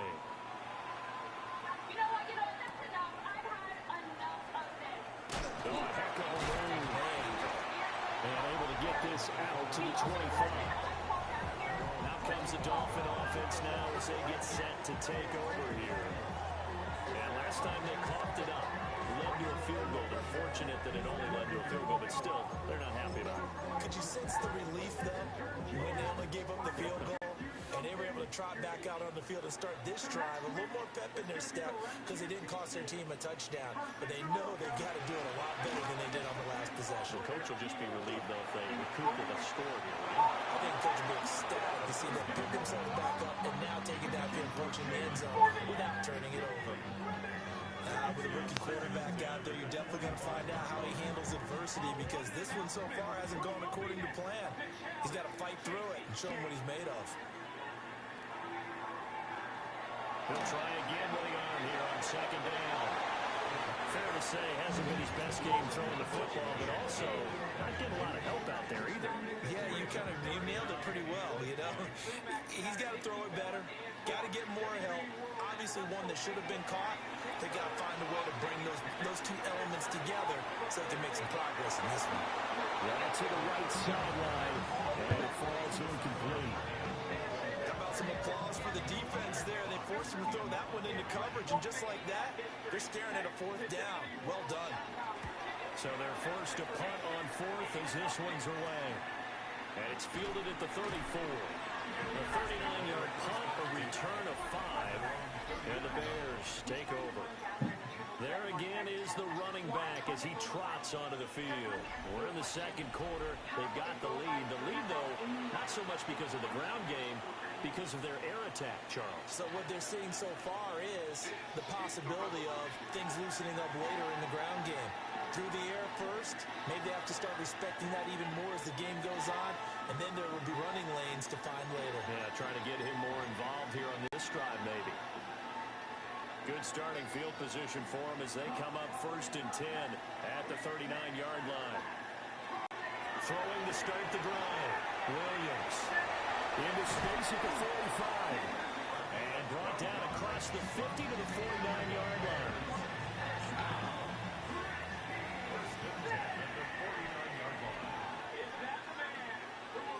They'll look to throw now on 1st down. Now they set up the screen. That's complete. And he's corralled, but not before getting it inside the 35.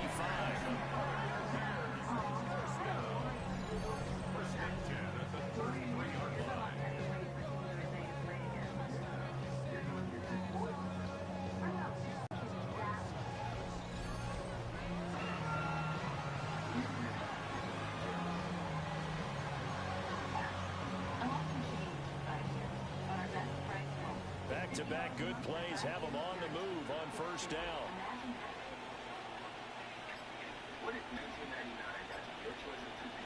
Looking to throw. Williams. Screen play. Here's Etienne. No gain on the screen there at 2nd down. That was a simple throw and catch, but even with that completion, 0 yards gained, so they're behind schedule on down and distance. I think they were hoping to get it to him. He could make a man or two miss, but that window closed quickly.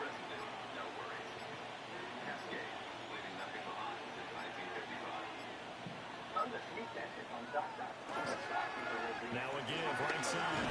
Triplet. And a nice move will yield nothing as he's stopped behind the line. It'll be a loss of a full 3 yards there. And it also brings up 3rd down. And that's what I'd like to see out of this defense, a little fire, a little toughness. It hasn't been the best first half for them. They did do a nice job there, forcing a loss on that play.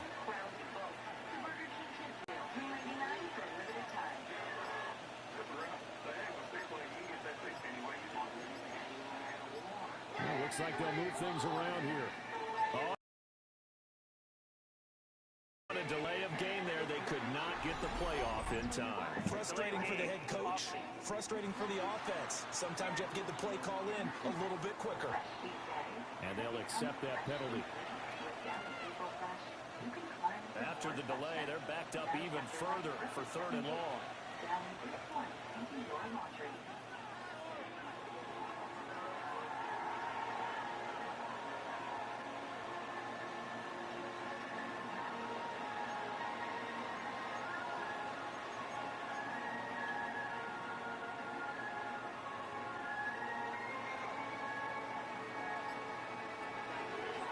They'll fake the give. Now Williams. It was a short one caught by Loveland. That's a gain of 11. Would have been a 1st down if not for that penalty moments ago.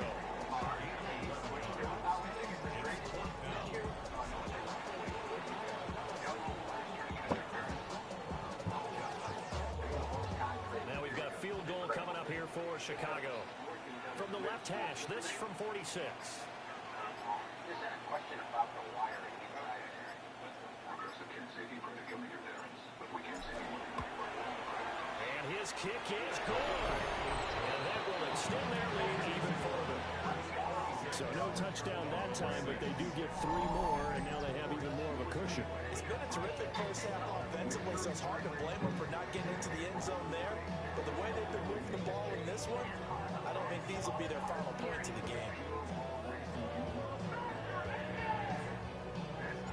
The kickoff unit is out on the field, and they will send this one away.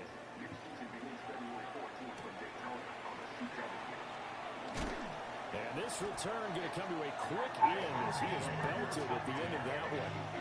And out come the Dolphins now. See if they can put this drive in the end zone, Charles, because it's been a little bit of a rough go at times. They've had to punt the football a ton in this ball game because of stalled-out drives. So are you saying that you're kind of tired of seeing the punter run out there and do his thing during this game? Is that what you're trying to say? Well, I mean, I'm okay with it. I have a feeling this offense, they don't want to see the punter again. And frankly, the punter doesn't want to run out there anymore himself. He'd love to see his offense put together a drive and give his leg a rest. One play has him up past the 40 already, and another 1st and 10. Now Ochoa on 1st and 10. Oh, boy, this defense again really making things tough on him as they stop him for no gain. He's already put it on the ground once in this first half. There, no gain, just struggling to get going. Yeah, and what he needs right now, a dose of confidence, which means his guys have to chop a hole, a big one for him, give him a chance to run a little bit, and gain some of that confidence back. He didn't get it on that carry. The Dolphins on 3rd down, lacking much success, just 2 for 7 to this point. This is 3rd and 10. Open net is Waddle complete. And he's going to have another 1st down as the tackle's made here at the Bears 42. That one good for 16, and the drive will continue.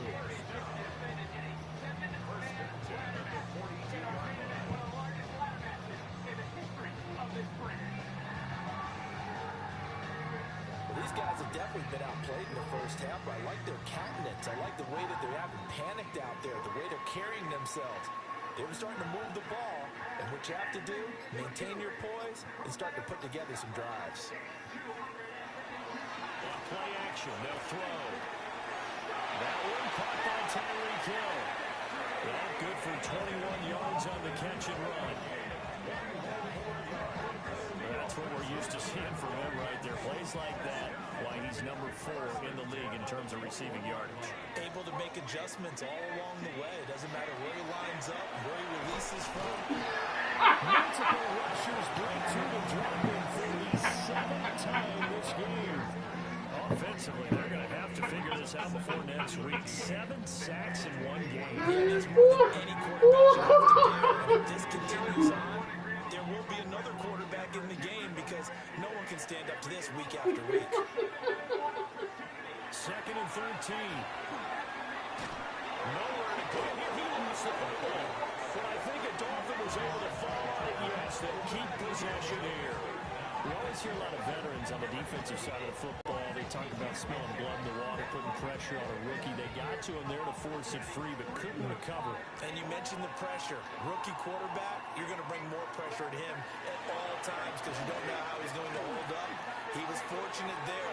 Luck was on his side, able to recover that fumble. And he's going to be stopped well short of what he needed as the tackle is made at the 18-yard line. And we've hit the 2-minute mark in this first half of action.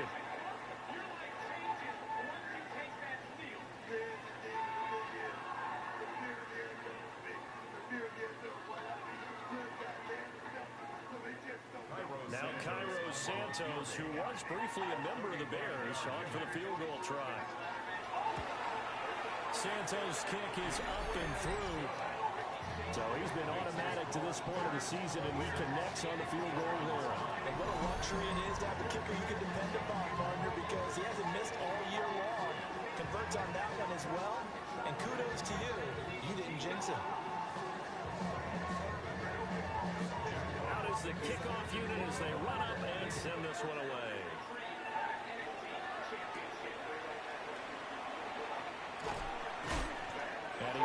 quite make it to the 25. A look at the running back, the man out of the backfield as he gears up to go again. A good job in the passing game, decent job in the running game, but really they've been more effective through the air. We'll see if that shifts at all as this goes on.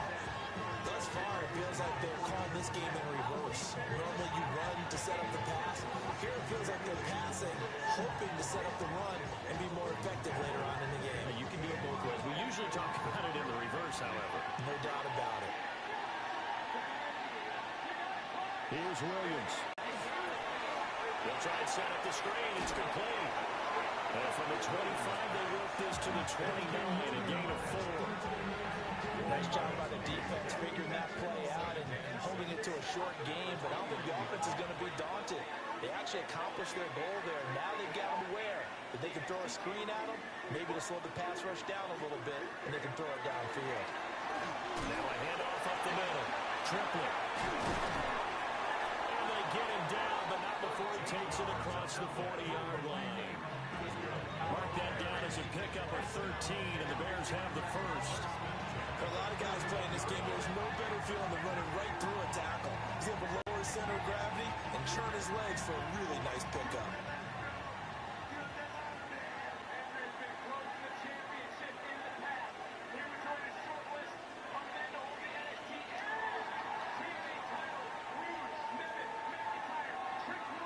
To throw, it's Williams. And that one drops down, incomplete. Good coverage there, forced the ball free, and it's second down. Brings up second and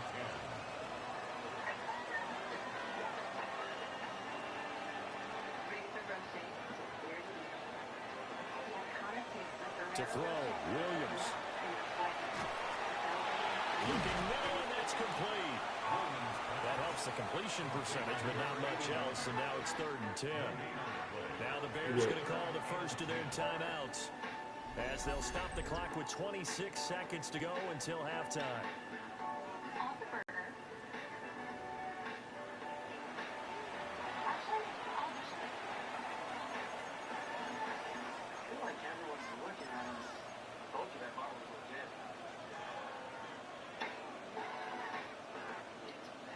Right where this set of downs started, they need a full 10 here to pick up the first down and move the chains.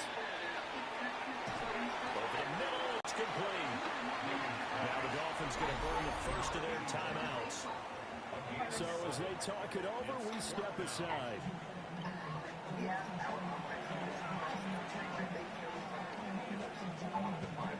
the offense is not leaving the field. They're going to stay out and go for it on 4th and 3. They'll go. Here's Williams. And it's incomplete. They cannot convert, and they turn it over. So certainly an interesting call there to go for it. And the Dolphins get the football in great field position. They'll come out throwing here on first down. Quick hitter here. It's complete. The Dolphins going to take their second timeout, as they'll stop it with 14 seconds to go in this first half. Second down and 3.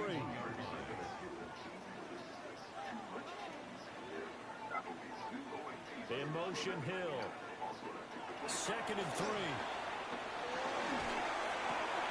Got an open man, finding Hill on the comeback route. They have a signal and a timeout call, as it comes with 9 seconds to go in this first half of play. Now that's the kind of big play you'd like to see. This first half, it hasn't gone their way. They could use a shot in the arm, something to perk them up a bit. And they get one here in the passing game.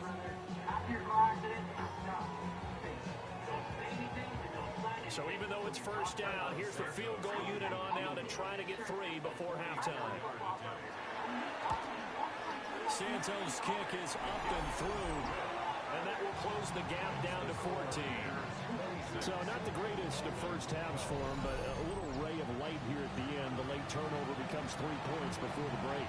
Well, they certainly needed something positive to go their way. Maybe 3 points doesn't seem like a huge deal in the grand scheme of things, but at least it's something to build on as they head into the half. So time it up for a kickoff here. 5 seconds remaining in this first half. And able to get this across the 20, but not much further as he's dropped it to 23-yard line.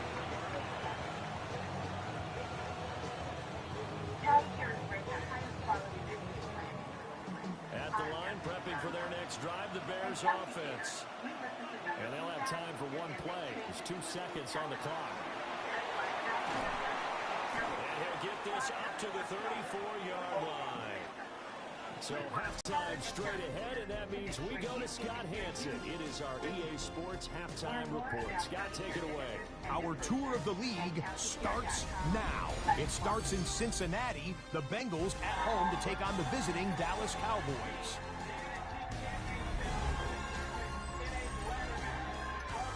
And it's Cavante Turpin. He's so good working down the field, calls this one in stride.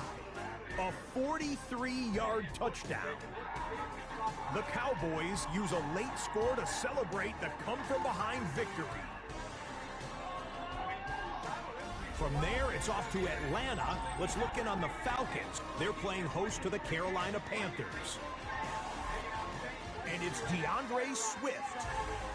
Spots an opening, capitalizes on it, 15 yards for the touchdown.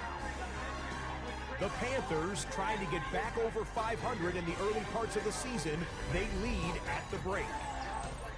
Lastly, let's head to Buffalo. The Bills taking on the Packers. And it's Josh Allen. Hooking up with his man, it's his 15th touchdown pass of the season. The Bills trying to stay perfect, seeking their 5th straight win. They lead at the half. With that, here's a look at the rest of the action from around the NFL here in Week 5, the first weekend of October. Meanwhile, in our game, it was a competitive, hard-hitting first half. We expect more of the same going forward as we send you back out to Brandon and Charles.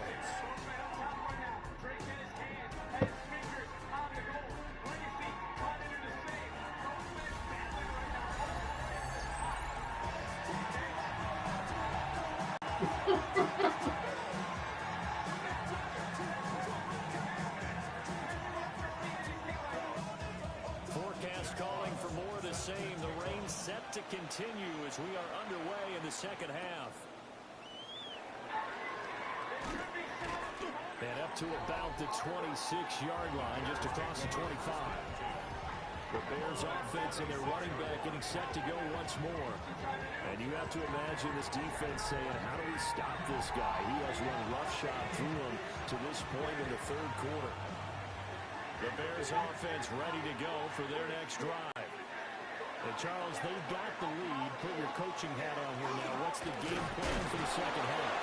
I think getting the running game going a little bit more, because I thought in the first half, they didn't get it moving the way that they would like. They had success throwing it, but I think these first couple of drives, they'll want to get those running backs going and give them more opportunities, and I will guarantee you that those guys were lobbying for them in the locker room at halftime.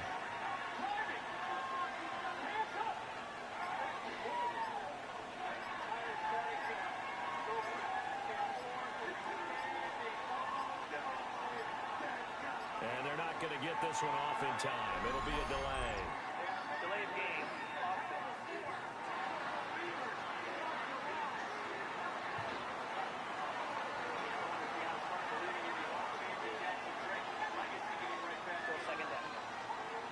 So the delay of game penalty moves it back 5. That makes it 2nd and 10. They'll keep it on the ground. Triple. Only a couple there. So we brought down about the 28. Sometimes your crosses get challenged at times you don't want them to. They did try to stick to the running game on the first 2 plays. Didn't amount to much. And now facing a 3rd and long at the outset of this drive.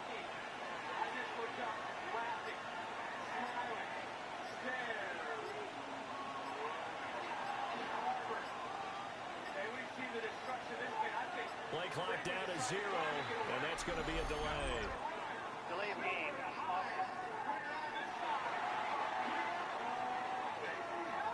Play clock all the way to 0. Didn't get the snap off. 5-yard penalty. And you see the head coach writing that note on his play sheet right now. He's going to be addressing that with his staff. A sense of urgency, get to the line of scrimmage, snap the ball. Throwing middle, and it's complete. And he will have the Bears first down as they're able to get the third down conversion.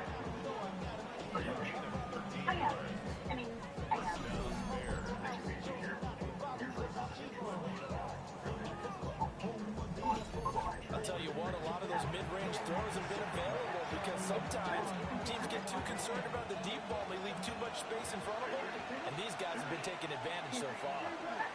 Throwing is Williams. Looking middle, and that's complete. And he slips up past the 45 before being tackled. Another catch for him there. This one good for 11. First down.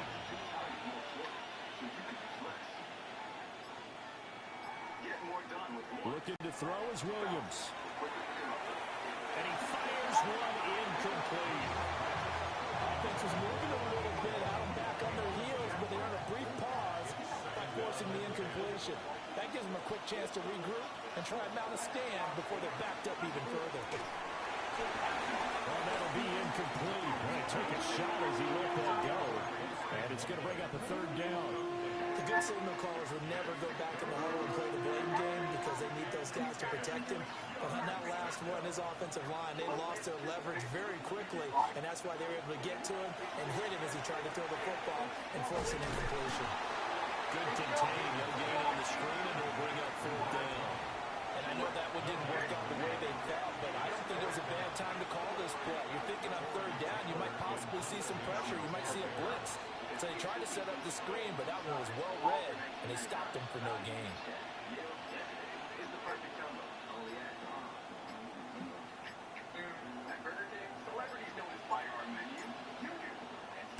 Now a high kick, almost a pooch punt. A special teams mistake there, no doubt. Just 26 yards officially on the punt. And it will be 1st and 10 as they take over. Miami's offense set and ready to go.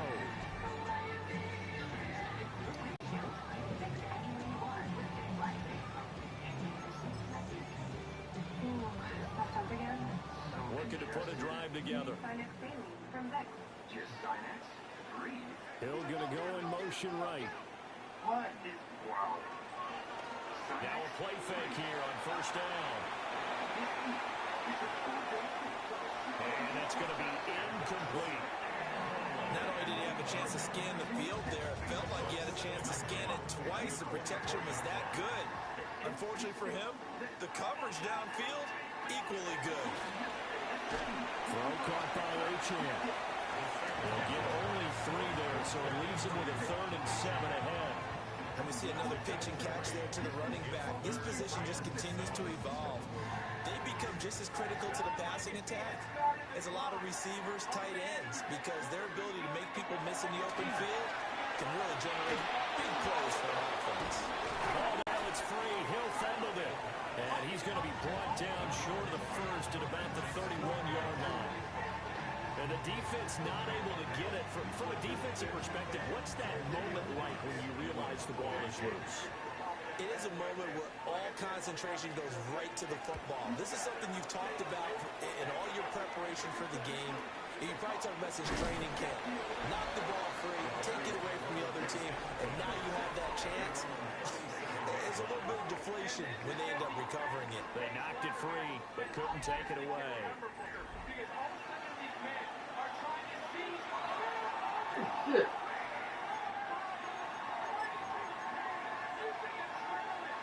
At the line, prepping for their next drive, the Bears offense.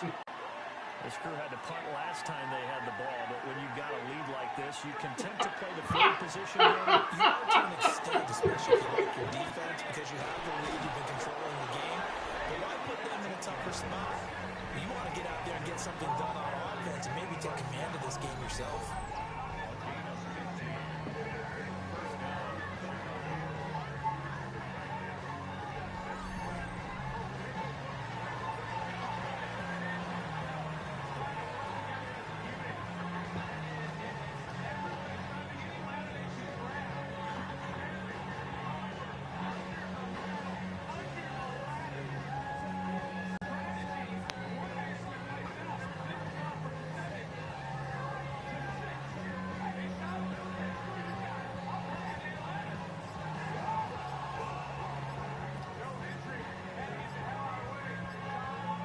So offense moving a little too slow there, could not get set, and they get the penalty. Delayed game.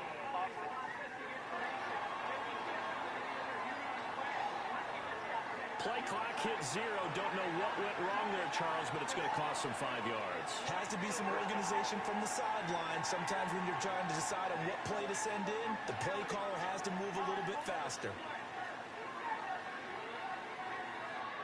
So a little bit of a stiffer challenge now. 1st and 15 following the delay of game. Play action. Now Williams. Oh, he's got a man wide open, complete. And he is tackled inside the 40, not quite to the 35. Back-to-back receptions for him, and it's another 1st down. Now we get into the psychology of the whole thing, because a lot of teams with a 2-score lead in the 3rd quarter, they almost become defensive with their offense, just playing not to lose.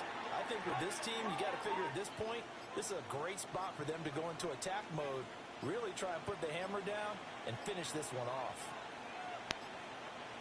Oh, and they sent the man in motion too late. This is going to be a delay.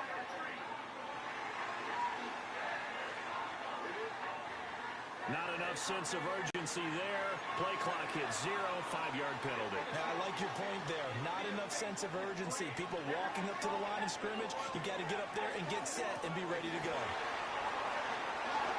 Past the 20. 5.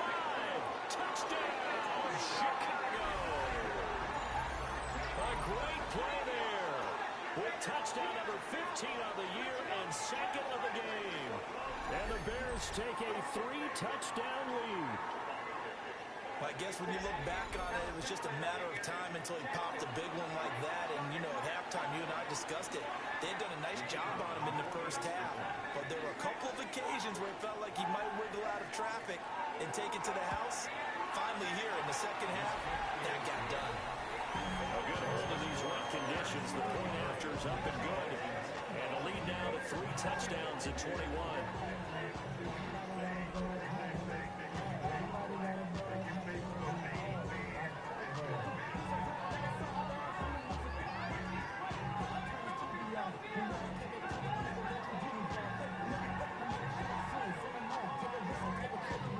Set now to kick this one away, and off it goes.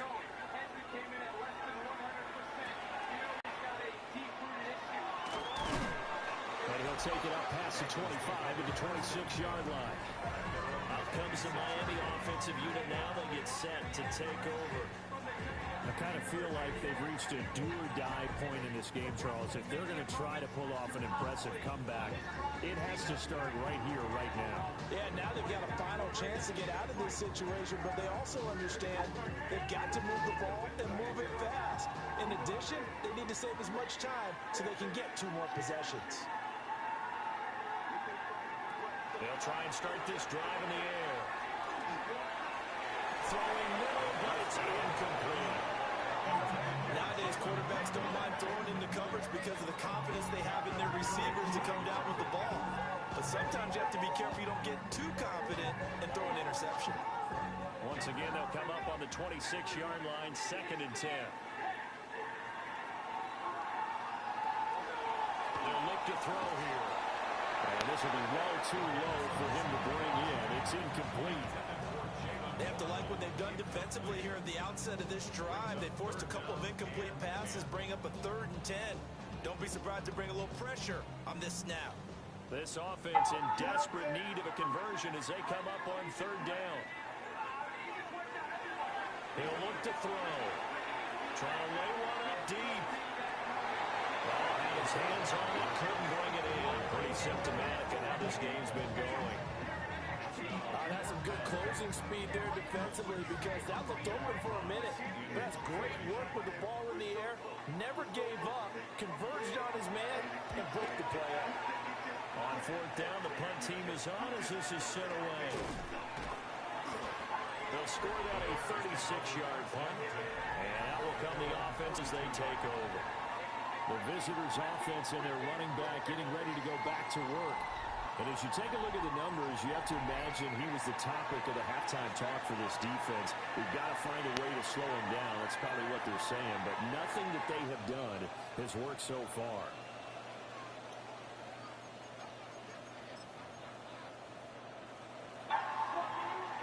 The Bears offense ready to go for their next drive. They have picked up right where they left off in half number one, just looking really dominant, extending this lead. And it's fun to see when teams actually do that, because so many times you go into the half after playing well, and you kind of relax a little bit. We've got this, we can kind of punch the button whenever we get good and ready. But for a team to keep the intensity and keep the execution up and come back after the half and play so well, that's actually really, really nice to see. And a pedal to the metal, that's what we're seeing right now.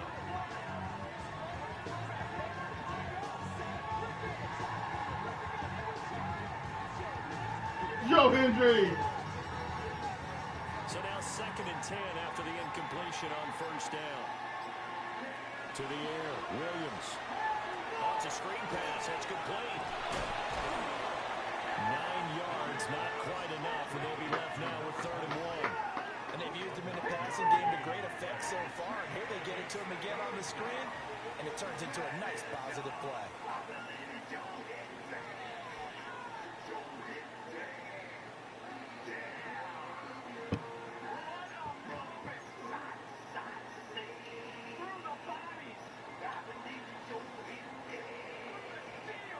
Williams from the gun on 3rd down. And that's going to wind up incomplete. Nearly their first pick of the game, but it does bring up 4th down. And that could have been the lifeline they needed. This is a play that could have been made. Instead, it's just going to fall incomplete. They'll try and run for it. And they are going to start them on 4th and 1 as they'll wind up going backwards. The Bears tried it on 4th down, unable to convert. And the Dolphins get the football in great field position.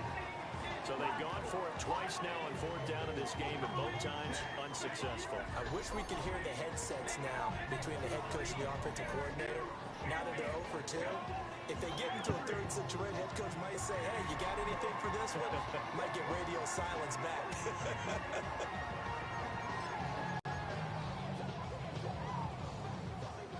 Someone had to know something.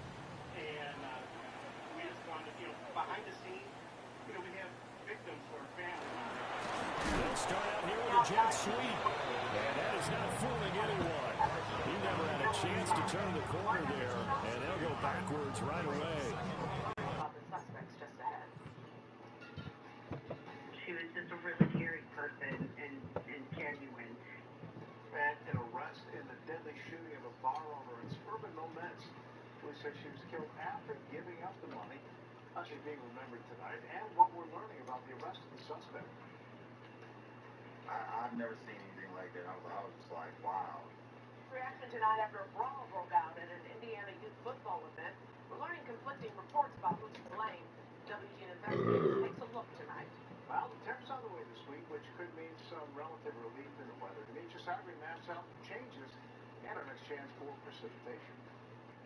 I am Renee Good. I am Alex Preddy. I am Silverio Villegas Gonzalez. I am Keith Porter. They should all be here today. The woman shot by federal agents in the Chicago area was in Washington today to testify about the trauma by recent immigration actions, what she's calling on the Trump administration to do and more. I think this running game, or should I say lack of one, is making this defense look better than what they really are. After the loss to start out, here's 2nd and 11. He'll look to throw. Then he drops it incomplete. And their struggles continue here. This is certainly a team that has proven it likes to target its backs through the air, and defensively, they were aware of that and certainly were prepared on that throw. This offense in desperate need of a conversion as they come up on 3rd down. In motion goes the tight end. And he'll go down. The Bears get there for the sack. Loss of 10 as multiple defenders get to him. I think we've seen this before. Someone's down 3 scores. That situation there, it's just going to add to their growing frustrations, don't you think? Yeah, a bad number 3 right now. 3-score game, third quarter, 3 and out, not what they wanted. And you can tell on the sideline, those faces are getting a little bit longer as this one goes.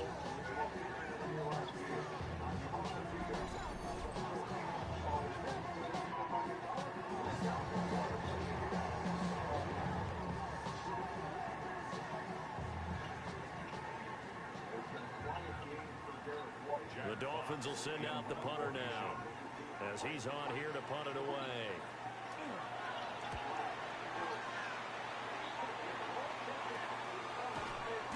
.31 yards on the punt there. And they will take over 1st and 10. And now Chicago getting ready to go as they take the field.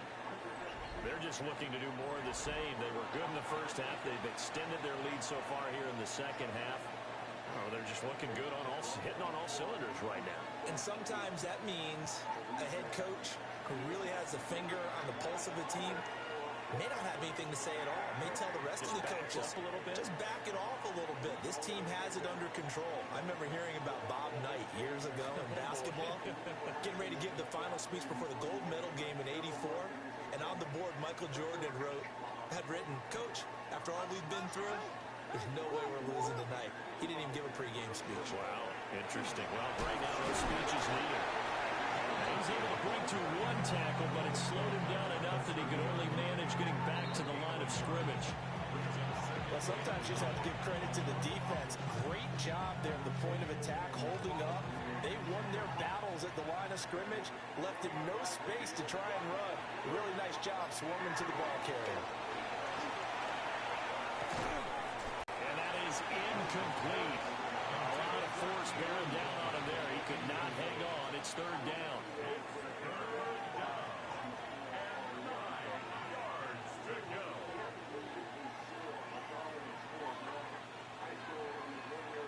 From the shotgun, a throw for Williams. And he fires one, but incomplete. Not sure what happened out there, but it looked like the timing was a little off on that throw.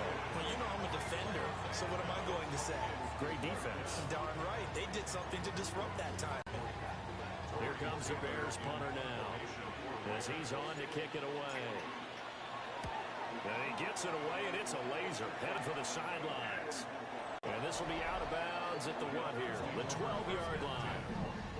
The Dolphins offense now ready to go back out onto the field.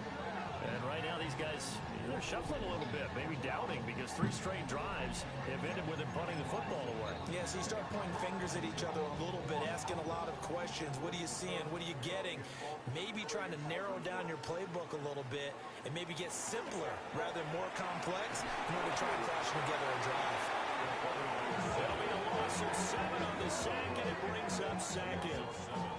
And keep in mind, in addition to the 2 sacks that he now has, CD, he's also had a couple of quarterback hurries. He's been very disruptive.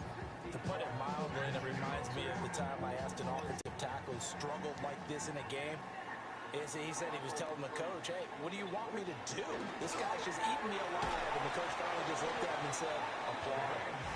And his rough afternoon continues. He's going nowhere again. This offense in desperate need of a conversion as they come up on 3rd down. Back to throw. He's got his target. That's complete. And they work this out past the 25. The defense shaking their heads, not aggressive enough, and they allow him to convert a 3rd and 18. Well, we talk all the time about playing situational football. Right now, I think the scoreboard is dictating what they need to do. Where they are in this game, they've got to push the ball downfield, take their shots, try and get big chunks of yardage in a short amount of time. That was a nice play there. Oh, he dropped it. And that's pretty indicative of the way this one's gone. It's now 2nd and 10. Now he'll look to throw here on 2nd and 10. Well, this is intercepted, intended for Hill. Blocked by Antoine Winfield Jr. And the Bears are going to have great field position here as this is returned just shy of midfield. he was trying to push it downfield, but the safety bit him. And he'll learn that you have to hold the safety. And you do that with your head movement, your eyes, sometimes your shoulders. Hold the safety so that you can get back to the throw that you really want to make. He got so excited thinking his guy was open that he made it easy for the defensive back to go get the football.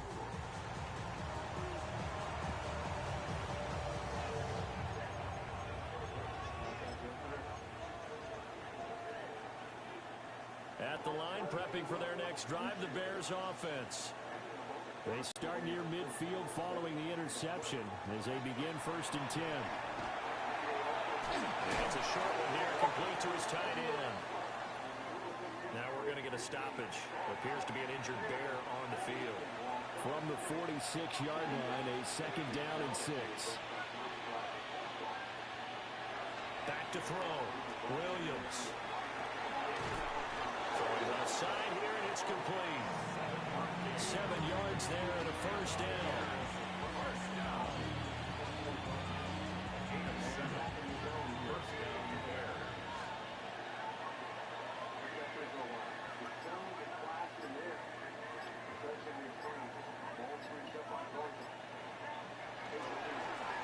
Up the middle they go. Triplet. And a good job of just fighting through one tackle there to pick up about 3. 2nd down coming up. Just not a whole lot of room to operate there on that carry. No, not at all. They did a really nice job staying in their proper places and not allowing any lanes to open up. Ball on the 36 now. Here's 2nd down and 7.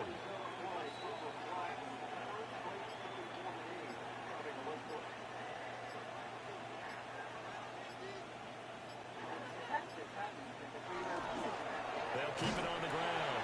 Triplet. And they get him behind the line, so that short gain on 1st down quickly negated.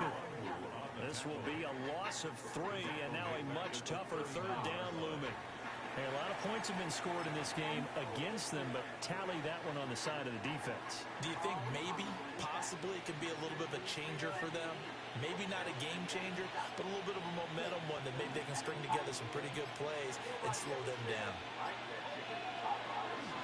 On 3rd down, Triplet on a nice burst there as he'll take this inside the 30 to the 28-yard line. 104 yards rushing now for the NFL leader coming into this ball game. That's how you pick up a 1st down. You know where the sticks are, you know where the 1st down marker is, and you find a way to get there.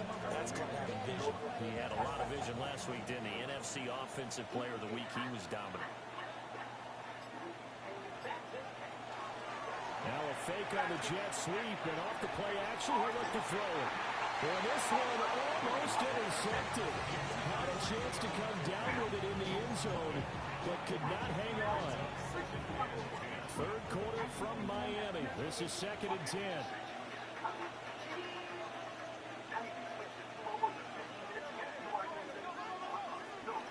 Out of the gun, they'll look to throw. And this throw incomplete. And the defender all over him that time, and it's going to lead to 3rd down.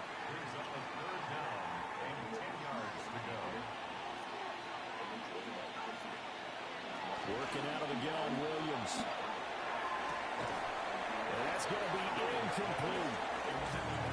I like what they tried to do there. Tried to hit him with something quick, get the ball in his hands, and hope he could make some yards after the catch and pick up a 1st down. Weren't able to do so on that play.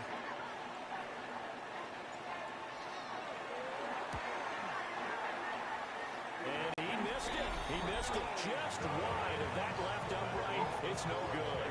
And the lead will hold at 3 touchdowns. So he's not perfect after all. He made his first 4, but now his first miss. Well, you shouldn't have to put your kicker in a spot where he has to even try 5 field goals. He's bailed him out time and time again, but sooner or later, you just had to know his luck was going to run out.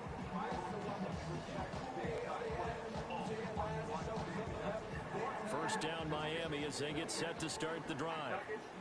Well, it's a game that they would rather probably forget about, at least to this point, Charles. And one reason is turnovers. A turnover on the last drive. They had the issue in the first half as well, and that's really, unfortunately, for them to put this game out of reach. And you know they won't admit it to themselves, but we know that winning the game is pretty much out of the picture now. So their bottom line is, how do they play a clean game the rest of this one, right? Take care of the football, no more turnovers, and see how that works.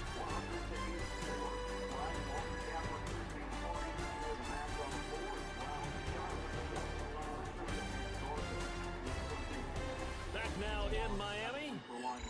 A lot of folks starting to make their way to the parking lot. Their guys trail big here to begin quarter number 4. 2nd and 9.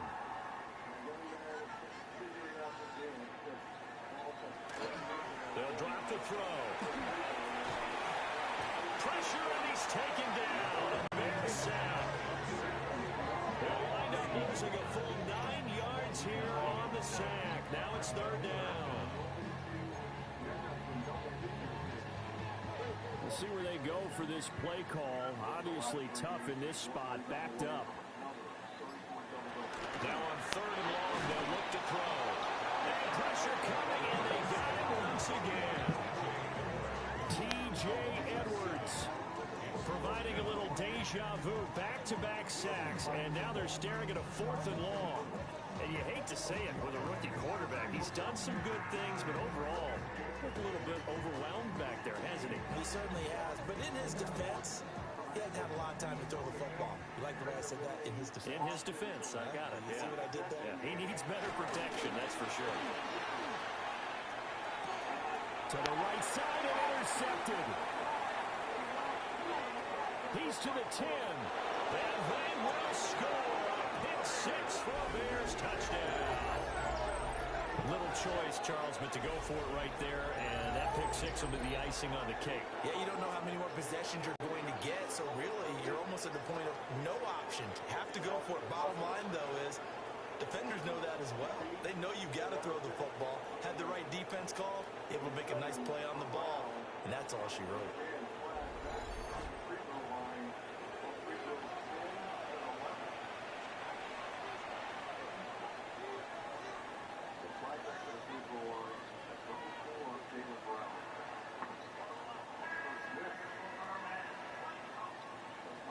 No going for 2. They'll kick the point after.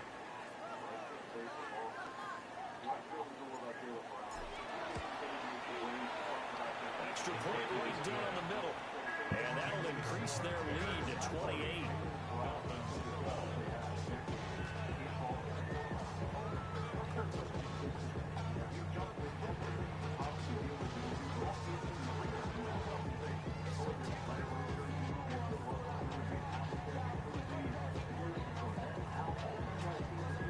So they'll get another shot on offense following that pick 6. And now the kick is away. And he's going to be stopped cold. Good coverage there by the kick team to bring that return to an abrupt halt. Miami set to take over. Facing a big fourth quarter deficit here. Things not looking good. You know, this offense, though, they've been in the top half of the NFL so far this season. But in this one, well, their defense has really struggled. After the pick 6, they go right back to the air. A good pick up there on first as a screen pass gets him in. And a really nice play call there to start the drive, especially if you're a team that has a little bit of a reputation for throwing it downfield. You come out and you think maybe you can catch them off guard a little bit, and they did. A little screen pass, backdoored them, and that time looked well for a solid gain.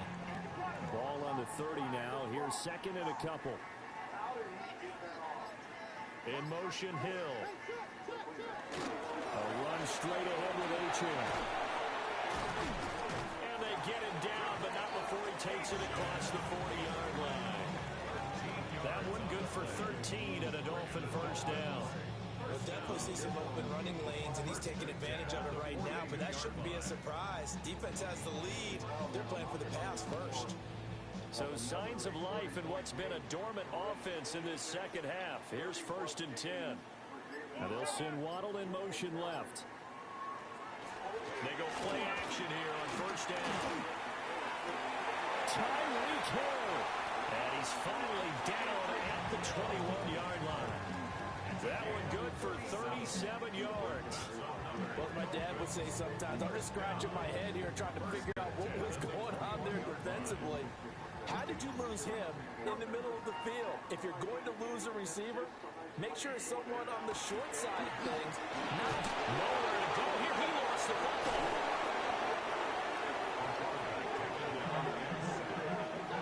Much like a running back going through the line, quarterbacks have to be aware of protecting the football as well. He left it exposed that time, wound up having it knocked free, but fortunately, had an alert teammate who was able to get it.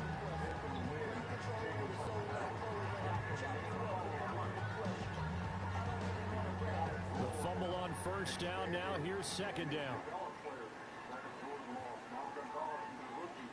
In motion, Hill. On play action, they'll throw. Now a quick throw there, but it's going to be incomplete. They lead big, and a major part of that has been how they've taken their play to a whole new level this second half. No points allowed since the break, and you can add another incompletion to the total. He's going to go down here, a sack. They push him back to the 34. Looks like a 9-yard loss, and it also brings up 4.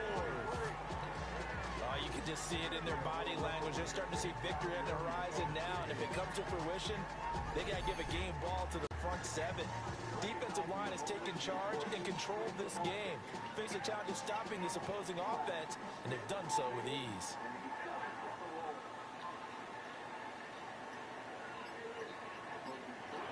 As expected, they're going for it to keep the drive alive. And it's intercepted at the goal line. Picked by AJTRIP Jr. And the Bears are going to get the ball back on the turnover as they hold on fourth down.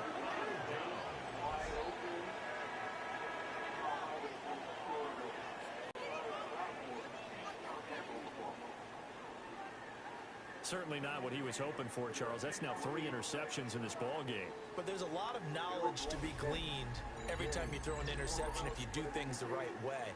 And hasn't there been a pretty darn good quarterback along the way who threw a lot of interceptions early, learned from them, became great later? Who would that be? That'd be one Peyton Manning. Threw 28 his rookie year. That's the NFL record. How'd things turn out for him? I think okay. He's a guy in all the commercials now, right? Yeah, I think he's doing okay. The Chicago offense set to get started.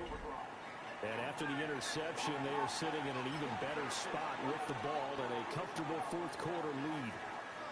Looking to put a drive together.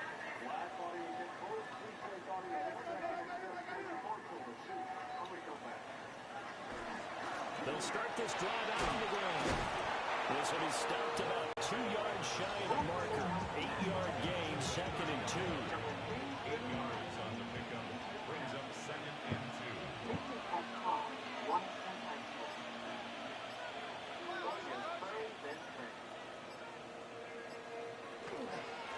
They'll keep it on the ground. Triple. And they get him down, but not before he takes it across the 40-yard line. 125 yards rushing for him now as he has been tremendous all day long. No doubt those are the types of carries they're looking for here, Charles. The lead in the fourth quarter. This is when coaches that have a reliable running game, they breathe a little easier on the sideline. Yeah, they love the idea that they can take the air out of the football at this point of the game. That means they're really counting on that offensive line, counting on the runners, taking care of the football. Because you're going to tell your quarterback, hey, no time to be a hero. We're not going to throw it here. Just eat up that clock. And if you have the ball, they can't score.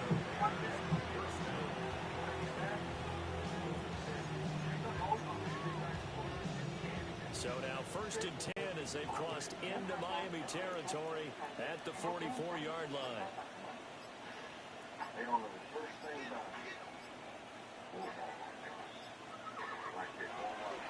ETN up the middle. And to the 36-yard line, taken down there after getting 8 yards. Well, they'll take that every time with a lead. 1st down, 4th quarter, getting 8 yards. You love that. They will take it, and you have to ask the defensive guys, why did you give it? I mean, you know the situation. You're down, have to stop them, have to get the football back. But 8 yards on 1st down puts them back on their heels. Now a handoff up the middle. Triplin. And he'll be brought down at the 27-yard line. Now what a 1st down pickup of 8. 8-yard pickup. 1st I know we're in the era of wide open football, a lot of spread formations, more space. But there's still a spot for power football. We just saw some of it right there. How about that run? Yeah, breaking the tackle, and, you know, late in this game, he wants the football in his hands. He's had a good day. Right back to him on first down.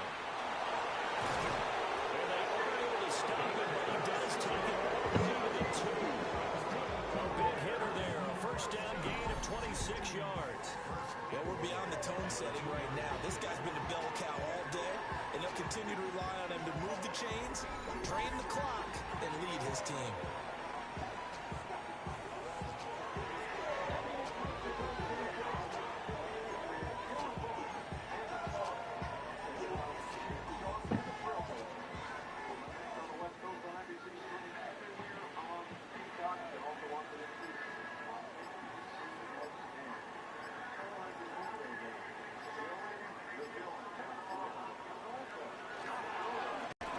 They'll try to run this one in. Into a mass of bodies, and I think they held him out. They did. Call it no gain, and it's going to be second and goal.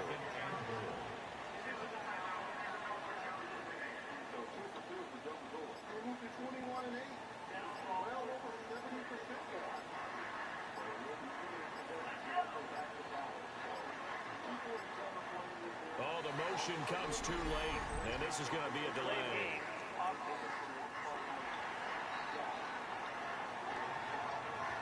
So a penalty that can frustrate a coach so much, a mental error, and it'll back him up 5 yards. Can't afford another delay here as they come up again on second and goal.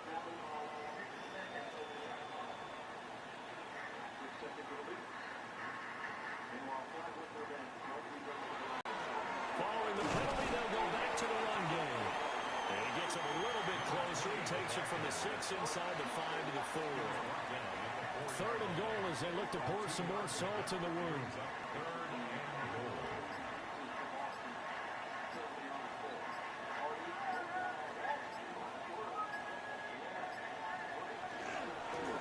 They'll try and run this one right up the gut.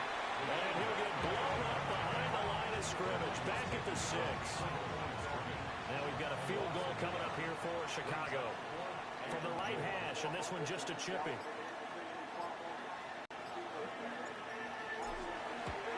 And his kick is right there. It's good, and that will extend their lead even further. Well, ultimately not really sure that they're going to need those 3 points, but they'll take the 3 and they pad that lead. Yeah, this one's already wrapped up, but you and I both know if you're an offensive coordinator, you never let up on the gas unless the head coach tells you to do so. And maybe you've actually clicked him off in your headset so you can keep calling plays and trying to add to this lead. The Bears send the kicking team out there, and they will send this one away.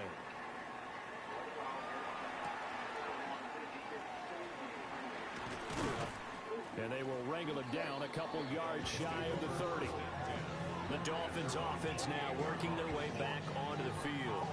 Well, I think that the folks here had hoped that maybe this home atmosphere would carry their guys to a surprise victory, but it does not appear that that's going to be the case. There's too much to handle on the other side in this one. Now a short pass pulled in by Washington. And he'll take this to the other side of midfield before going out of bounds. 25 yards there on the catch and run. So into Bear territory now. This is 1st and 10 at the 47. They'll set up to throw. And he'll go down. The Bears get there for a sack. Multiple players getting home there for an 8-yard loss. Part of my vocabulary isn't that great, but to me, there's only one word that fits this front 7 today, and that's dominant. 4 and 5 sacks is already rare in one game. Getting to more than 6 in one contest while winning by this many points, an absolutely astounding effort by every player involved.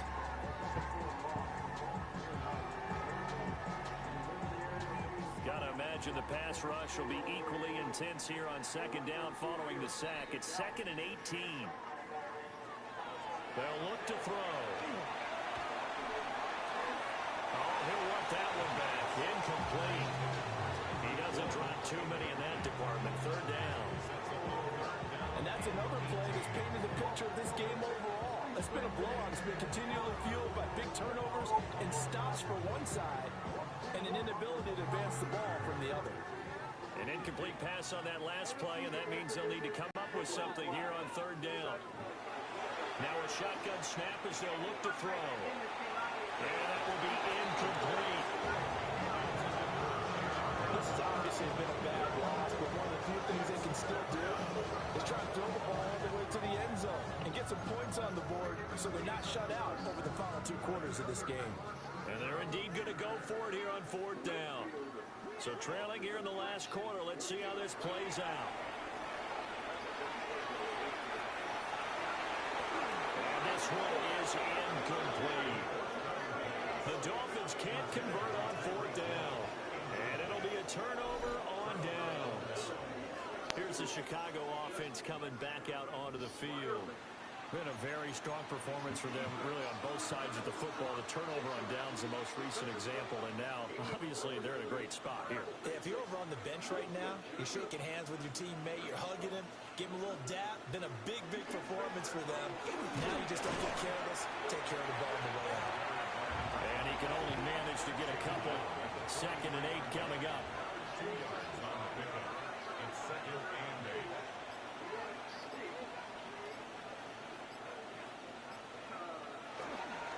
They'll keep it on the ground.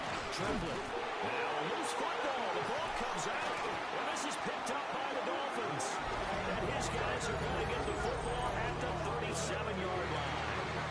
Well, maybe it hasn't exactly been a Rembrandt, but they've been mistake-free to this point and finally cough it up. I don't think it's going to cost them the game. They should be fine.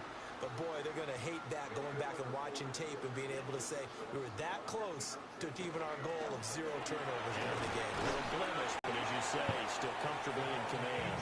And he'll work this forward for about 3 and 2nd down. 2nd down and 6 now. Just 2 minutes remaining here in the 4th quarter of what has been a one-sided affair. So the Dolphins have it as we welcome you back in. They're looking at 2nd down now as they search for a consolation score. 2nd and 6. They're going to look to throw. Quick throw there is incomplete. That incompletion brings us one step closer to the end of this one. Maybe mercifully, partner. And let's face it, though, no surprise, they're still flinging it around. They have pride, too. Out of the gun now on 3rd down. Giving 10 that time, escaping the danger, running with it, and picking up a 1st down. It hasn't been the cleanest game for him, but there's a sign of improvement as he looks towards the next one. Nice bit of scrambling to move the sticks, and even more importantly, he didn't risk adding another interception to his ledger. On a gain of 3 on the play, and that'll make it 2nd down. One thing I think that's safe to say defensively, the tackling's been really good. And because of that, it's been very, very hard for them to move the ball because you're not getting the benefits of run after catch. You're tackling almost on the spot. That means after one extra play, it's harder to move it. From the 32 now, here's 1st and 10. That's good for Dolphins. They'll set up a throw. And he's going to be taken down. Pressure gets there back at the 39-yard line. There'll be a loss of 7 on the sack, and it breaks up 2nd. Well, this has to count as a great team effort today, but this man, he's been at the center of all of it. Really special day for any defense to have this many sacks in a game, even more so for this player. One of the best individual efforts of the season. And that one drops to the ground, incomplete.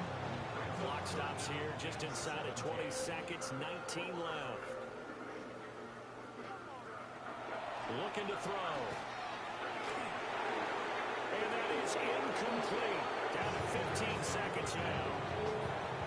One thing you have to see out of a rookie tight end is a real concentration when the ball's in the air, and I'm not sure that he didn't, but he has to be prepared for people making a play on it when that ball's up for grabs.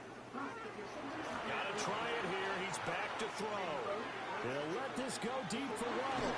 And it's intercepted at the goal line. And the Bears are going to have it here at their own 32-yard line. And they've got the huge lead now. They have an another interception on the defensive side. Seems like everything they touch in this one, Charles, turns to gold. And they have to be awfully happy right there to get what appears to be one more for the road. It helps seal away one of their best efforts of the season. The Bears offense ready to go for their next drive. And this one has gone pretty well to form. They've come in, had little problem thus far, and now they'll try to polish things off in the fourth. And he goes out of bounds just shy of the 45. Charles, a lot of happy faces heading into the tunnel as this one ends, and understandably so. Not only did they get the win, but boy, their offense was on fire in this ballgame. And partner, I have no idea what the top speed is on all those high-end sports cars. What's the top gear you can get into? This offense, they certainly were there in this one, huh? Everything clicking for them in this contest, the kind of performance that they're going to cherish. So for Chicago, they boost their record up to a strong 4-1.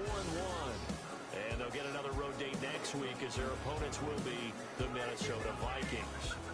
Meanwhile, for the Dolphins, they'll fall to 1-4 with a loss. And they'll get a chance to redeem themselves at home next week.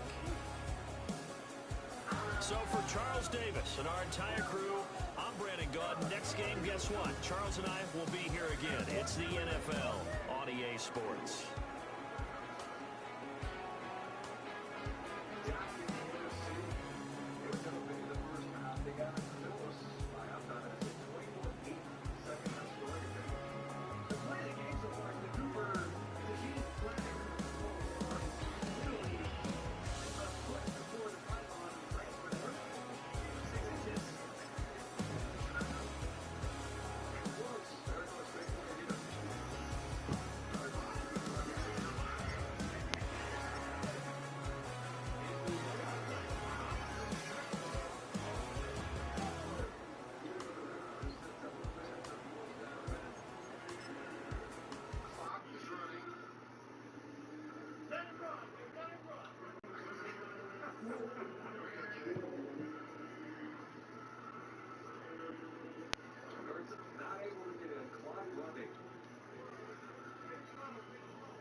This is where NFL Live, Get Up, First Take, everybody would just be crushing the gutter on Mondays. And you've got to be more buttoned up. Got to be more buttoned up in this situation. It'd be a tough 24 hours for Jerry Rice. Film rooms are the forum where strategies are discussed and victories are born.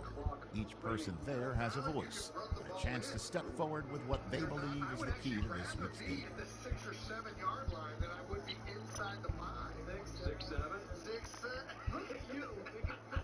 We knew that you were going to be all over this. Hey, we need a blue over here. Blue over here. Blue over here. You're good here. B6, B6.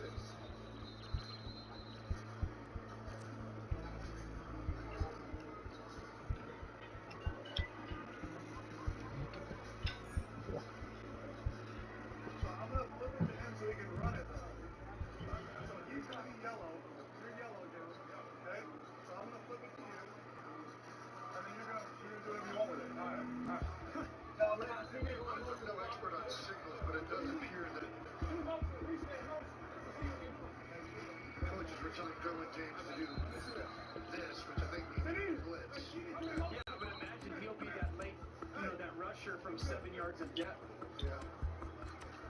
Derwin's so, long as well. Oh, I wonder if Derwin can go now. Oh, he's got to go from depth. Well, let's see if he comes. He can go right now. Gotta let folks listen into the plan, and he's going to pitch it to Hurts, and then he can do whatever you want. Here comes Hurts. Almost got it. There's C.D. Lamb. Well, I should say that. Still got some time. Jake, you smile on his face as he makes his way to the sideline. He was this close. Oh my gosh.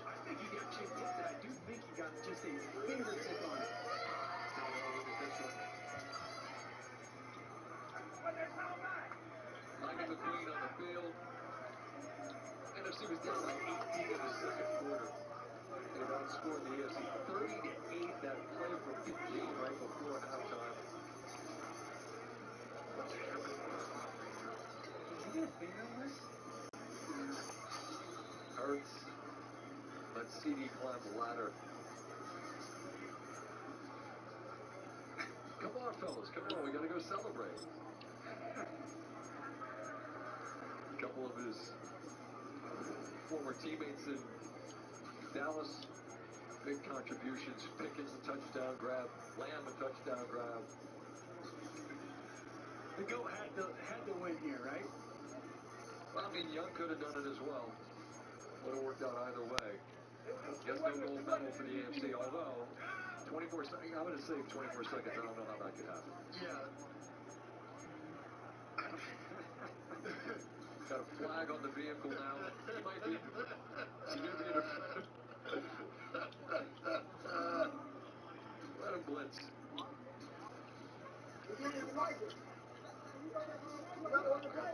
Good. Official. The official's like, no, I can't let you. Desiree Abrams is not here for this foolish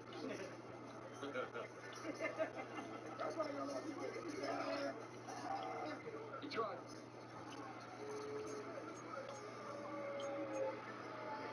The great song. They see me rolling with it.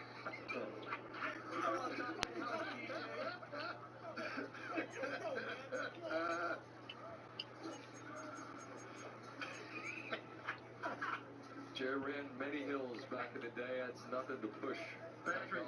Battery's starting to get low. Losing his juice. Tush push? They're lining up for it.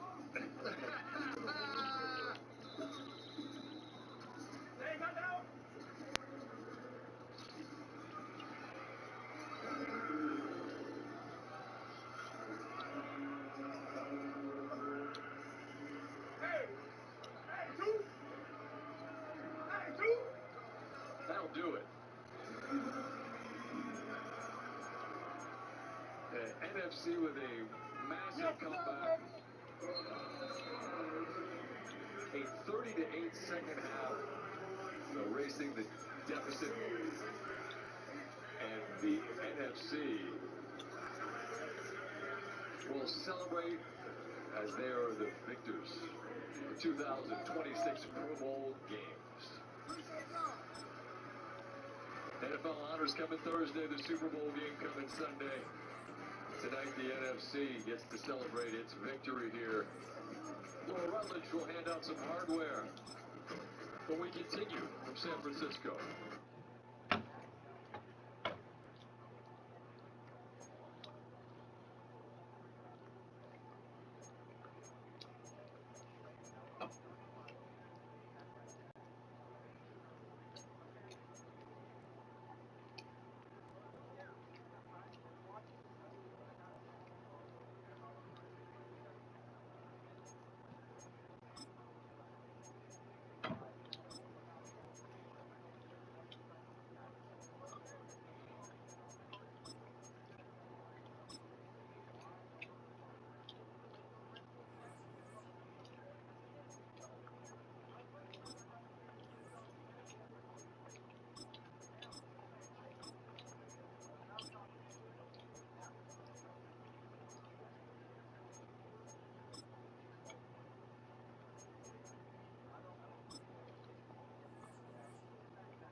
coverage of the NFL brings us to the North Star State, where the sounds of the Yaller horn and the Skol chant echo throughout U.S. Bank Stadium in downtown Minneapolis. Today we've got a Week 6 matchup for you here, as it'll be the Chicago Bears taking on the Minnesota Vikings. On the Bears sideline, the head man, Ben Johnson.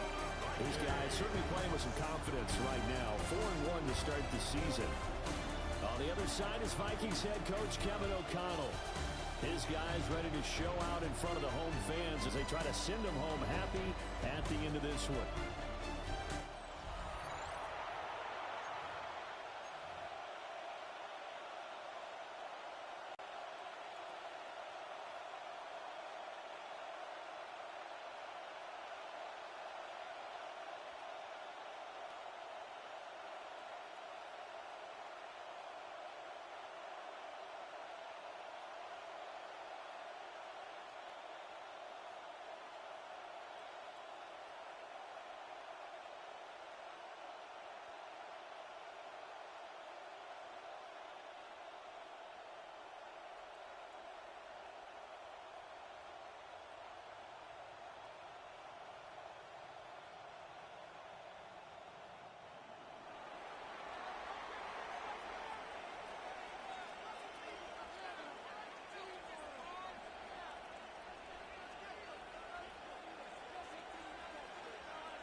Set to go now in Week 6 of the NFL season, and we are underway on EA Sports.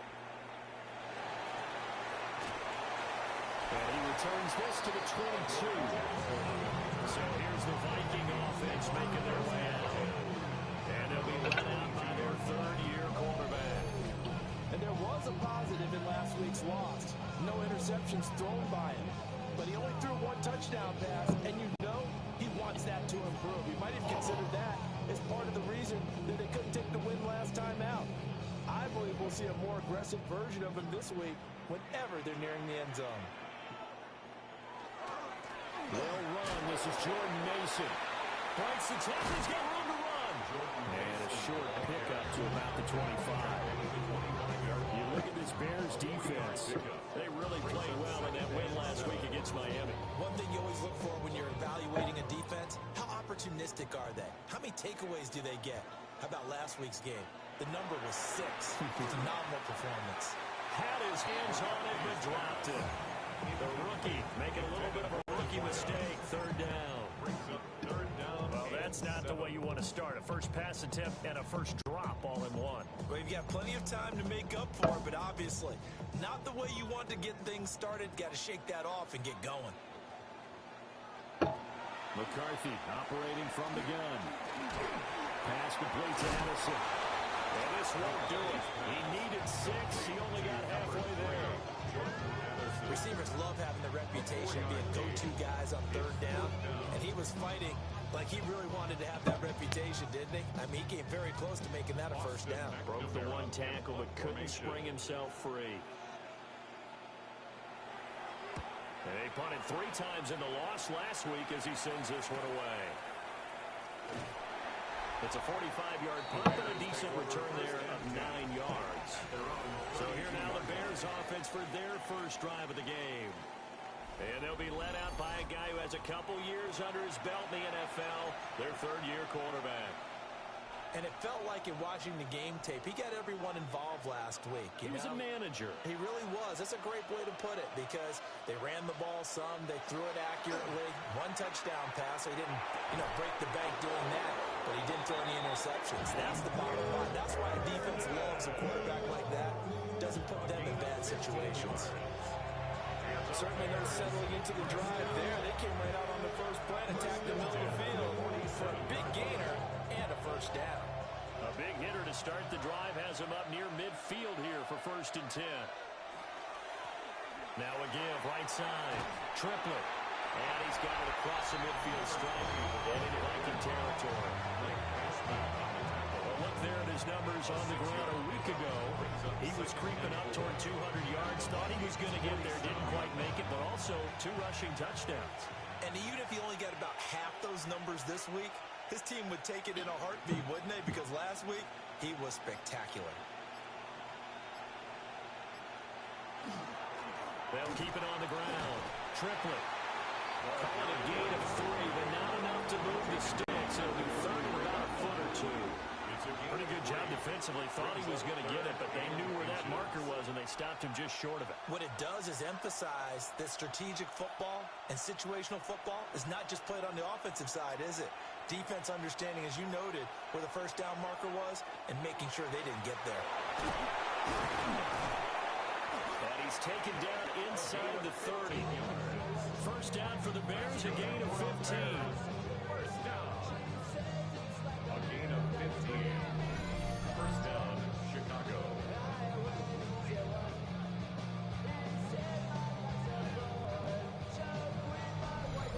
He was well over 100 yards last week. He told us this week a little ambitious, said he wants to hit that 200 mark. We'll see. Makes sense, though, doesn't it? Have we ever run into a running back that had a great game the week before that didn't think that's just going to naturally continue? Just make sure you feed me the football. And that's what they're all about. Continuity, rhythm, number of carries. Just keep giving it to him. That's some good hard running there as he pushes his way forward for about 5. So 2nd and 4 from the 22. Brings up 2nd and 4.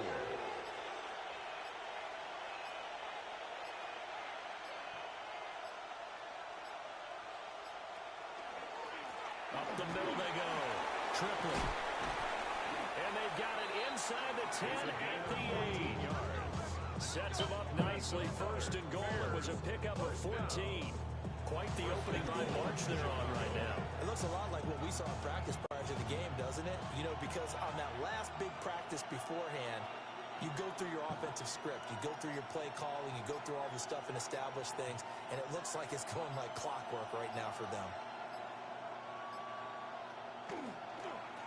Running game working. They'll stick with it on 1st down. And he's able to get it down to the 2-yard line.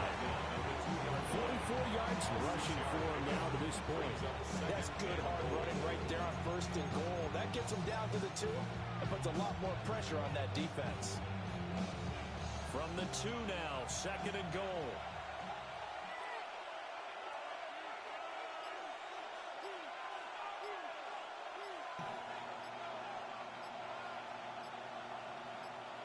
Throwing is Williams. To the end zone, but it's incomplete. How about that? Red man coverage and decided to test him early. But it proved up to the task and forced the incompletion. Stonewalled on 2nd down. Now let's see what they can do on 3rd and goal from the 2. They'll try to run this one in. And not going to be able to push this forward. He runs into a wall right at the line of scrimmage.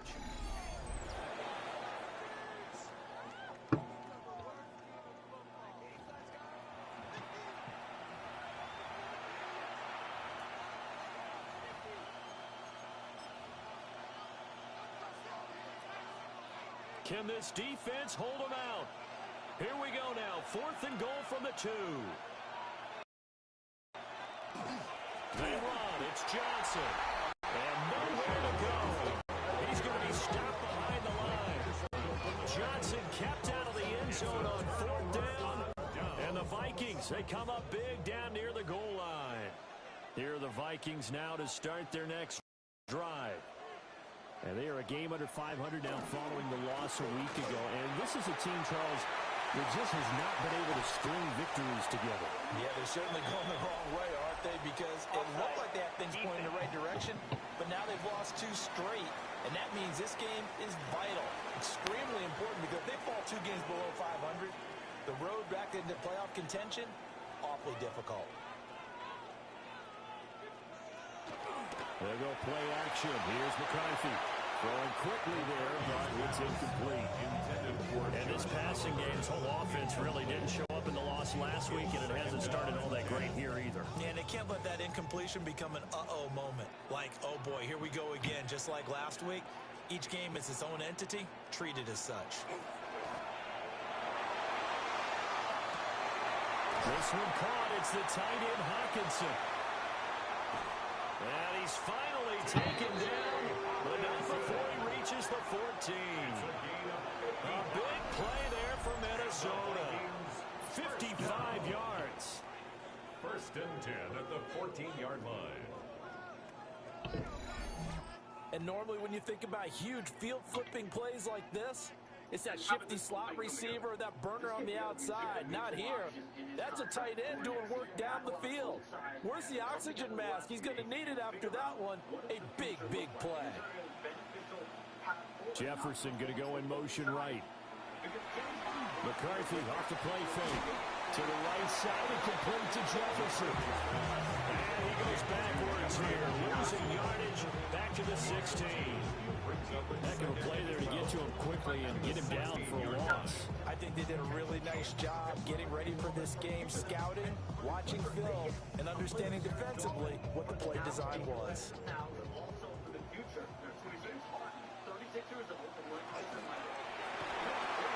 And this one right back into the hands of Jefferson. And he's going to be taken down right at the line. 3rd down, now even tougher. 3rd and 13 after that loss of a yard. They threw the screen to the perimeter, but to no benefit at all. Tackled behind the line of scrimmage for a loss of yardage.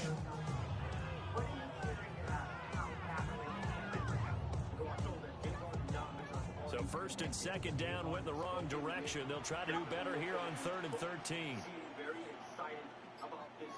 Sticking with the pass. Here's McCarthy. And that is incomplete. Brings up 4th down. Solid coverage by the Bears D. Smart move to throw that one away. You're in field goal range, so you definitely don't want to be loose with the ball. And that's great work by this defense to force a 4th down. A 34-yard attempt. And his kick here is good. And the Vikings have a 3-0 lead. So after drive number 3 here, we have a score, and it's 3 points after the field goal. I would say the feeling and process of both these teams, I'd say it's over, partner. Everyone understands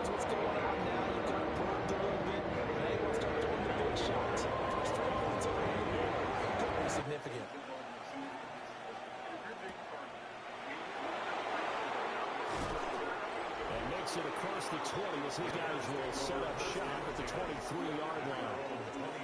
Now Chicago getting ready to go as they take the field. And Charles, these early season in-division games are always interesting because you're still kind of figuring yourself out, but you want to know as much as you can about the opponent, especially when it's a division matchup. So I'm curious to see how the rest of this one plays out. Yeah, that's a good point because they're still trying to work things out. They don't know everything about their own team, let alone trying to figure out their opponent. But you got to do both on the fly, don't you? While the game's being played, figure it out both ways and try and find a way to win. Officially, it's a 1-yard loss. That's going to bring up 2nd and 11.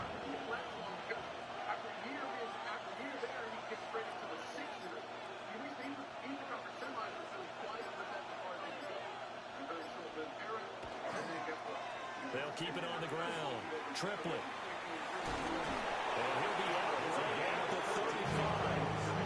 58 yards rushing for him as he's got the afternoon off to a great start. Ball up to the 35 now as they come up on 1st and 10.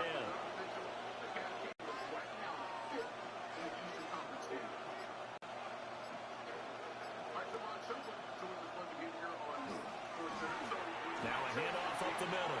Triplett. And a pretty good burst there as he gets this across midfield and down to the 46. Another big gainer that time. This one goes for 19 yards. They came into this game saying it was important that they set the tone and show that they can run the football. And I believe that they've done that here in the first quarter.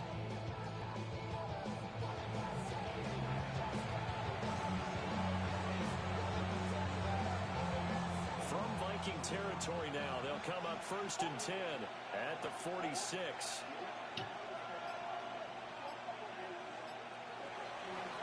Straight ahead, ETN. And he'll lose yardage here. Back at the 47. 2 yards the loss, 2nd and 12. The Bears in a very solid 4-1 here in the early part of the year. And they've come in on a nice run of recent form. 4 wins out of 5. And the offense last week, they certainly have things humming because if you can run up 40-plus points a game, you certainly take a lot of pressure off of your defense, and you're not going to lose very often. And he'll be out just a yard or 2 shy of the 30. His first catch, good for 16 and a first. That's another Bears first down. A gain of 16 yards. And a Bears first down. Play action. Now Williams. And that is incomplete. Wow, the coverage a little too good there. And it's 2nd down. It leads to 2nd and 10.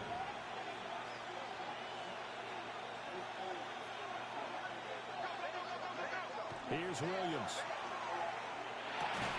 He'll get that complete to his tight end, Cole Kmet. They get 6. That'll leave them with 3rd and 4. A gain of 6 yards. And it's 3rd down.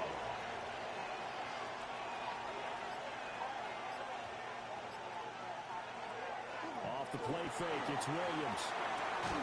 Pass taken in by his big tight end. And he will have the Bears first down by about a yard as they find a way to convert there on 3rd down and 5. And that one was a lot of fun right there because that was the game within the game. 3rd and short, blitz was on. What's the key for the quarterback? Get out of your hands in a hurry. And there's a quick little completion. Got the job done for a first down.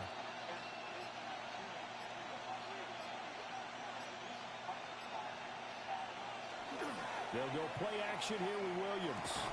And that one drops down, incomplete. Good coverage there, forced the ball free, and it's 2nd down. Now 2nd and 10.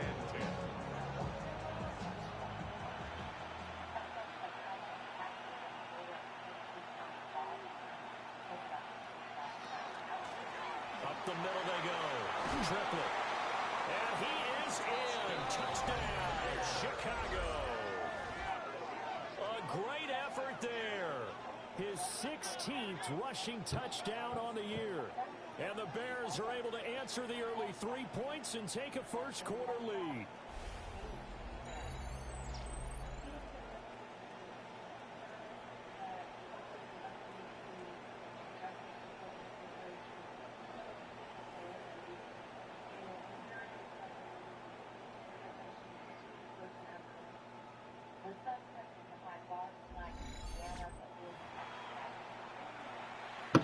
comes the kicking team here for the extra point.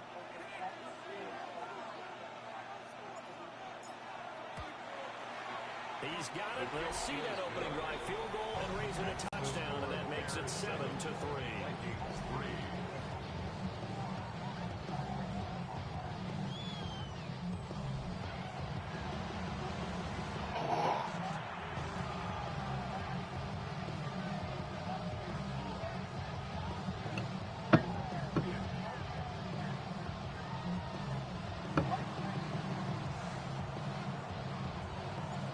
Kickoff team on the field now as they will send this one away. And they're going to mark that where it went out of bounds, so really good starting field position up past the 40-yard line. Well, not one you see often there as he fails to keep it between the sidelines, and that is a penalty every time, and going to give this offense better field position. And it's every kickoff guy's nightmare, isn't it? Because you don't see yourself doing this, and most of the time you don't. It's absolutely a mishit, and now your team pays the price. Bad field position for your defense. On play action, now McCarthy. And he's got his man in stride, complete. He had a great move, but he'll still be stopped shy of midfield. They'll wind up getting 7 on the play, and that'll bring up second down. At their 48-yard line. Looking to throw McCarthy. This is caught by Addison. And he is brought down to number 4, reaching the 30. 22 yards there, a first down. And the Vikings, first down. 1st and 10 at the 30-yard line.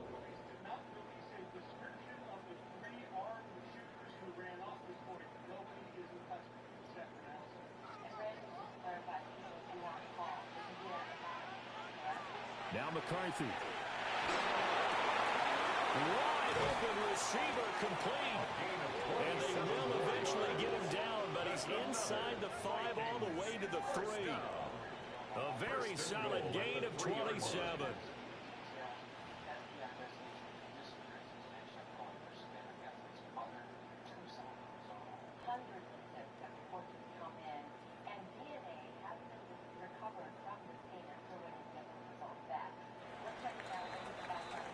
After 1, 7-3 the score on EA Sports.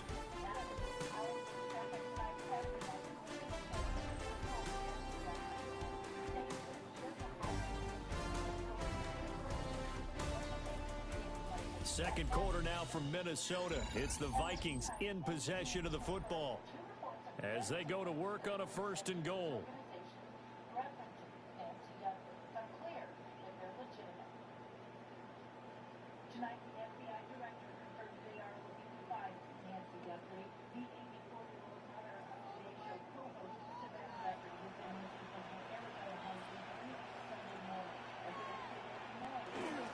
Now it's Mason. And he's maybe going to get this back to the 4, but that's about all. It's a loss of a yard there, and now second down. Defense really sold out there to stop the run. Understandable down near the goal line.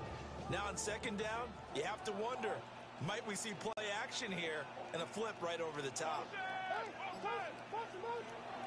On play action, McCarthy. He's got his man. It's taken off for a Viking touchdown. A great play there. His 4th touchdown on the year. And the Vikings are able to move back in front. And a play fake down near the goal line here worked out well. Anytime you can make them think that you're going to run the ball and go to that play action pass, you see the end result. Usually a touchdown. Is that harder? Is the play fake harder to defend for the defense near the goal line, or no? There's not as much room to work with? It is harder because down near the goal line, you're thinking much more of a running play, especially if people run out big formations, so it is harder to defend.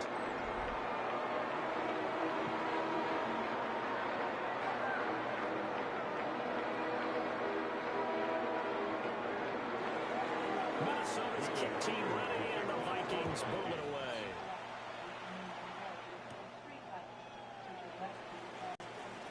Oh, good return up past the 30. The Bears offense and their running back getting set for this next possession. And as a play caller, when you've got a guy who's running like this, you lean on him and your offensive line. He's had big hole after big hole to run through in this first half.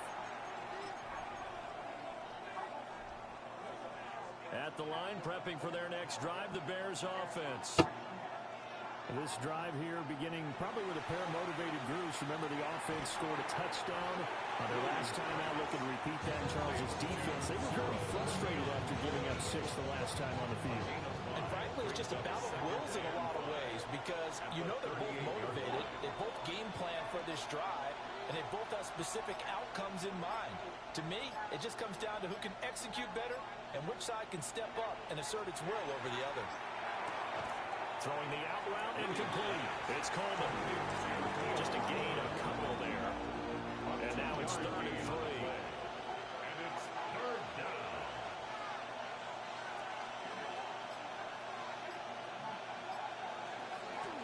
Now a handoff up the middle. Triplet gets through, and now an opening. And he's going to get this all the way down to the Vikings 28. 128 yards rushing for him now as his sensational afternoon continues.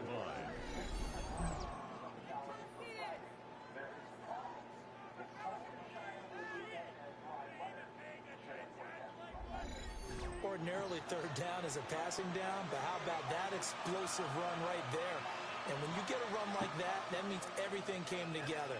Offensive linemen, they didn't just get to the first guys. They got to the second level to help downfield. And I've always said, any run over 7 yards means the wide receivers have done an excellent job blocking downfield.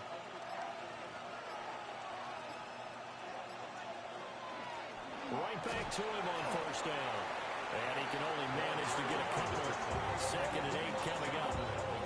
Went right back to him, but he pretty much had nowhere to go on that one. The previous carry looked pretty good. That one, he was a little tired. I don't know. Yeah, maybe he should have tapped out and had a second back come in and maybe make that run. Who knows?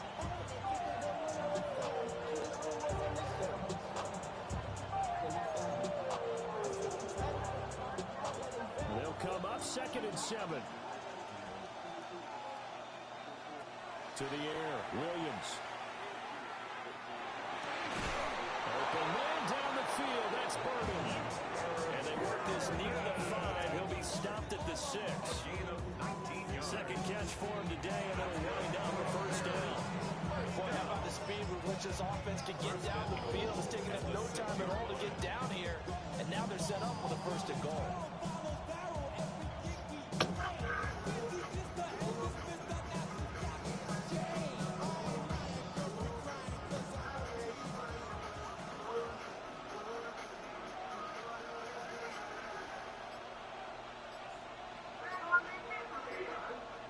To throw, Williams. Oh, not sure he saw the linebacker there as that's batted down and incomplete. Quarterbacks look all the time on manipulating the defense with their eyes and their head movement. In this case, he just stared the receiver down. That allowed for excellent coverage, able to knock that one away. With freedom and expression drive, it's our natural ingredient. Served fresh, new from Blue Buffalo. It's long, made fresh. So guys, just smile and say, switch to T-Mobile in just 13 minutes. Running out of the gun with ETN. And he will fight his way in. Not giving up there. He's got a Bears touchdown. Trevor Etienne. A 5-yard touchdown run. And the Bears have moved out in front. 2nd effort there. He was determined to find pay dirt, and he did. I think that's a great example of what coaches talk about, a back that runs behind his pads, and he uses pads to get him into the end zone. And the kick makes it through, but flags come flying in as well. It appears we're going to get a roughing call tacked on.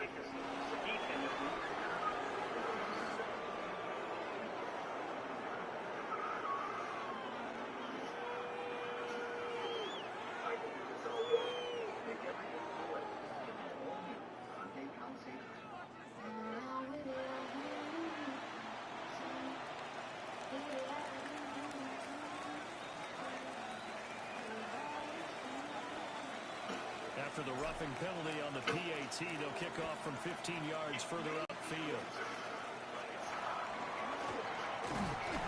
good return as he'll be stopped just shy of the 30-yard line. Minnesota's offense takes over possession. A lot of time for this unit to game plan on the sideline after that drop. They watch the other side just score. But remember, last time they were out, they scored as well. We'll see if they can seize that momentum right back. And they haven't had a lot of time to cool off from reaching the end zone the last time. So have they been able to keep themselves mentally sharp and into this game, even though they haven't been on the field? And you and I both know, one big play, though, gets them right back up to that level. And they'll stretch out a yard up to the 30, and that's all. That felt like a trap because it looked to me like the opposing front was on that play from the get-go. They never went crashing the ball carrier before he even made the line, and they hold him to just a yard. Now 2nd and 9.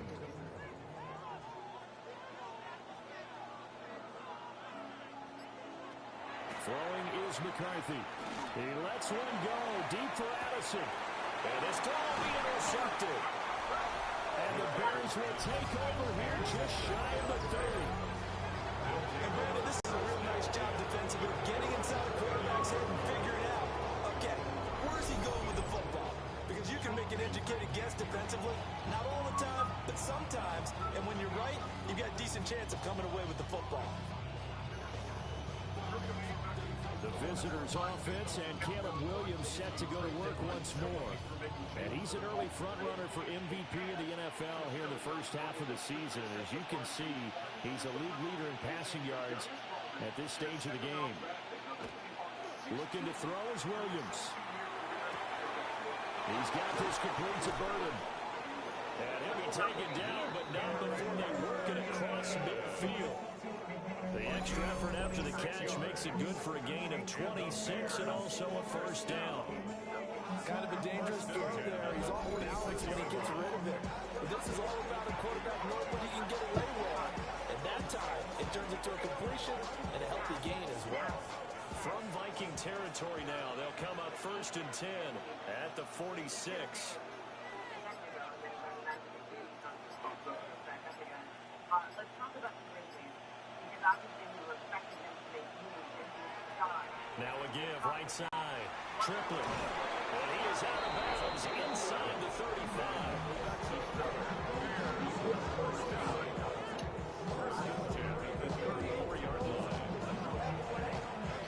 From the 34 now, here's 1st and 10.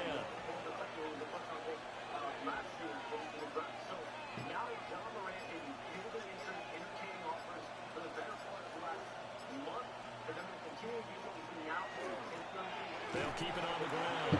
Triplett. And for one of the few times here today, this one's not going to go anywhere. Call it no gain on the play, and it'll be 2nd down. That time they're able to bottle him up, but he's having a really nice game. I agree with that. Let's just go big picture, right? Every back that's in the Hall of Fame had carries where they didn't gain yardage or they lost yardage, but you stick with them, don't you? When they're having a good game, keep feeding them. Here's 2nd and 10.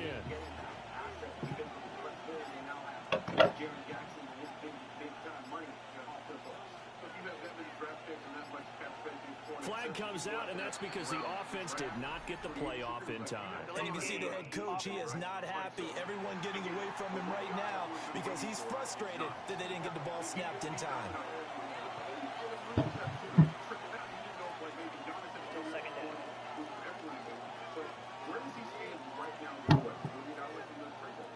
Giannis, the entire NBA, they're waiting to see what Milwaukee ownership and John Horst do at this deadline. Giannis Antetokounmpo has made it clear, communicated to those that need to know in Milwaukee, from my understanding, that he believes it's and now after the delay of game, they're operating behind the stick, 2nd and 15. Now, Milwaukee is sifting through offers, aggressive offers from you. And hit behind the line. He lost the football. It's loose. Linebackers has got it. And they are going to set up shop at the 40-yard line. He's now lost fumbles in back-to-back weeks. And, of course, you remember last week's game, such a close affair. That hurt him. Hurt him in a big way, and it is so key to take care of the ball because, remember, the team... And now before the ball changes hands, they're going to take a look at this just to make sure that they have it right. And the question, was the knee in fact down before this ball comes loose? And is the video convincing enough to overturn it? A lot of factors here. Remember, you also need clear possession of the football afterwards. This is a tough one to overturn. Do you get a sense of what people think will happen? Will he go now or will he come next time? After review the play, it really doesn't feel like it worked. So that one overturned. They say the knee was down, and that will not be ruled a fumble. On third down, Triplett. And a nice job to break free of one tackle, but it slowed his momentum somewhat, and he's taken down right after. 3 yards won't be enough here, so that'll bring up fourth down. He was hoping to get to the edge, but they did a really nice job of forcing him back inside. That's excellent fundamental defensive football. Don't let them outside where they can really shred your defense. So now they're going to send out the field goal unit to, as they say, fire away from long distance. He had the distance, but it's no good. Wide to the right, and this will stay a 4-point game. Yeah, 55 yards isn't anything but a gimme. You got to really concentrate on your leg swing and proper technique. This time, though, he's unable to convert. Now the Vikings offense works their way back onto the field. So now, Charles, this drive maybe a touch more important, trying to erase the memory of that interception they had the last time out. Yeah, and everyone goes through this because even the best in the game, you're going to have games where it just doesn't go right for you and interceptions result. So, frankly, to me, it's all about how you respond, not just the types of plays that you call, but how you carry yourself, how you show your team that you're still with it, and how you continue to lead. A loss of a yard there to start out. That leads to a 2nd and 11. McCarthy is set to throw it. A dump off for Mason. And he's going to get this all the way down inside the 35. Last play they got stuffed at the line. Different story here, over 20 yards. From the 34 now, here's 1st and 10. 1st and 10 at the 34-yard line. Here's McCarthy. And this is incomplete. As tight ends go, he might not provide the super flashy plays very often, but he's pretty reliable. Usually an excellent target, and normally catches what's thrown to him, but he didn't on that play. From the 34, they'll come to the line on 2nd and 10. Straight ahead, here's Mason. And he's able to motor his way down to the 16-yard line.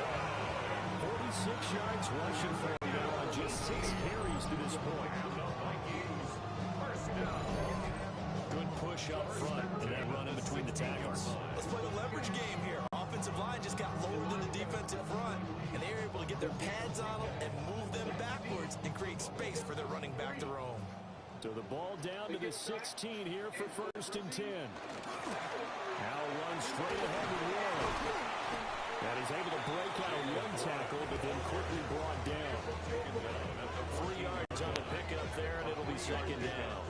Good job there keeping him to a short gain. Of course, he's coming off a really terrific performance, reigning NFC Defensive Player of the Week. And I know people get caught up in what you're the reigning Defensive Player of the Week. You must have made a bunch of spectacular plays. Like you mixed in a few of those, but most of the... And he'll take this into the end zone. Now, hold on here. We do have a flag down, so let's see what this is about.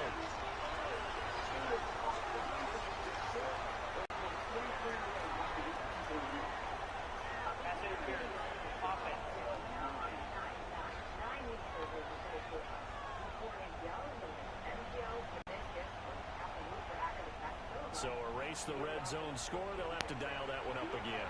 And you know how difficult it is to strike in the red zone because things are a little bit more condensed. You got to go back to their play chart and see if they can dial up another one. Once again, proving professional athletes, they're just different because when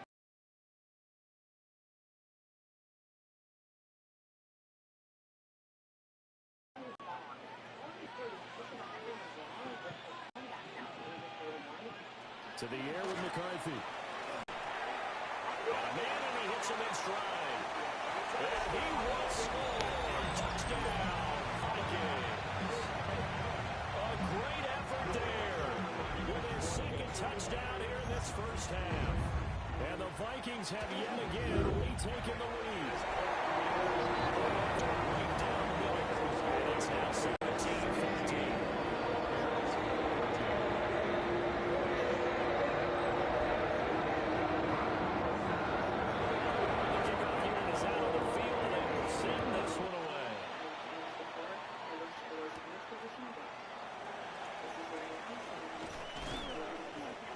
Tackle just shy of the 25.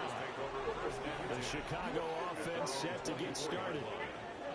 Last time out, they had that long 50-plus yard field goal that they missed.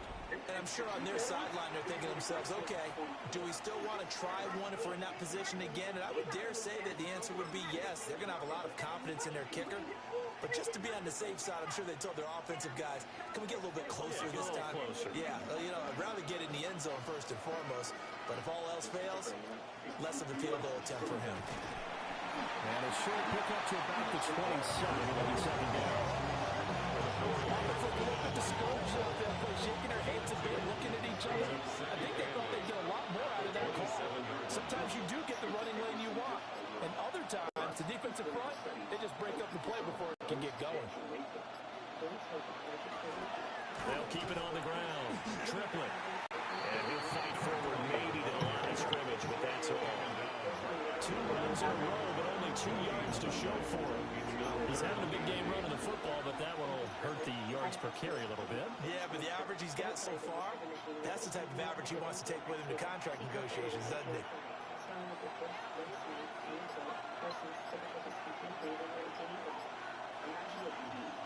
To throw, it's Williams. Able to find the open man. That's complete. And he will have the Bears first down as they're able to get the 3rd down conversion. Coming up to the line, and they will need to run another play here before the 2-minute warning. First and 10 at the 44-yard line.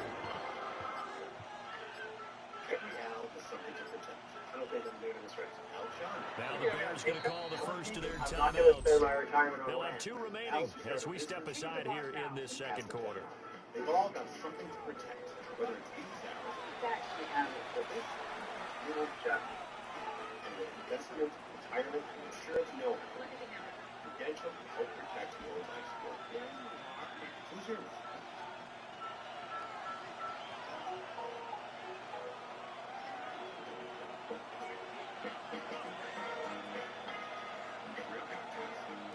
They'll look to throw here on first down. And again, back to Kmet. He's going to get this all the way down inside the 35. Back-to-back receptions for him, and it's another first down. 2 minutes remaining in this first half of football.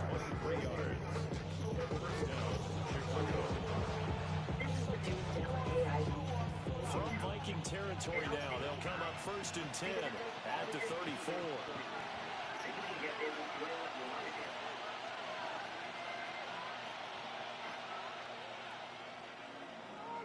Throwing is Williams. Open man is Kmet, the tight end. And he gets this one inside the 15, just a yard or 2 shy of the 10. That's back-to-back plays of over 20 yards. His position, and he's listed as a tight end, but he certainly doesn't run like one, and that's what we're seeing more and more coming into the league. Those guys who can run, make plays after the catch, and gain that additional yardage. And using that speed there to turn it into a pretty nice little game.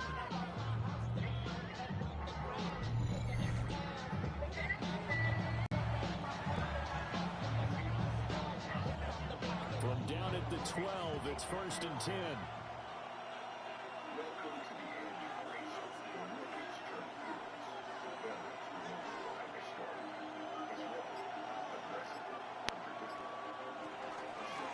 Now again, right side, Triplet. And he's going to be met at the line of scrimmage and taken down. Second and 10. Second and 10. That's a 12-yard line.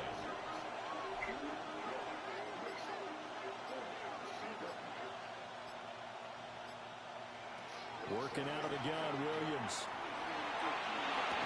Pass caught right side by Lovely.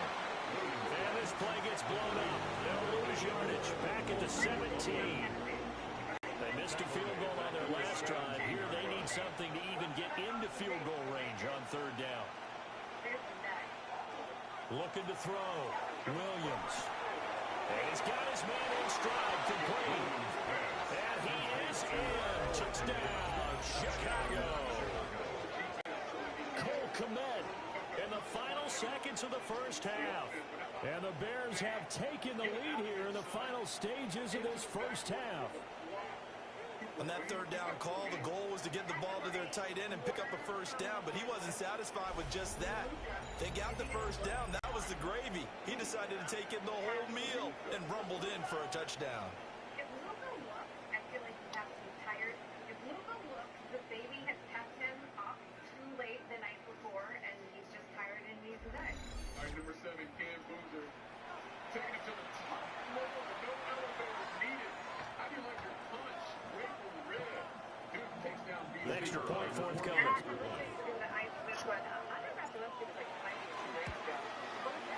How about this? No good. Just his second miss of the year.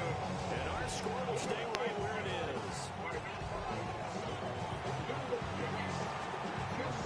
So barring a touchback, this likely the final act of the half as the kick is away.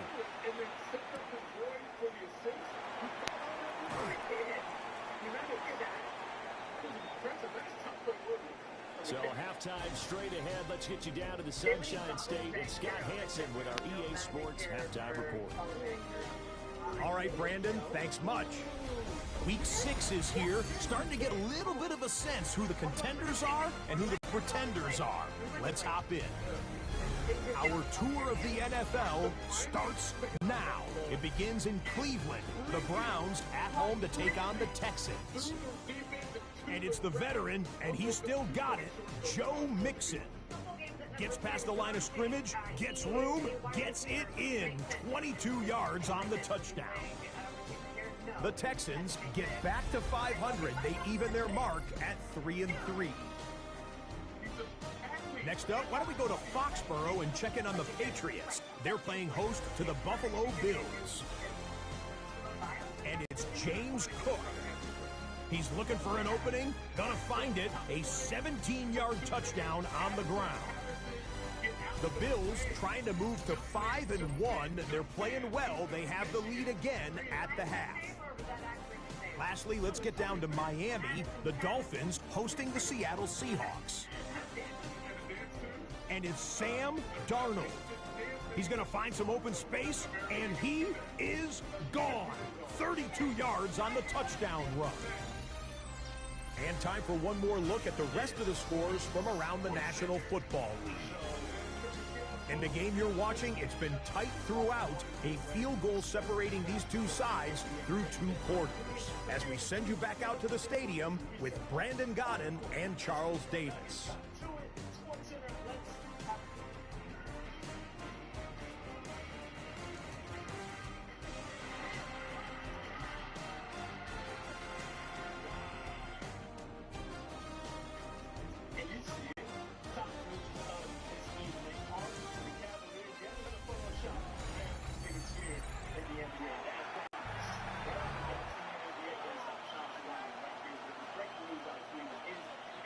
Both these offenses have been in fine form. What will the second half bring us as we are underway in quarter 3?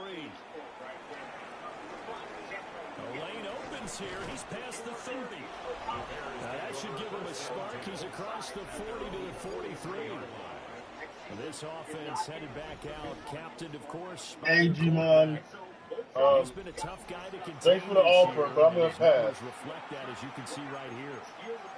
Well, this has been a close game throughout, but that return can help them gain the separation that they've been seeking throughout the game. The Bears offense ready to go for their next drive. And they've got the lead, CD. What do you expect from them in the second half? Well, I like what they were able to do on the ground in the first half because they had a lot of success running the ball, and I certainly think we'll see more of that. But keep an eye on that defense, and I think their coaches up in the box will do the exact same thing. If they start to see 1 or 2 guys start to creep towards the line of scrimmage, that'll be license to take some shots downfield. And 2nd and 10, he'll look to throw again. And that is incomplete. That incompletion certainly makes this upcoming third down a little bit more crucial. They need to find the right play to convert here and maybe start to tamp down a little bit of momentum. The other side is starting to gain. On third down, he'll drop to throw. Well, this is taken in. It's complete. It's a gain of 33. And the Bears first down. A gain of 33 yards on the play. And the Bears first down. Everything is pretty much about winning and competing for a championship. We've seen it. That's the pressure, that's the motivation that Don Mitchell has brought since he's arrived in Cleveland. And think about what they've done this week. Dion Ellis and Dennis Schroeder come in from Sacramento. Now today, James Harden comes in. Everything we've been On first down, Triplet. He's able to work free for about 6 down to the 18. Brought down at the 18-yard line. A 6-yard pickup brings up second and 4.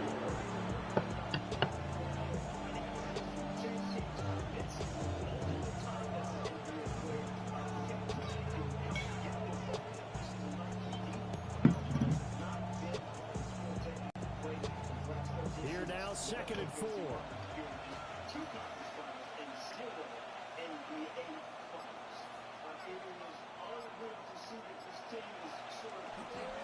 They'll keep it on the ground. Triplet. And he'll get it inside the 15 down to the 14-yard line. 4 yards the pickup, first down. Well, you certainly have to give a little credit here because they're playing this game now at their pace. This is ball control football, sustained runs, taking their time, and making it work. He's going to leave this for his running back. It's complete. And down inside the 10 here before he's out of bounds, right around the 7. A gain of 4 last play. They double that here and get 8. Second and 2. And that falls to the ground, incomplete. A nice job of bodying him up defensively. And now it brings up third down. And 2 yards to go. Here's Williams. Throwing the out route, incomplete. That's Coleman. So no gain on the play. And it'll be fourth down. It's fourth down.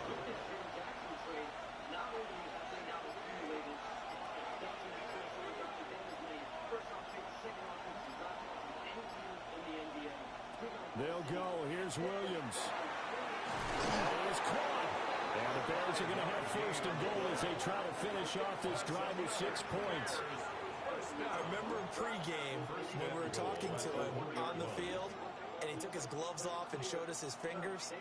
A few misshapen ones in there, and now we know why, trying to catch those types of bullets. That was a dart. Yeah, even for a talented receiver, those are tough to hang on to.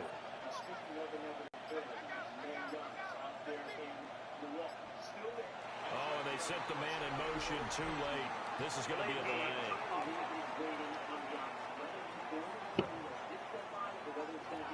Play clock all the way to 0. Didn't get the snap off. 5-yard penalty. And you see the head coach writing that note on his play sheet right now. He's going to be addressing that with his staff. A sense of urgency, get to the line of scrimmage, snap the ball.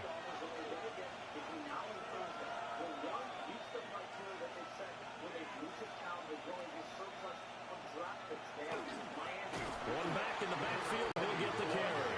And maybe a measure of revenge there. He's had his way in this one, but this time they get him behind the line. Well, it's apparent the defense understands the situation. They have to keep them out of the end zone here. That's a great start by them.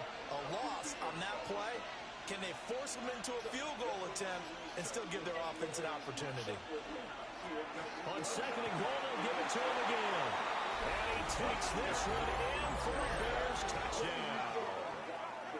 A great play there with his 17th rushing touchdown on the year.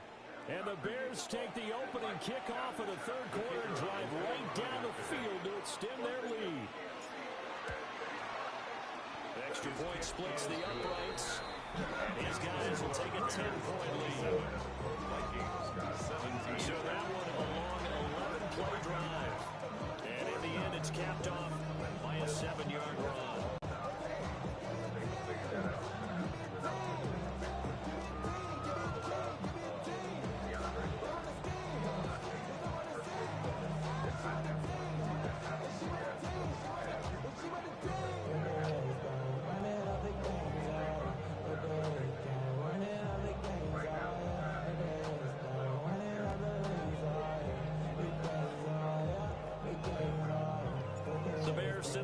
team out there, and they will send this one away.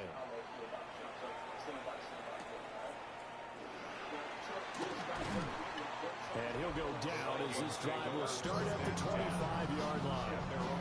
Now out comes Minnesota.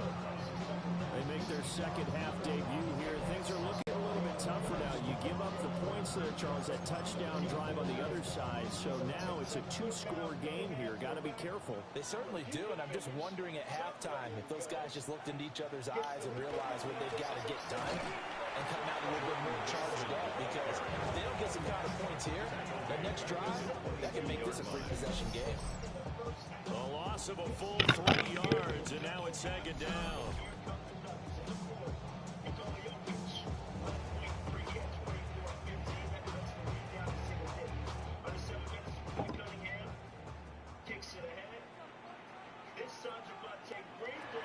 Operating from the gun, McCarthy.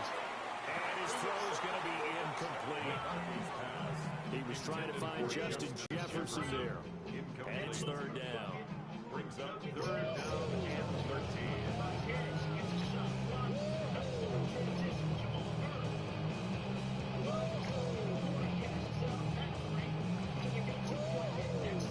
Not an easy spot here. They'll be in search of 13 yards to try to pick up the first.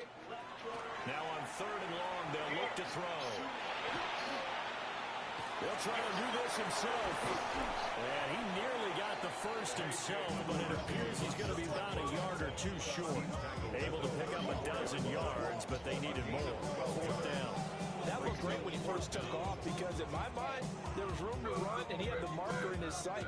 But I certainly didn't expect him to close so quickly, and neither did he. They got to him just in time, and now they're forcing him to make a decision with this fourth down call. And on fourth down, on is the punt team sending this one away. Pulled in at the 24. Going to be a 41-yard punt, giving 5 on the return. But now Chicago getting ready to go as they take the field.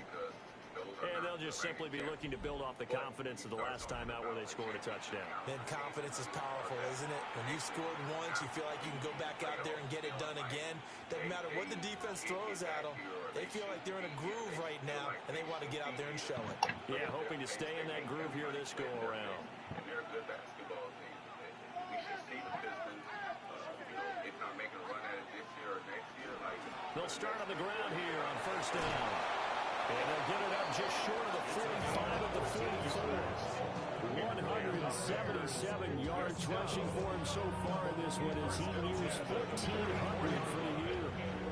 He continues to be effective running the football, a big reason that they have the lead. And I love one of the quotes that I read about him where he said of himself, "I love it when a team just hops on my back and I just carry them along."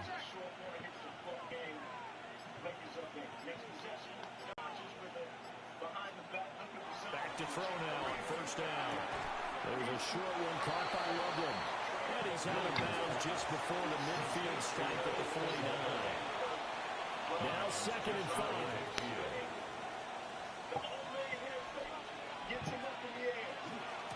Now a handoff up the middle. Triplet. And he's got it across the midfield stripe and into Viking territory. Still a couple yards short of the first as the 3-yard gain brings up a third down. Typically, we think it's the strong safeties that are better tacklers, especially closer to the line of scrimmage amidst traffic. But in this case, how about the free safety coming up and making the big-time play?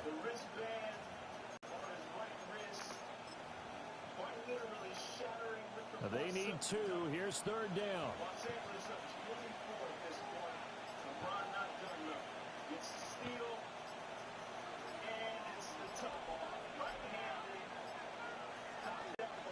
Now the play clock hits 0 here, and we're going to get a delay.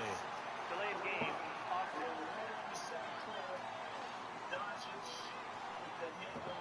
Play clock hits 0. Don't know what went wrong there, Charles, but it's going to cost them 5 yards. Has to be some organization from the sideline. Sometimes when you're trying to decide on what play to send in, the play caller has to move a little bit faster. Not ideal there. That delay of game backs them up 5 yards, so now they need 7 yards on third down.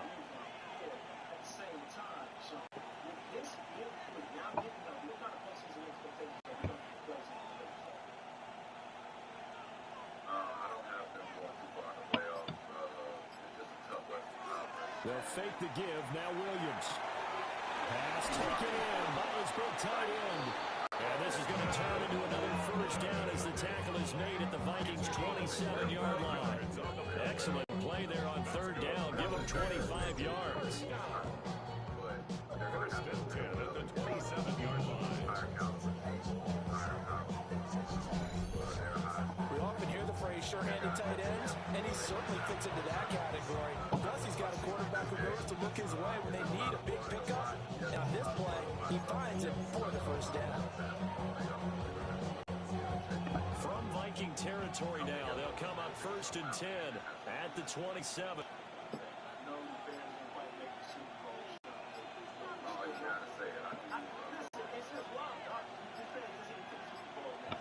And they just did not get the snap away in time. Delayed game.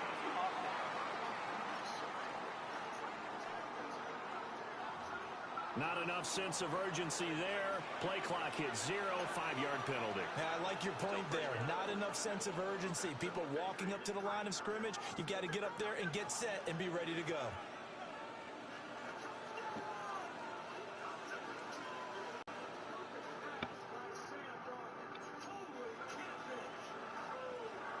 The delay of game backs him up 5, first and 15.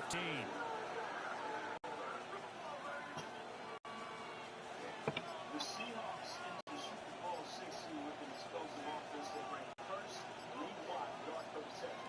From the shotgun, a throw for Williams. Pass to the right side, caught by Burden. They'll go for a gain of 7, and it'll be second down. It's second and 8 at the Vikings' 25-yard line.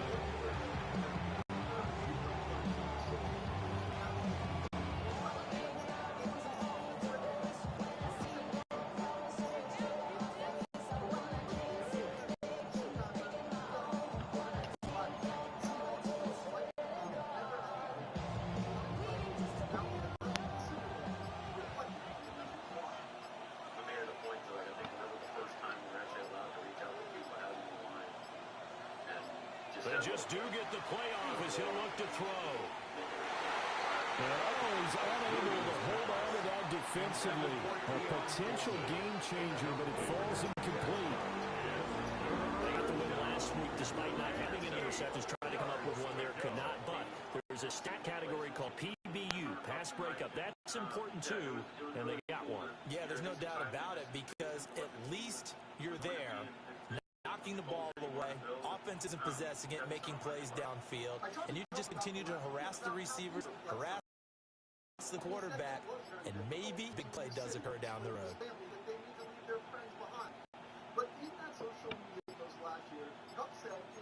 Now flags, and we're going to get a delay of game. Delay of game.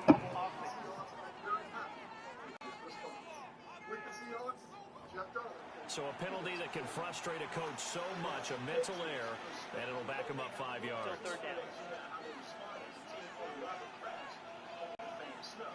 After the delay, they're backed up even further for third and long.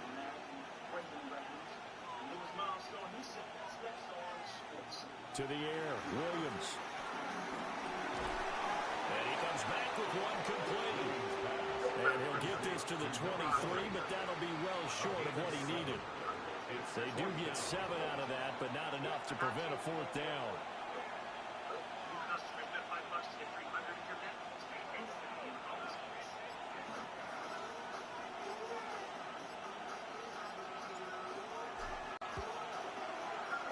That is inches from the upright. It's no good. Wide to the left, and the lead will hold at 10. So it's a rare 2-miss ball game for him now. Normally one of the more dependable guys you're going to find around. Very unlike him. One of the better kickers in the NFL. And I don't think there's anything wrong with him physically or mechanically. He's just having one of those games.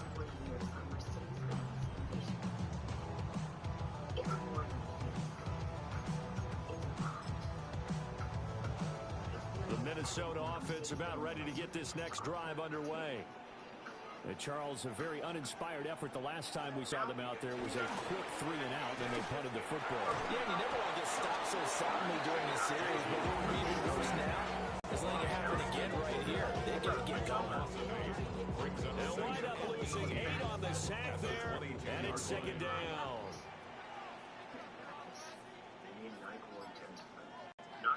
Looking to throw McCarthy. And this one is going to be off the mark, too far out in front. Just a little beyond the reach there of his receiver. That's probably one he wishes he had back. He wishes it had been 7-on-7 in practice, or maybe even routes versus air, because that's a completion he makes, what, 9.9 times out of 10? Just missed that one. I'm sure this isn't a novel thought, but maybe run some simpler routes instead of trying to get it all back in one shot. Defense certainly appears to be ready for him. Try and get it back little by little instead of in big chunks. Oh, it is the punt team now as this one's sent away. It'll be a 44-yard punt. The return goes for 8. The Chicago offense set to get started. And they have to feel like they missed on an opportunity for points last time when they couldn't connect on that short field goal try. And no doubt about it, because they were counting on those points. In today's NFL, let's face it, that's really a chip shot, right? It's anything inside 40. Yeah, they're counting on that going through the post. But we've seen it happen to teams before. Some of the best kickers in the world can miss kicks like that. Can they come back now and redeem themselves?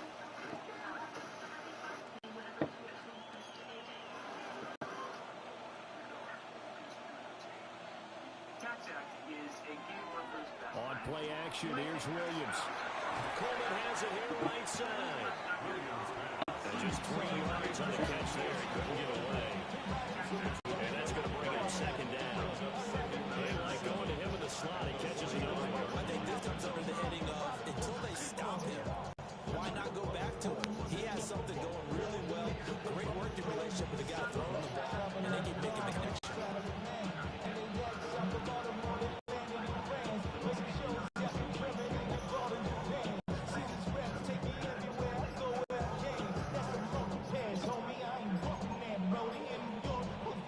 Second and 7. A delay of game there. They could not get the playoff in time. Frustrating for the head coach. Frustrating for the offense. Sometimes you have to get the play call in a little bit quicker. So a little tardy getting everyone set, and the clock hits 0 before they can snap it. Yeah, you can take your time and use the clock and try and get set up. But once it gets near 5 seconds, that's when you often hear a quarterback yell, hurry, hurry. They're ready to get the snap off.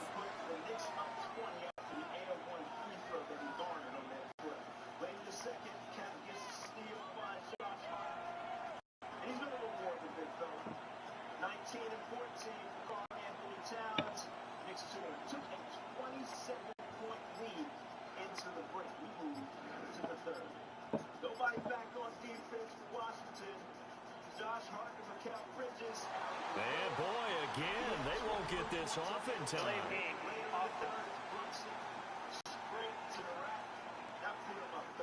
Play clock all the way to 0. Didn't get the snap off. 5-yard penalty. And you see the head coach writing that note on his play sheet right now.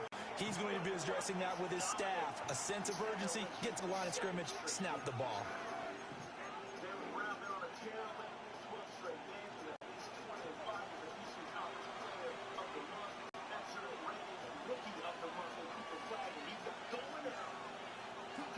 They'll go play action here with Williams. And that'll fall incomplete. He was hurt just as he let that go. And now it's third down. I think he's as fine with that incompletion as a quarterback can be, in all honesty. He avoided his first sack of the game, and he did have a chance of connecting for yardage, just unable to on that throw. There's a short throw. It's caught by Komet. And he can only get this to the 42-yard line. And that is not near enough.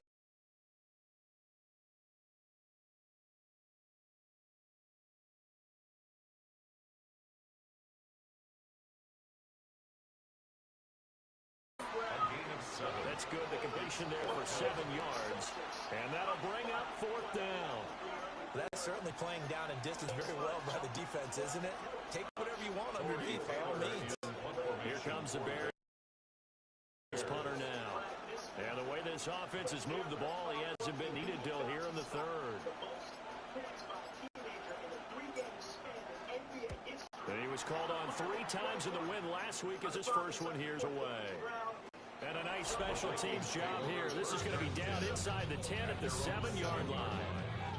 Minnesota's offense takes over possession. And our game's hit a little bit of a lull here, a little bit of a snag. Punts on back-to-back drives. And old-school coaches don't necessarily mind that. Didn't turn it over, right? Didn't create a big play for the other team. Right now what you're looking for is can you gain an advantage in field position? And that's what both teams are seeking right now. Yeah, they'll be seeking to gain that advantage here on this drive. Into the quick throw out left. And they get him down.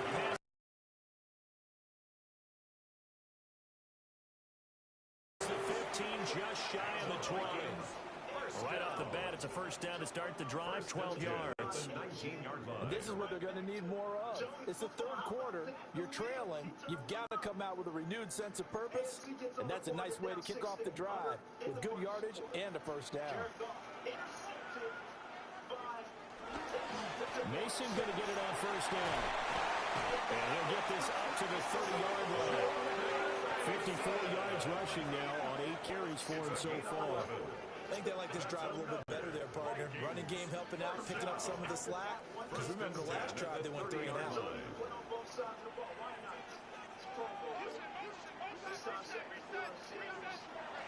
McCarthy off the play fake. Going underneath, he's got Hawkinson. And they get him down the line before he takes it across the 40-yard line. That's another Vikings first down. First and 10 at the 42-yard line. They'll hand it to Mason. And it's a good acceleration there as he's across midfield to the 48-yard line. That'll be a pickup of 10 as they try to recover from this 10-point deficit. First and 10 at the 48-yard line.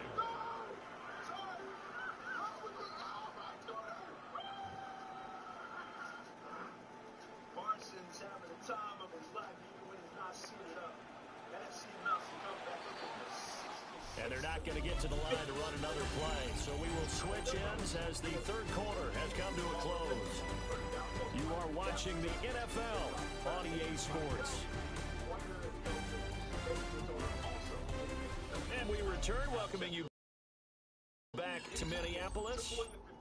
It's the Vikings in possession of the football, but they need some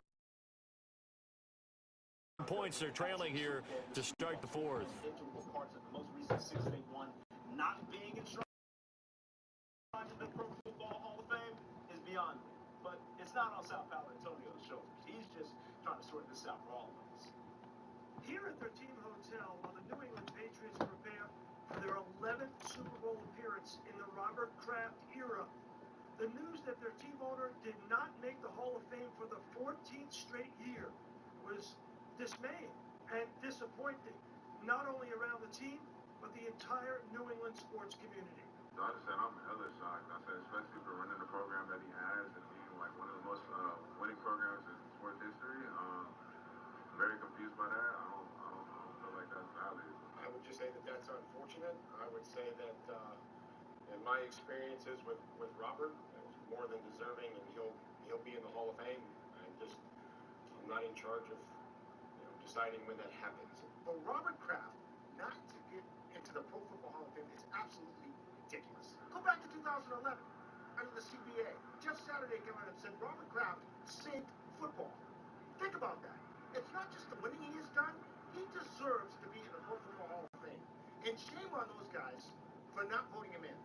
I have been on the Hall of Fame Enshrinement Selection Committee for 12 years and a longtime supporter of Kraft's credentials to get into Canton. But we haven't put a coach or contributor into the Hall of Fame since 2023 when we selected Don Coryell, the Chargers head coach, posthumously. Robert Kraft will be 85 in June. With the Patriots, Sal Paolantonio, ESPN. When Robert Kraft became Pats owner on January 21st of '94, he pledged, "My objective is to help bring a championship to New England." Yeah, he did that. Pats racked up 6 Lombardi trophies, 20 division titles, and 14 12-win seasons.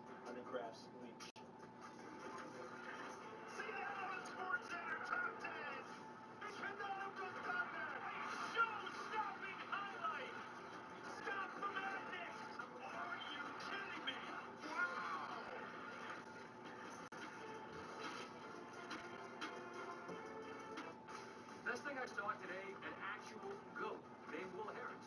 This kid, and I mean that literally, came out of nowhere to put a bad ankle breaker on Superstar main attraction.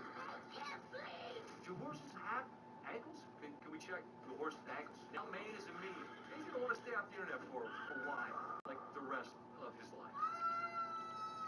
But does a small like Will Harris have what it takes to change the game? Only time will tell. Don't miss Go, rated PG. Per enamel, clinical enamel strength can help us to keep our enamel for a lifetime. It's backed by science. It is clinically proven to strengthen our teeth. I would recommend this toothpaste to everybody. It's really an amazing product. La playa is Spanish for beach. If you can't remember that, the word Corona also works. Corona, La Playa awaits. Here's to the stop that never stopped. To the flavor that found its way into everything. From just one spot to America's #1 spot for wings. This isn't just a meal. It's an arrival. Wingstop is here. Around with your hands in your pockets and baby, I've been thinking too much. But hearts don't lie. Ladies and gentlemen, twice yearly PrEP is here. One office visit every 6 months, 2 times a year for HIV prevention. That's 1-2 PrEP. That's Yes2Go. Yes2Go is an injectable prescription medicine that helps to protect against HIV through sex. 1 office visit every 6 months. 1 during your summer sun, and 1 during your winter fun. 1 during your summer glow, and 1 during your winter glam. You must be HIV negative to receive Yes2Go and get tested for HIV before each injection. If you think you were exposed to HIV or have flu-like symptoms, tell your healthcare provider right away. HIV testing may be needed. Yes2Go does not prevent other sexually transmitted infections. Practice safer sex and get Yes2Go as scheduled. Missing doses increases your chance of getting HIV. Tell your provider about your medical conditions, if you are pregnant or plan to be, and all the medicines and supplements you take, as Yes2Go may affect some medicines. The most common side effects are injection site reactions, headache, and nausea. Rare serious injection site reactions can occur. So tell your provider about any side effects. 99.9% of people state HIV negative. Ask a healthcare provider if Yes2Go is right for you. The NBA is happening now on ABC and the ESPN app. It's Saturday primetime. MVPs past and present showcase their talent, while icons of the game meet once more. Throughout our career, we've been trying to get to the mountaintop, trying to knock each other off of it. I'll be right back. Brings the best out of you until you have to be your best. Saturday primetime. Rockets, Thunder, Warriors, Lakers on ABC. Sí, lo sabes. Ella es Renata de la Colina, la hija de la señora Miranda Villanueva.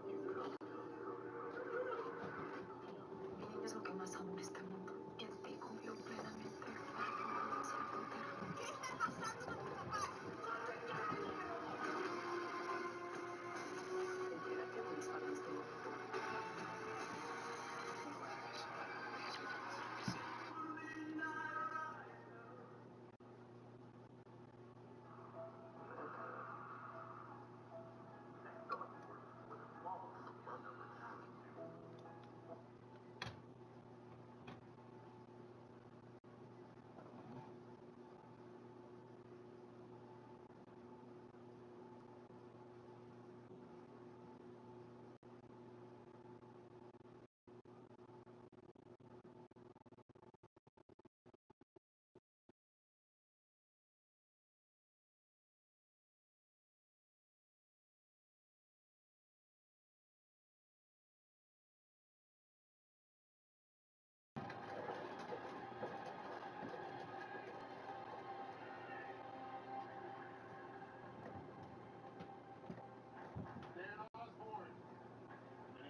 get Jake's DNA and Prince. He's an only child. That'll be my people. Dan, do you have any enemies you think could have done this? Already on it. I wrote down a dozen names or so. Men I put away who ate my guts. But even these guys have a code. I can't see them doing something like this, or maybe I just don't want to see it. Okay, I'm gonna shoot this over to Racer. And what about Jake? Has he had any problems? No issues at school? Drugs? Nothing like that. He's a good kid. A student, an athlete. I don't think this is about Jake. You mind if we take a look at his bedroom? So Dan Osborne retires after a great run at the Bureau. Now this? Made you always want to look after you?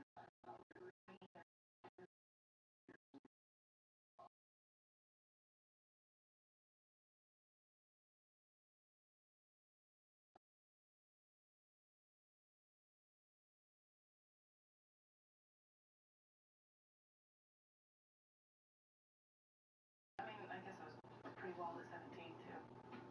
Oh, yeah, well, now. Hey, away.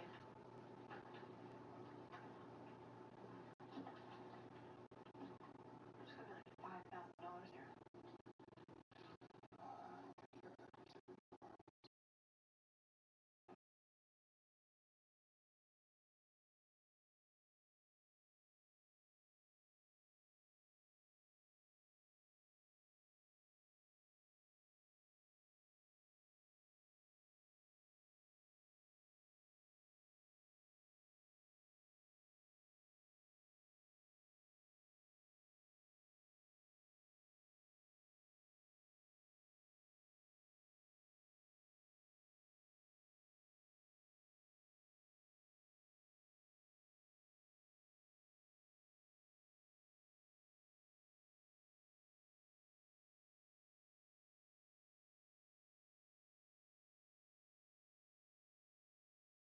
Our agents have interviewed 3 of his friends. All 3 say that Jake is a good kid. Do our agents believe that?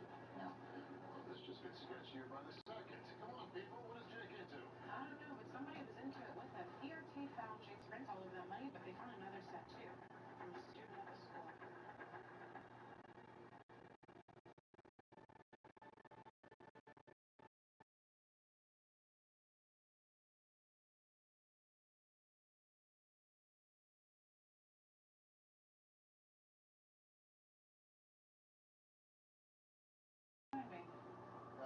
Suicide line. How you doing? You know, Dan is the best agent I ever worked with. I was his ASAC in the drug branch, but I was the one learning from him. I wasn't just his boss. We became friends. When Jake was 10, he had to have open heart surgery.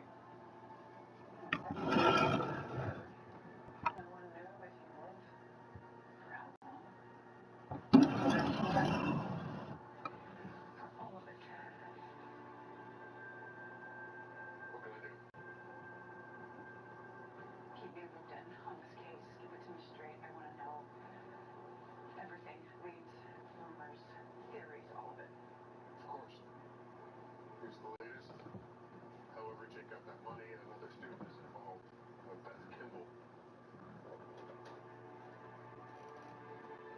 So awful about Jake. I mean, what do you think happened to him? You know, Jake talked on the phone a lot. It's a relationship. We're friends. Beth, we think he got himself into trouble. Why don't you tell us about it? Trouble? No, Jake's a good guy. Yeah, I keep hearing that, but it doesn't quite fit with $5 grand he had stashed away. I don't know anything about that. Really? Because it looks like you counted it for him. Prints were all over that cash. How'd you get my fingerprints? That background check you passed to be a camp counselor? Where did the money come from, Beth? Will this get back to my parents? Of course it will. Which is absolutely the least of your worries right now. The money. Jake and I were selling study drugs to our friends. Federal, Ritalin. We know what study drugs are. What else do you sell? That was it, I swear. Look, we weren't hurting anyone. It was just a way to make a little money. Who was Jake's supplier? He never told me. Did he have trouble with anybody he was buying from or selling to?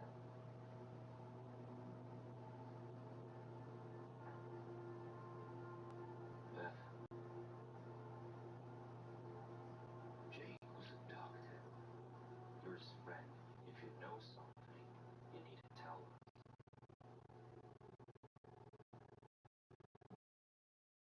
My boyfriend found out I was selling. He got kind of upset, blaming Jake for it. When did he find this out? Yesterday, but I talked him down. He would never hurt Jake. This boyfriend? What's his name? Warren. Warren Cooper.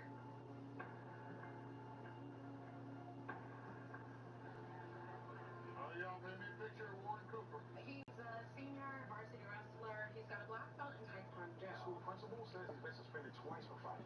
One of those fights led to an arrest for assault, but the prosecutor gave him a second chance and didn't file charges.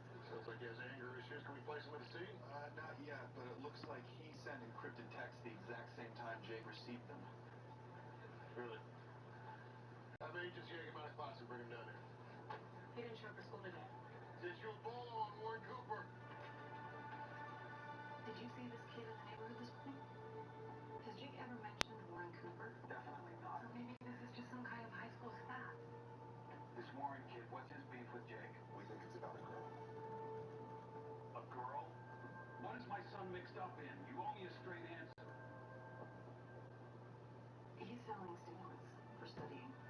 Jake is selling drugs? Not hard drugs, as far as we know. What about Warren Cooper? Is he violent? Does he have a record? He's had some minor scrapes. My God. Hey. What? What is it? Okay, we just gotta hit him with a little. NYPD spotted Warren Cooper's car near the FDR on 37. Okay, let's call Scola. He's nearby.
right.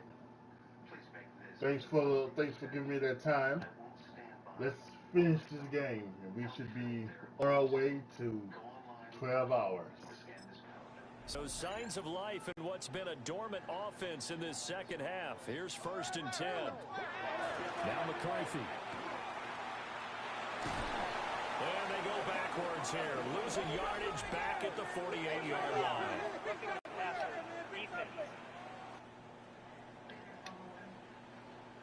Well, certainly those are the types of mistakes they're trying to avoid as they attempt to protect this lead late in the game. And let's face it, they're hoping that this one doesn't cost them in a significant way. Yeah, one guy committed a penalty, but now the entire defense has to pay the price and try and rise up and overcome it. And finally, down he goes as they work it inside the 10 to the 7. That'll be marked as a 27-yard pickup. First down. Defensively here, you've got the cushion, but back-to-back pretty big pass plays there. Bend but don't break, but are they bending too much? I think that they are. To me, it'd be like playing basketball, and you put up a token press. Make sure you get out there and make them eat up some time. Make it a little bit of resistance so they can't just run it right down your throat. Only a yard that time, 2nd and goal. The yards may start getting a little tougher to come by down here near the goal line. That's good work defensively there on 1st down, holding them to a short gain. McCarthy operating from the gun. Looking end zone, but it's incomplete. Coming in with this one. How did he miss it? Wide open in the end zone. He's not hurried. He's not hit.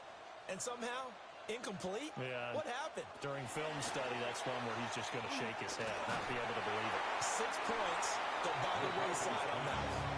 Now this one thrown away. Will we see a flag? No.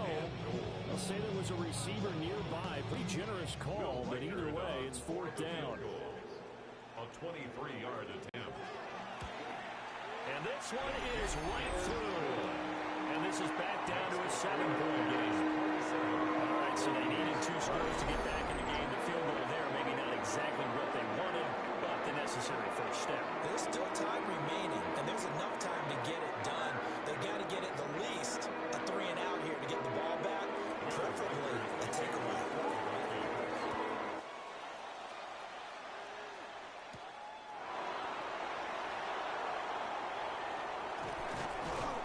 And a decent return out to the 27-yard line. Now Chicago getting ready to go as they take the field.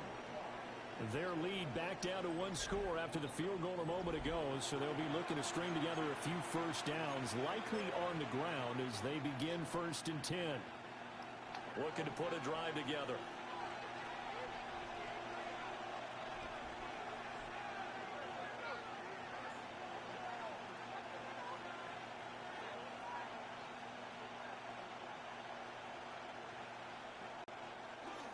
They'll start this drive out on the ground. Oh, good move. Missed. This will not go down. Inside the 20. Touchdown, Chicago. A big play there with his 3rd touchdown and 18th on the year. And the Bears are closing in on a 3rd straight win as they widen the gap further here in the 4th quarter. Boy, I got to say, I don't know how he made it all the way to the end zone without going down. What a run. Absolutely incredible that was, because defensively you're taught to break down, wrap up, but in this case he didn't really allow it, and really no one was able to slow him down enough for the extra help to get there. He just kept getting out of tackles all the way downfield and found the end zone.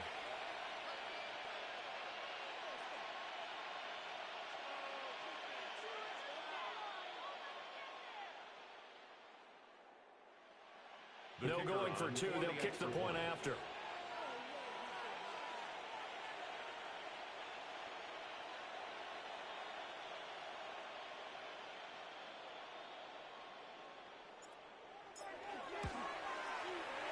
Extra point right down the middle.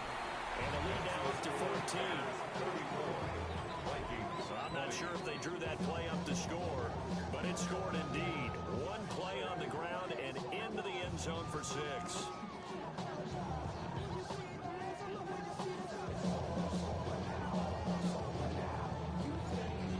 kickoff unit as they run up and send this one away.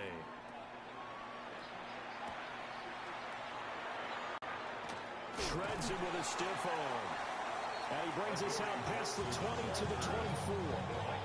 Minnesota now ready for their next possession.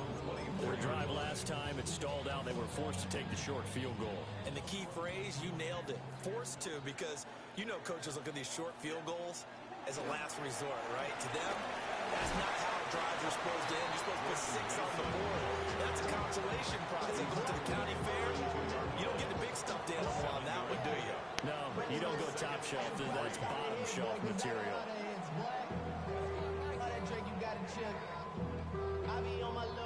They'll operate from the 32-yard line here, 2nd and 3. From the shotgun, McCarthy to Jefferson on the slant. And they get him down, but not before he takes it across the 40-yard line. 11 yards there as they connect on the quick slant. Good yardage on the completion there. When they look at the scoreboard, they do understand a field goal is not going to do them any good. My guess, they're going to press the ball downfield as far as possible, try and throw it into the end zone and get a score because they know they've got to get that done and get the ball back as quickly as possible. And he'll be taken down at about the 45. Get credit to the defense for stringing that play out, and they gave up no cutback angle. You know he was trying to dart through. No place for him to go. A nice job there, only giving up a 3-yard gain. Throwing is McCarthy. And a quick shuffle pass here is complete. Oh, some strong running.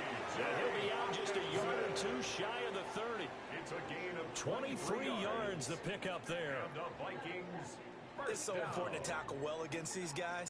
But you and I both know that's easier said than done. When the guy you're trying to tackle looks like this guy. And it's usually going to take more than one man to get him down, and it did right there. So into Bear territory now. This is 1st and 10 down at the 31. And that is incomplete. He couldn't hold on through the contact. Brings up 2nd down. He did an okay job of absorbing the hit, just couldn't secure the football through the catch. And he was right there on the spot and forced the incompletion. That's something defenders work on all the time. If you're there, make the contact, but continue to work your way through the receiver so that you can't possess the football and turn it into a catch. To the air with McCarthy. Oh, he'll want that one back. Incomplete. He doesn't drop too many in that department. 3rd down. Brings up 3rd down and 10. To the air again, McCarthy. Short throw caught by the tight end Oliver. And he's big for the 1st down, coming up short as he's tackled at the 25. Okay, so thought they might go for it here, down late. Instead, they trot out the field goal unit. And his kick is good. And that'll get the disadvantage now back down to 11. So he remains perfect at 3 for 3 in the field goal department. And it's so important for any offense to have an ace like him up their sleeve, isn't it? Because now you know what his range is. As soon as your offense gets there, you're pretty much counting on 3 points going up on the board. And he'll get it up past the 20 to about the 22. The Chicago offense set to get started. Well, there are 2 scores on the plus side. Still time here in this 4th quarter, but maybe you start thinking about playing keep away? Yeah, I think here's the situation. You're not thinking touchdowns anymore. You're just thinking 1st downs. To keep up with your theme there, playing keep away, 1st downs, they can't touch the ball.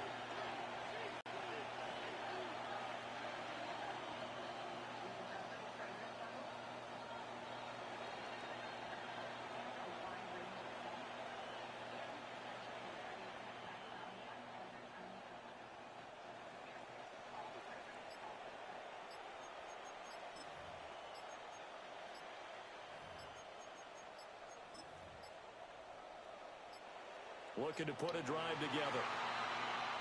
Play clock down to 0. And this is not the way to start a drive.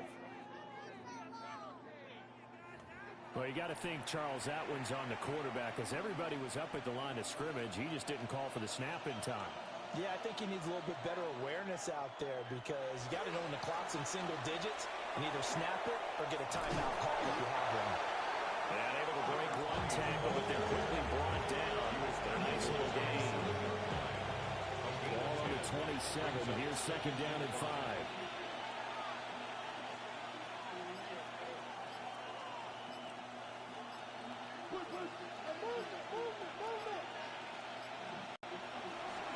They'll keep it on the ground. Triplet. And maybe a measure of revenge there. He's had his way in this one, but this time they get him behind the line.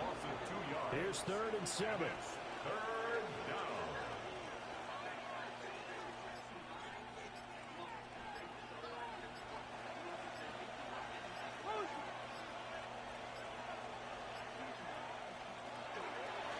Up the middle they go. Triplet. And he'll be stopped at the 27-yard line, well short of the first down marker. Oh, what a great job defensively to stack things up. They were committed to stopping the run. They knew it was coming. And now it looks like they should get the football back as they force an important 3 and out.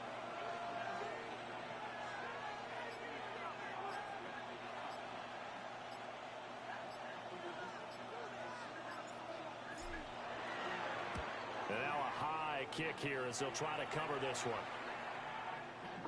And a fair catch signaled for and taken successfully. So possession goes over here on the punt. And it will be Vikings ball, 1st and 10. Looking to put a drive together.